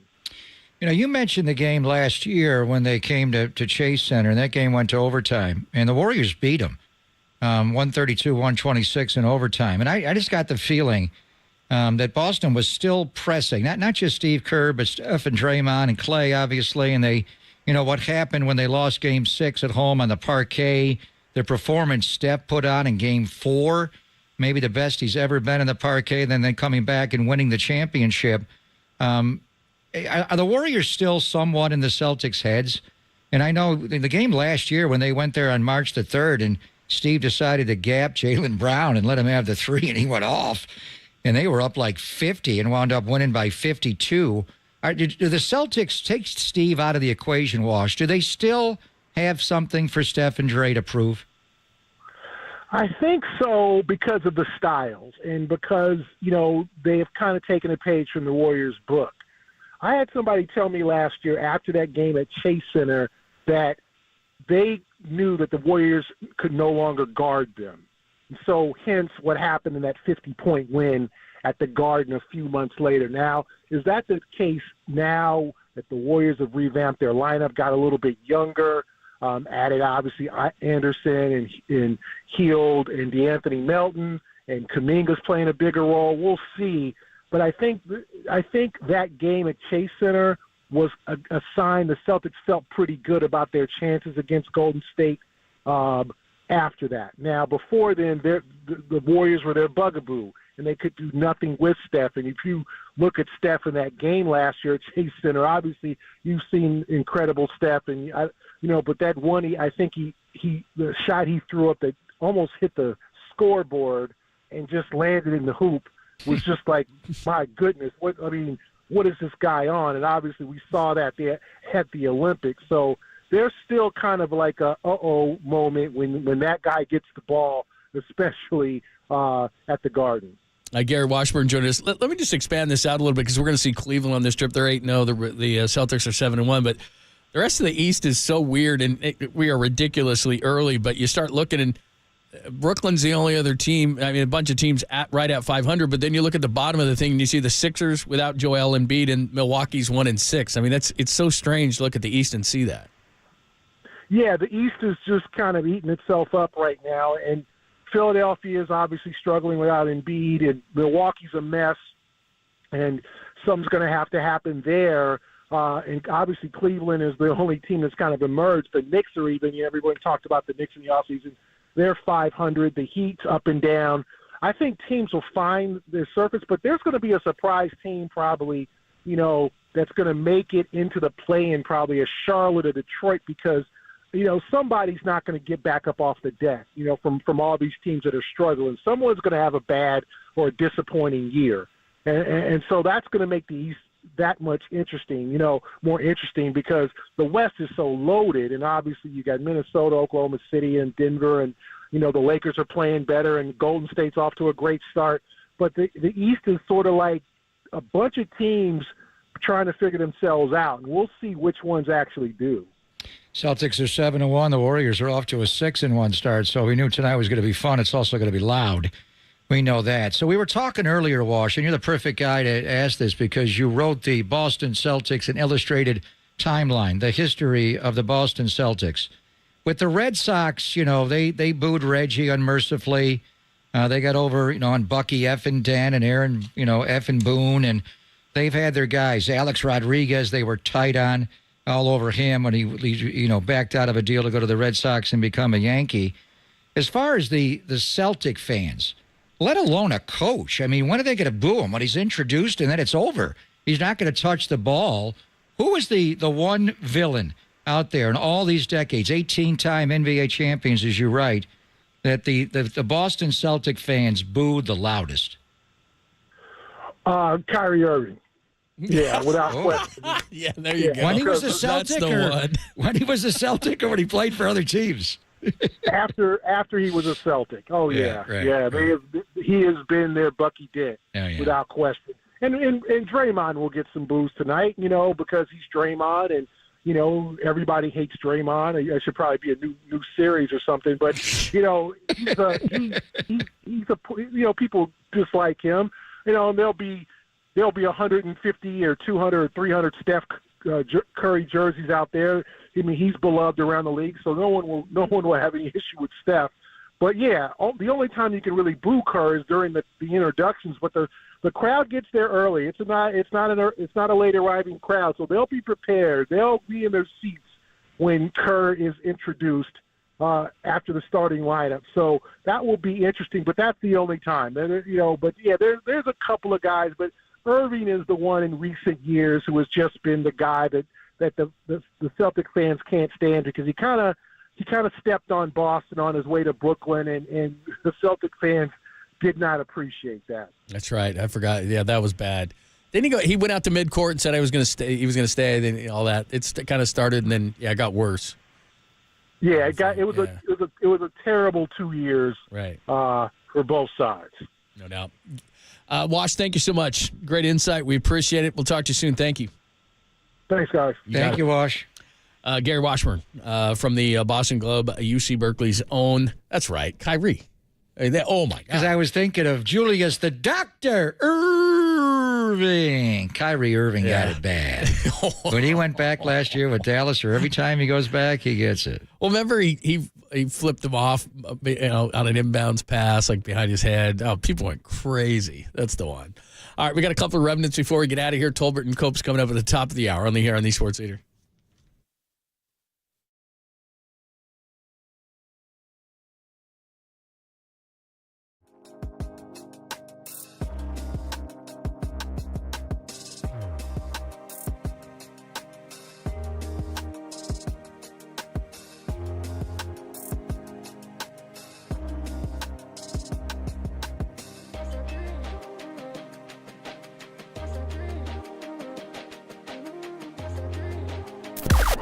Now, from the O'Donnell Financial Group Sports Desk. Learn more at odfigroup.com. O'Donnell Financial Group, because planning is a process, not a product.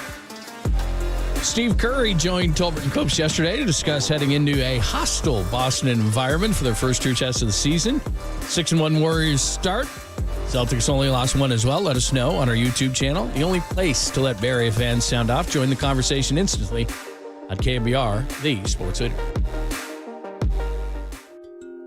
Greg Papa here, and making the transition from work life to retirement can be jarring and disorienting, but it doesn't have to be. Greg O'Donnell and the team at the O'Donnell Financial Group are dedicated to achieving a smooth transition into retirement life, and they can help you prepare to retire at a time that works for you. Sooner than you'd think, you may have an entirely different lifestyle, but it doesn't have to be in one giant leap. The experts at O'Donnell Financial Group will help you craft a plan tailored to your desired timeline. Transition into retirement confidently and on your own terms. So don't wait. Contact Greg O'Donnell today. He's the CEO and founder of O'Donnell Financial Group for a free review of your financial situation. Call him right now, 866-496-2300. That's 866-496-2300. Or visit him online at odfigroup.com. That's odfigroup.com.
Wherever you are around the globe, stream your faithful home of 49ers football 24/7, 365 on KNBR.com. This is the sports leader.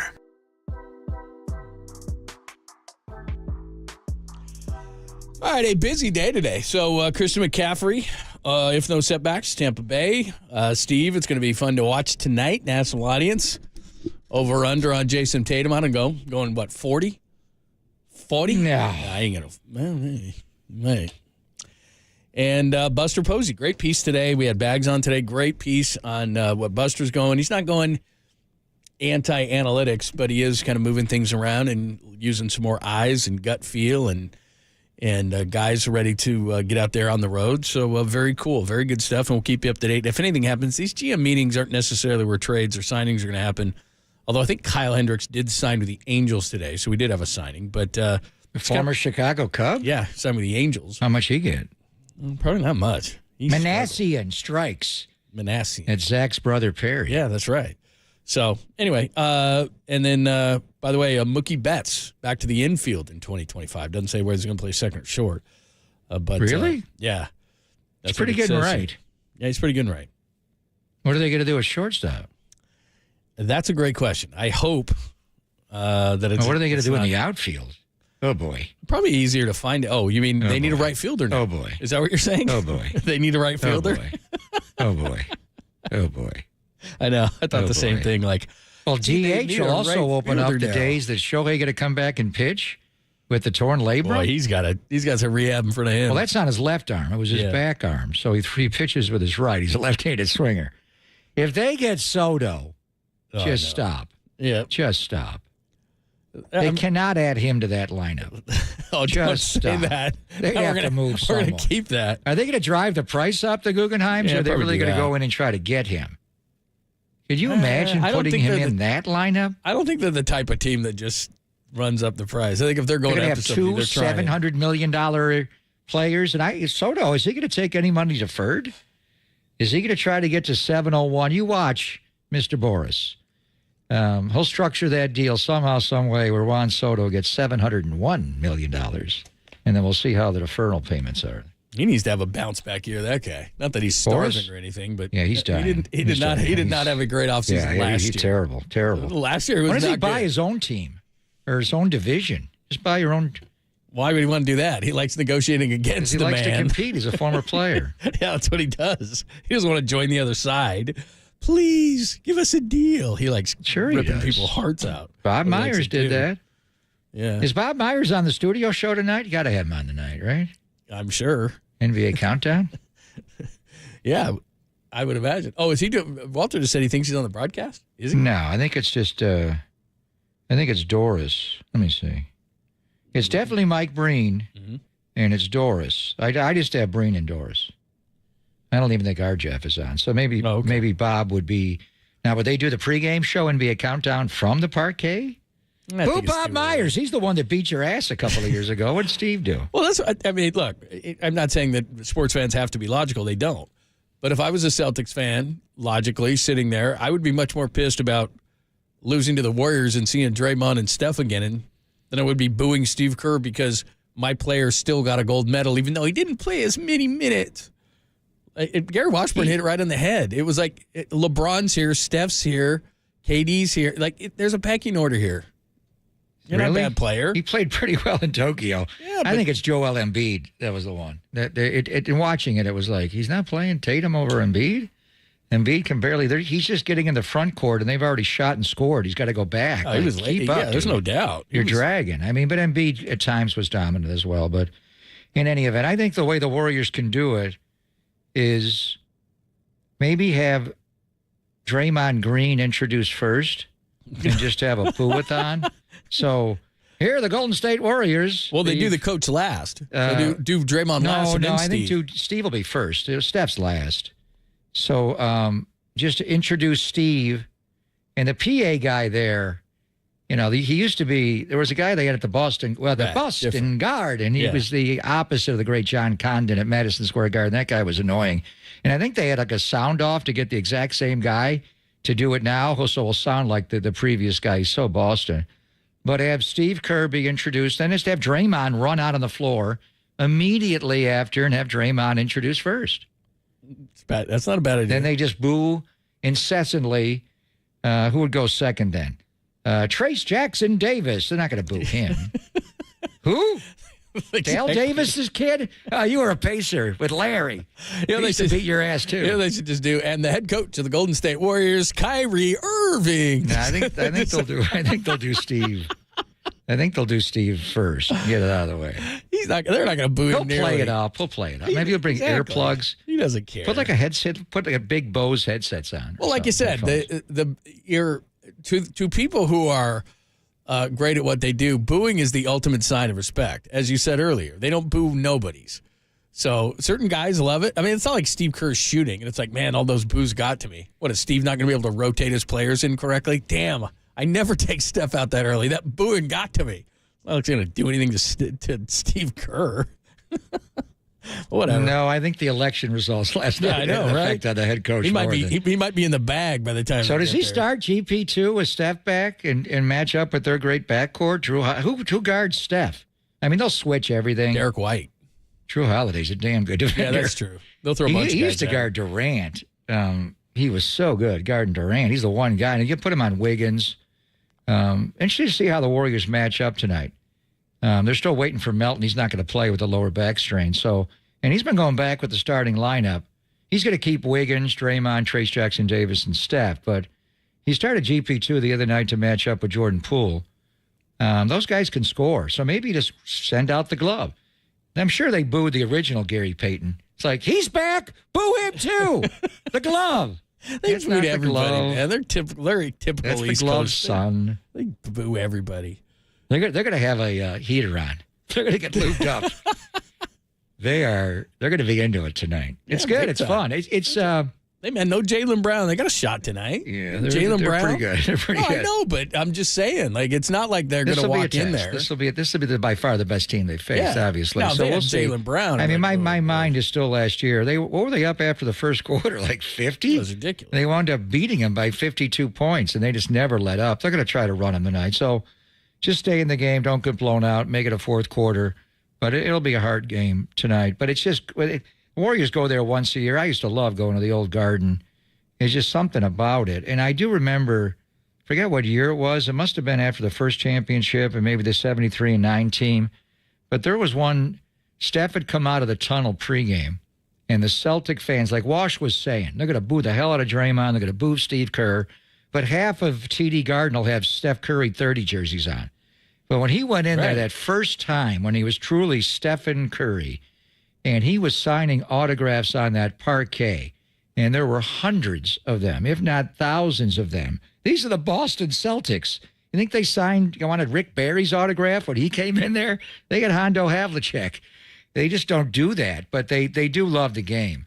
So it'll be one of those where they kind of cheer for Curry at times and boo the hell out of Draymond Green.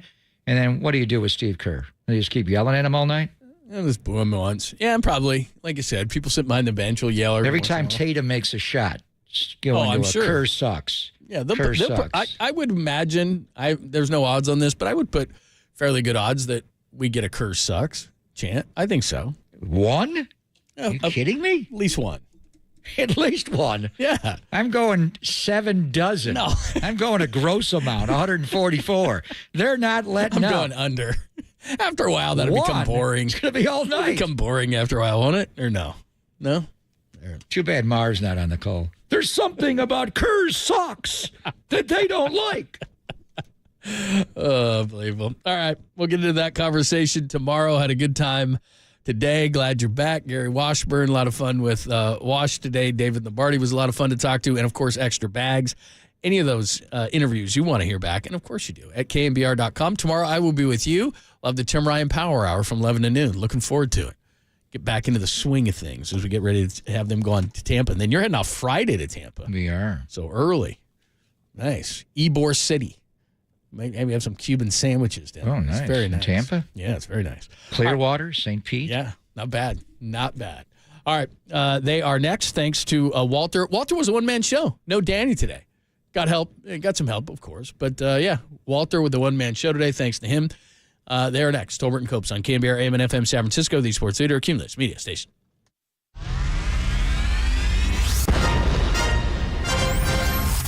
The NBA brought him to the Bay. While his co-host was born and raised here. Adam, that is great co-host work right there. That is amazing. You're lucky to have Adam, Tommy. Oh, absolutely. It's time for Tolbert and Copes. Let's get it on! Tom Tolbert. Yeah, thank you. Now if I could ever get some beer. And Adam Copeland. Adam Copeland has arrived! On KNBR 104.5 and 680, the sports leader.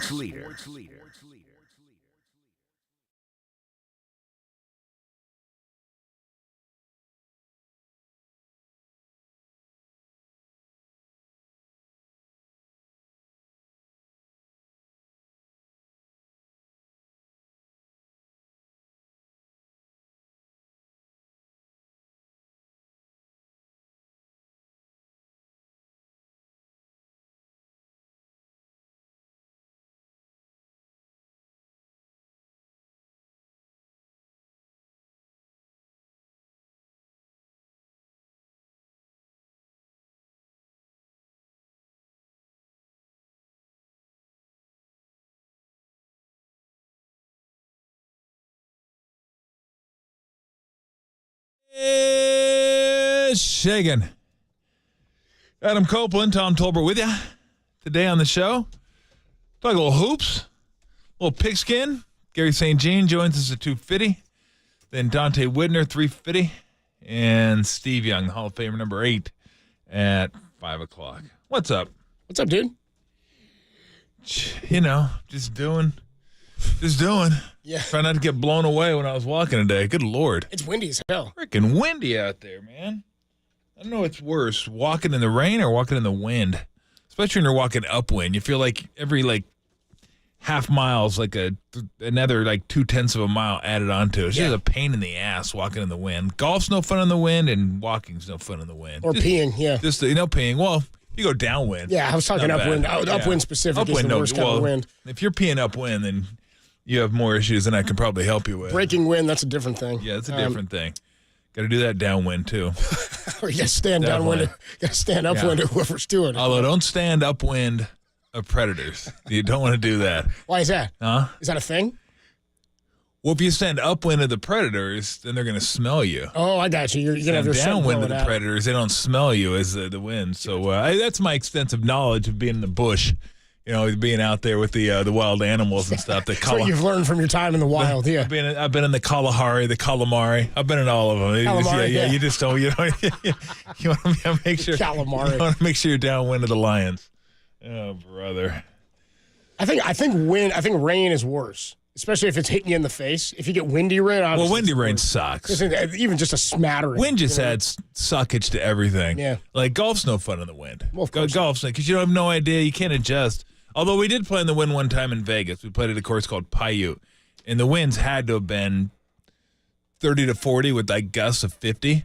And a couple guys bailed. They're like, I'm not playing in this stuff. I'm like, oh, it's 80. I go, what are we gonna do? I go, the tournament hasn't even started yet. Let's just play some golf.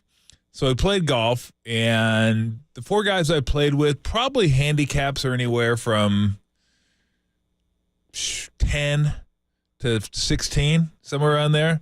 I think the low score that day was 104, 106. My buddy got to a par 5 and 2, took a 13. He kept putting it up to the hole, and the wind blew it off the green. Dude, Put it up to the hole, wind blew it off the green. Did that 4 times. We were dying. I was howling. So finally got it past the hole 4 feet, and then he putted it, and it was downwind. And it lipped out, went all the way up the green again. We couldn't stop laughing. I was like, oh my gosh, this is the most amazing thing ever. Literally 2-foot putts. If they were downwind, they were scary as hell. Because it was either in the hole or 10, 20 feet by. There's no in between. So it was wild. I mean, to give you an idea of how strong the wind was, it was a short par 5, probably about 490. It took me 3 wood 9-iron to get there to the hole. And the next hole was a 425-yard par 4, and I was greenside and 1. It was because you can kill it with the wind, yeah. Man, it just stayed in the air forever. It just wouldn't come down. But then if you put any spin on it, forget it. I found a hole an hour later, 3 holes over. I found one of my balls. I go, hey, somebody lose the ball. Lose the ball. Yeah. I go, oh, that was mine. Nice. I go, it's my ball from an hour ago. Oh, nice. Very good. So, yeah, wind is, you go golf, and wind is just, it blows literally and figuratively. Hey, good wind chat we just had. Good wind chat. Good wind chat. Get everybody up on the latest in wind. 808 KNBR wind. What's your experiences with wind? How do you measure it? Do you like it? 808 KNBR. Wind. The wind leader. See the Sharkies last night? Get a dub? Yeah, they did. Yeah, celebrating back. Oh, was he back last night? That's first game since the first game. Right? Okay. Yeah. Nice. Saw my guy, or our guy, since he was on the air, Will Smith, had a game with a couple goals. So he finally got on the tally sheet into the season. So, yeah, I'm going to start checking them out a little bit. I got the Warriors tonight against the Celtics. Maction all week. And then not a great week of college football. We got a couple games. Georgia, Ole Miss will be a good one. LSU, Alabama. That'll be a good one. That's a good one. That's Saturday night. Yeah. I told you yesterday, Chip Kelly's never lost a night game as LSU's head coach, which is just a random note. Brian Kelly. It's good. I say Chip Kelly. Brian Kelly. Yeah, really? Yeah, 15-0 they said. Wow. Is that wild? That's impressive. I would take them. I would take them getting 3 at home. against Bama. I don't know what I would do in the Ole Miss game. And then I think Washington, Penn State could turn into be an entertaining game. And then Friday, Iowa, UCLA, which could be the first one to 17 wins that one. That could be a absolute boring-ass game. Rock fight. So, not bad. I'm excited for the Celtics Warriors. That's going to be a fun one. Yeah, it'll be a fun one. That'll be cool. A little test. And again, actually, Steve's the one who told us yesterday. No Brown today. No Brown tonight. So just Tatum. Here's another note, just a weird record note. Do you know the Celtics have more wins against Steve Kerr? Or maybe it's not more wins. It might be best record win percentage. They're like 11-9. Against the Warriors in the Steve Kerr era, which is the best of like any team in the NBA. I know they played them tough back like when they had like Avery Bradley was on the team because they were like had some length, athleticism. It's always a weird game. You got to go out there for one. You know what I mean? It depends on just what the road trip is. But just in the time that Steve's been Warriors head coach. And by the way, 11-9, that should tell you how insane the Warriors records have been in the time that Steve Kerr's been here. Yeah. You know what I mean? That they're not getting hammered by anybody on a regular basis. Now, Steve does have, of course, the one time it matters. That's not postseason. Yes. That's not NBA Finals counted, so. Yeah, no, Celtics have always played them tough. Brad Stevens was there, played them tough. Like, they just, they have matched up with them really well. So, yeah, like I said, the next 3 games will be a pretty good test for them, an early season test to kind of see where they are.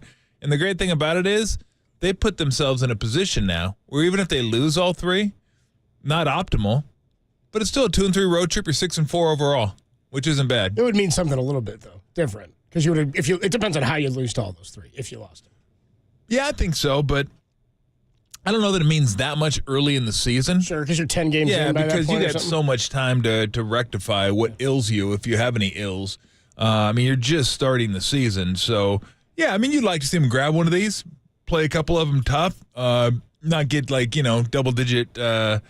Losses to three teams in a row. The OKC one's going to be the toughest. That's the last one on the road trip. You're just about to come home. You've been on the road a while, and that's the 5th one out of 5. But yeah, no, I'm looking forward to these. They're going to be fun to watch and kind of see where they're at because they look good against not great teams. Let's see how they look against good teams. All right, so Steve Young is going to join us tonight at 5. Make sure you do tune in anyway for Steve every week. Best half hour in sports radio, maybe just radio general. But we do our Forever Young Foundation Hero of the Week, and joining us at 5 along with Steve is going to be Sergeant Joelle Harrell of the San Francisco Police Department. She's the sergeant and the officer who helped Ricky Pearsall. Oh, wow. When the shooting went down at Union Square. Oh, wow. So she'll be our Forever Young Hero of the Week. That's very good. That's a Hero of the Week right there. Go. Yeah, we will take a quick break, but before we do that, still giving away tickets, 2 box seats to Golden State Racing.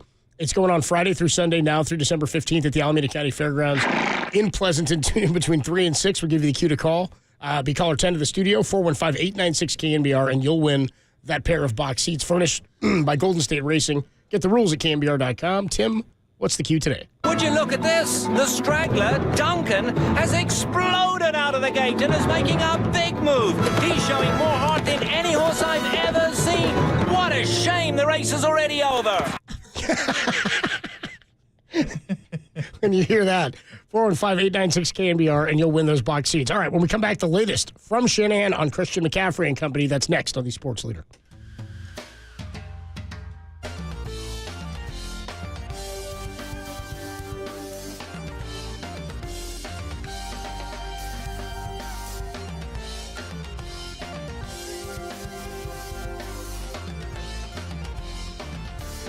Tune in to Dubs OT tonight at 7 with John Dickinson and Greg Silver for reaction to the Warriors and Celtics. Call in for postgame or hit us up on our YouTube chat, the only place to let Bay Area sports fans sound off instantly, the Sports Leader.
And now, time for the Protect Your Assets with David Hollander Business and Technology Report.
They're Tolbert and Copes, and they're back on The Sports Leader. Find us on Insta at KNBR on Instagram. This is KNBR 104.5 at 680. Tolbert and Copes with you Wednesday afternoon. We'll be joined this afternoon at 2:50 by Gary St. Jean. Talk some hoops and some Warriors who take on the Celtics today. In Boston, Dante Whitner at 3:50. Steve Young at 5 o'clock this evening. Don't want to miss that. Christian McCaffrey expected to return this weekend against the Tampa Bay Buccaneers is kind of the thought. After we talked to Cam Inman yesterday, Matt Mayoko on Monday. McCaffrey, Jennings, Debo, Gross-Matos, and of course John Feliciano all practice in a limited capacity today, which is a good thing. Kyle Shanahan did say Christian McCaffrey did feel no pain when he practiced today. Here's what Kyle Shanahan said when he was asked if he'll make a decision if McCaffrey plays and what will go into making that decision for this week. Publicly? Kickoff? What about in your mind? What do you need to see from him, or what does he need to tell you? That he's just Christian McCaffrey, and he's not hurting. But as long as everything goes well, it has in the rehab. So just as long as he doesn't get sore and have setbacks each day with practice. Usually if you get that in practice, that means it's going to be worse in the game. So hopefully you can string together 3 days in a row and not have any of those. If he does look like the Christian of old, does his workload become the workload of old, or is that something that you're going to be more cognizant of? It definitely could, but it also definitely might not. But let me just follow that up. I mean, he did have a heavy workload last year. Yeah. Is there any thought that the issues that he's dealing with now are related to the 20 games that he played a year ago? I don't believe that. I don't think he believes that. I think things happen to a body. I think they happen in the off season, but I don't think that really has to do with numbers. When a guy's healthy and good, they're usually good. But we got to see where his conditioning's at, how he is. I know he's conditioned as well as he can be, but how his football conditioning is and stuff. But usually I don't chalk up to numbers one year to affect the injury the next year. I don't know. Maybe I'm the only one that feels this way, but his laugh, like when he goes, he's got a little butthead in him. Well, that's From the beginning of it, that's too. more Beavis. Butthead is. Oh, Butthead. Yeah. I said Beavis. Yeah, Butthead is. Versus. Yeah. Do it one more time. Good call, yeah.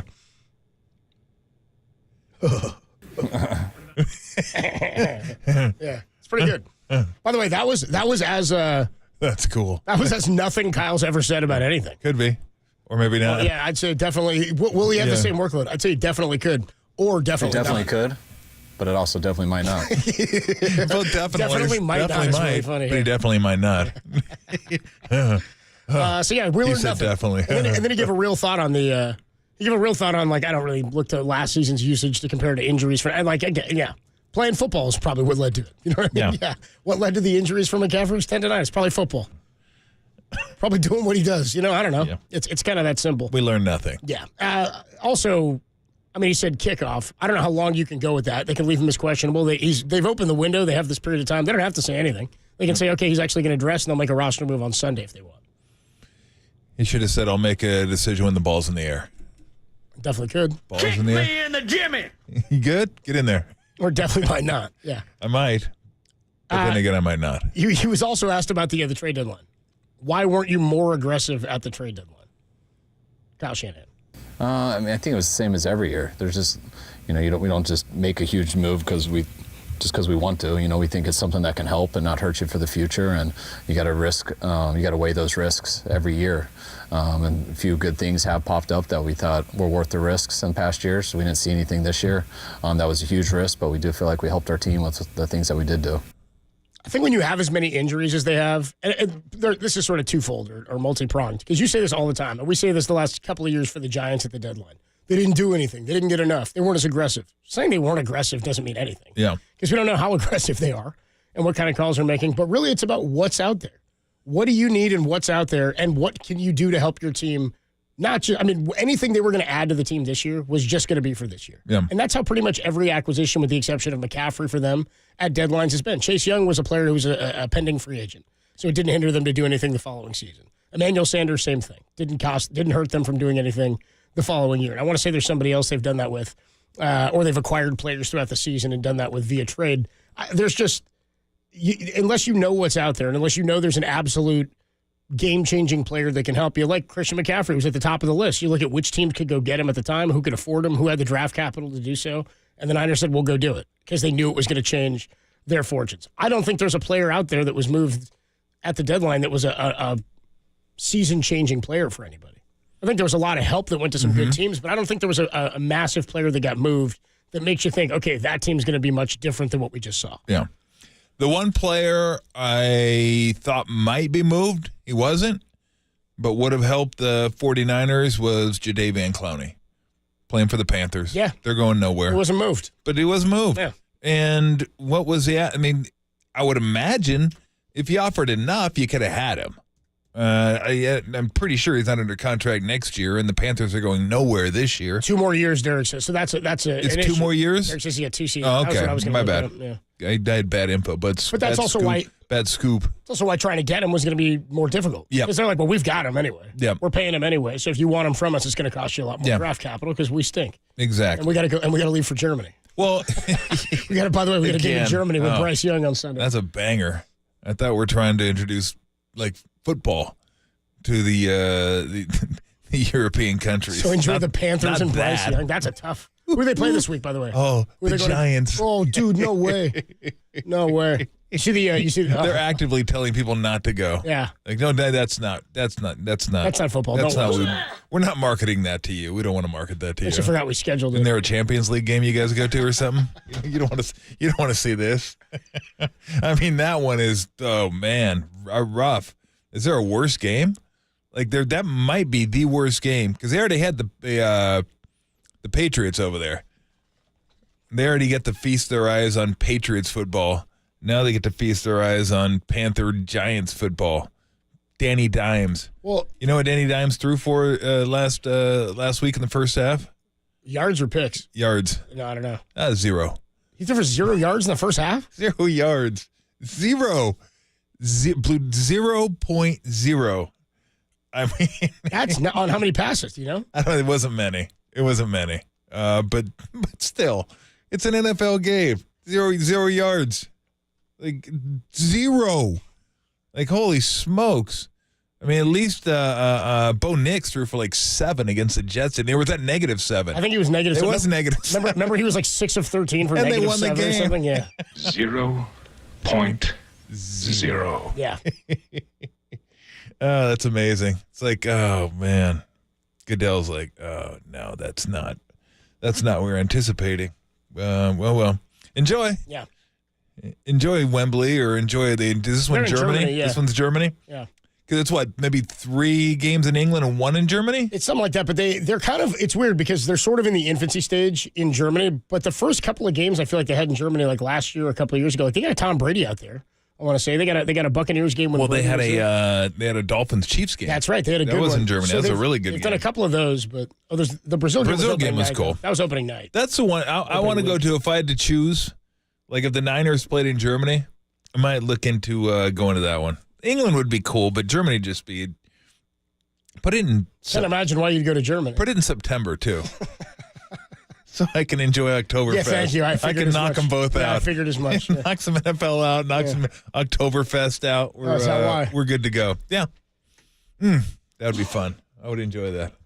I don't know if they play games that early though, over like in Germany and England. They're usually like later in the season. I don't know if they have one at like late September, first week of October.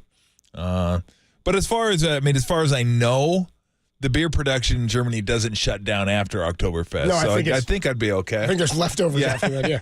It's like, what time is it at the casino? Does it matter? It's open all night. So, yeah, I could probably get my fill of beer over there at any time of the season. So, I don't know. The Niners, when's the last time they were over there? Like 4 or 5 years In ago? London? Yeah. It's been a while. It was a while. Because I think they played Carolina the year they went over.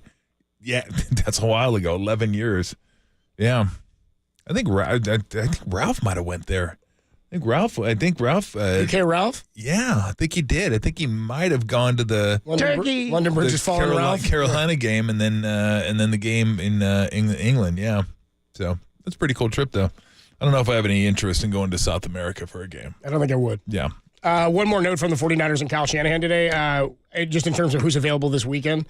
He added that there is no timetable for the return of Trevarius Ward, who's traveling for the funeral service of his daughter. So, I mean, again, that's something really tragic that happened, but it doesn't sound like we'll know on Christian McCaffrey and the certainty behind McCaffrey. Kyle's like chuckling and being coy about it, so much so that he sounds like Beavis and Butthead, right? You get it, Tim?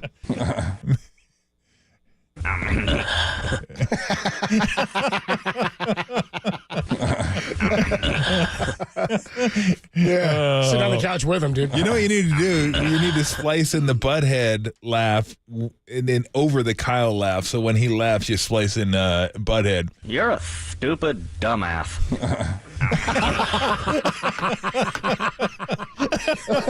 That's about as good.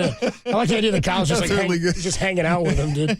You're a stupid dumbass. Silverman Copes with you on a Wednesday afternoon. Dude, we need to get Kyle like this, sitting like this with his hands on his knees. I don't know if he was like. I don't know if we played it for him. If you think it was funny or not, or he might get a. Yeah.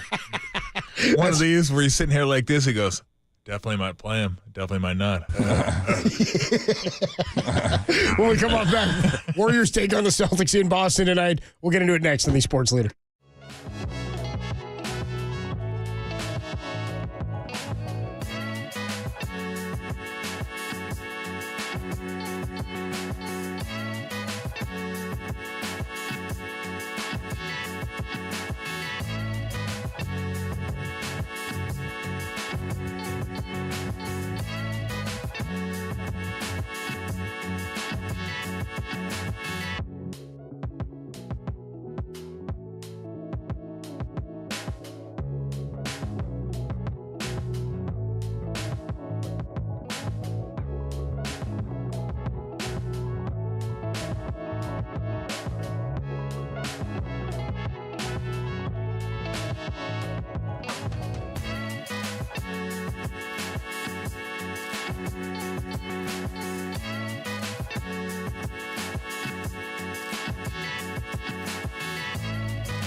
Check the mic and make sure it sound right, boys.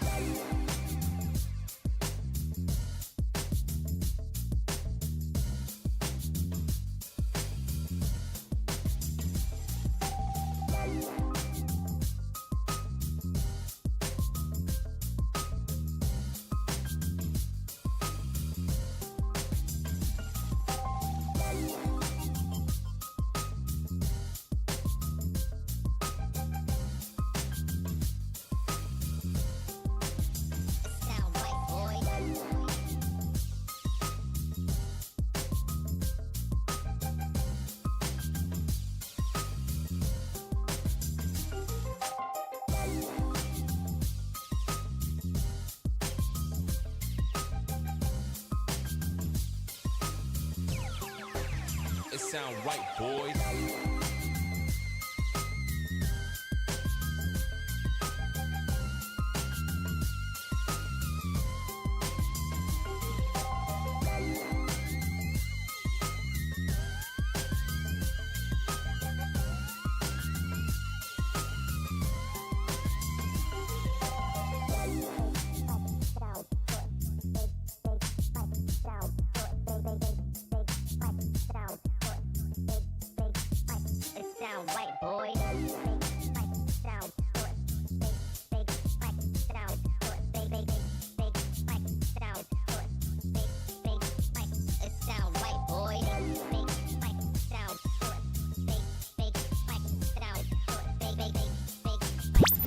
Catch KNBR at your crib on your Amazon Echo smart speaker. Now back to Tolbert and Copes on KNBR 104.5 and 680, the sports leader.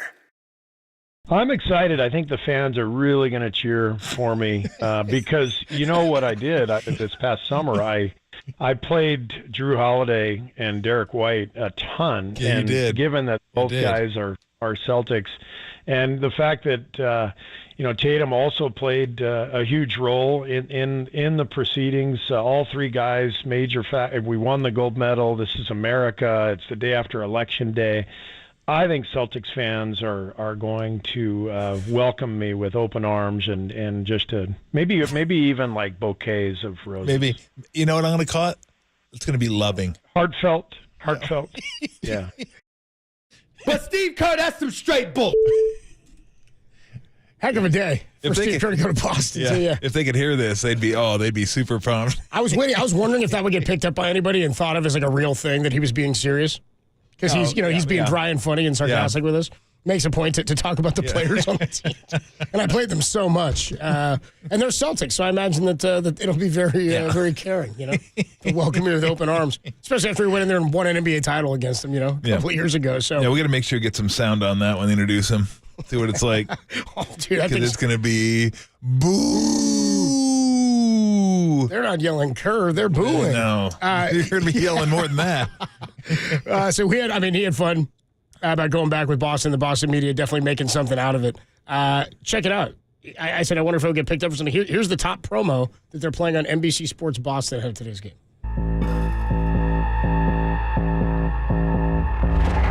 Why didn't Jason Tatum play yesterday? I want to give Steve Kerr the benefit of the doubt, but on the surface, it's really weird. There has been a thing between the Warriors and the Celtics. He is frustrated and upset. Everybody else is like, man, like, hold your head up, whatever. And Joe's like, no, I'm happy. Like, you were at the top of the mountain, you go to the Olympics, and it doesn't go your way. And how are you going to respond? How are you going to respond?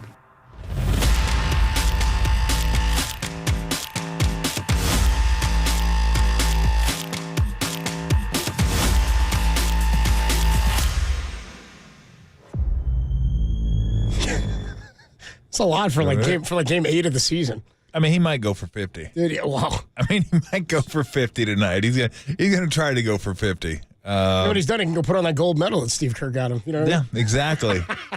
That's the funny thing about it. Won gold, and it wasn't even like it was good. People wanted pity minutes. What are you like? Oh, you really couldn't find a way to play him 4 minutes or 3 because you just couldn't get him in the game.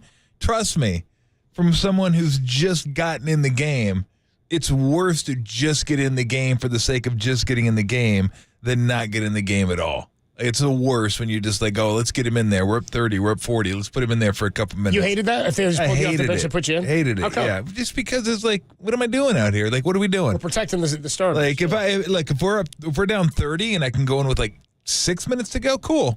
I can get some run. I get a little burn. 3 at the end. Get a sweat, play some ball for a little bit. But if I'm just going in I've been in for like 40 seconds. You walk on the court. Yeah, yeah. What? Yeah, they'll take the starters out. You walk in, game over. I mean, you basically go in, play one possession, and then somebody holds the ball for like 24 seconds, and you walk off the court. That's it. So what the hell do I want to do that for? So people were making it seem like Jason Tatum would have wanted that, but really, who cares? Nobody cares. Nobody cares. Like, maybe the person cares. Obviously, Boston cares. But 10 years from now, he got a gold medal. Just like LeBron, just like Steph, just like Durant. They all got gold medals. Again, I had no idea that Charles Barkley was, I think, the leading scorer on the Dream Team. It wasn't Jordan. I think it was Barkley. I don't know who led the team in rebounds. I don't. Nobody does. They just remember who was on the team. I don't remember how much run Mully got. I mean, everybody probably got a decent amount since they were just killing people. Barkley, 18 points a game. Yep. Was the leading scorer. Okay. Jordan was second with 15, 14-9. Yeah, nobody cares. I mean, you get a gold medal. Everybody remembers that team for being the Dream Team. Either you win the gold medal or you don't win the gold medal. No one remembers stats from the Olympics. So Jason Tatum is going to be a part of that gold medal winning team. And the way it's going, there's a chance.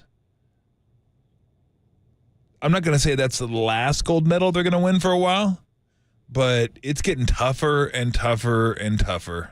That was the best the USA had to offer, and they barely got by. Jokic and his crew almost took them down. I mean, France got back in the game at the end, but I thought they kind of had a handle on that one. Wemby's coming. Wemby's coming. I mean, it's going to get harder and harder and harder to keep winning gold medals. So the fact that he was on that team, I mean, if you're on that team, it's amazing, right? That was a stacked team. Maybe the best team since the Dream Team. The Redeem Team's pretty damn good. Redeem Team's good, too. I mean, you had Wade, you had LeBron, you had Kobe, Bosh. I mean, that was a tremendous team. There's no doubt about it. And you would expect the USA team to be tremendous. They might not have the best player in the world, but they have, as far as a team, they have the depth that other countries just can't offer. It's still pretty wild that the last 5 MVPs are foreign-born MVPs. I mean, that's just crazy to think about. But, again, it was way too big a deal made out of it. Just way too big a deal made out of it. It really was. Like, I mean, I could go over the guys that were playing ahead of him, but who cares? They're all great, really. I mean, going to put him out there, LeBron, sit, KD, sit. I mean, it's like a big whatever to me. Like, it doesn't change in my mind whatsoever how good a player Tatum is. He's a tremendous player. He just won the Finals MVP, and he won the MVP. I mean, that's no. I think Brown won the MVP. They just won Brown the Finals. Won the MVP. But that's why I think that's why the Boston fans also lose their mind over it. Is that the guy just won an NBA title? They're maniacal about the title, and he's one of the best players on the team, if not the best player on the team. And maybe there was a little bit of resentment too that Brown didn't make the team. Yeah. Right. I mean, you get the Finals MVP, doesn't even make the team. It's maybe even weirder. And weirder that Kawhi didn't make the team, and who do they put on? Derek White. Well, he's a Celtic. But, how can you leave the MVP off of? Because it's about a team. It's about building a team, not necessarily the most talent. It's like, how do we build a team? And I think a lot of that was Derek White's really good defensively. He could make threes. And he's not going to go there expecting minutes. They already had enough of those guys. It's nice to have a guy on the team that's like, hey, you play me, you don't. Cool. If you do, I'm ready. Do whatever you want me to do, I'm good to go. But I'm not going to. No.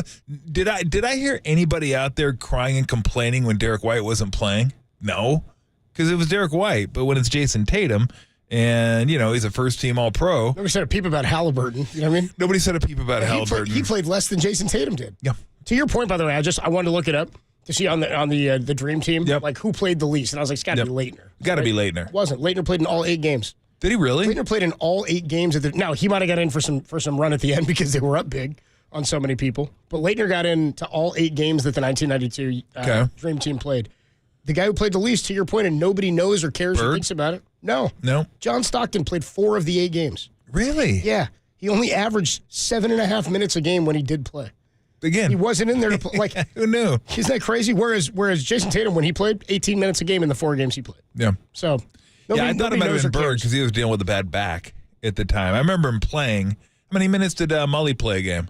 Mully played all 8, and he averaged 21.5. He was one of the top. Did he? Mully played the top minute getters for that team was Jordan. Yep.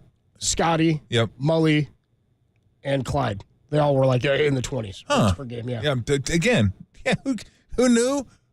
Who cares? No. Yeah, they won. It doesn't matter, but it is interesting in thinking when you looked back and you think, John Stockton. The Who would Dream have thought Team that? was a legendary, right? Yeah. You're thinking Stockton, Malone are both out there, and then there's a whole wave of guys who go, Malone, Ewing, Barkley, David Robinson, Leitner played. Now he only played when he did 7.5 minutes a game, so he was probably getting in at the end, but he played more than John Stockton did, which is crazy, right? It's crazy. It's wild. In terms of the game tonight, matching up with this team, what do you expect to see starting lineup was? We were talking yesterday, could be Gary Payton again, but if Brown's not out there, I don't know if it'll be Payton tonight in the starting lineup. I'm interested in how many lineups we're going to get, and I'm interested in the mixing and matching of it. Yeah, I'm looking right now to see if I can find out who the Celtics started last game. Because I don't know. I didn't even know Brown was out. Neither of us did until Steve said it. Yeah, I haven't watched him every game, so I don't know how long he's been out. I know they played the Hornets a couple nights ago on a back-to-back. Beat them both nights. So this was November 2nd. So when was that? Friday? No, Saturday. Saturday? Okay, so their last game. I got your starting lineup right here. Do you? Yeah. For the Celtics in their last game, Tatum, Horford, Cornette, Holiday, and White. Okay, so they're going to go big. Cornette, center, Horford, a legit 4, so that'll be TJD and Draymond. And then Wiggins will probably match up with Tatum, I would think. So, yeah, he could. He could put it. Payton could be the guy again. It could be Moody, possibly. Because they're going to put Holiday on Steph. But it really doesn't matter because White's so good defensively. That's the thing. They got 2 guys that can guard Steph. And Holiday's the real tough one because he's so physical, man. He gets into you, and he is just – it's hard to shake that dude. But White's really good defensively too. They're just different types of defenders. So, yeah, I don't know. I mean, he could go Peyton. I don't know who Peyton would. I guess Peyton would be having on Holiday. Probably, if he's out there. Yeah, you go Peyton on Holiday. Steph's on Derek White. Yeah, and you have Draymond on Tatum. Yep. No, I would say Wiggins on Tatum and Draymond Wiggins on Tatum. Draymond on Horford, and then TJD and Cornette, and try to run him. That's the one thing. That's the one thing I really like about TJD is he runs. Like he's a runner, and he should be because he can. And that's how you help the offense. You run, and you open up things for everybody else. But, yeah, I mean, that's still a good lineup. But, obviously, I mean, it's not even close to their best lineup. When they're healthy, right, it's, you put you put Zinger at 5, and then you can put Tatum at 4, Brown at 3, White at 2, and then Holiday at 1. And that's when they do the 5 out. Right, they do the 5 out, and then Porzingis is like just dialing up 27-footers, and the court is stretched to the max. Like they got all guys that can shoot threes, and all guys that can, penetrate. And that's when it's a really tough lineup to deal with at that point. But even Horford now, Horford's like a 3-point shooter, kind of, not as much as those guys. That last game, 27 minutes, he was a +4. He had 0 points. Horford? Yeah. 5 assists, 6 boards. He filled it up there, but then 0 for 4 from the field. Yeah, he did and a little 3 bit. of them were threes. 3 attempts were threes. Yeah. No, I mean he'll try to bang some corner threes, but again, now with Cornette's a little bit different. I don't think Cornette stretches the court much. He's not a guy. I think he's more of a pick and roll guy, a guy that's going to hang down in the dunkers area, maybe 15 feet and in, but mostly close to the bucket. But Pritchard's coming off the bench. He's playing well for him. God, I'm thinking of the other guy, the other white dude. The other white dude. Yeah, the other white dude that comes off the bench. I was having a tough time with these. Shoots Hauser. We're talking about Tim? Hauser. Oh, yeah. What do you mean on the Celtics? Yeah, I'm not lacing him up tonight, guys. Yeah, those are the two guys who play the most off the bench with them, Pritchard and Hauser. Mm-hmm. Yeah. And they're guys that stretch the court. Yeah. They're guys that are 3-point shooters. So, yeah, I mean, if I had to guess, I'd say Gary Payton second sounds right because the guards are really good offensively, and you would like to have a guard that could D up and physical, and Gary Payton could be physical and get up into Holiday, and that's a pretty good matchup. Pretty good matchup for Steph, Derek White with an F. Physical. With an F. So dumb. Tolbert and Coast with you on a Wednesday afternoon. One of our favorite guys. Bring the mood up. Gary St. Jean talking some. fellas. Love Saint. Fellas. Love Saint. Fellas. Yeah, we'll get into some hoops with Saint. He joins us next as the Warriors get ready for the Celtics in Boston tonight, and a warm welcome for Steve Kerr and company. That's next on the Sports Leader. Hiya, fellas.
Steve Kerr joined Tom and myself yesterday and told us he expects to get a nice warm reception from the Boston crowd tonight. You can listen to that podcast. It's up now at KNBR.com and the KNBR app.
Wherever you are, we're streaming 24/7 at KNBR.com. This is Tolbert and Copes. Tom Tolbert and Adam Copeland on KNBR 104.5 and 680, the sports leader.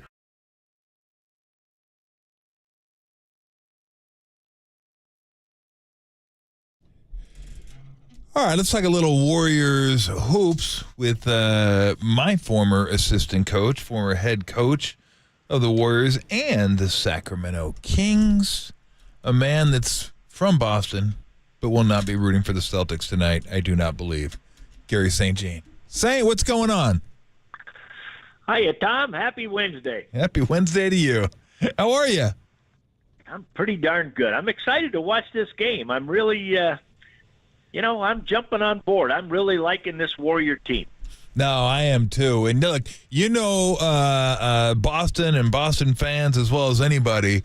I mean, do you think when they cheer Steve Kerr tonight, they'll stand up to cheer or they'll politely cheer him? Oh, boy. Let me tell you, you and I have been on many trips to Philly, New York, and Boston. And if Boston doesn't care for you for some reason, oh, boy, it's going to get loud in there. And we're going to hear it, I bet, the whole darn game long. And every time Tatum scores, there's going to be a big ovation for him. So it's really cool. I think Tatum might try to go for 40 tonight, maybe 50. I don't think there's any doubt about it.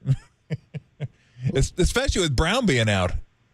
Yeah, exactly. You know, they're keeping him out with a hip issue, but the beauty of this team is the pieces are so interchangeable. And I love White, and I love Hardaway. Yeah. Holiday. Yep. Holiday's great. I love him. I mean, he's just so physical. Tommy's a winner. Yeah, he's a winner. And I tell you what, sometimes when you try to get a superstar and you give away a guy like that, I'm speaking of Milwaukee getting Damian Lillard, and I love Damian Lillard. I mean, he's one of my favorite players. That was the beginning, I think, of the end for the Bucks, because they gave away their defensive backbone and a guy that fit that team perfectly. I mean, Damian Lillard may have more skill, and in fact, I don't think there's any question about it, but as a fit for that team, boy, I think they're going to regret that move for quite some time. Well, there's no debate. And that guy there, just around NBA circles, and anybody likes basketball, they just watch him play, and his ability to guard small, to guard big. It's just such a smart player, stays within himself offensively, doesn't force anything, and White might be the best shot blocker of the guards in the NBA. So the two of them are all about winning, and that's why I'm so high on them. And then you got this young kid, Pritchard, who's coming into his own. He is. Making shots, and he's a tough little son of a gun, and you got to like him. And, they're getting by without Porzingis.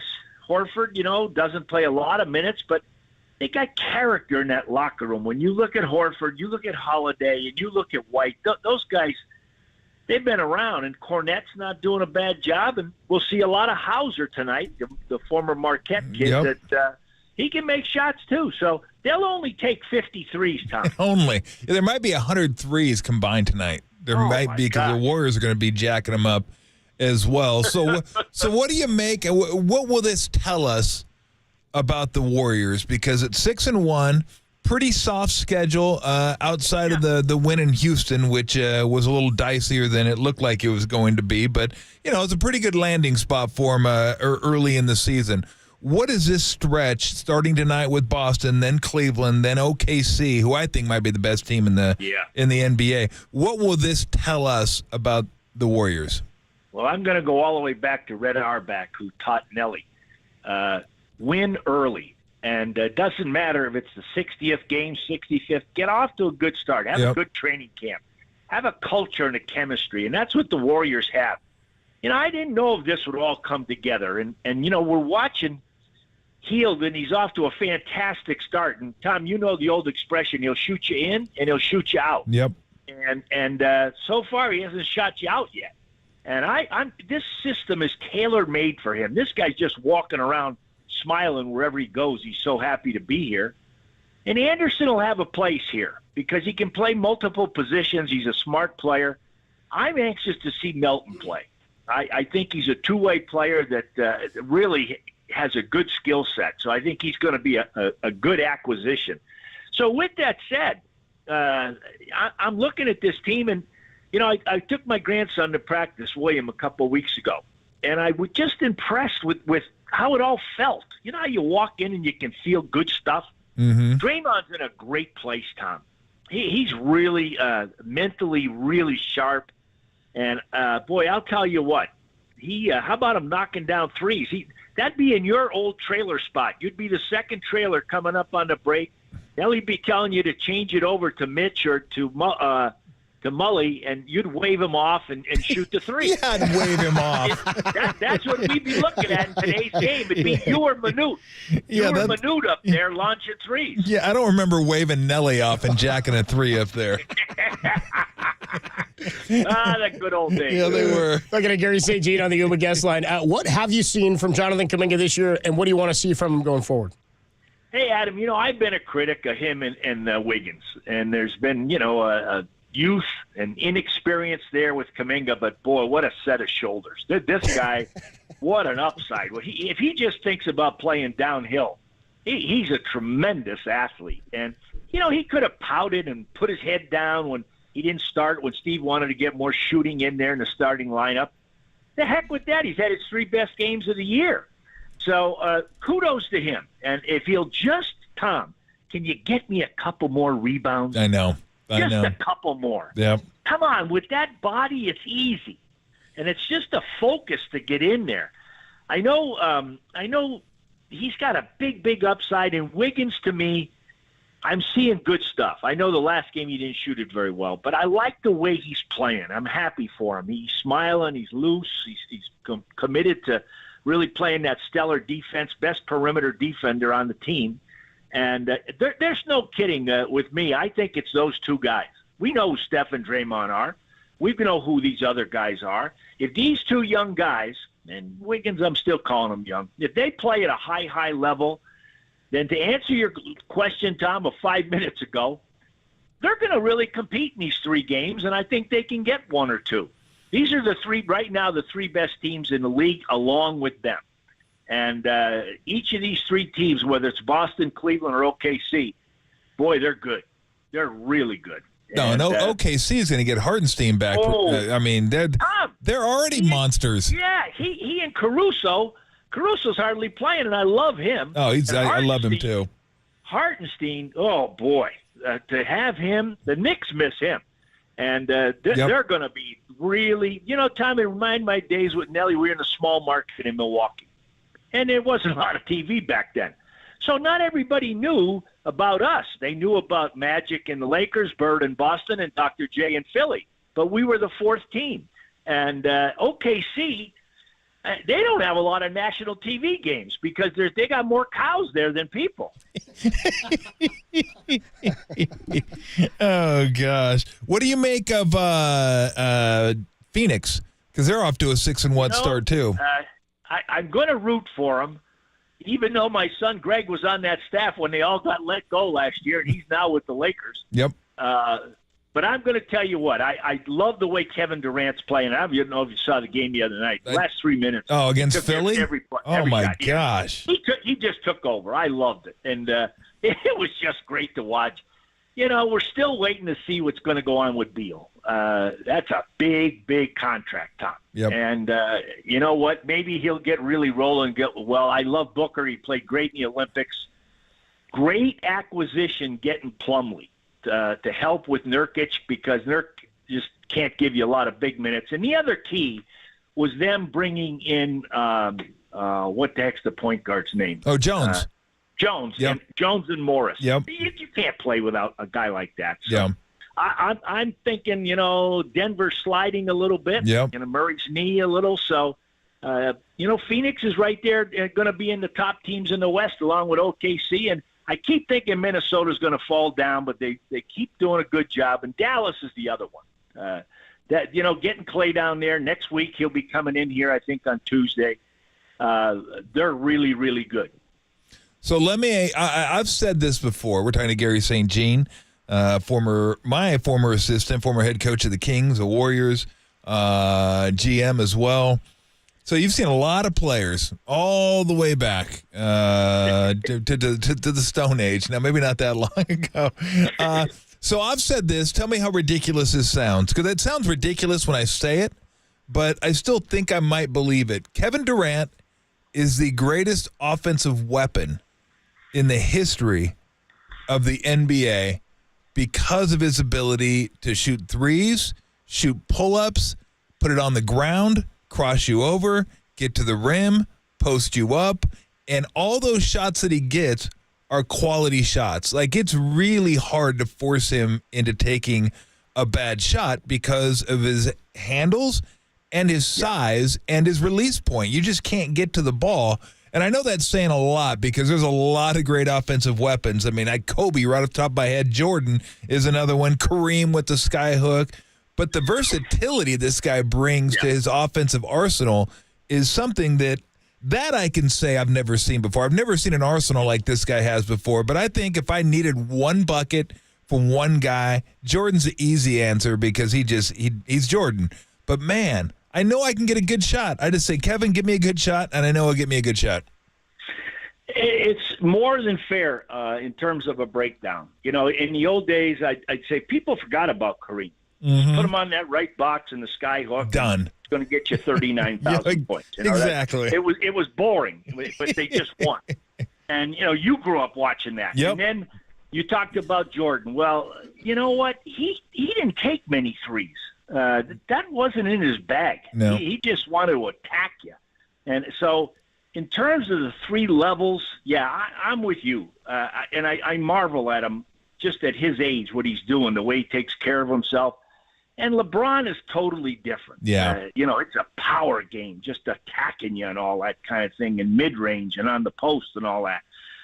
So, Tom, I'm with you. I think he's so special. I wish he would have stayed here. I really do. I'm selfish in saying that, but, hey, Steph and the guys were ready to give him the keys. You want the accolades? Take them. They're yours.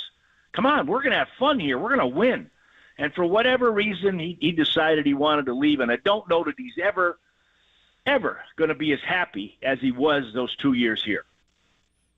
I don't know if he's ever happy. Like I'm not even positive. I think he's. I think he's always searching for something. Yeah, Tom.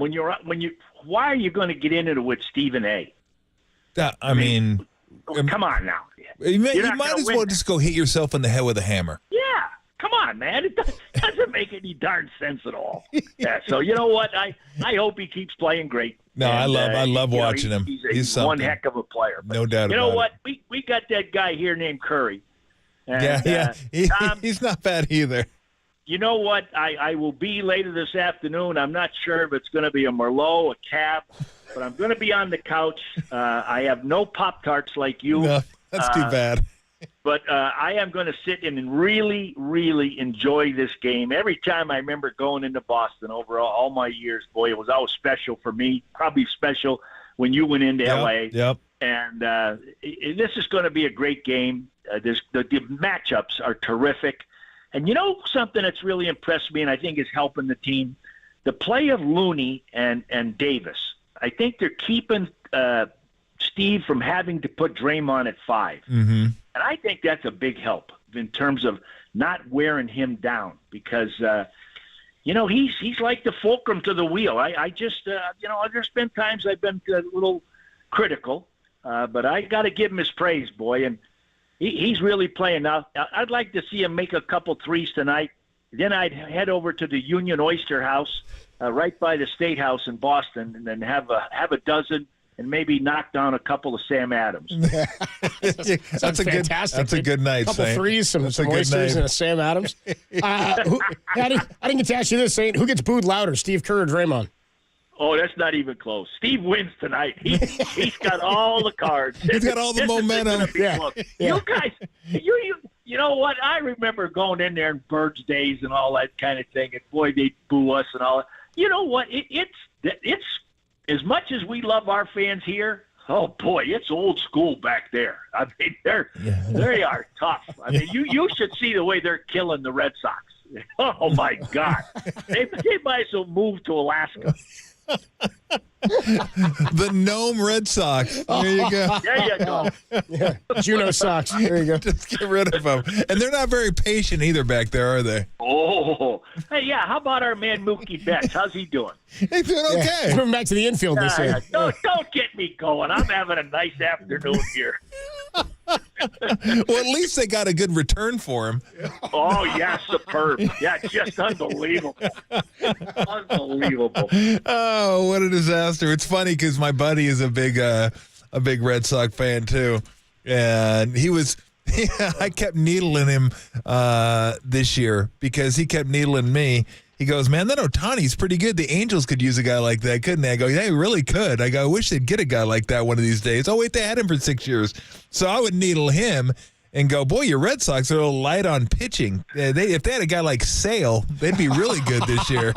Oh, Tom, don't go there now. Come on.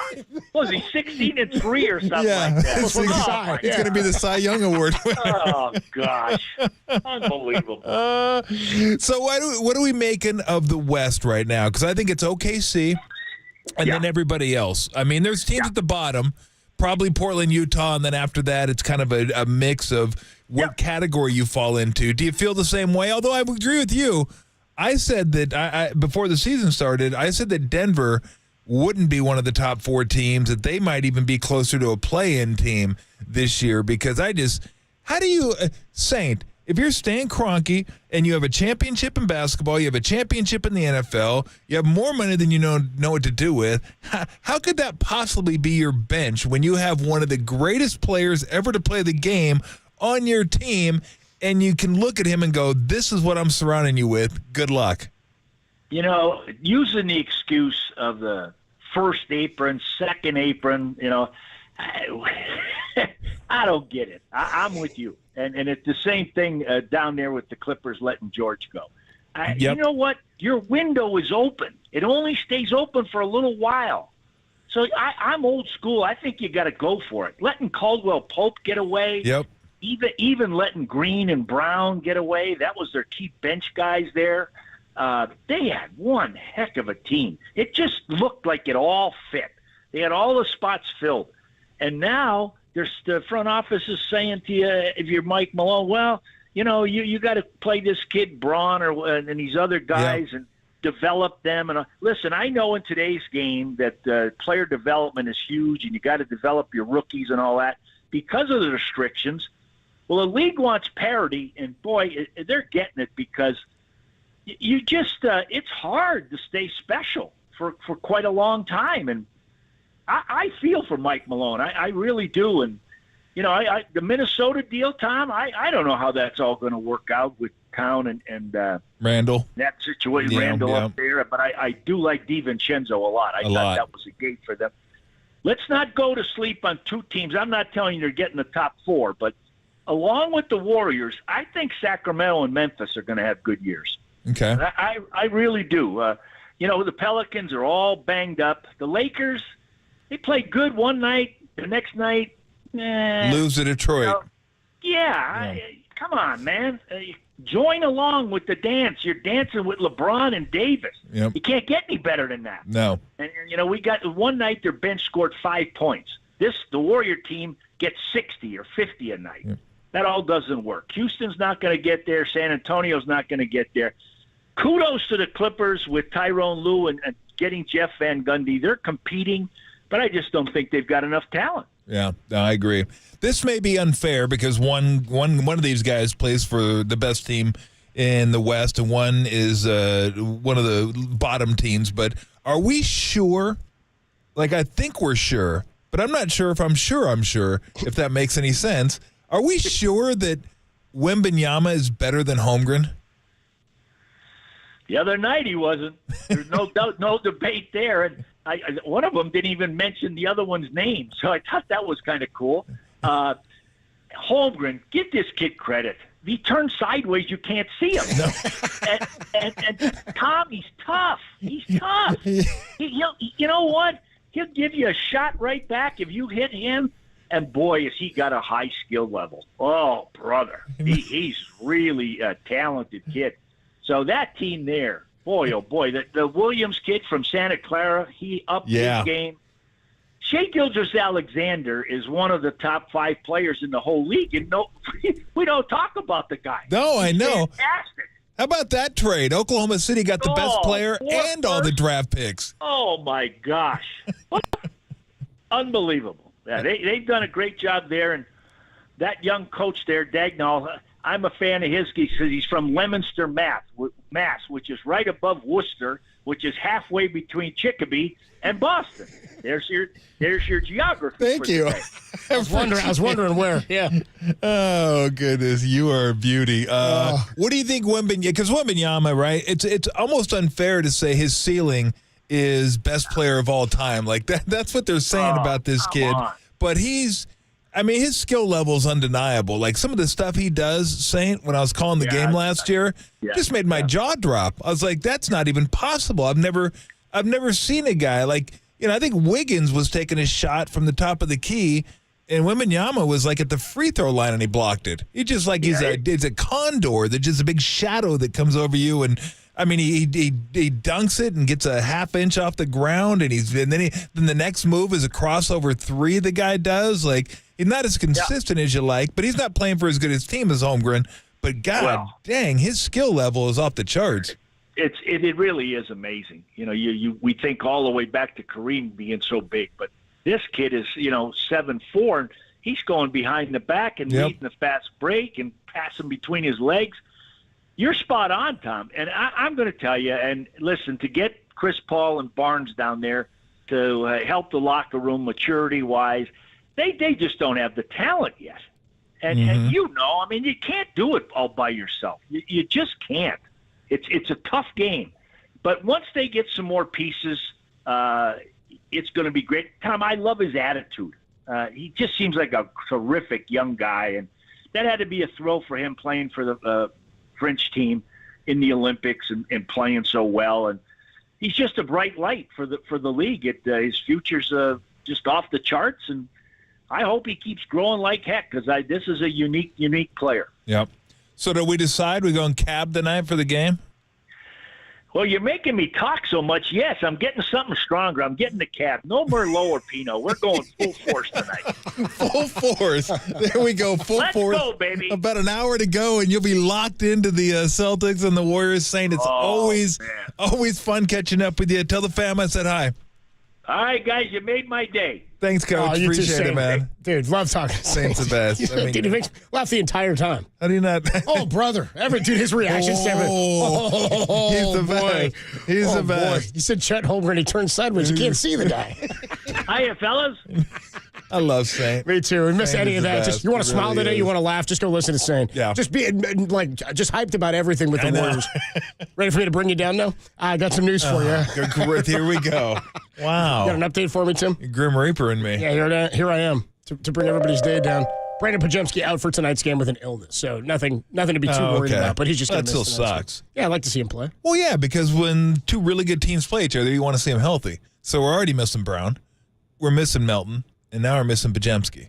So that's two in your backcourt. And this is a game you'd really like to have as many backcourt guys as possible because they're going to be chasing dudes off the line all night long, as Lionel Richie says. All night long. We're only here till 6, though. Tolbert and Copes with you. We're going to catch up with Dante Whitner at 3:50, and then we'll talk to Steve Young at 5 o'clock, the best half hour in sports radio. When we come on back, America's favorite game show returns. We'll find out who stepped in it and what kind of dung it was. That's next on the Sports Leader.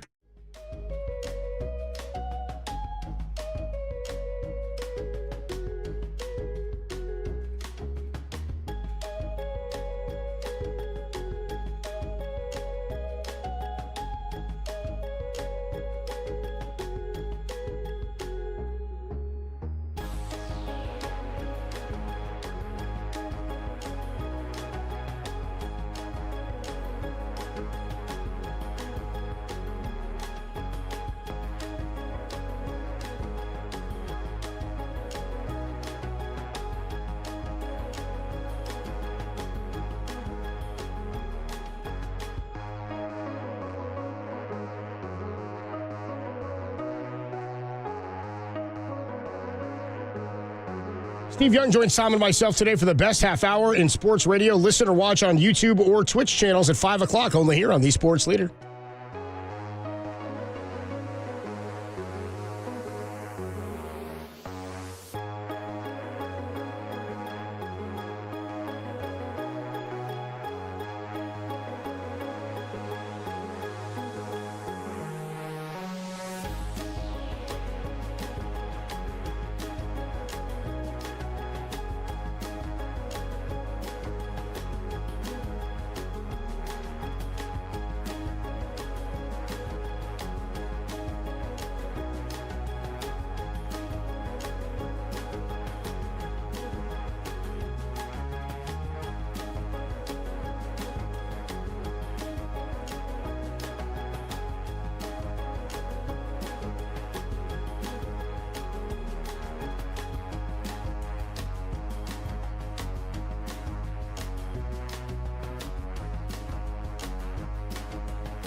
Tolbert and Copes continue live from the KNBR Casino Matrix Progressive Jackpot Studios. Casino Matrix, Progressive Jackpots are here. Where are you? Just drop in. Please play responsibly. 1-800-GAMBLER. Tolbert and Coates with you on a Wednesday afternoon. Warriors and the Celtics play this evening out in Boston. Real test for them as they're not going to be with Brandon Pajemski today. No Jaylen Brown, though, for the Celtics, so a big miss for them as well. We anticipate a huge reaction to the introduction of Steve Kerr after the promo we played earlier. They're running an NBC promo in Boston about tonight's game, about Steve Kerr benching and not playing Jason Tatum. So I'm sure we'll hear more and more about it. You can always listen to us streaming twitch.tv/thesportsleader, KNBR.com, and the KNBR app. And make sure you tune in at 3:50. Dante Whitner is going to join us in about a half hour, as well as Steve Young at 5 o'clock. And tune in today when we talk to Steve Young, because our Forever Young Foundation Hero of the Week is Sergeant Joelle Harrell of the San Francisco Police Department. She's the officer who helped save the life of Ricky Pearsall. So we'll talk to her at 5 o'clock with Steve as well. We don't do it every week, but whenever there's a real ask for it, and we've seen you guys, begging for it, clamoring for it, tweeting about it. It's really the only thing I've seen on Twitter in the last 24 hours is, where is America's fastest growing game show? Who stepped in it? And the answer is, it's right here. Tolbert and Copes want to know, who stepped in it? Oh, look out. We stepped right in it. Yes, I sure did. All right, who stepped in it? We're going to give you some scenarios of some players, some coaches, whatever it may be.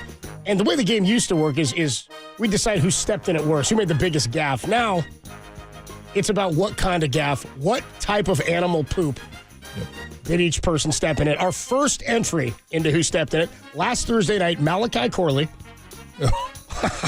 There we go. On only his second career touch in the NFL, scores a much-needed touchdown for the Jets, and then he jetsed it. The only thing a Jets player could do in this situation. Only Corley pulls a Deshaun Jackson, and he drops the ball before he crosses the goal line. Jets end up winning it 21-13, but that was a massive gaffe.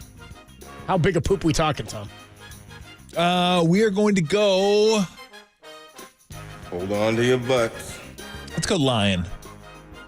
Not massive, but bigger than a dog. And the reason I say that, I could have upgraded it to a hippo, like that, which is the biggest, or an elephant, second biggest. But they won the game. So they win the game, so he gets off the hook. Yeah. If they didn't win the game, specifically if they lost by less than 6, then yes, that would have been a massive dung. It's more of a scat. So let's go lion. You know what's funny is I looked it up. It says there isn't much information about how much lions poop or produce. Which is, like you said, kind of off the hook. So maybe that's the right thing. Yeah, probably. I mean, I've seen Great Danes, and that's that's a good shovel scoop. So I'd imagine lions are bigger than Great Danes. What are Great Danes? About probably $150, $170. I think lions are probably in the 300 pound range, maybe something like that. So yeah, they're probably pretty big. But yeah, I mean, they're not coming close to the elephant and the hippo. I believe in the rhino. Yeah. Why? To protect my monkey. All right, so we'll go with the lion then. Yeah, we're gonna go lion. All right, moving on to our next contestant, Nick Sirianni. This guy should show up, and there's probably a lot more. Nick Sirianni made many dumb decisions in the Eagles' win over the Jaguars. Again, they win the game, so we'll decide how big it is. But Eagles scored 3 first-half touchdowns. They only had a 22-point lead, 22-0 lead, thanks to 2 failed two tush-push conversion attempts. They did not get either. Not to mention, they had 2 failed fourth down attempts in the first half as well. The Eagles ultimately did win it, 28-23. What would you say you do? Yeah, again, like Sirianni, he's got to go. I'm going to give him a rhino just because he continues to do this stuff. Again, they won, so it's hard to say it was the hippo variety, but he tried. I mean, he tried. Doesn't go for a field goal when he should have. Goes for a field goal when he shouldn't have. I mean, it's just like it's the same thing over and over and over and over and over again. Like the fourth downs now, you just expect it. They're just going to go for fourth downs that you don't expect them to go for because I think he's off the rails a little bit. Like I think he uses a chart, and then he's like a mad scientist with the chart. Like, even the chart's probably going, whoa, whoa, whoa, whoa, whoa, there, Slick. And then that not that aggressive. You're killing me over here. You get the chart thrown away. So, yeah, we'll go Rhino for Sirianni because seemingly he always belongs in the top 3. Yeah, check this out. Rhinos produce about 50 pounds of dung per day. Yep. And then maybe they have a unique smelling dung, apparently. And Really? This is something I did not know about them, and maybe this is how they're communicating some of these play calls for the Eagles while they're gaffing. Male rhinos may use 20 to 30 dung piles to communicate with other rhinos. Really? Wow. It's like about a smoke signal. And you know? that's exactly what it is. Moving on to our next contestant here. Like Hansel and Gretel. There you go. I don't think that's what happened. Wasn't the witch trying to eat them? What would you say you do here? Well, didn't Hansel and Gretel, weren't they one that left the bread? Oh, they left the breadcrumbs. The breadcrumbs? So they could go back? Yeah, I think so. Weren't they? I don't know. I Maybe guess. they weren't. But the witch did try to eat them, right? Somebody left breadcrumbs somewhere. I know that. There's somewhere, but it's breadcrumbs somewhere. And I'm pretty sure Hansel and Gretel, but maybe I'm wrong on that one. Okay? I don't know. I'll have to look that up. I've always been a big Gretel guy. I don't know. You're a big Gretel guy? Oh, okay. Wasn't there I'm a Hansel man myself. Wasn't there a Damn Hansel, he's so hot right now. He's so hot right now. Wasn't there a Gretel or Gretel? What's the rock band? It's Greta. Greta Van Fleet. Greta Van Fleet. Yeah, not Gretel Van Fleet, but Greta Van Fleet. Oh, different band.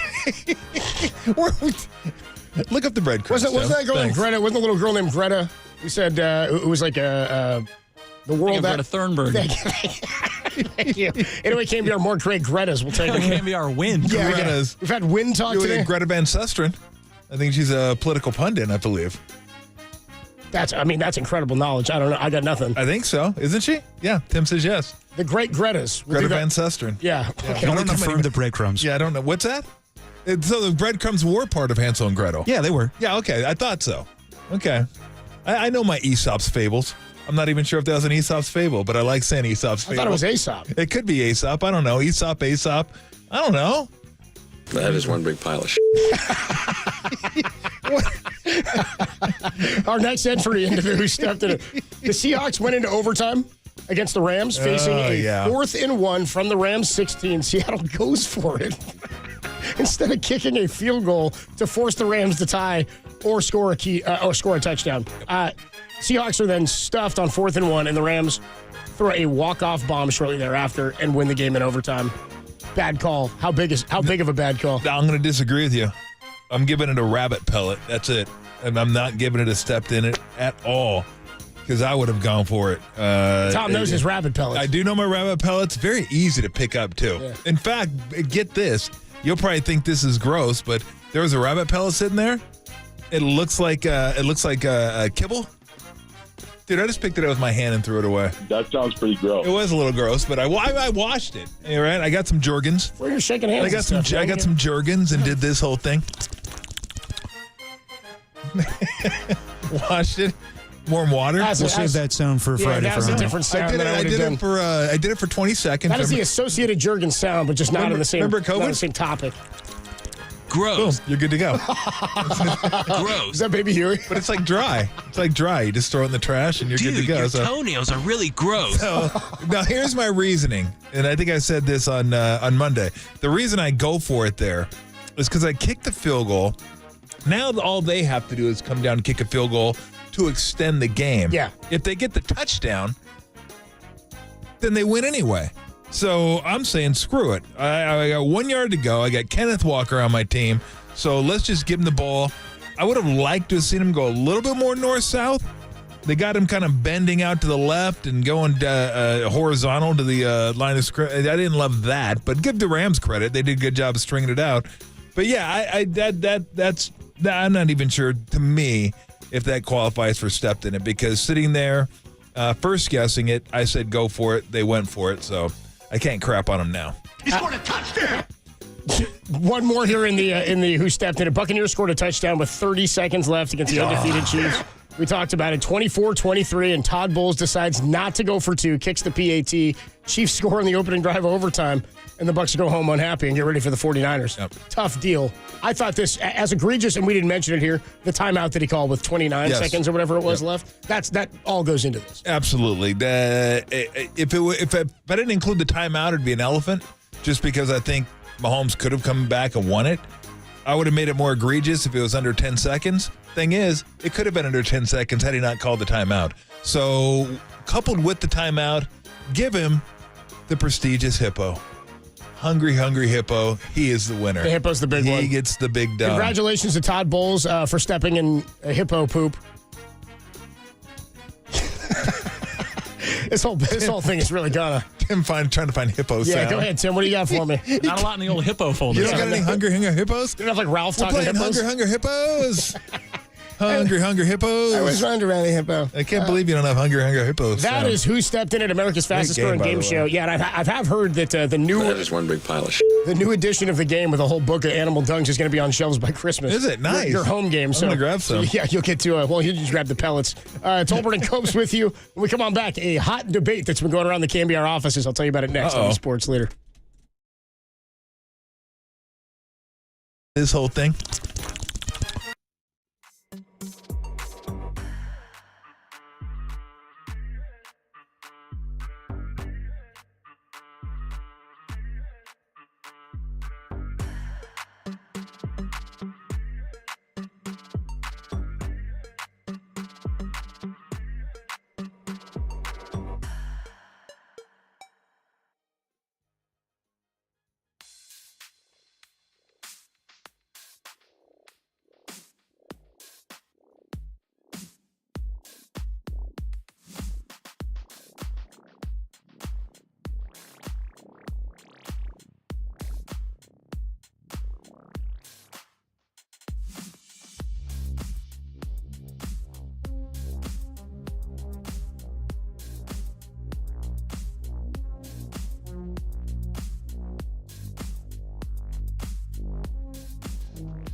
What's for lunch? It's Hungry Hippo! Hungry Hippo! Hungry Hippo! We love to feed our face. We're Hungry Hippo! We're really eating waste. It's Hungry Hippos. First to gobble up the most marbles wins. Hungry Hippos! We're Hungry Hippos! Now back to Tom Tolbert and Adam Copeland. Tolbert and Copes. Download the KNBR app and listen anywhere, anytime. We are KNBR 104.5 and 680, the sports leader. So this, I guess, flared up the other day, and I've known, I guess, for a little while, and I don't know if we had this discussion on the air or not. And I know you're not a big NFL Red Zone guy, Tom. You don't watch Red Zone. You're a. I mean, I'm kind of forced to now because Weston does, and when Walker comes over, they like watching it. So we have the two. It's good for fantasy. It's really two what it TV is. setup. Yeah. I have it on the main game. Like this week was Detroit Green Bay until it got kind of a boo-boo game, and then we switched it over. I figured we switched it over to maybe Rams Seahawks, and then the other TV's on Red Zone. So Weston likes having it on Red Zone because of the fantasy. and I like watching a game. So 10 o'clock Sunday morning, big TV will be on Niners-Bucks. The other one will be on and there's some rough 1 o'clock games this weekend. I mean, I think there's only like 2 of them maybe, but they're not good. I think the game they were showing on Fox was going to be like Chargers-Titans. I was like, ooh, that's the best you have to offer. But we have the Sunday ticket, so there's another game on there. It's not very good, but yeah, 2 TVs, 1 red zone, one main game. So the biggest debate around red zone in the office is they used to have 2 versions of it. Yeah, when I watched it, which wasn't often, Siciliano was the guy. So he was a DirecTV guy. It was the DirecTV versus like Xfinity or whatever the other package was, the NFL Network's other service. So okay. The DirecTV version was Andrew Siciliano, and he's still with NFL Network, isn't he? No, I think he's calling games for the Browns. Oh, that's right. He's calling games for the Browns. And then Scott Hansen is the NFL Network guy who does NFL Red Zone, and that was the first version of it, I think, that launched. Am I right, Derek? Was the Hansen version the first version that launched? No, actually, Siciliano was the first one with DirecTV. Yeah, interesting. And then Scott Hansen was riding his coattails, I think, in 2009. So the debate is between Hansen or Siciliano. Because now the DirecTV one's gone. Yeah, it's gone. Oh, yeah, and gone. Siciliano's not on Red Zone anymore. And now everybody's getting a taste of Hansen after they had Siciliano. So I've only ever had Hansen. A taste of Hansen. I never, you know what I mean? It's like, what do you drink? 2% milk, and you go to your buddy's house and they pour non-fat, and they're like, what the hell is this? This is water. And so there's your buddy could have regular milk, whole milk. Dude, that would be a blessing. That blows Pour your that mind. Over some cereal, blows your mind away when whole you have milk that and frosted one. flakes. Yeah. Oh my God, one of my So favorites. Good. But the debate is between these 2 guys. Now Hansen botches a lot. Does he? Yeah, he's just kind of a cartoon. He's like a robot to me. So he's just sort of funny in how he gets excited about stuff.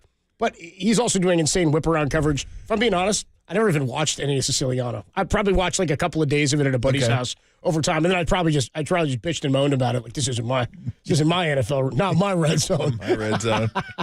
So now Hansen's taken over all of the hosts of NFL Red Zone Sunday. May prefer that Siciliano still did the DirecTV coverage, but it's no more accessible to audiences. Since you don't watch, like your process of watching college games, do you go 2-screen for that? No, just 1 screen. Because I tape everything, I record everything, and then I watch it. I don't need to have. If somebody comes over, I'll pop up I'll bring out the other TV, and we'll throw a game on that TV too. But usually the games that I want to watch, I'll watch them all. It kind of in order of when they came on, like Georgia, Ole Miss this week. I want to watch that one. I want to watch Bama, LSU. I want to watch Washington, Penn State, and I think there's a couple other games in there that I wanted to watch. But I'll just record all those and then watch them at night. Start winding down, have a beer, sit there and watch the games. I don't need to watch them all at one time. So that's only for NFL. Only for NFL is 2 TVs. Let me ask you, Derek, because Derek is a staunch Siciliano guy. Okay. Derek, your thoughts on the NFL Red Zone debate between the 2? Oh, I've always been pro Siciliano. As you said, Scott Hansen screws up a lot of things, and he's just too goofy for me. Like, the 7 hours of commercial-free football, it's fun. It's a good, starter. Yeah, it's good. To get things going. Says it once a day. Why are you mad? Yeah, just Siciliano was more professional. I'm just not a Scott Hansen guy. I don't even like the band Hansen. Mbop, it's terrible. Well, who does? A little more professional. Yeah, you can't bring that in there. Nobody likes that band. I was trying to give a good Hansen comp. Even their parents don't like that band. Wasn't even good. Well, here's the thing. Derek, what was your previous employer? I worked at NFL Network, and I experienced meetings with Scott Hansen. And Siciliano. Yes, Andrew Siciliano, I'm known for, Greg's connections with him. He used to open presents under the tree with us on Christmas, didn't he, Derek? He could hear me coming with his big ears. Yeah, he's like an elf. But I riff, but Greg says that to Scott. I riff, but Greg says that stuff to Siciliano like when he comes on. Yeah. Did you hear us getting ready to call you? Well, he'll never say it like when he's actually on the phone with him, but once he hangs up, he'll talk about his ears. Jeez, Greg, come on. But yeah, Scott Hansen was an interesting fellow at NFL Network. He would freak out about conspiracy theories in the NFL. He was just a weird guy. Yeah, well, sounds like a football fan to me. Okay. Sounds like a football fan freaking out about conspiracy theories within the league. So Derek's biased because he knows him. That's why. That could be. That's it. That could be. This is a personal vendetta for Derek. Sounds like it's very personal opinion anyway, who you like. It's probably who you started with. That's what I'm saying. Yeah, who you started with. I started with neither, so I have an opinion on neither. I started with neither, too. It didn't exist like my whole life, Yep. But when you started, it was Hanson. When I tried it first, I went Red Vines, not Twizzlers. Yeah, you know what I mean? So I was like, I guess I'm a Red Vines guy. Yeah, everybody should be a Red Vine person. Well, noted Twizzler fan Tim, what's your preference on Hanson? Okay, so I've been doing Niners pre and post game for the last 16 years, so I never purchased Red Zone. And when we had it, it was always on mute here at the station, so I wasn't listening to either. About 3 years ago when you started doing 49ers, we started watching together when we would have breaks and downtime. 5 years. 5 years. Yeah. It's been a while.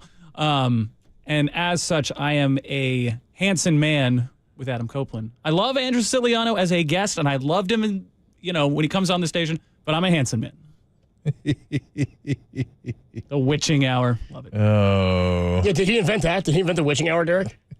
Scott Hanson? Yeah. I actually heard some pundits using that last night. Where wins become losses and losses become wins. I think it's good. I think it's good and hokey, and it is exactly what it's supposed to be. You know what I mean? It's just watching football and doing whip around coverage. Now, what I didn't think was great was when they did didn't they do the same coverage for the Olympics? Yes, the gold zone. Yeah. I have no idea what that is. They did red zone for like Olympic coverage, and it was like Hanson doing that. Was it really? Yeah, it was like we don't need this. Just throw the sports on in the middle of the night. Gold zone? Yeah. We'll go full to jousting. It's very jarring because you'd be doing jousting and then they'd be doing running and then diving, and you're like, what am I watching right now? Isn't the NBA going to do something like NBA Red Zone? They're trying that this year. Well, baseball's done that too, where baseball started on a couple of different days. They do their MLB, I forget what it's called, but they do whip around coverage where like on a Tuesday where all the games on the East Coast are starting at 4 or whatever, So you'll have like 5 or 6 games, and they'll do like MLB Network will do a bunch of whip around red zone like coverage. That's kind of cool because then you're getting like runners on second and third here. Let's take you over here. Like which situation. Yes. Because that's where gold zone doesn't really work, is because you're just whipping to show me different stuff versus like the NFL is set up to where when a team is getting close to score if they're driving, and then if there's a big play, you just cut to it. Same as in baseball. If there's a big play, you can cut to the home run, or if there's runners in scoring position, you can cut to that and get ready for it. No, absolutely. That makes sense. Hoops, it wouldn't really work either in the same way. And speaking of the whip around, it was pretty funny about a week ago when I brought up the Daz band, Whip It. That song, Whip It. Yeah. The Warrior dance team played that for one of their numbers. I was like, wait a minute. Wait, hold on a second here. What's going on? I go, are they listening to us and decided to incorporate that song into their into the routine? I go, there's no way I just brought up. Why would I ever bring up Whip It from the Daz band? Ever. I don't know why I even did. I don't even know what the context was. And then, yes, this is the start of their routine. I was like, you got to be kidding me. I go, there's no way I brought this up and they're playing that for one of their routines. I go, that's no way. Because the last time I heard this song was probably 20 years ago. The Daz Band. 2 Z's, by the way, in case you're wondering. It's a good song. It's a banger. It's a banger. Just bass line right here? Throw this on at parties? Oh, you're grooving. You're grooving at the parties. Absolutely. Get a little ripple. A little 2020, a little Mad Dog. maybe do some whippets. I never even heard that term until about 10 years ago. Yeah. I was like, whip it? Me neither. Yeah. Then I'm new to the whip it game, yeah. But NBA whip it, what are you watching? It's just back and forth. It's all red zone. Yeah. Everybody's in the red zone all game. Why would I stop watching one game? Let's go to the red zone. They're in the red zone. They're in the red zone. They're in the red zone. Like somebody's always in the red zone in the NBA. Somebody's always in the red zone. We call it the key zone. We'll get them down to the key zone. See who's got it in the paint. Oh, they just passed it back out to 3. Okay, let's go to another game. Oh, they're out of back the paint, to the paint. Back out to the 3. Let's go to another game. Let's see what's going on. I've been told they do it in hockey now, too. Yeah, how is that even possible either? The power play zone? Get inside your own blue line? they like go to the game? They're inside the blue line. Oh, they're back outside the blue line. Oh, they're back in. They're back out. They're back in. Let's go to Toronto. Let's see what they're doing. Oh, Aston Matthews in. He's out. Okay, let's go to Boston. Let's see what they're doing. By the way, a quad box for hockey would be so hard to see. He's like, we're going to give you a quad box. I don't even watch quad box in like Sunday Ticket. They give me that option. It's too much going on. They're too small. Like if I had a 150-inch TV, that'd be great. I could have 4 65-inch screens up. That's beautiful. But I can't. I don't. So yeah, it's too small. Didn't you used to block the crawl on your TV? I did. Because you didn't want to see the scores when you were. I did. And I don't know why you're using the past tense. Because I still might. How do you do it? You just put like a line of tape up, or what is it?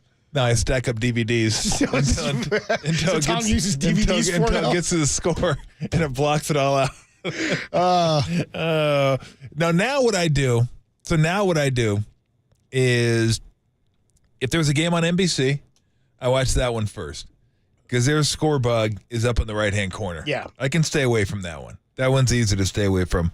Fox is the next easiest to stay away from. ESPN's hard because ESPN's always scrolling. It's just always, and you're just like, it's hard because every once in a while you catch your eyes going down, and if you catch it at the wrong time and this is off your whole day. The game you're watching is on there, you're done. So, like when I was watching World Series, I'd watch baseball first because they weren't going to show the football scores. But football would show the World Series scores. So I'd always watch, even if World Series started after the game, I watched that one first. Then I'd go back and watch the football game. So it's all about management. It's like, okay, what channel is less likely to show me a score in a not so obvious part? Because it's easy to stay away from the right-hand corner, right? I can look up there if I want to, but my eye's not drawn to the right-hand corner. The bottom, when things are moving and rolling, your eyes are just drawn to that. So, yeah, but I'll still do that. I'll still do that occasionally. I will. You can't do it like I tried to do it in the NFL when I used to record games. You can't. It's just they're always going to, let's go to L.A., let's go to New York. Let's go to Kirk Menefee, yeah. Yeah, you just, it's almost, and then you got to jerk your head around to try to get it away from the TV screen and try to hit mute real quick on the TV and try to get away from it. It's too much. We'll take a quick break. Dante Whitner's going to join us for his weekly conversation. Here's all. Get you ready for the Niners and the Buccaneers. We'll talk to him about what he saw from Baker Mayfield even on Monday night. He's been slinging it, and the Niners could be getting healthy. Christian McCaffrey practiced today. No pain reported. That's per Kyle Shanahan. And we still don't know whether or not he's going to play this week. We'll talk to Dante about it next. And then Steve Young at 5 o'clock, only here on the Sports Leader.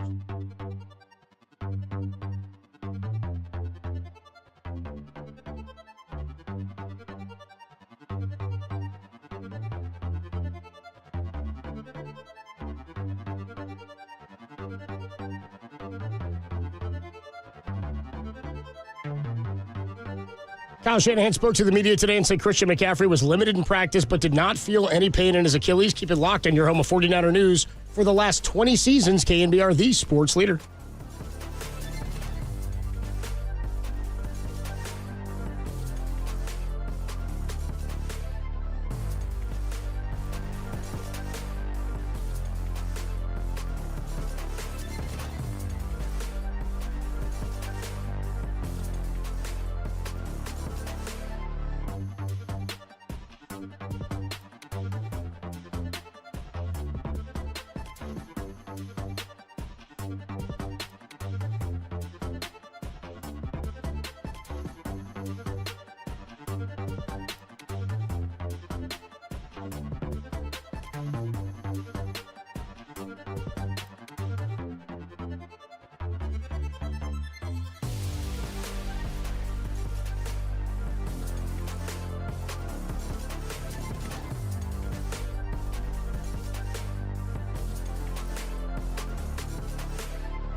We do it every week with Dante Whitner, part of NBC Sports Bay Area's pre- and post-game coverage of 49er football.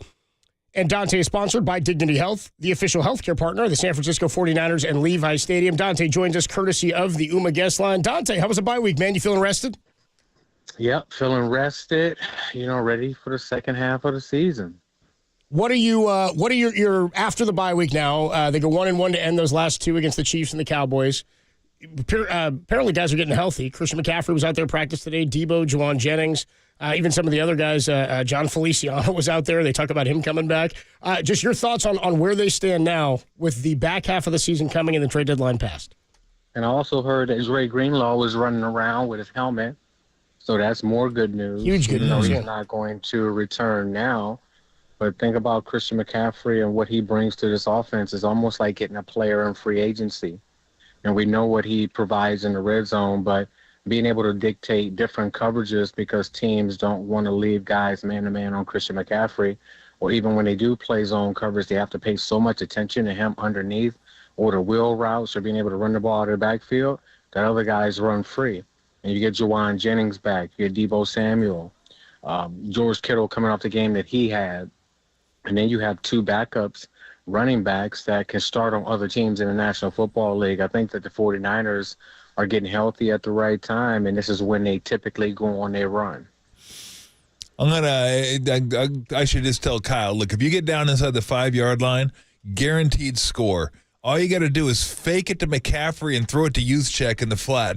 There'll be a touchdown. Tampa's going to sell out. Everyone in the world's going to think McCaffrey's going to get the ball, and he would on second down if it didn't work on first down, by the way. But, I mean, I just think he's going to make such a difference in the red zone because of the attention you talk about. I call it gravity, where everybody just gravitates towards where he is, and it just, if he doesn't score, which he did like 18 times last year, then it makes everything easier for everybody else because everything else is a little more open because he's on the field, right? Absolutely, and then even in the red zone with the run game, he makes the offensive line better because he has the experience, the efficiency, and the knowledge to be able to set up the blocks and make guys move how he wants them to move, which is what they've been lacking. And then, with the RPO game, they've gotten away from that because teams really been playing a lot of man coverage and allocating guys to the run regardless. So when you get a guy like Christian McCaffrey back and you're playing a lot of zone coverage along with the RPO and guys are selling out, that's when you have a lot of open area underneath. Mm-hmm. Yeah, in the red zone, he's a guy that can catch the ball out of the backfield. They've been missing the screen game down there that we've seen so many times, the swing screen, the typical halfback screen. So I think that he just elevates everybody around him because of what he can do when he has the ball and when he doesn't have it. Talking to Dante Whitner, nice enough to join us on the UMA guest line. Who poses the biggest threat to the 49ers right now in the NFC West? Are the Cardinals or is it L.A.? I would say that the Arizona Cardinals, when you have Kyler Murray and we know he's a wild card and what he can do and what he did to the 49ers earlier this season. You can't really account for a guy that can move at a different speed and hurt you when you cover up the play and you rush him properly. He can still make guys miss and hurt you with his legs. So I think that, when it boils down to it, it's going to be the Arizona Cardinals and the 49ers that it boils down to win the NFC West. Talking to Dante Whitner as we get ready for the second half of the season. It's not the end of the season, the first 2 weeks, obviously. They're going to have 7 more games left. But it seems to me if they want to start making a move, these next 2 games are critical because then they got at Green Bay and at Buffalo. And look, if they're the team they think they are, they could go win one of those 2 games. Hell, they could win both those games the way they've been playing the last few years. But this year it's been tough for them. But it just seems like going against a hobbled Tampa Bay team on a short week, and then you get Seattle at home.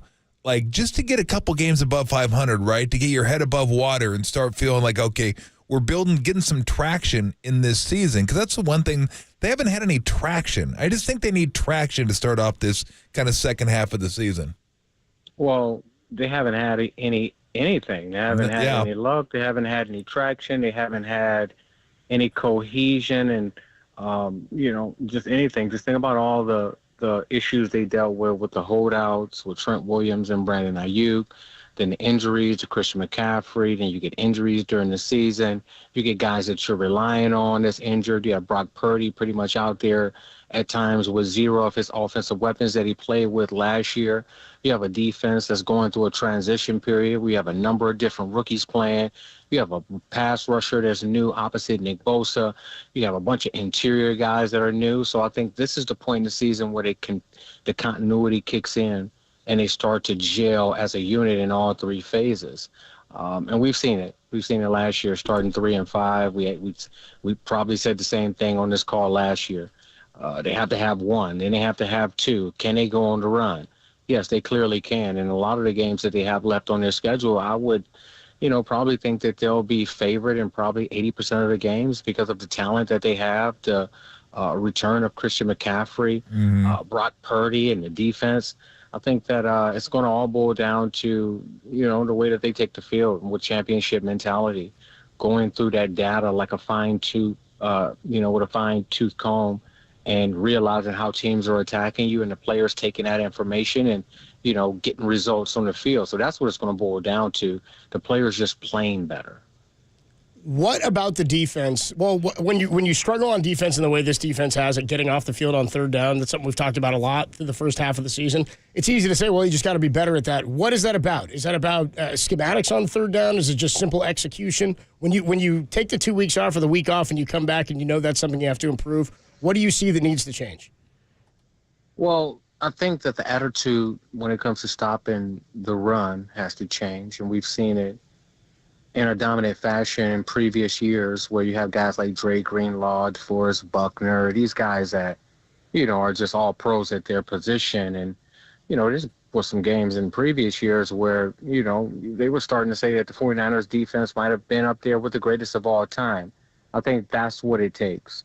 It's going to take getting back to that mindset and setting a different standard and attitude when it comes to stopping the run and getting after the passer, and then tackling.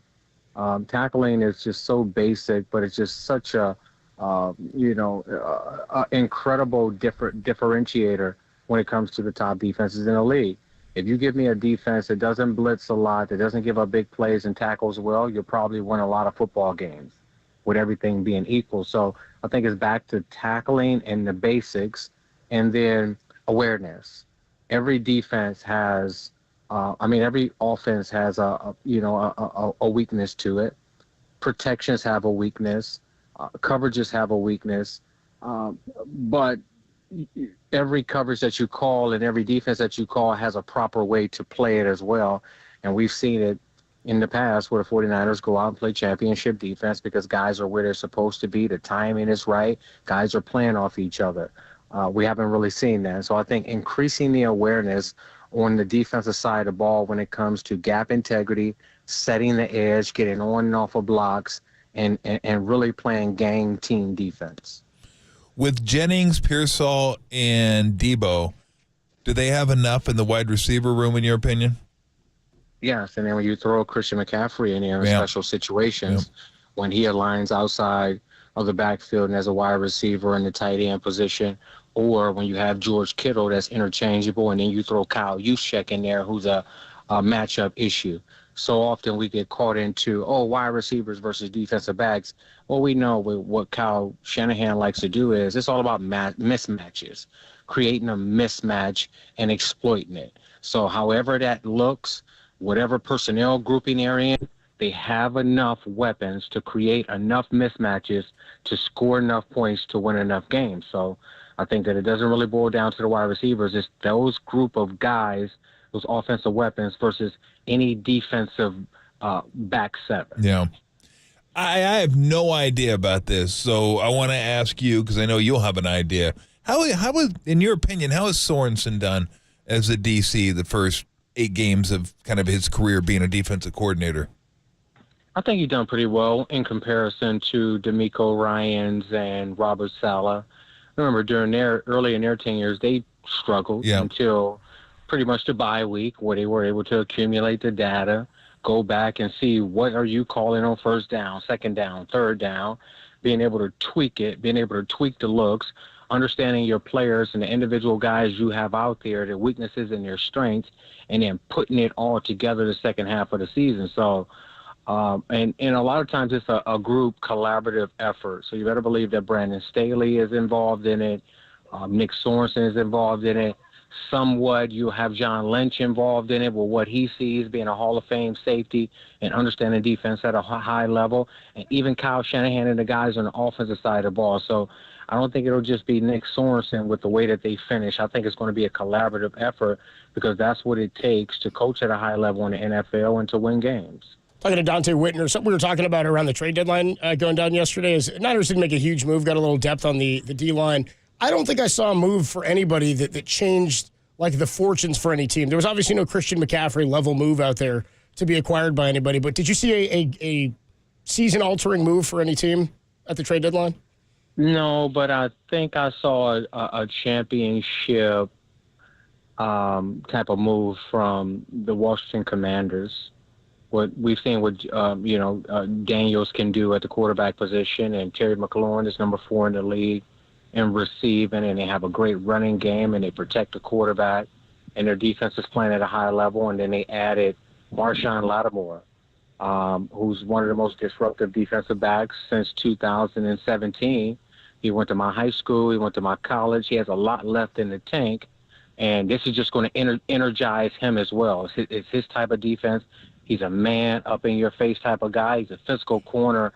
So I think that adding a piece like Marshawn Lattimore to that defense could be a game changer for the Washington Commanders. Oh, really? He went to your high school too, huh? He went to my high school as well. He grew up 2 streets over from where I grew up. Did he really? Wow. Safety you, bro. Jr., Troy Smith, right? Frank Clark. We all grew up within a 4-mile radius. Holy smokes. Dude, that's wild. Dude, your high school's got to be having they got to have some championships, don't they? Yeah, we have some championships. Yeah, I bet you do. But during my time, we were so indisciplined. We just had all the talent. Yep. And then some guy would blitz in cover 2 in the 4th quarter when we're up, and we'd lose the game because he said he saw something. He saw something. The discipline, yeah, he said he saw something. Coach, yeah. He had a tip. I'm like, oh, yeah, we know what that is, right? But, nowadays they have more discipline than we had. They still have the same athletes. Even the linebacker from Ohio State that was flagged for, what was it? What do you call it when you go in with your helmet? Targeting. Into the game a couple weeks ago. He's from my high school as well. So we probably had 35 NFL guys from my high school. So were you impressed with your Ohio State Buckeyes against Penn State? Because it was kind of a weird game, right? There was so many turnovers in the red zone. Ohio State quarterback fumbled going into the red zone, Howard, and then Aller threw that pick. Incredible play by the Buckeye defensive back to pick that ball off the deflection. The Buckeyes also got a stop inside like the 4-yard line. Not very imaginative play calling either by the Nittany Lions inside the 4, but it was just it got off to a really fast start. I was like, oh my gosh, there's a lot of fireworks. And then they just both shut it down. Howard threw an interception earlier. They got taken back for a pick 6. I'm still not impressed. Yeah. I don't think that was a championship performance. I don't feel like Penn State was one of those top teams in college football. And when I look at the top 12 right now and I see these teams ranked in there, I'm like, it's really just like the last man standing type of thing. I don't know if there's any dominant teams out there in college football right now. And, I guess with the NIL and guys being paid. Transferred, it really just made a huge, it put a disparity on talent throughout the country, which I do like. Yeah. So I don't feel like there's any team that's strong like Alabama used to be or Georgia, right? It can be anybody's game. And once you get into playoffs, even in college football, anything can happen. So that's what's going to be very exciting about NCAA football. No, I agree, because I think it's more like the NFL now, where there's some good teams, but there's not a team like you look at and go, nobody's beaten. Like Georgia or Bama a couple years, you look at them and go, nobody's beating those teams. Just nobody's going to beat them. But this year, I don't even know. I mean, Oregon's number 1. They can be beaten. I mean, they're really good, but they can be beaten. I mean, Miami's solid. Bama's ranked 11th. So, no, I think the playoffs are going to be a lot of fun this year. Let me ask you this before we go, because I wanted to ask about defenses disguising coverage and then being able to get back to what they're doing. How tough is that for a defense? Is it tougher for younger defenses? Do veteran guys understand it a little bit better? And I mean, I would imagine you got to have a lot of trust. Like, hey, show something else, but you need to be where you need to be. You can't just keep, lollygagging around and not be where you're supposed to be. But how tough is it to disguise everything you're doing and make it seem like one thing and then go back to doing something else? Well, it's very tough, mainly because the quarterbacks have so many tools at their disposal to get you to show what you're playing. So, for instance, it can be a formation shift, right? The way they lined and they shift to something else. It can be a motion, right? And if a guy motions, he's playing man. Okay. If he doesn't motion with the guy, he's playing some form of zone. And then he'll be able to look at the nickel. Is he inside, outside leverage? Okay, he's outside leverage. Usually the backside safety rolls down and the safety to the nickel side goes to the middle. So it's some kind of single high, right? So if the nickel's inside, he's playing some kind of cover too. Okay, let me look at the outside corners. Are they up in press coverage? If they're up in press coverage, it might be some type of two-man with the safeties high. So everybody has to be good liars on defense. Yeah. And you have to know when they're going to snap the ball. The NFL has it down so thoroughly with the data that defenses know exactly and approximately when the quarterbacks are going to snap the ball. So we would go into a meeting, and they would say, okay, they're going to snap the ball between 4 to 7 seconds. Aaron Rodgers likes the hard count. He likes to go, 3 times. We need you guys to be good disguisers, good liars.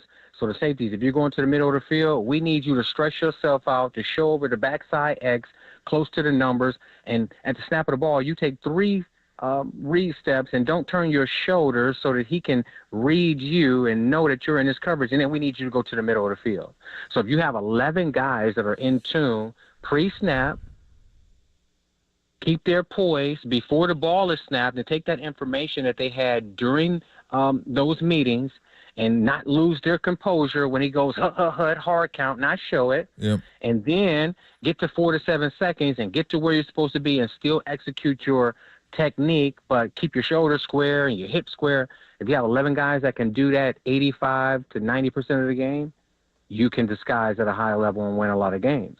The problem is you have so many young guys that don't really understand these things because they're trying to get a grasp on just what they're supposed to do. Yeah. That is always going to be one guy out there that tells what the coverage is, and that's where the quarterback is going to expose you. So the veteran defenses, the guys that understand defense at a high level can do it. The other guys is always going to be one guy that's going to tell the coverage. Got it. Dante Whitner, the voice you hear, we do it every week. He's a part of NBC Sports Bay Area's pre- and post-game coverage of 49er football. We'll talk to you next week. Dante, enjoy the game. All right, I'll talk to you guys next week. Thanks, a great Dante. night. You too, man. Great Dante Whitner. Always fun catching up with him. I love that dude. They were in cover 2 and a guy would blitz and say he saw something. Tolford and Coach with you Wednesday afternoon. Steve Young joins us at 5 o'clock, less than an hour away from the best half hour in sports radio. When we come on back, your sound soiree for Wednesday, November 6th. That's next on the Sports Leader.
Tune in to Dubs OT tonight at 7 with John Dickinson and Greg Silver for reaction to the Warriors and Celtics. Call in for postgame or hit us up on our YouTube chat, the only place to let Bay Area sports fans sound off instantly, the Sports Leader.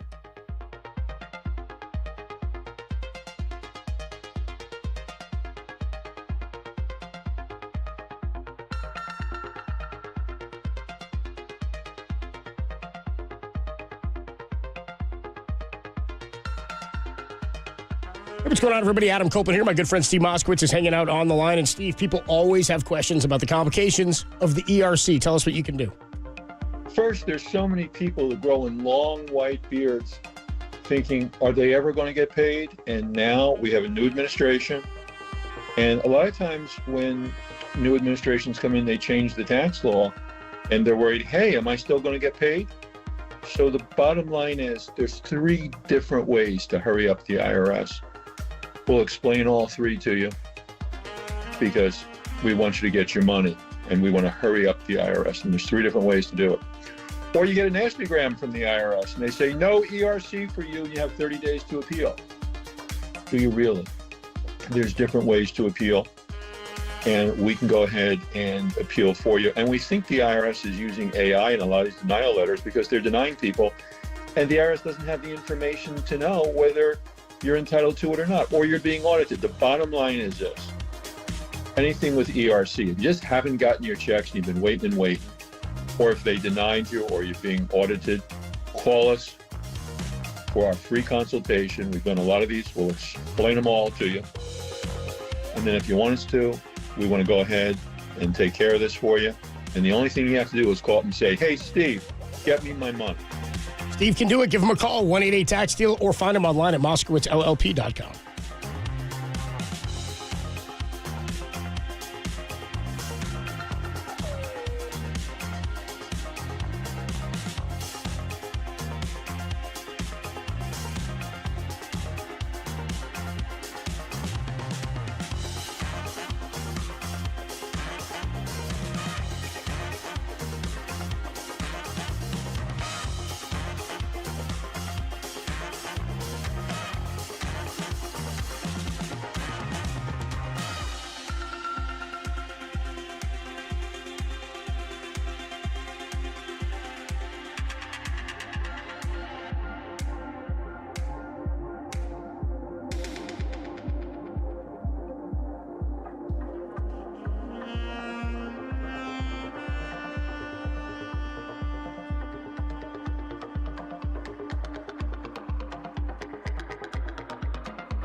This is Tolbert & Co.'s Sound Soiree. No, I've whipped up this nasty little soiree. The best sounds you might have missed. Soiree, what? Soiree, honey. I think that means party. On the sports leader. That's one of my new favorite sounds. Kyle Shanahan chuckling at the media and sounding like Beavis and Butthead. Do we have that cut from earlier that you put together, Tim? You're a stupid dumbass. So stupid. Tolbert comes with you on a Wednesday.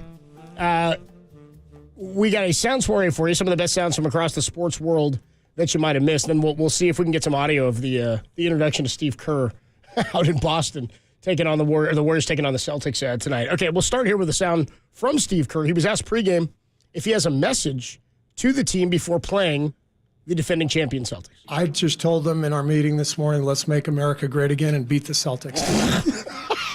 Thanks, guys. He did not say that, dude. Oh, Steve. Steve is the best. One more time, here's Steve Kerr. That is really Steve good. Kerr on his message to the Warriors today before playing the Celtics. I just told them in our meeting this morning, let's make America great again and beat the Celtics tonight. Thanks, guys. Thanks, guys. Thanks, guys. Oh, dude. We got to 420 before it even came up. Oh, that's amazing. We got to 420 today before it even came up. That's amazing. It wasn't by Thanks, us, guys. It wasn't by either of us either. So I said earlier to the guys behind the glass, I was like, man, she got beat so bad, I started thinking maybe we did steal the last one. I know. Just, we got to move on. Bob Costas on the MLB Network. Bob Costas on MLB Network. So he's saying he's retired from play-by-play. Yep. He's not going to call baseball anymore. First, they were like retired, and they did like the same sort of graphic thing they did for ESPN when Kuminga was benched. They were like, Costas retires. And I was like, what? And then it was like in really small print. From play-by-play, he'll still be an analyst on MLB Network. I was like, okay, all right. Okay, big deal. Here he is. Tom Verducci asked him why he's retiring from play-by-play. I knew for more than a year that this would be the end of it. You and I discussed it about a year and a half ago, and I felt that I couldn't consistently reach my past standard. There might have been individual games or stretches within games or moments in games that were just the same as if it was the 1990s or the early 21st century, but I couldn't string enough of them together, and I have too much regard for the game, for the craft, and for whatever my own standard has been to hit beneath my lifetime batting average, which is why I'm grateful to the MLB Network for replaying the sounds of baseball, because players have this advantage over people in almost any other profession. My guy, Mickey Mantle, hit well below his lifetime average his last few years. But even a kid who never saw him play can go to Baseball Reference and see what the career was like. And I just felt like in the last couple of years, I couldn't quite reach that. And what I hoped for this year, the people I worked for knew it, and a few other people knew it. I just hope to end on a grace note. A really good analogy there, I thought. Well said, and I can't do it at the level that I want to do it at. And you want to go before you lose your fastball. Yeah. I mean, look. He's not calling NFL, so he's not getting... What hasn't he done? Yeah, I mean, my goodness, at some point, you just...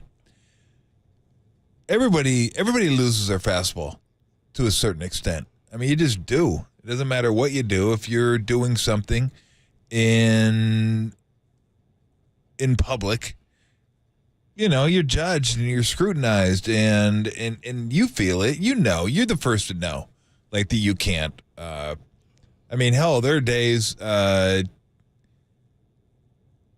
like after, man, I'm trying to remember when it was. You know, you take, like, I'll give you an example. Like, I come in after like a week's vacation, 2 weeks vacation, first day back, it always feels like a mess to me.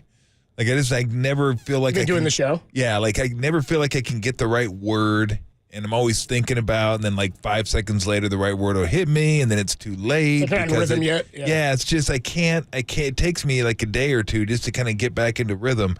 And there are certain games I have when I'm calling Warrior games that I feel like, you know, you're making really good points. You hit that, you were sharp on that.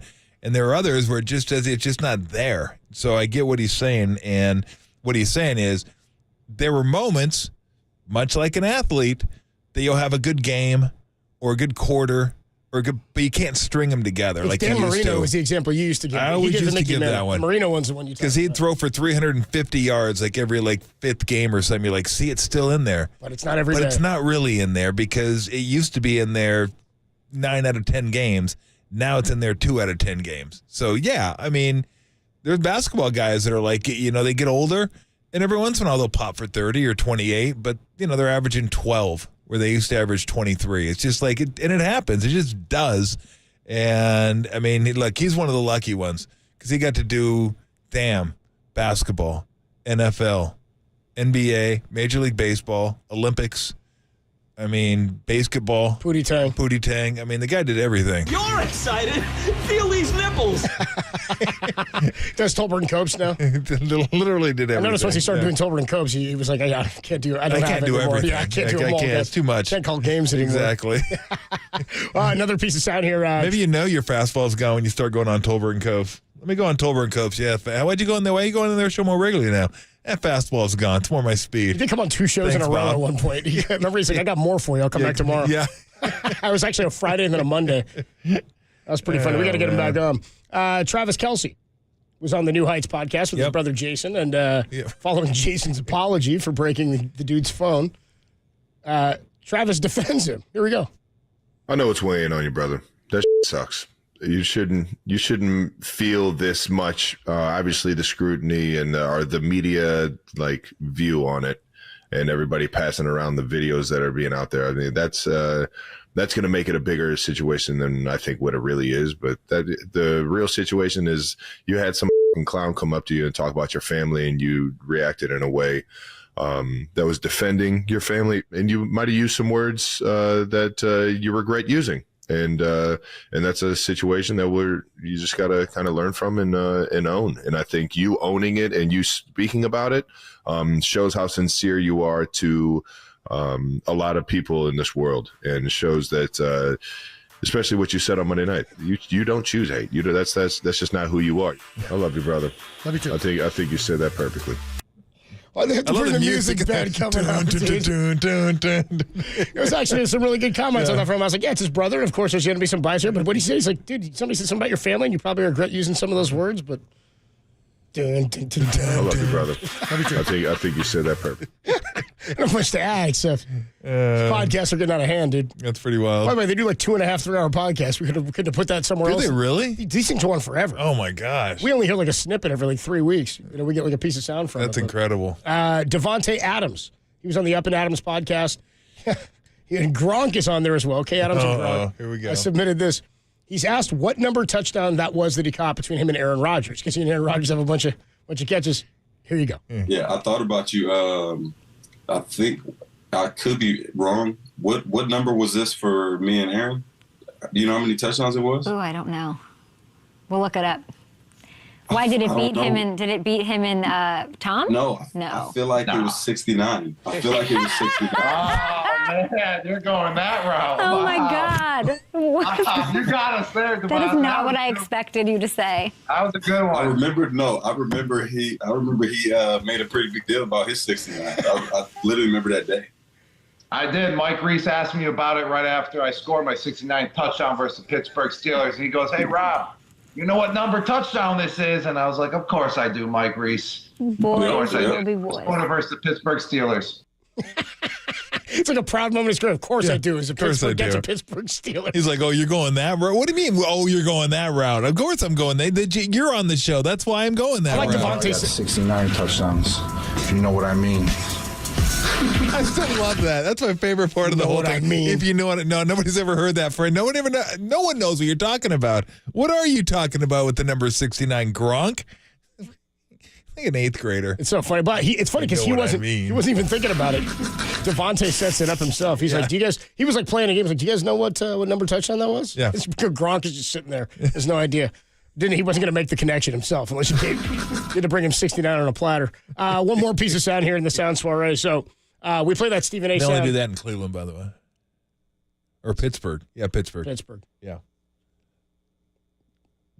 Okay. You have no sound for that, Tim. No, don't look. It's okay. One more piece of sound here. So Stephen A. We also play that sound bite of him yelling at Steve Kerr. But Steve Kerr, that's some straight bull from the Olympics. Here's Stephen A. Smith on what he wants Jason Tatum to do to Steve Kerr tonight. Steve Kerr is one of the greatest coaches in NBA history. I'm going to give him that props because he deserves it. And I respect the man. I really do. And he's a really, really nice man. But the bottom line is, to be as great as you are as a coach and to say beforehand, I'm not going to be able to find any time within a 40-minute span for you, who's the reigning champion and you're that elite. Don't give me this as Team USA 40 minutes instead of NBA basketball 48 minutes. It's Jason Tatum. To do that to me was egregious. And then on top of it all, not only do you do that, but the manner in which you handle it. You know, the NBA, you slow log things, the 82-game schedule, and maybe that's the reason why you're going to sit back. You don't want confrontation. You let things flow, whereas there's a lot more of a level of urgency in Olympic competition. I get all of that. But in the end, to do what he did to Jason Tatum, I hope Jason Tatum embarrasses him. I hope they destroy. I'm not rooting against the Warriors. I'm just talking about Jason Tatum going out there and putting on a show. Dude, at least he's let it go. Bro, they won gold. Yeah. It all worked. I know he's a great coach, but it was egregious. It was egregious. And it's so funny, the notion that he did something to Jason Tatum. Look what he did to Tatum. Yeah. Like, I was like, what? Wrecked him. What? Just wrecked him. Just met him. That's pretty good. Thank you. That's pretty good. I'm not rooting against the Warriors. By the way, do you think Steve would be embarrassed by anything that happened tonight? No. And they could lose by 70. I don't think he'd be like embarrassed. No. He'd be like, that sucked. Yeah. We got another one 2 days from now. We got a flight to Cleveland. I mean, like, that's ridiculous. Anyway, there's your sound That's soiree. Stephen A. Do we have the audio coming up next of Steve getting announced yet? The welcome audio. We'll see if we can get that when he finally does. In the NBA, they don't start on time, so we'll get that audio as soon as we can. More to come. Tolbert and Copes with you on a Wednesday. Steve Young's going to join us at 5 o'clock on the Sports Leader.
There's Tolbert and Copes, or Tom Tolbert and Adam Copeland if you want to be formal about it. Got Google Nest? If so, listen to the sports leader at home. This is KNBR 104.5 and 680. So Warriors getting ready to take on the Celtics, and we'll get if we can, the reaction to Steve Kerr's announcement, because Gary St. Jean had a good reaction. We asked if he was going to get booed tonight. Ho, ho, ho, ho. Do we have that sound? That'd be great to get. We were talking about behind-the-scenes coaches you love to boo. We were talking yesterday, like fights between players or athletes and media members. I know here in the Bay Area, immediately everybody would go Tommy Lasorda. It's probably the first one that you boo. By the way, we never got into Lasorda and Bavacqua yesterday. Bavacqua? Guarantee you this. When I pitched, and I was going to pitch against a team that had guys on it like Bavacqua, I sent a limousine to get the to make sure he was in the lineup. I sent a limousine to make sure he was in the... Well, that would be a different category than yesterday. That's just a rant. Because then we could have Lee Ely in that one, too, talking about Cub fans. These nickel-dimers. Which, by the way, I believe our good friend Ned Coletti was in the clubhouse for that. He was the PR guy when Lee Elia was just eviscerating Cub fans. I mean, just eviscerating Cub fans.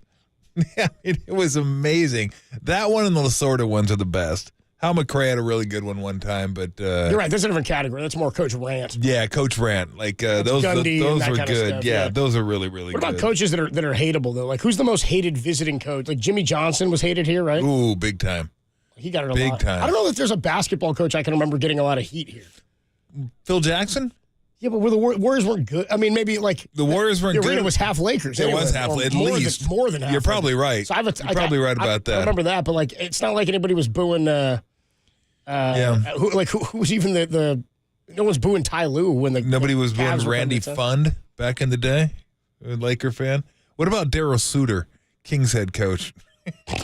That's what I mean. I feel like because I believe he was Sharks head coach too at one point. Warriors are just kind of dominating everybody. Like all the coaches in the NBA bounce around a lot. Yeah. Like football, yes, Jimmy Johnson for sure. Those two, Johnson, Lasorda. I mean,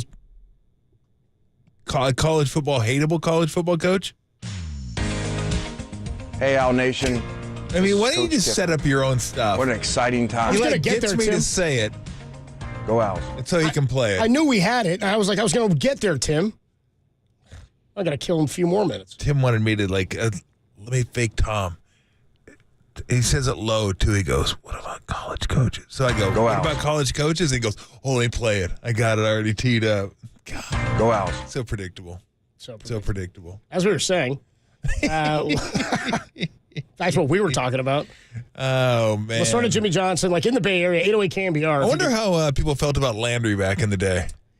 Tom Landry? Yeah, Tom Landry. He's kind of classy. He had the fedora on and the jacket. I wonder if people booed and hated him. Probably. He didn't get as much media, though, so you didn't hear from coaches in the same capacity. True. Right? Like you didn't get the coverage of them. There wasn't the same he's on TV or there's no Johnson NFL was network. brash. He was in your face. Right. And guaranteed the victory and all that kind of stuff. How about them Cowboys, all that crap. So, yes, I can't think of anybody. Whew. I probably would have booed Adolph Rupp, but how come? I imagine he was applauded. How come? imagine he was applauded when he took the floor. How about if you're doing college football, like hateable college football guys who get booed?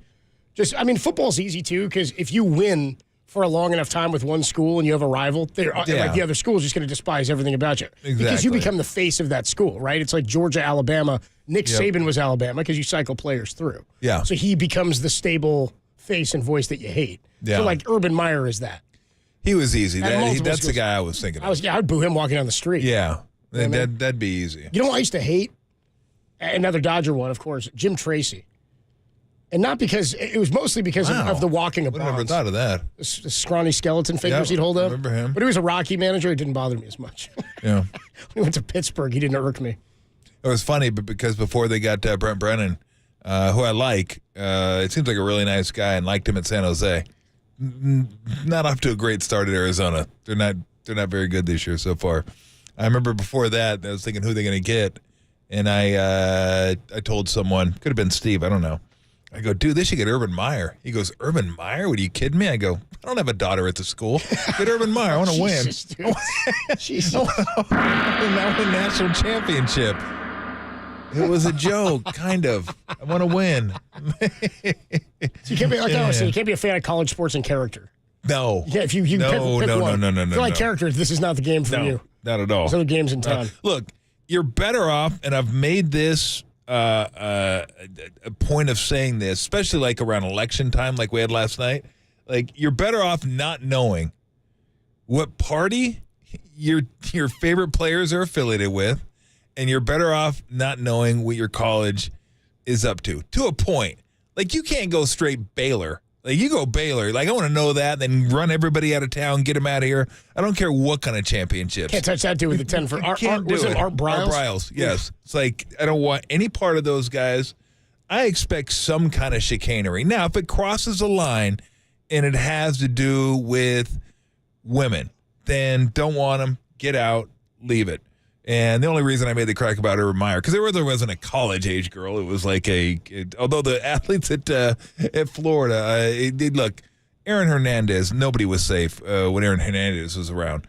But it was that woman at the bar when he was at Jacksonville. I was like, bro, what are you doing? Are you kidding me? Like, what are you doing? Yeah, and then we found out he kicked the kicker. But it's fun. Yeah, exactly. It's so dumb. What was that about? But I always find it funny when, like, fans get upset with athletes and their political affiliations. Like, what'd you expect most of these guys were? It's like the whole Bosa thing. You remember people getting mad at him for wearing the MAGA hat. I told Copes last night, I go, look, the election may not have gone your way. You may have been disappointed. You may have been devastated, but I got good news for you.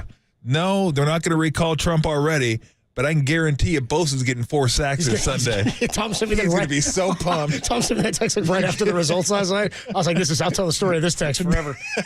Dude, Bosa's going to kill Baker. No excuse, Bosa. You kidding me? He was going to kill Baker anyway. Dude, now he's going to be pumped out of his mind. Can't agree more. Him and Joey may combine for 8 sacks on Sunday. The Bosa brothers are going to be co-defensive players of the week. We had National Tight End Day. We're going National MAGA Day on Sunday. Like, every player. They're going to destroy. They're going to be killing it.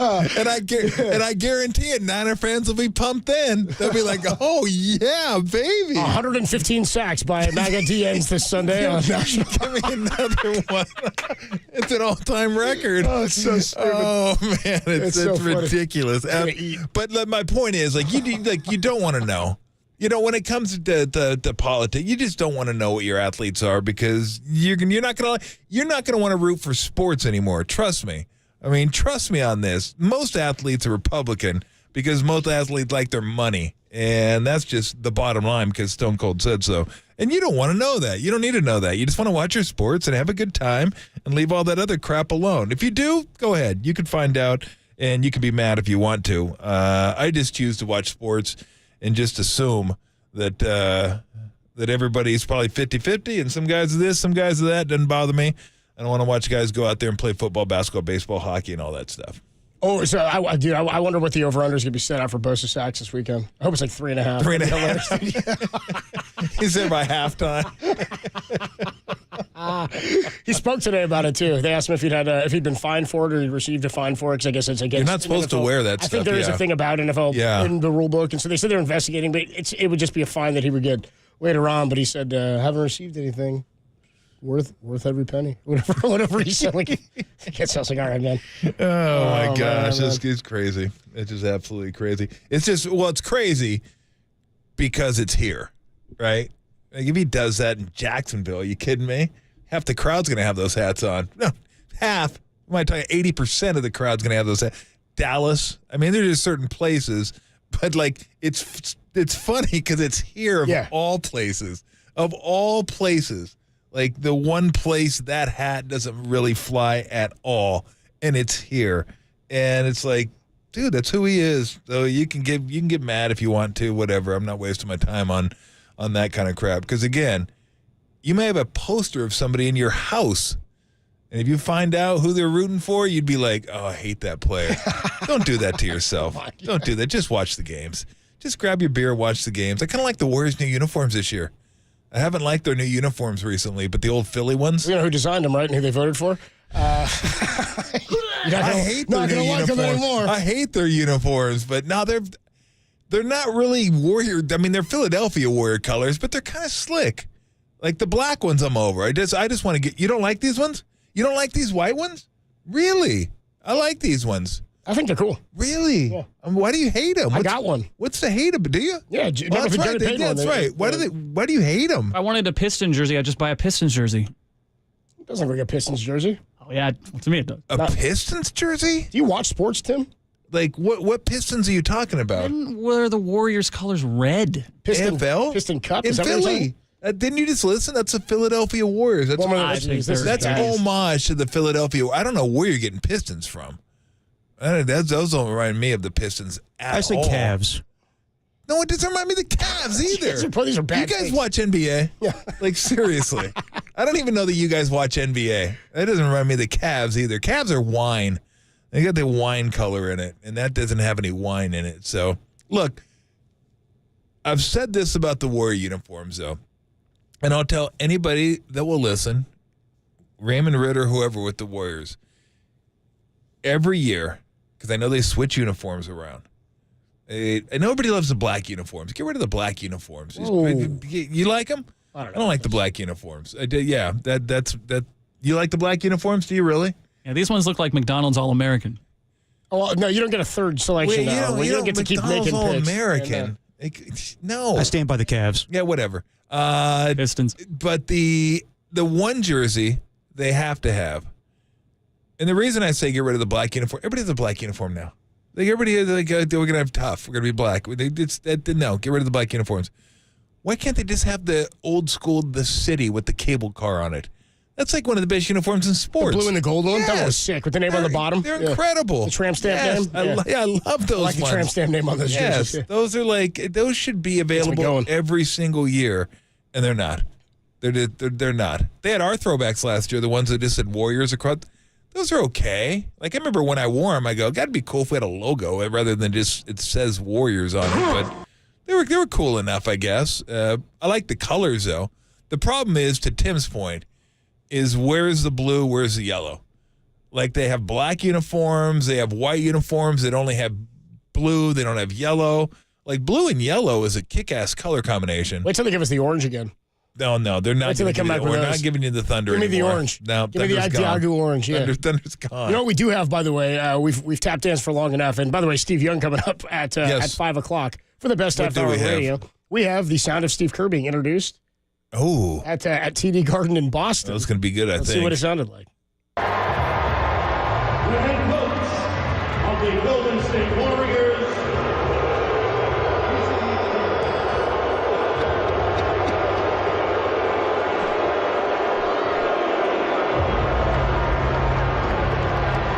Very strong. Yeah, it held too, and you can hear some individual chants, and they're like, "Hey, Joe Kerr!" Like all that kind of stuff. Very strong, especially for a coach. Yeah, yeah. You get those for players. That's very good. What you did to Tatum? You ruined his career. I would say he could have gone the other Adam Copeland edge and tore off his shirt, and it would have been a uniform underneath. Steve. But they already are the Warriors. They already beat him in the finals. I was going to say Lakers, and that doesn't matter. You're the Warriors. You already beat him in the finals. It's not that big a deal. Oh, it's so beautiful. He probably loved every minute of it, too. I bet he ate it up. He did. He knew it was coming. Yeah, exactly. He's accepted it for weeks. He knew it was coming. Make America great and beat the Celtics. Tolbert and Cubs again on a Wednesday afternoon. Steve. Golden State Warriors. It's pretty loud. Steve Young, the best half hour in radio, is going to join us at the top of the hour at 5 o'clock. That's coming up next on the Sports Leader.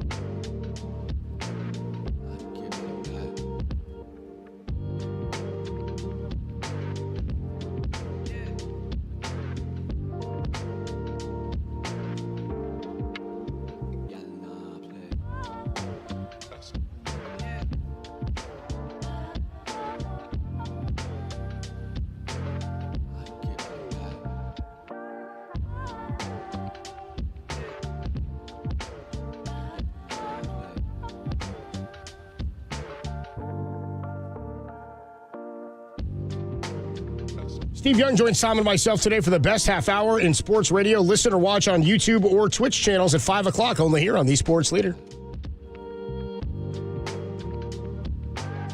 Hey, what's going on, everybody? Adam Copeland here for O'Donnell Financial Group. Look, making the transition from work life to retirement can be jarring and disorienting, but it doesn't have to be. Greg O'Donnell and the team at O'Donnell Financial Group are dedicated to achieving a smooth transition into retirement life, and they can help you prepare to retire at a time that works best for you. Sooner than you think, you may have an entirely different lifestyle, but it doesn't have to be in one giant leap. The experts at O'Donnell Financial Group will help you craft a plan tailored to your desired timeline. You can transition into retirement confidently and on your own terms, so don't wait. Call Greg O'Donnell, the CEO and founder of O'Donnell Financial Group, for a complimentary review of your financial situation today. The number to call is 866-496-2300. Again, 866-496-2300. Or you can visit online at odfigroup.com. That's odfigroup.com.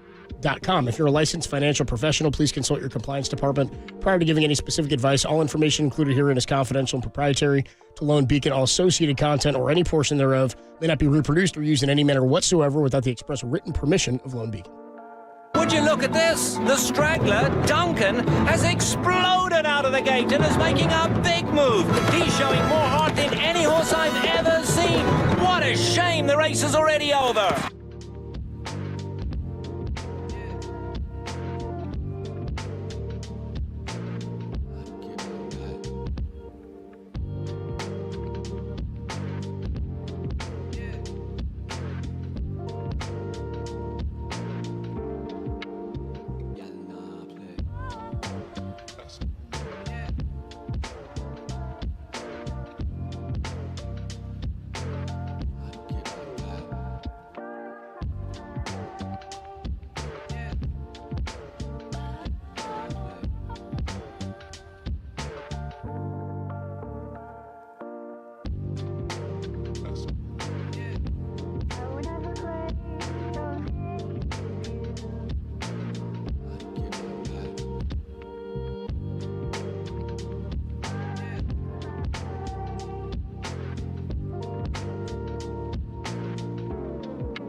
Tolbert and Copes continue live from the KNBR Casino Matrix Progressive Jackpot Studios. Casino Matrix, Progressive Jackpots are here. Where are you? Just drop in. Please play responsibly. 1-800-GAMBLER.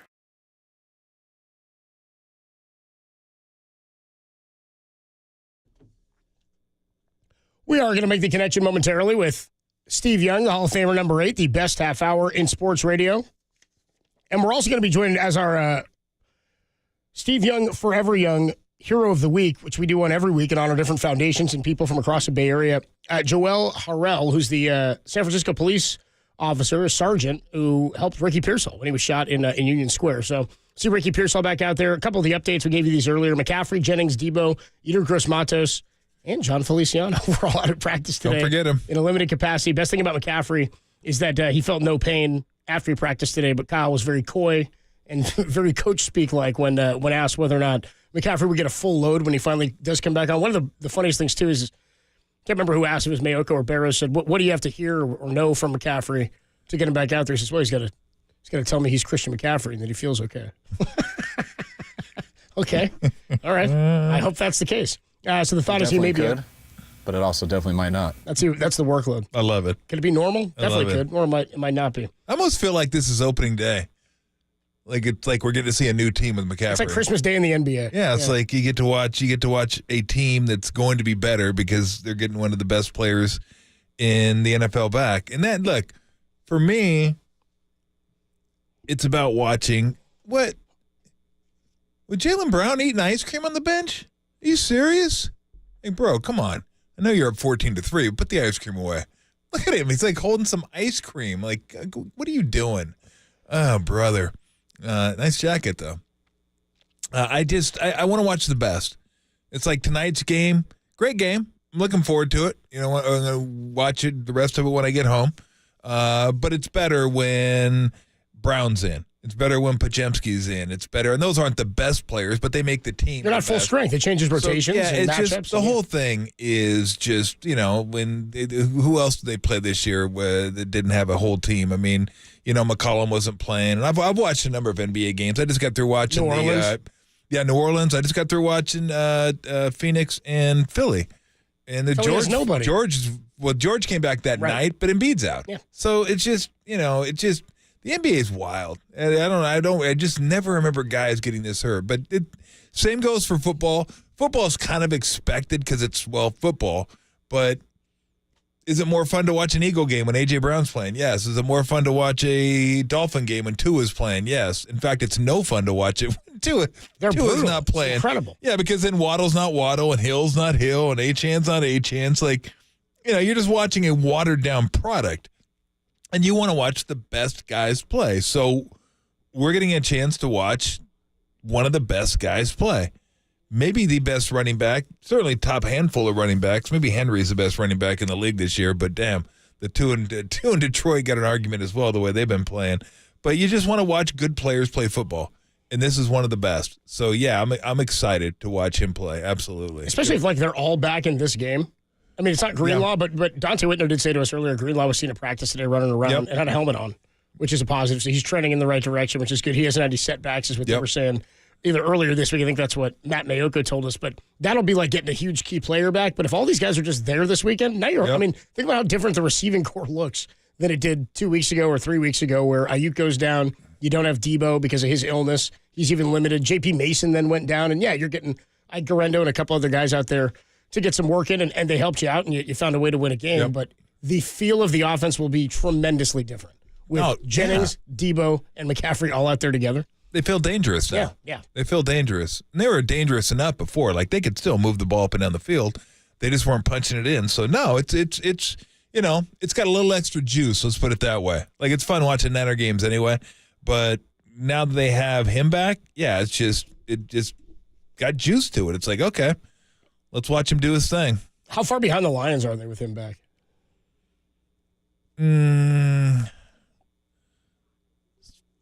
I mean, I don't know how to quantify it. It's hard, but they're behind him. Yeah. Again, I think the Lions are ahead of every team in the NFC, and significant may not be the right word, but let's put it this way. I believe they're better than everybody else, and I don't have to hesitate to say it. I don't have to think about another team, go, well, but them. There is no thinking. It's Lions, and then it's Vikings and Packers and Niners, and if you want to throw in the Cardinal, whoever you want to throw in, that's who it is. Yeah, but clearly, I wouldn't. If somebody else said another team, I'd do a double take. I'd be like, what? No. I'd say, what you talking about, Willis? It's debatable in the AFC. AFC is debatable. But would you? I mean, I don't know. I'd still go KC because they're undefeated. And because of what we're starting to see. I mean, maybe the offense has turned a corner a little bit too. And as long as they have Mahomes and Reed there, it's like until somebody shows they're considerably better, I just got to have them there. Well, if Hopkins is the guy he was on Monday, I mean, my goodness. It's going to be problematic. That's going to be problematic. I mean, like Baltimore, when you watch them play, you're like, okay, God, they're right there with them. But they've lost twice. They lost to Cleveland. You don't anticipate KC losing to Cleveland anytime soon. Then there's Buffalo, who's doing their thing. Now, I think there's an argument to be made in the AFC, like, okay, who's the best team? I believe we have number 8, the Hall of Famer. Go ahead, Tim.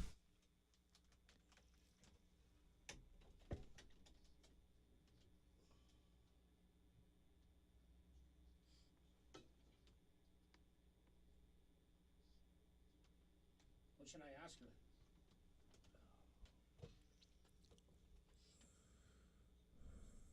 I know what to say. Each and every week, Steve Young joins us or on the Steve Young Show. But as part of the Steve Young Show every week, we do the Forever Young Foundation Hero of the Week. And every week, KNBR and Steve Young's Forever Young Foundation honor a Bay Area hero as the Forever Young Foundation Hero of the Week. So many individuals and organizations have gone above and beyond over the last couple of years to support those who need it most. And this week, we salute Joel Harrell, Sergeant Joel Harrell of the San Francisco Police Department. We all know the Ricky Pearsall story, and we do so because of the work that Joel has done. Joel, it's so good to have you on. How are you? Thank you. I'm so happy to be here. So honored. So tell us your feelings. I mean, we all know the story, and I was there that weekend when you were on the football field and the first responders were out, and the story is harrowing. But tell us about getting to see Ricky Pearsall actually on the field. How's that feel? Oh my gosh, it's like I told him when I looked up to him and I saw him again. I'm just like, this, you're amazing. Look at you, like as if nothing happened. You know, God bless your health. He's absolutely someone special, I feel. Joel, Steve Young, welcome to the show. We appreciate, and you represent all the first responders, right? All the folks that are jumping into the the burning fires, into the crash sites, to the crime scenes, and out there trying to every day trying to do well. Can you tell us what would you say to all of us who want to help, make the city safer, get it back on its feet, do the things that we can be helpful? Do you have any kind of things that you'd tell us all us as KNBRers here, what we can do to help? First of all, hello there. I'm so happy to hear your voice, and thank you for your support. My husband and I, we have 31 years in. We're, still going, still working, still believe in what we do. And having the support of the community, having their belief and trust in us is a huge part of what we need in order, to keep things in order. We love our city. We love the people for which we serve, and I can't tell you how many of us show up every day, day after day, even when the worst of the worst has happened, we keep coming back. We want to be there to serve and protect. Well, Joel, you said Ricky Pearsall is special. I'll say you are special, and everybody that does what you do out there, the police force, the fire department, etc. I mean, what you guys do is amazing. Sometimes we take it for granted. We shouldn't. And I just want to say thank you very much. Thank you. I appreciate it. And, for anyone who has any questions about what we do and how we do it, there's always a time and place where we're happy to meet and discuss the things that we could clarify or just expand upon. Use us. Use the SFPD. We're here to serve, and we're ready to go. Sergeant Joel Harrell of the San Francisco Police Department. Joel, thank you for coming on. Thank you. God bless you all. Good deal. Much love to you. All right. I believe we have a song. So, Tim, why don't you hit it? Yeah.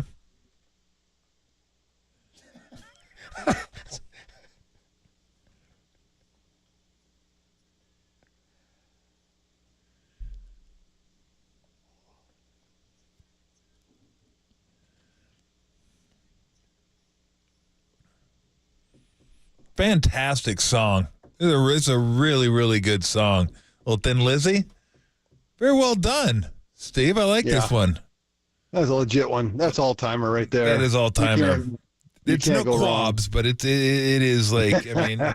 It's almost as good as when you used it after the bye week last season. Yeah. Now, do you know? Did I really? Do you? Shut up! I think how smart I am, man. I'm a genius. I'm a genius twice in a row. You know how hard it is to be a genius twice in a row? Oh my man, gosh. I'm just I amaze myself. That's incredible. You should. Now I'm going to be impressed if you know this one. Where's Thin Lizzy from? Thin Lizzy? Yes. I'm going to say Thin Lizzy's from Boston. Close enough. I mean, it's not close, but it is close enough. Ireland. That's on its way. Well, Good Boston. call. I mean, Boston's Yeah, about as Irish as you can get. Hey, Copes, you know I'm going to do some research on you now, bro. I'm coming. I'm going to snap back. I'm snapping back. Oh, dude, you I got better him. hide. Yeah. You better close your Wikipedia, man. I am coming. Close your This is twice in 1 week. I told Brent Jones to meet me in the parking lot, and now I got Steve We're Young coming snapping after back. Now that I know that me and Brent are aligned, he's actually got way more devious nature than I do. Oh, so I know. You're in deep trouble. Oh, I'm so We scared. will snap back. Oh, that is hilarious. That was Rhythm and awesome. Bruise, That was welcome. awesome. Steve- That took honestly, I couldn't say something for a second. I was like, wait, really? Did I really? That's amazing. Dude, Brent was on fire sad. Monday. Like so we were talking about what led It was, to the. it was National Tight End Day, and it was when I asked you last Yes. week, would you put George Kittle above Brett as the best tight end? And I think I told you that, Steve. And I told Brett the story, and he was laughing. He said, "Thanks, bro. I'm glad you got my back." He goes, "But you can make a case either way. Like Kittle's probably the best tight end because he can block." But then he started kind of catching fire a little bit. He goes, "But no one, and I mean no one, is going to tell me anybody was tougher going over the middle. I will take you out back and fight you right now. I will fly out there and fight you if you tell me a tight end today is tougher than I was going over the middle. I get knocked out, I get back up again and tell the quarterbacks just keep throwing it to me." Like he was ready to go. George, well, that's why in today's game, George can't prove that. No, he because the can't. game's Nobody so much can. different. Sure. And there's Tom Brady that I think said it best when he said the middle of the field is unpatrolled. Mm-hmm. And I think that's a perfect way to say how it is today. You saw Patrick Mahomes on the end of Monday night's game. It's unpatrolled. And because of that, the space, Brent, I think people who played a generation ago or two, look, we're not, I don't know what the word is, but it's like the game is so much more wonderful for offensive football players, quarterbacks, tight ends over the middle, anything else is flats, going deep ends, whatever. It's like those of us that played a couple generations ago, like it just viscerally we're like, oh, this is like just put me in for a minute. Like, so that's the emotion we have. It doesn't mean that we're tougher or better or stronger or anything. It just means it's different. And Brent played in an era where you had to find little tiny holes against zone, and then you had to put your life on the line against man in the middle of the field. And if you didn't know what you were doing, if you weren't an expert quarterback and tight end, an expert between the hashes, you needed to stay away. Literally just don't even look in there, because somebody will get killed. Yeah. And I think there's something to that. I think Brent was fearless. That's the thing I will tell you, and you guys need to know this. Yep. I would lead him into some, I led him in some bad things. I might tear up here. I might tear up of just guilt of what I've done to him in the past. But he would get up and he would just spit the blood out of his teeth and just like, give me another one. I'm like, bro, I got to get better because I cannot do that to you ever again. Oh. You know what's crazy, Steve, is like each generation, like if Raymond Chester heard Brent talking that way, he'd go, "Yeah, I got clubbed in the side of my head. Nobody did anything."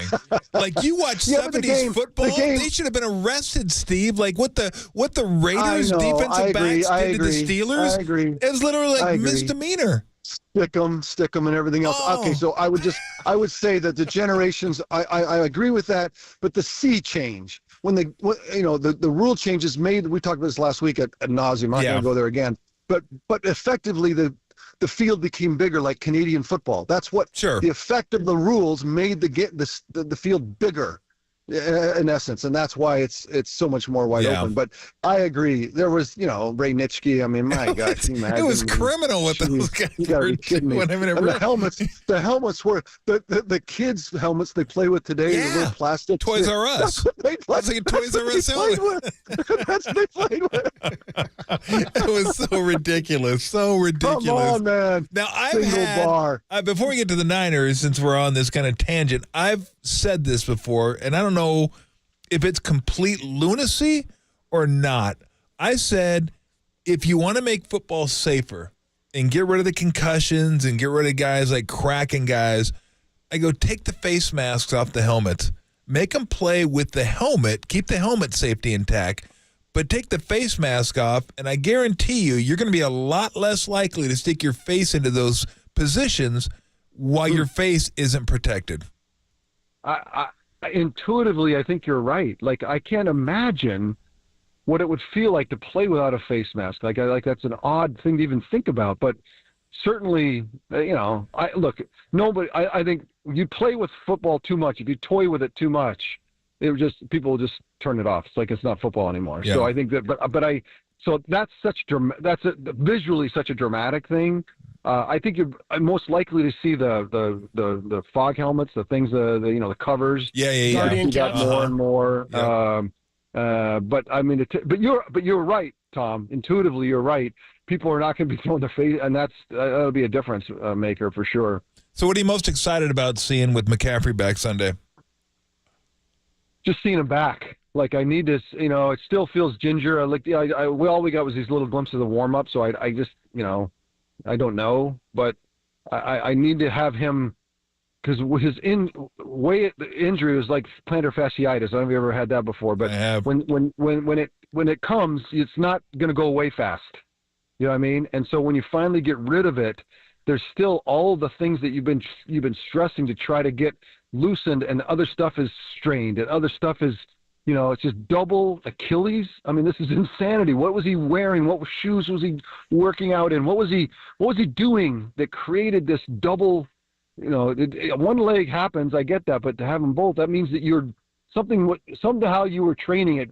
This happened. Plantar fasciitis. You can't stop, I guess, if whatever happens. But now, as you get ready to play, can you be full speed, number one, and then can you just stay on the field? Because there's all these other aspects of being healthy that need to be tested, and I just pray that all of it and what did Kyle Shanahan say, was it a couple months ago? He said, look, we did this because we got to protect Christian from Christian.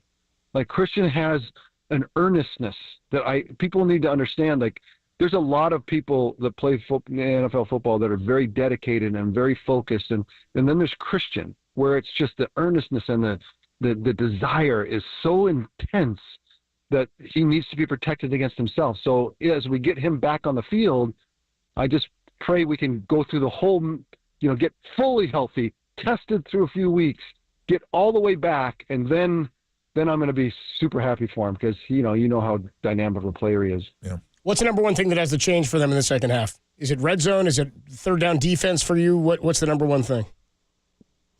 I think the defense is the defense. Like, we on the edges, we got to get better. Our pass rush is not going to get dramatically better. It's good. The defense secondary is good and only going to get better, but I don't think it's going to be like dramatic. So I think the defense is where it's at, and I think we'll expect a lot of the same, slightly better, but a lot of the same. Well, offensively, we can't do this, right? We can't, and we know that. Christian coming back, Juwan getting healthy, getting everyone in the same spot where we can start to attack from different positions. But it's the red zone, because think of the game Monday night again. I point to it with Tampa Bay. Tampa was, they were balls on, man. They from the first throw, they were ready to go win the game and take and beat the Chiefs down. And they did a great job. It answered every bell. But every big game, every tough fought game in the NFL ends up the last couple of possessions like the NBA. And who can close? And did you see Baker Mayfield when they flipped the coin in overtime? Yeah. Did you see his face? Yep. Did you guys catch that? Yeah. Yep. He's like, he loses the toss. He's like, oh no. Game over. That's it. We lost. Yeah, because the game today, if you just, like, unpatrolled middle of the field, flats are open, if you just smart and efficient, and you have that wholesale game, you're going to 85% chance you put in the end zone. And so that's, to me, it is red zone. Back to your original question, it is red zone efficiency, and touchdowns. And just think it to yourself.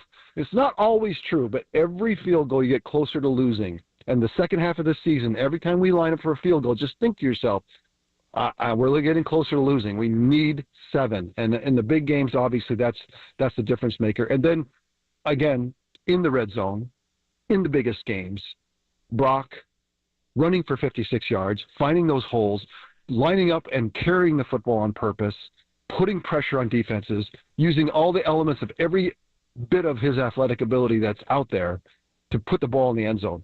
It is red zone, red zone, red zone. Were you as dismayed as we were when Bowles decided to kick the extra point and not go for 2 at the end of the game? Yeah. I mean, you say the way that Baker's a player, by the way. Yeah, I know. He's balling this year. Baker, I thought Baker was more of a journeyman, maybe, I wasn't sure, but Baker's a player. And he answered in the rain on, I came away from Monday night kind of elevating who he is and what he's capable of. And so Todd Bowles saying that, look, I'll take a 50-50 shot to get the coin flip because my guy's going to go win the game. Okay. You know what I mean? And so if you didn't have someone like that, you had trust in to go do that, then yeah, you got to go for 2. Right? If you have a play that you love. Again, you always ask me about Moneyball and all the data and should you go, no, if you have a great play, use it. And if they didn't have a great play, something they really felt comfortable with, then flip it, take a 50-50 shot and see if Baker can get on the field. So I'll tell you what, if Todd Bowles says, yeah, we had a great play. We had a great 2-point play. Well, then what are you doing, bro? Let's run it. Right? But if you don't, then let's go flip the coin. So give us an idea, because we've talked about the red zone a lot, and we think McCaffrey's going to obviously help with that for a lot of different reasons. But from a quarterback perspective, take us into the red zone, like the 20, the 15, the 10, the 5, like how compacted it gets, like how much more precise you have to be, how much more creative you have to be, like just what the art of scoring in the red zone, because it's the same game, but it almost feels like a different game once you get inside the red zone. It is a different game. I've always said this: as a quarterback, if you do your job, you'll kick a field goal. Because if you wait for someone to come open, you read it and check it down, you do all the things that you're supposed to do, you'll kick a field goal, and maybe you'll get it down to the 8, but you'll kick a field goal. Yeah. And the touchdowns are art. It's not science. The science is, you've got to figure out ways, and it's, and I remember Brett Favre. I watched him throw the same routes that we had, and he'd throw balls. I'm like, what are you doing, bro?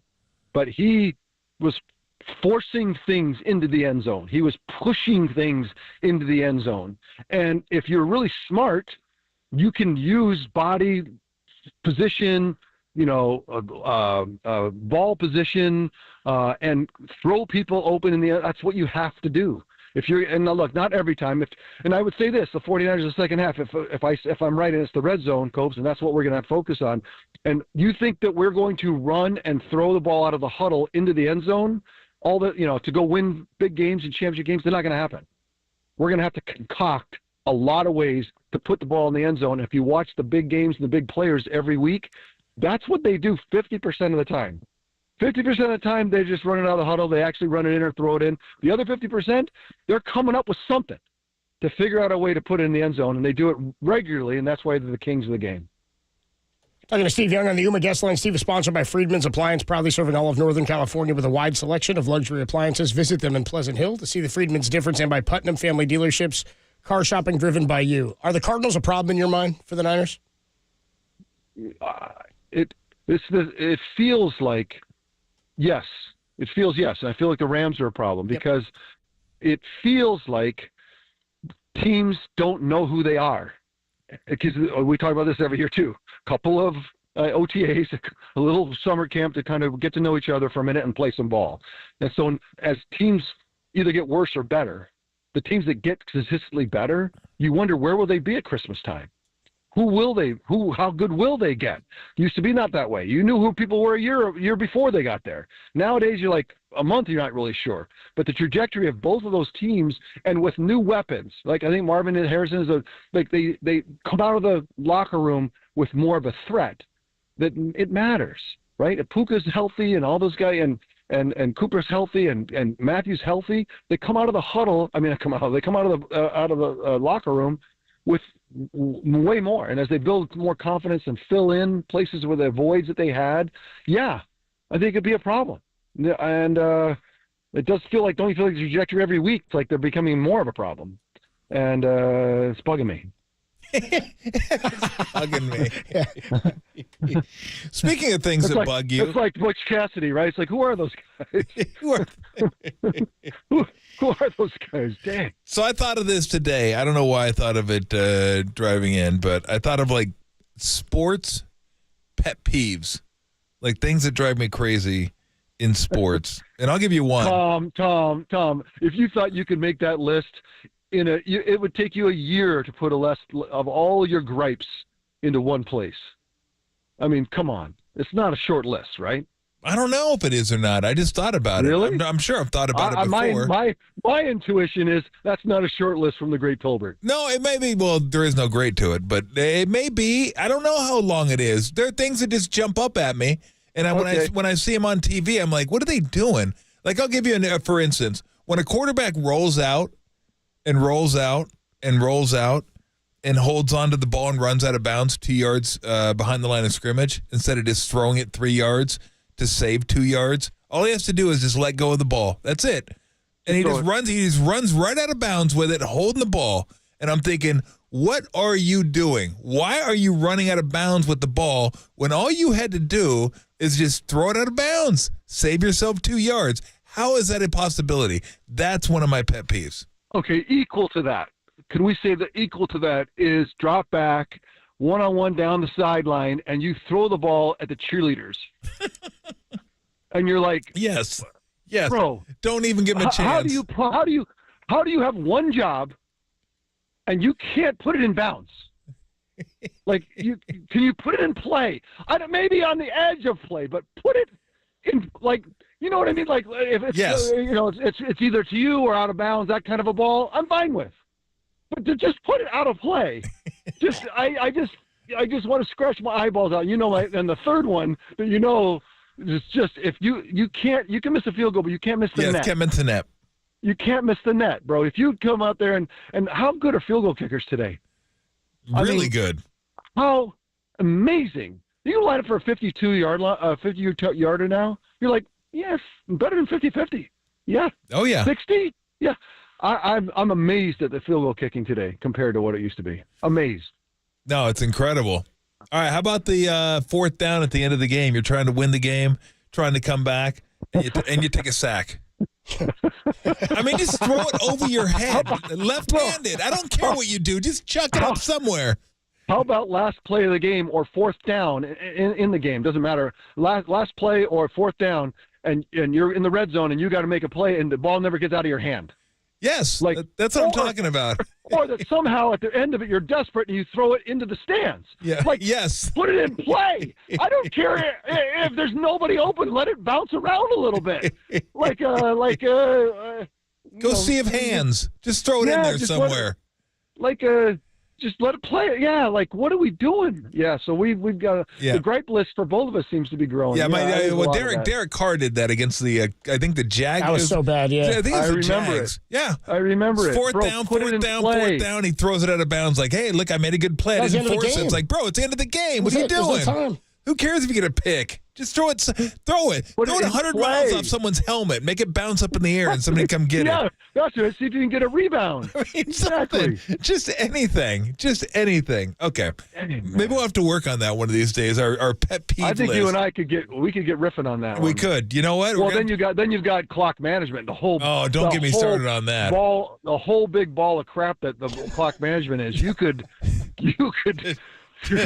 We could go on that one for a while. That's a weekly. You know who we could do a Monday morning show. You and I could do a Monday morning show of terrible clock man. Yes. What is the dung heap of clock management? Yes. We could just We could call it the dung heap, and we could just go through the whole Well, you know thing. who did it? You know who did it this past weekend was Shane Steichen, who I like, but he did it against the Vikings. So they're trailing at the end of the game, and the Vikings had the ball. So it's like, okay, when do I call my timeouts? I'll call it at 2:20. Okay, call it 2:20. They run a play, whatever. He waits till it gets down to 2:03 and calls a timeout. I'm like, bro, what are you doing? He can throw now. Now he can throw because he doesn't he's not going to get penalized for throwing because it's going to go down to the 2-minute warning anyway. So what does he do? He drops back, throws, picks up a first down. I'm like, of course he did. Of course. He did him a favor. Yeah, how did you not see that? See, if you wait till it gets down to 2-minute warning, now if they throw and it's incomplete, you get an extra timeout. So it does force him to think about something. But it's like these coaches are like, what are you doing? Like, I know you're coaching your team, but don't you go through your own personal checklist? Like, let me run through this before it happens so I'm not caught behind the chains. So I know exactly where I'm at and how many timeouts I have and what the situation is and try to figure out what I'm going to do here. So at least I have an idea. I've thought about it before instead of like being in the moment going, oh, damn, never thought about this one before. Timeout. It's so hard because, so many are now play callers, right? The innovative play callers are out there doing this stuff. And if you don't have someone dedicated who's empowered to make the timeout call, to do, then it's on you. And then to do it all is hard. And I've always said the best place to do it is on the field, especially with a veteran quarterback. Let them just handle it. To get somebody, you can get the helmet stuff. You can yell in their ear, but put someone in charge, And if it's the coach that's trying to call the play and put plays together, very few guys can do all that. And so the mistakes are kind of three levels. The mistake that you would have done better, but it didn't really matter. Then there's the mistake that I screwed up and it really hurt us. And then there's the mistake you just described where it's actually helps the other team. Yep. Like you actually aided the other team. So it's a dumpster fire stuff every week. Best team in the NFC right now, the Lions, right? Yeah. I mean, the Lions feel that way. It feels like the Lions feel that way. And then the teams I really want to look, the Rams and the Cardinals, I'm going to keep a close eye on. Yep. I'm going to keep a close eye on the Commanders, right? The Commodores. Like I got to figure out what's happening? Like what is this? Is this somebody that can just show up and really do this? I keep a close eye on him. I'm not going to keep an eye on the Eagles. I refuse. I just don't think there's anything there.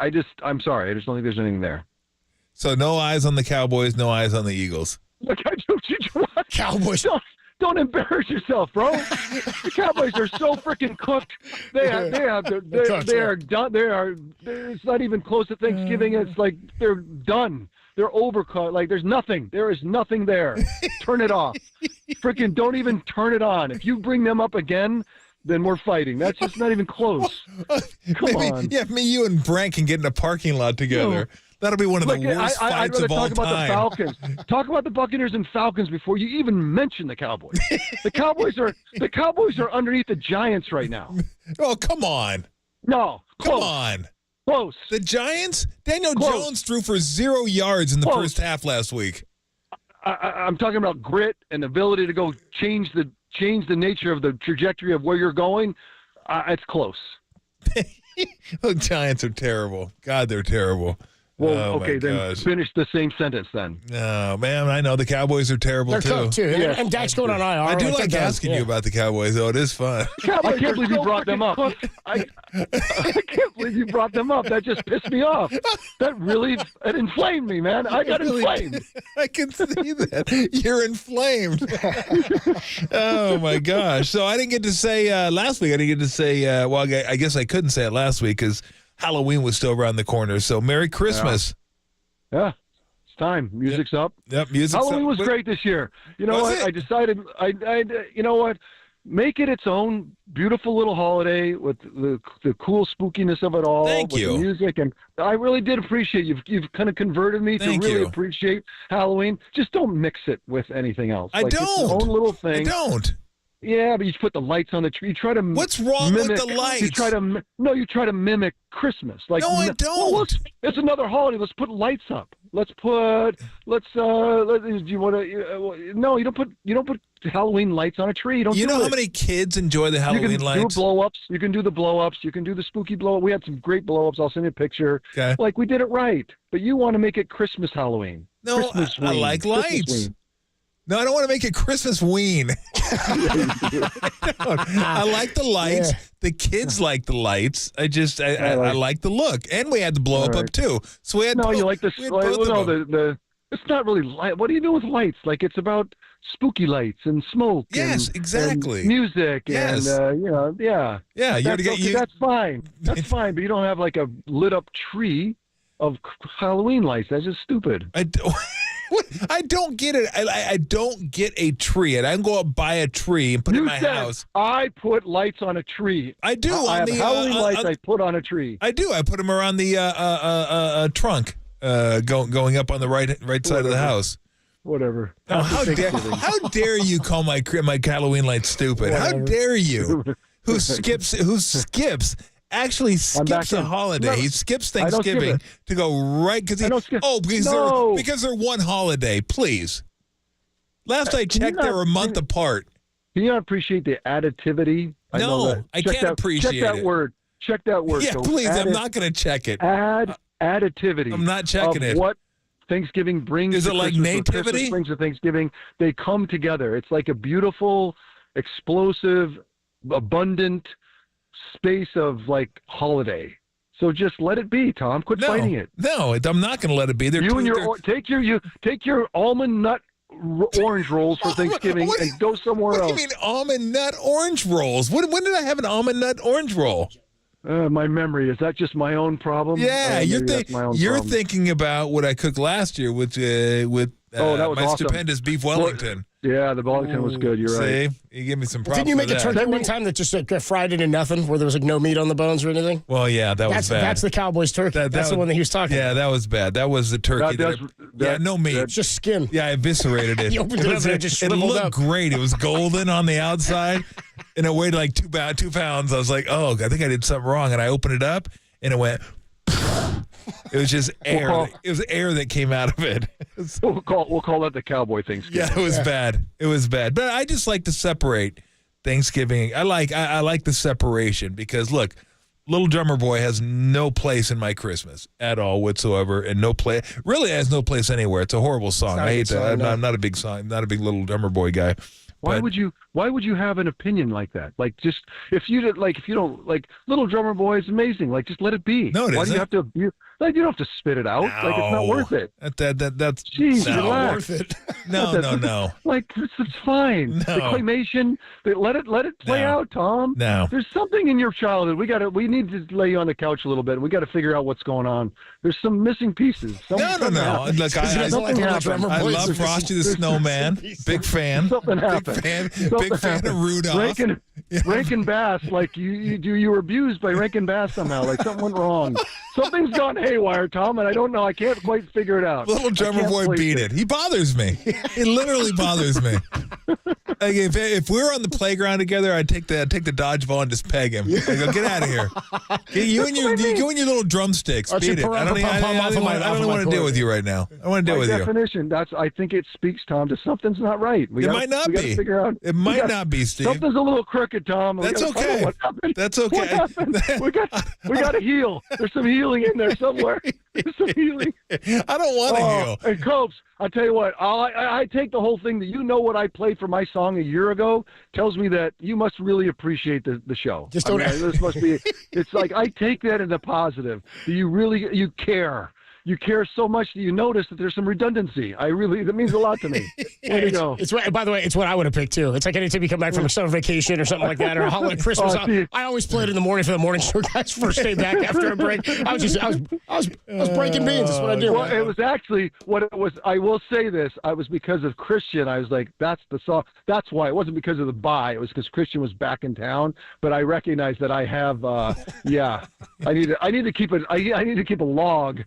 clearly I need to keep a log because there's people like you out there. You know, I need a parumpa pum pum next week. Is what I want. Parumpa pum. If they parumpa pum pum the Bucks, I want Little Drummer Boy as the song next week. No. Yeah. Well, we think the Bucks. We think the Bucks will be tired, emotionally spent. That was a gritty team. So I don't know. Yeah. I mean, I just be careful. But I'm with you. That's a gritty team, and they showed up Monday night. And I tipped my cap. I saluted them. They were all of that. And so teams like that who are gritty tend to find ways to show it, and that's how you show it on a short week coming from the road in a tough loss. So let's not go. Don't just throw a jock out there this week. We gotta come with it. Well, because I kind of feel like, look, Baker's not the Baker, hey, look at me, I'm doing commercials, I'm Baker Mayfield, I won the Heisman Trophy. He's just like, look, I'm a quarterback, I'm going to work my butt off, follow me, I'll bust my ass, I'm going to fight, I'm going to die for the first downs, I'm going to just do what I have to do, and I'm going to use my bravado like in a different way. I'm not going to show everybody, I'm not going to tell everybody, I'm just going to show everybody, and I just want to be a quarterback. No celebrities, no this, no being in the news, just be a quarterback. And since he's kind of done that, Copes talked about it yesterday. I'm like, you know what? I never thought I'd be on board with Baker Mayfield. Neither. I'm on board with Baker Mayfield now. I'm like, that guy could quarterback my team. I'd be cool with it. He's a dangerous thrower of the football. Yeah. He is somebody that has built in some sophistication into his game. And I tip my cap to people who can make that kind of transition, because you feel like you knew him. We know him. We get it. I know what his trajectory is. And I think he's changed the trajectory of his career. And I just admire it. All right, brother, we'll let you go. We always appreciate it. Who the Cougars playing this week? Utah.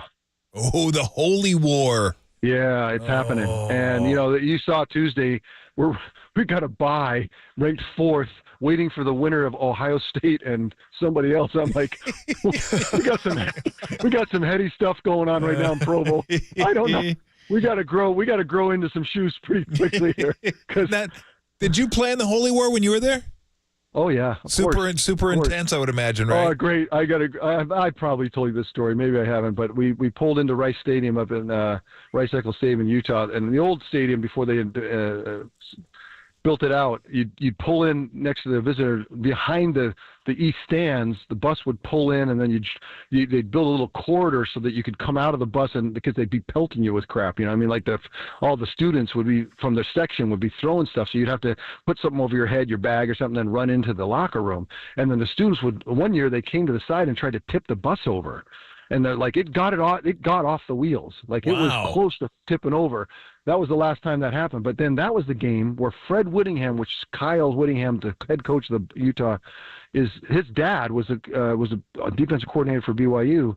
They were in warm-ups, and a frozen banana got thrown from the stands and knocked him out. No way! A banana flying like hit him and knocked him on the ground. Jeez. And we're like, oh my gosh, he killed him. We thought, we were freaking out. We're like, Fred died. Nobody came back. He said, no, I'm okay, but knocked him out with a frozen banana. So it's like, it's real. It's real. It's real. They boomeranged him with a banana. Holy cow. The good news this year is Utah cannot score a point. No, they can't. They're in trouble. They can't. I mean, it's like if you gave them, no. Don't say it. No, bop. The big Cosmo. The big Cosmo in the sky is watching. Don't do it, bro. Don't do it. We're like second base camp at Everest, man. The air is thin. The air is thin right now, and people are No, I'm used to this. I'm used to not being able to get in the air. I'm good. Well, we got some things to prove, but it's fun to think about. Like Indiana right now. How crazy is that, right? So this 12-team playoff feels like it's gonna be super cool. Super cool. And, I can't wait for it. It's going to be really fun. Doesn't seem like there's a dominant team in college football, so should be a good time. If BYU wins if they win this weekend, it could be on. So this is big. Good luck to us all. Good luck. All right, go ahead. Get us out. All right, Steve. We'll talk to you next week. Get out. Take Get out. it easy. See ya. I'm bored. He said, all right, get us out. It's Over and Cubs with you on a Wednesday. We'll take a quick break after a great Steve Young hit. We call it the best half hour. That was about the best 40 minutes in radio. Yeah, get us back, Tim. With Steve Young. Yeah, Tim, get us back on track. And when we come on back, we'll get you ready, by the way. We'll say goodbye. For today's edition of the candidate for the new Harmony. Oh, that's right. And I got a tease for you. She's not from America. We'll talk about it next on the Sports Leader.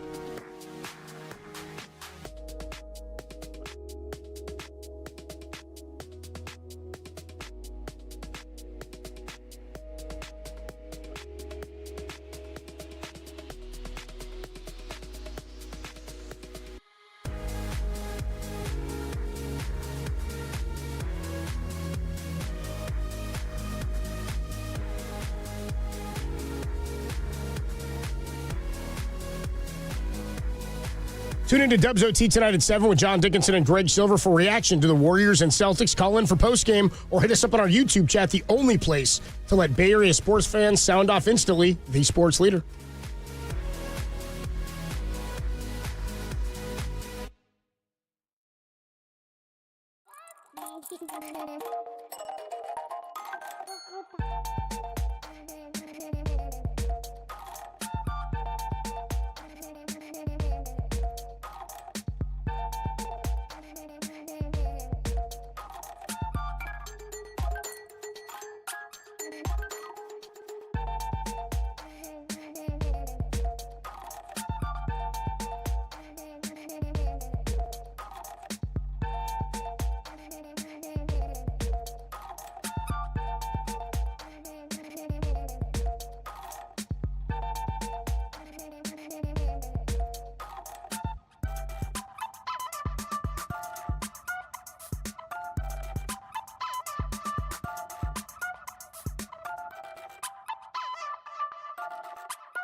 Hey, what's going on, everybody? Adam Copeland here for Underdog Fantasy. Underdog is the place to play if you're a sports fan looking to win money while watching sports. With over 5 million happy players and $2 billion won, Underdog makes it easy and fun to cash in on all your favorite athletes' performances. You can play with only $1, or you can go big. With their Pick'em game, you can win up to 1,000 times your money just by choosing higher or lower on a player's stats like passing yards, touchdowns, three-pointers, double-doubles, etc. They got all your favorite leagues and teams and stars to choose from. You can create entries in football and basketball, or you can just do one sport if you like. You make picks or mix and match across your favorite sports for a shot to win real prizes and turn your sports opinions into real money. Every dog deserves a second chance, and with Underdog Rescues, you can get your money back and receive a promo if an early injury causes your entry to lose. With Underdog's double flex option, you can even take 2 L's and still have your entry be a win. This season, Underdog will be running special promos or bonuses every single day, like profit boost to bump up your winnings with just a tap, discounts, you'll get adjusted projections on certain player stats to give you a better shot at a big W, and free picks are basically a sure thing.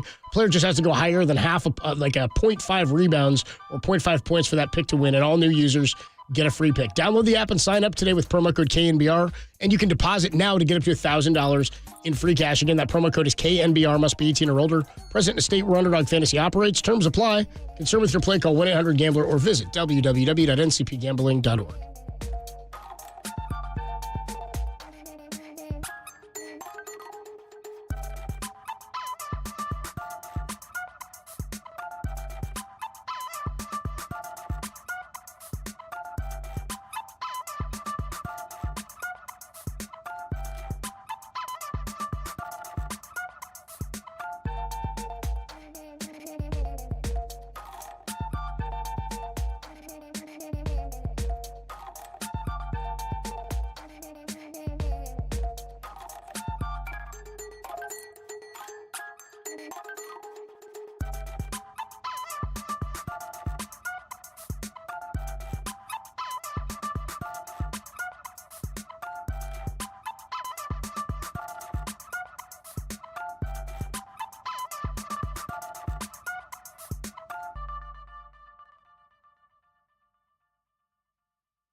Play KNBR at your pad on your Apple HomePod. Tolbert and Copes now continue on KNBR 104.5 and 680, the sports leader. Copes, you know I'm going to do some research on you now, bro. I'm coming. I'm going to snap back. I'm snapping back. Oh, dude, you I got better him. hide. Yeah. You better close your Wikipedia, man. I am coming.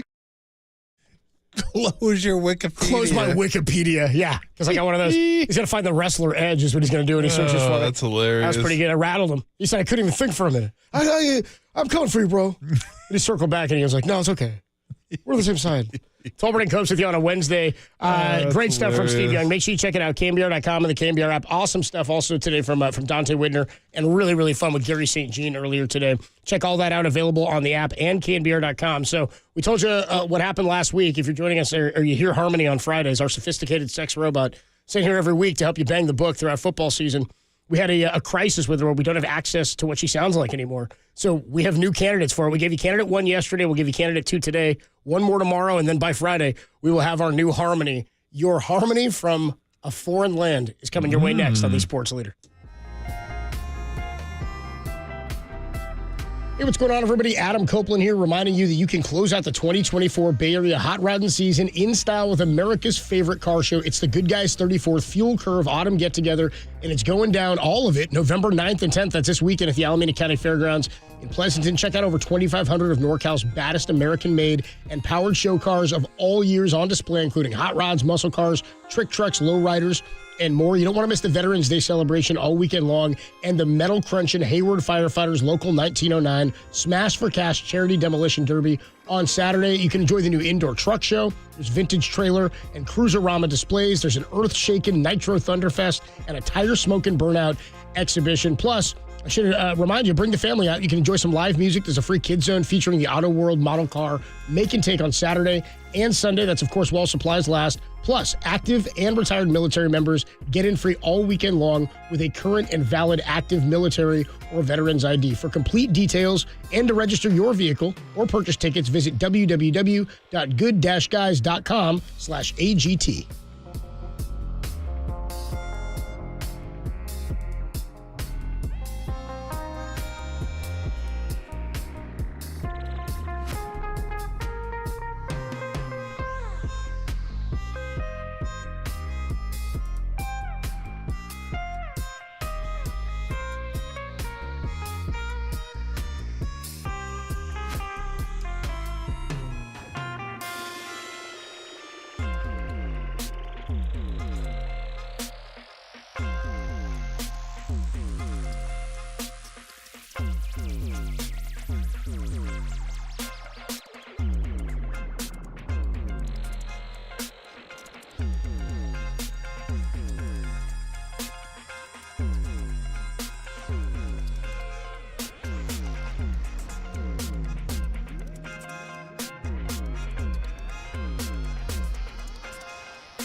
Hiya, fellas. All right, this is the time for stories, but we might not have time for stories today. We'll have to save this one. Bro, are we going to give me a chance to get to it? Tim, You're just going to lead me down the path like a 4-year-old. Hold my hand. That's why I said usually this is the time for stories. If I say usually, that means that I'm probably not going to go to stories. Although I did want to show Copes this picture of a dude that fell through a ceiling in some Thailand internet cafe and had crap all over himself too. Oh, come on. Yeah, oh yeah. Oh, come on, man. Yeah. A drunken poo-covered Brit. Exactly. But the cops decided nothing illegal was going on. Okay. It's like Hangover 4. There's your plot right there. Okay, so what we've been doing is Harmony's been abducted, and we're not sure we're ever going to be able to get her back. So we'd like to. If she ever comes back, maybe she just ran away. I don't know. That's hopeful thinking. Wishful thinking. I don't think it's going to happen, but we're trying to find a replacement. We're not even sure if it's going to be Harmony or not. So we're auditioning new voices. We auditioned one yesterday that some of the listeners liked. I didn't care for that much, but this one apparently has a very distinctive, is it a European flavor? She's from France. She's from, and her name is Harmonie. Oh, Harmonie. Okay. I like the whole French part of it right there. Harmonie with her